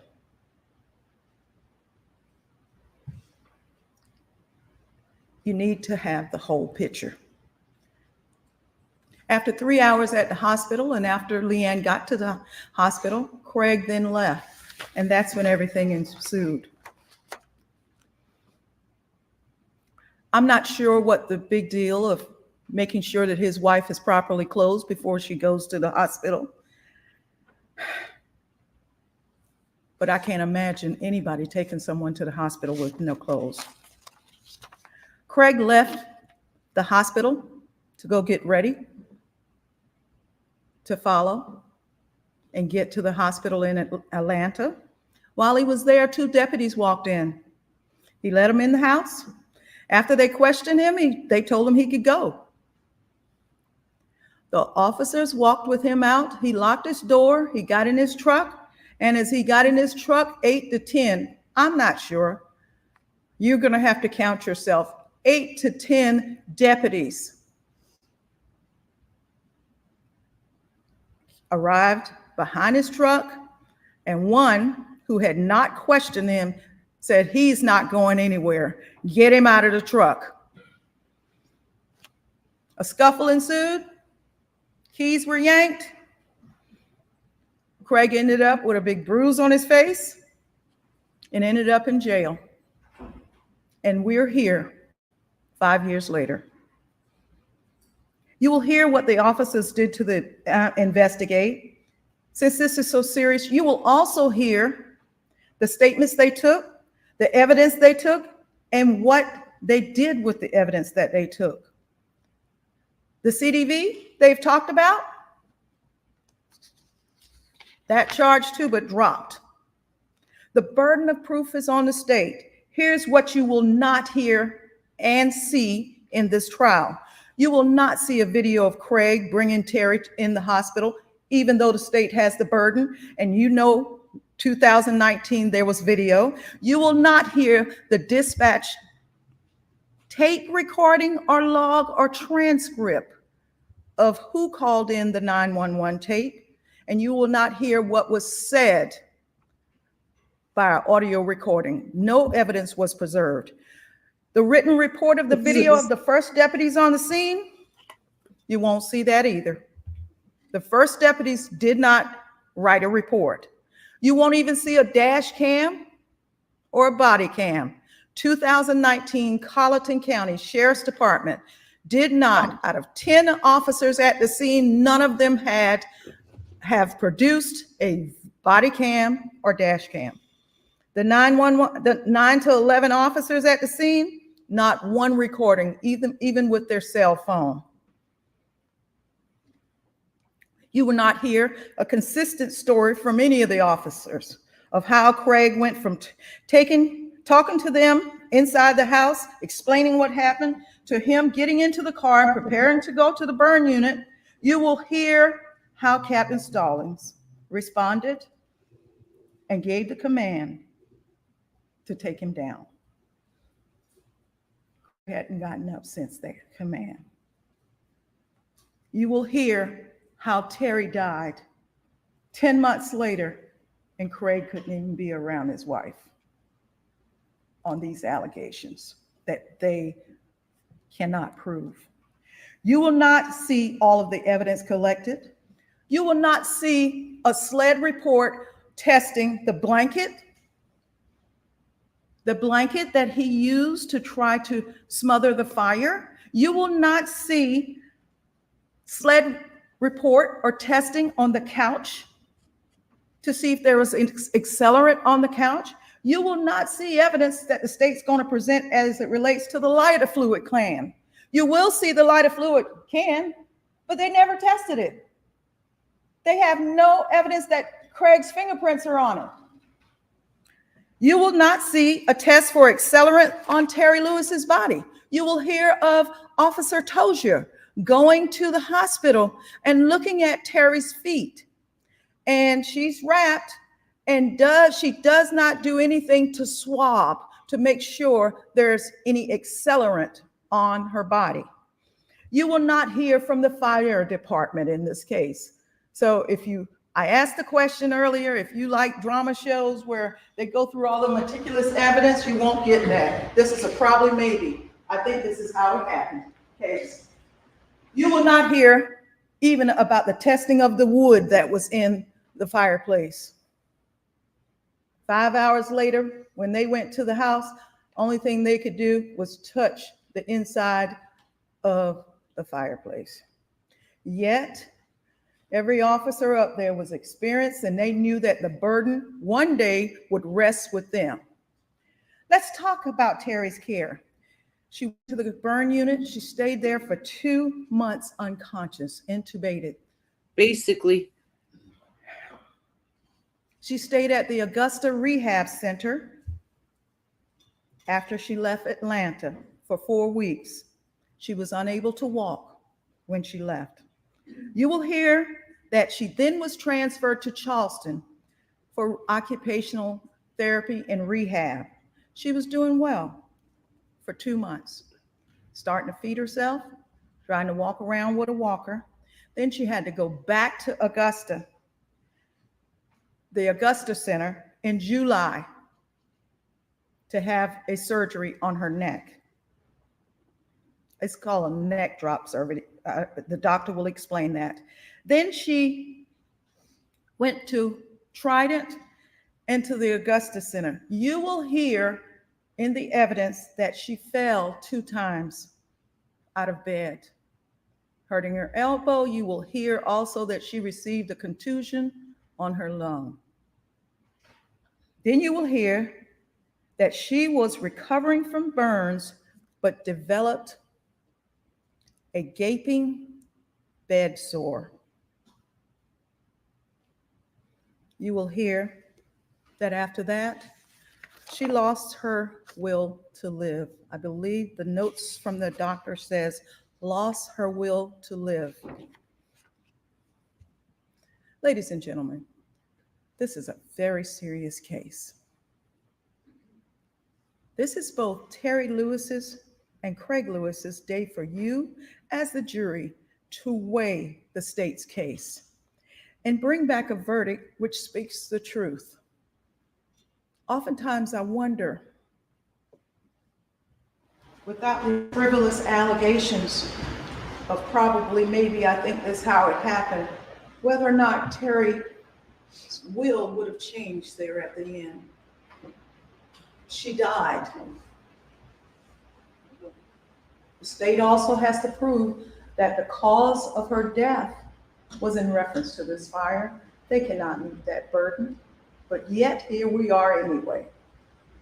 All I ask is on behalf of Craig and Terry, I ask that you remember your solemn oath and give both of them justice. Thank you.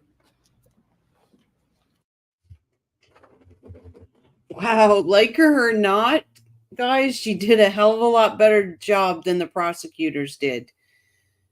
And Bourne says, whether there's an age difference or not, we marry expecting to love them in sickness and in health. Sounds like his attorney thinks it's okay because she was old and near death.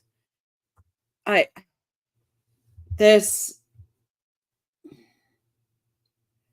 was not sure, like I said, I wasn't sure what the defense's angle was going to be, but she's coming hard for law enforcement. She's coming hard on the hospitals. Like, basically there, she just said these falls, she had bed sores, so that's telling me that she's saying that the hospital was neglecting her. This is insane. Armand says surely LE would have interviewed her. They did. They said they did. The doctor said they did. She said that she started supposedly, she said she tried to do it, she did it starting a fire.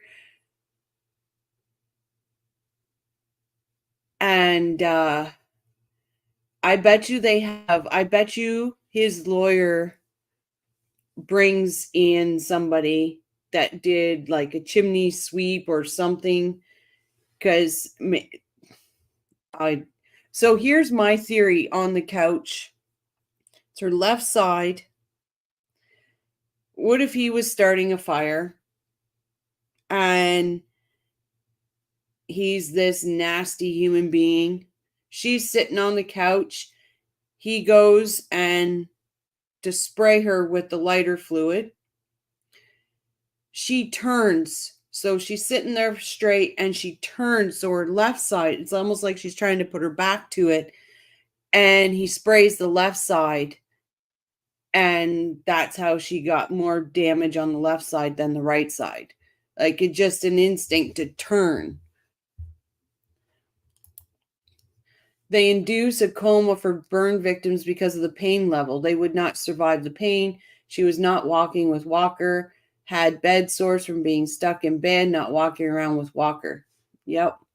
That's what I mean. I'm like, she's laying it out that there's born. I thought it was years old since the rash bomb blowout. I've been taking long breaks from the crime case as it's because of overwhelming. The Sarah Boone trial was nice and fast, but she's back. She's back. She's never going away. He was 26 and she was 49 when they married. Yep.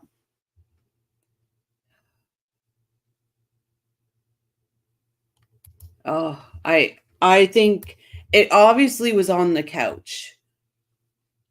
And I'm sorry, but your couch ain't sitting that close to a wood stove. There's just no way. And for that couch to have been burnt the way it was, that had been a massive fireball coming out of that wood stove.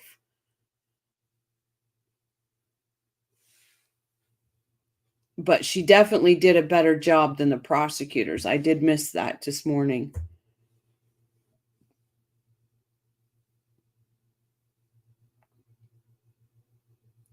I don't know how she could put Terry's name in the same sentence as Craig's name and say, this is the day. This is the day.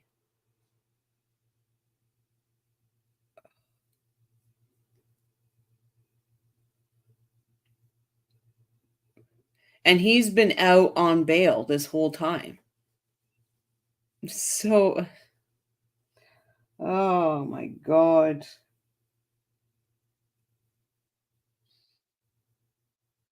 I'm just going to Google something here.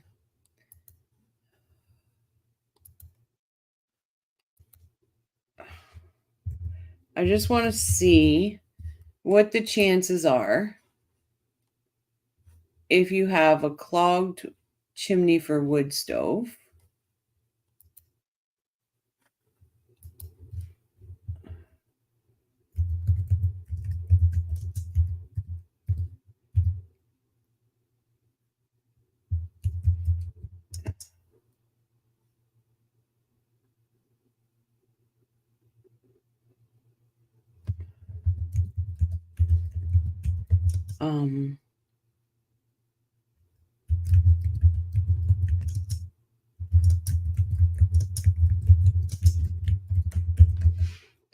Because she obviously knew how to work a wood stove. Now,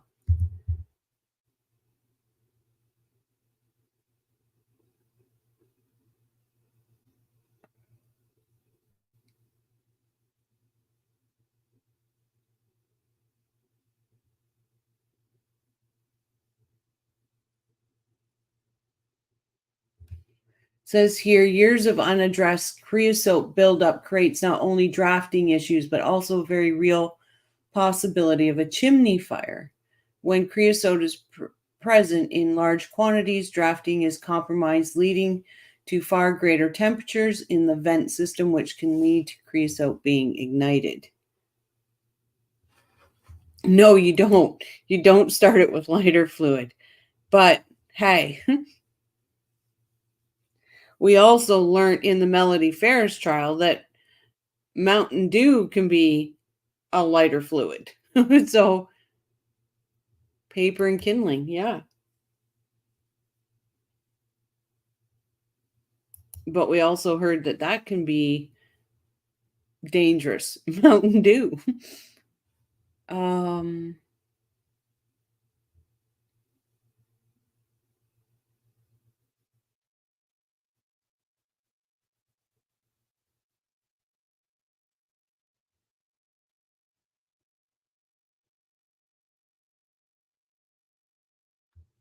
Oh, 100% born they did. Defense did way better than the prosecutors. Like,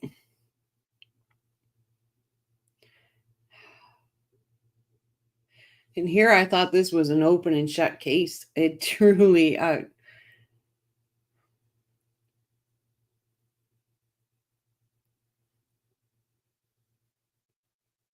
like for the ones that just come in, like we already played the trial, but I missed the opening, so I had to rewatch it. But it's unbelievable that the law enforcement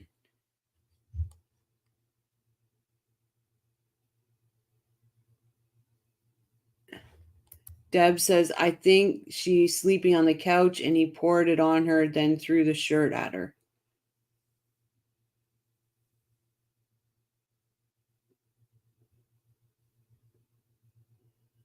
So she was sleeping. So you would think that she was sleeping on her right side then, and that's why her left side got it. Yeah, Born, I agree. That's a good theory. I drank Mountain Dew for 50 years. It never started a fire in my house. No, but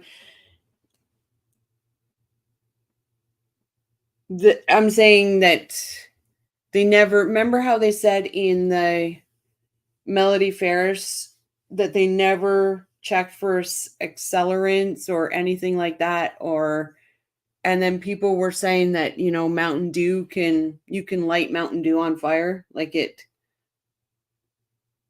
I do like that theory of yours, Deb. Because she was on the couch. 100%. I said that earlier when I saw the picture of the couch. She was on the couch.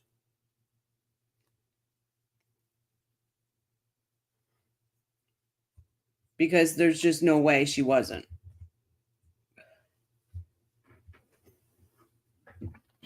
Not with the couch burnt up like that. And like I said, I had a couch that caught on fire, and it was a newer couch. And what you're laughing? I am laughing, Michelle. What are you laughing at, my dear? Armand, I know. Isn't that just, oh my God, Sarah Boone just will never go away. I had more control over the situation by driving her to the hospital himself. He had more control. Yep. He did. I can't imagine the effing pain she went through when he took her out of those clothes that were burnt to her skin. Oh. And changed her into new clothes.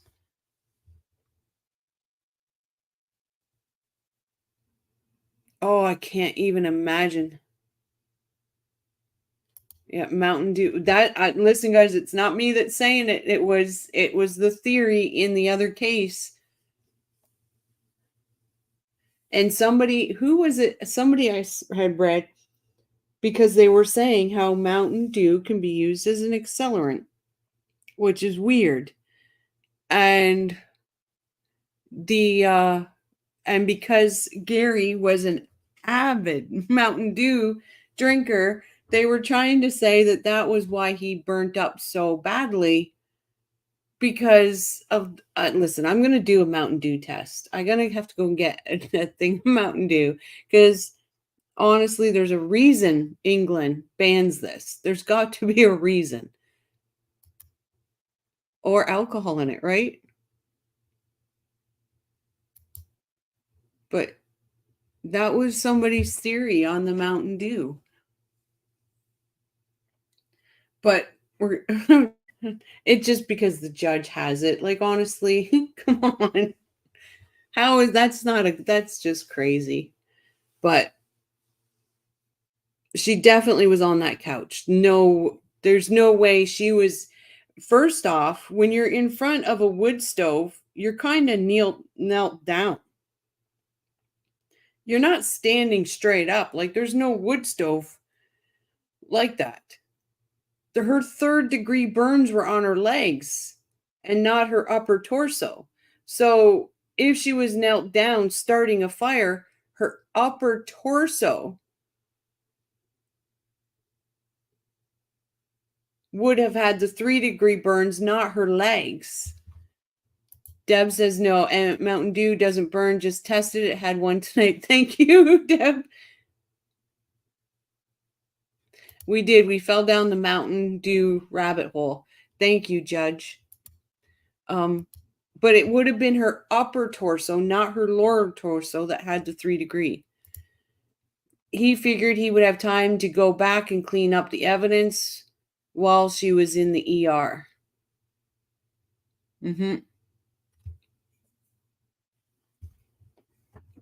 Like, these stupid people, though, really. First off, he changed her clothes. That's a sign of guilt right there.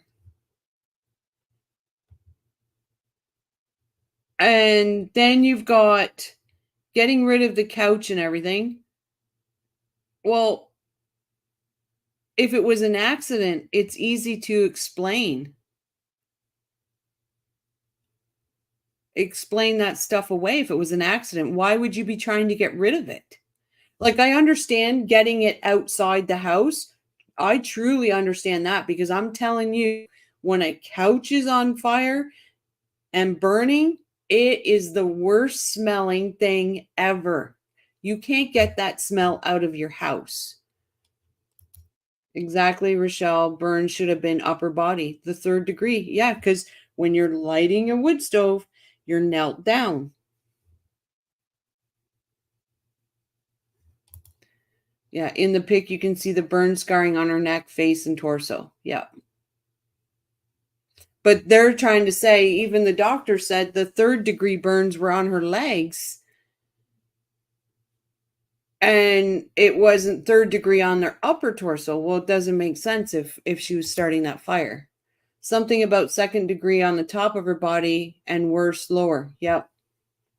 So that says to me, she was not starting that fire. And I get it. South Carolina, they probably don't have, well, obviously they have wood stoves, but I thought it was always warm there. I guess they don't find it always warm, but it's not, doesn't make sense.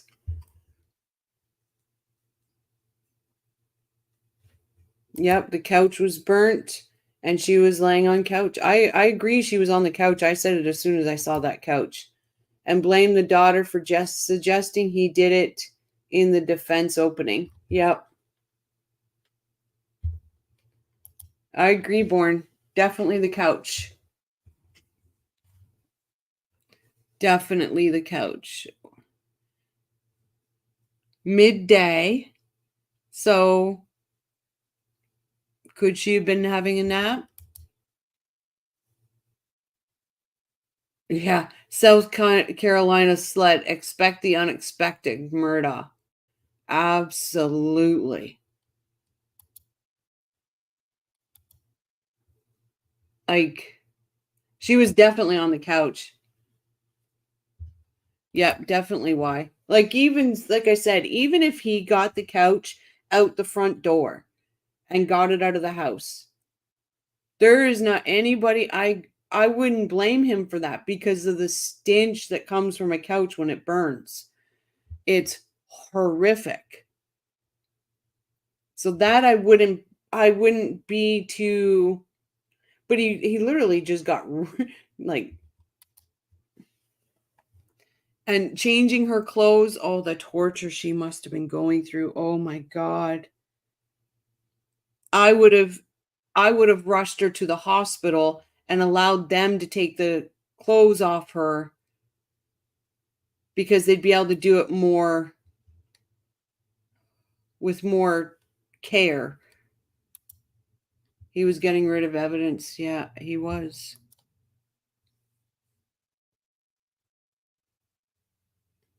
Like, I see what the defense is doing, and honestly, I'll say she's doing a good job at it. But it makes no sense if she was the one lighting the fire. It just doesn't make sense. She would have had to been standing straight up for the 3rd-degree burns to be on her legs and not the upper torso.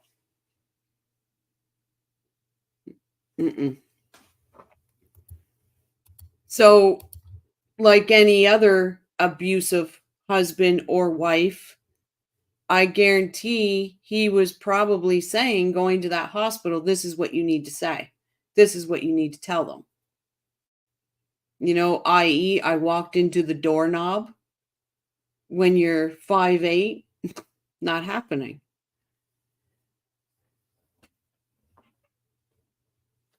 I'm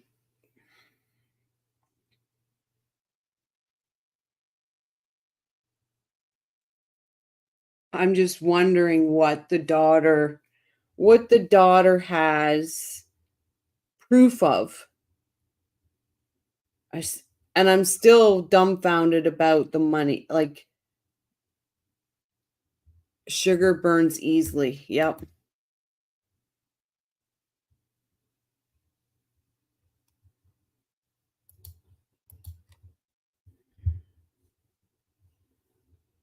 Like, what was the motive? What was the reason behind it is my question. Some say that she was getting ready to leave. I can see that because that's when it happened to me. What happened to me was because I was leaving.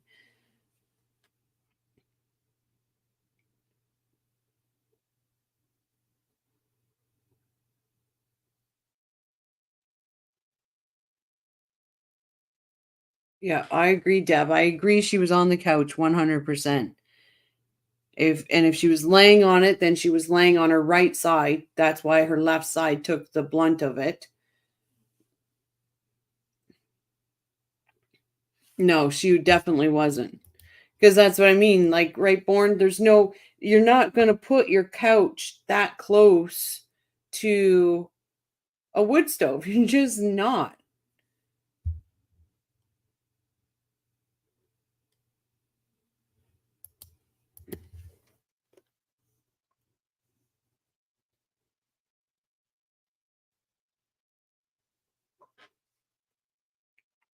I'm just wondering how many more witnesses the state. I can't see the state calling many more witnesses. I don't. They got a bad. They putting on a bad case. This is not good.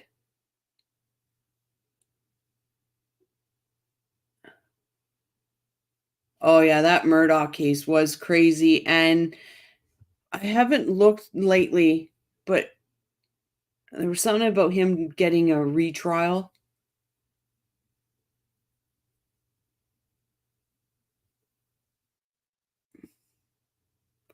Yeah. DV, arson, couch, Mountain Dew, making of an epic. Oh my gosh. Mountain Dew is going to come out with a commercial. Mountain Dew is not a fire accelerator. It's not. Oh. Doesn't make your body burn from the inside out. Oh my Lord. I tell you, there's always, and I thought this case was going to be boring. How shocked am I?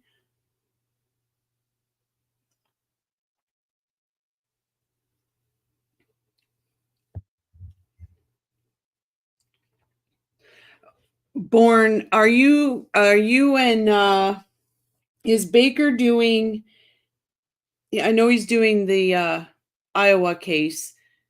Is he doing that in the evening reviewing, or are you guys watching it live? I think the world of Broken Baker. So amazing.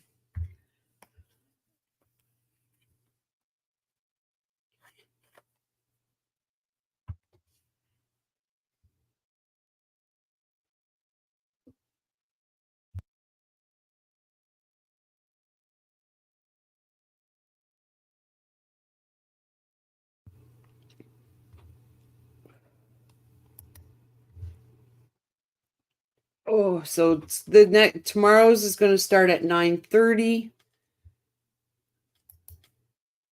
So we will be here gavel to gavel on this case. And again, I will be at work, but I'll have it here. I was expecting to watch the elections this morning, time zone, and now this looks like a trial day. Yeah, well, I haven't seen, are any of the polls coming in yet?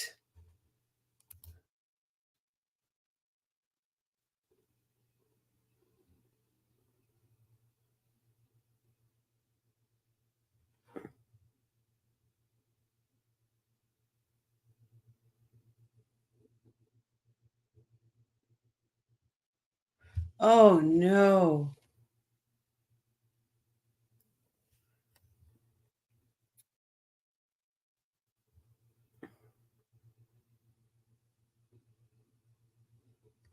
I will look. Thanks for Sarah. I'll be back. Oh, thanks. Why? I'm trying to find right now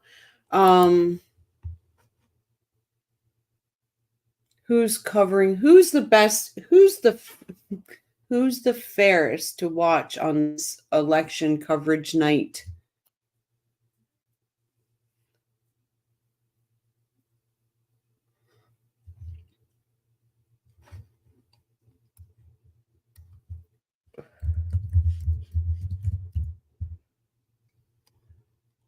Pretty bad when you're Canadian and you're just wrapped up in this.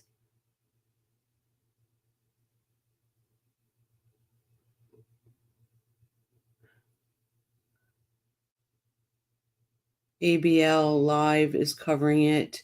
Yeah, and so is CP24, guys. They're just doing updates. Latest election day news and analysts as voters head to polls, CBS News.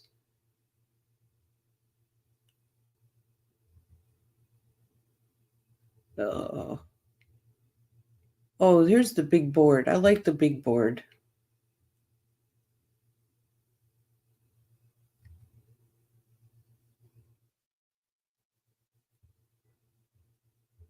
There's no fair in the media, very polarized. I know, Armand. That's the problem, right?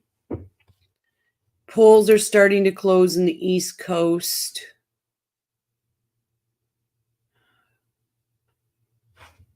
You said ABL Live. Let me just see this. ABL.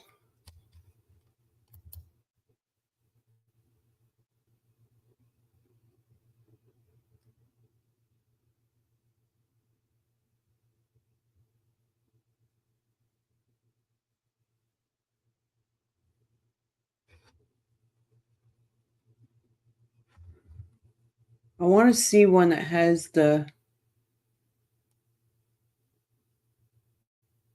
Oh, here we go. Jordan Orm is a podcaster and YouTuber with over 1 million subscribers. I wonder what happened. He relies on Riverside. So if I ever 1.8 in Girard County, in Casey County by just over maybe almost half a point. Taylor County, she came in under Joe Biden's margin. Well,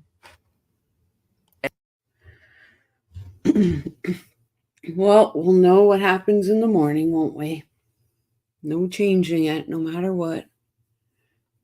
All right, everyone. I want to thank you all so much for joining me for the trial today. We will be on it tomorrow morning. Again, this guy is a Democrat. I don't know, Armand. I have no idea. I like seeing the boards.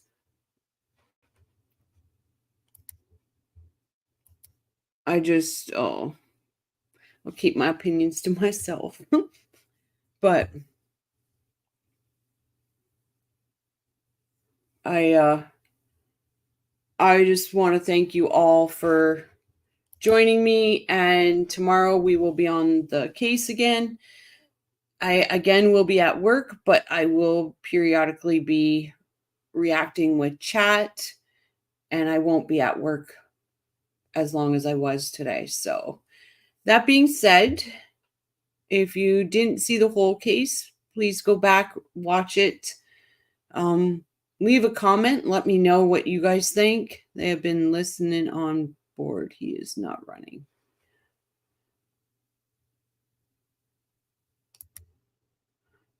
Yeah, I think they're just showing if she's running ahead of what Biden did last time around or if she's running behind what Biden did.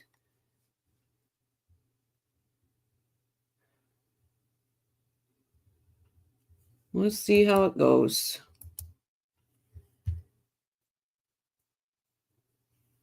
Us Canadians will probably soon have an election too. It looks like they're going to try to force Justin out. I sure as hell hope so.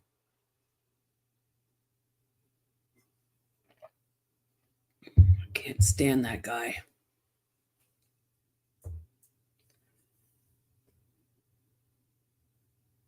What? All right, everyone. I'm going to say goodnight. I'm actually going to go back to work probably here for a couple hours. And I will see you in the morning. Thank you all very much. I appreciate every single one of you. And I believe my only mod today was Deb. So Deb, thank you so much for being a mod. I appreciate you so much. Oh God, I can't wait. Can't wait for that guy to be gone. If he had his way, he'd be constant. He'd never leave office if he had his way. Sorry, Trudeau. This is a democracy. It's not a friggin', you are not your father. We'll just leave it at that. Whichever father you want to look at.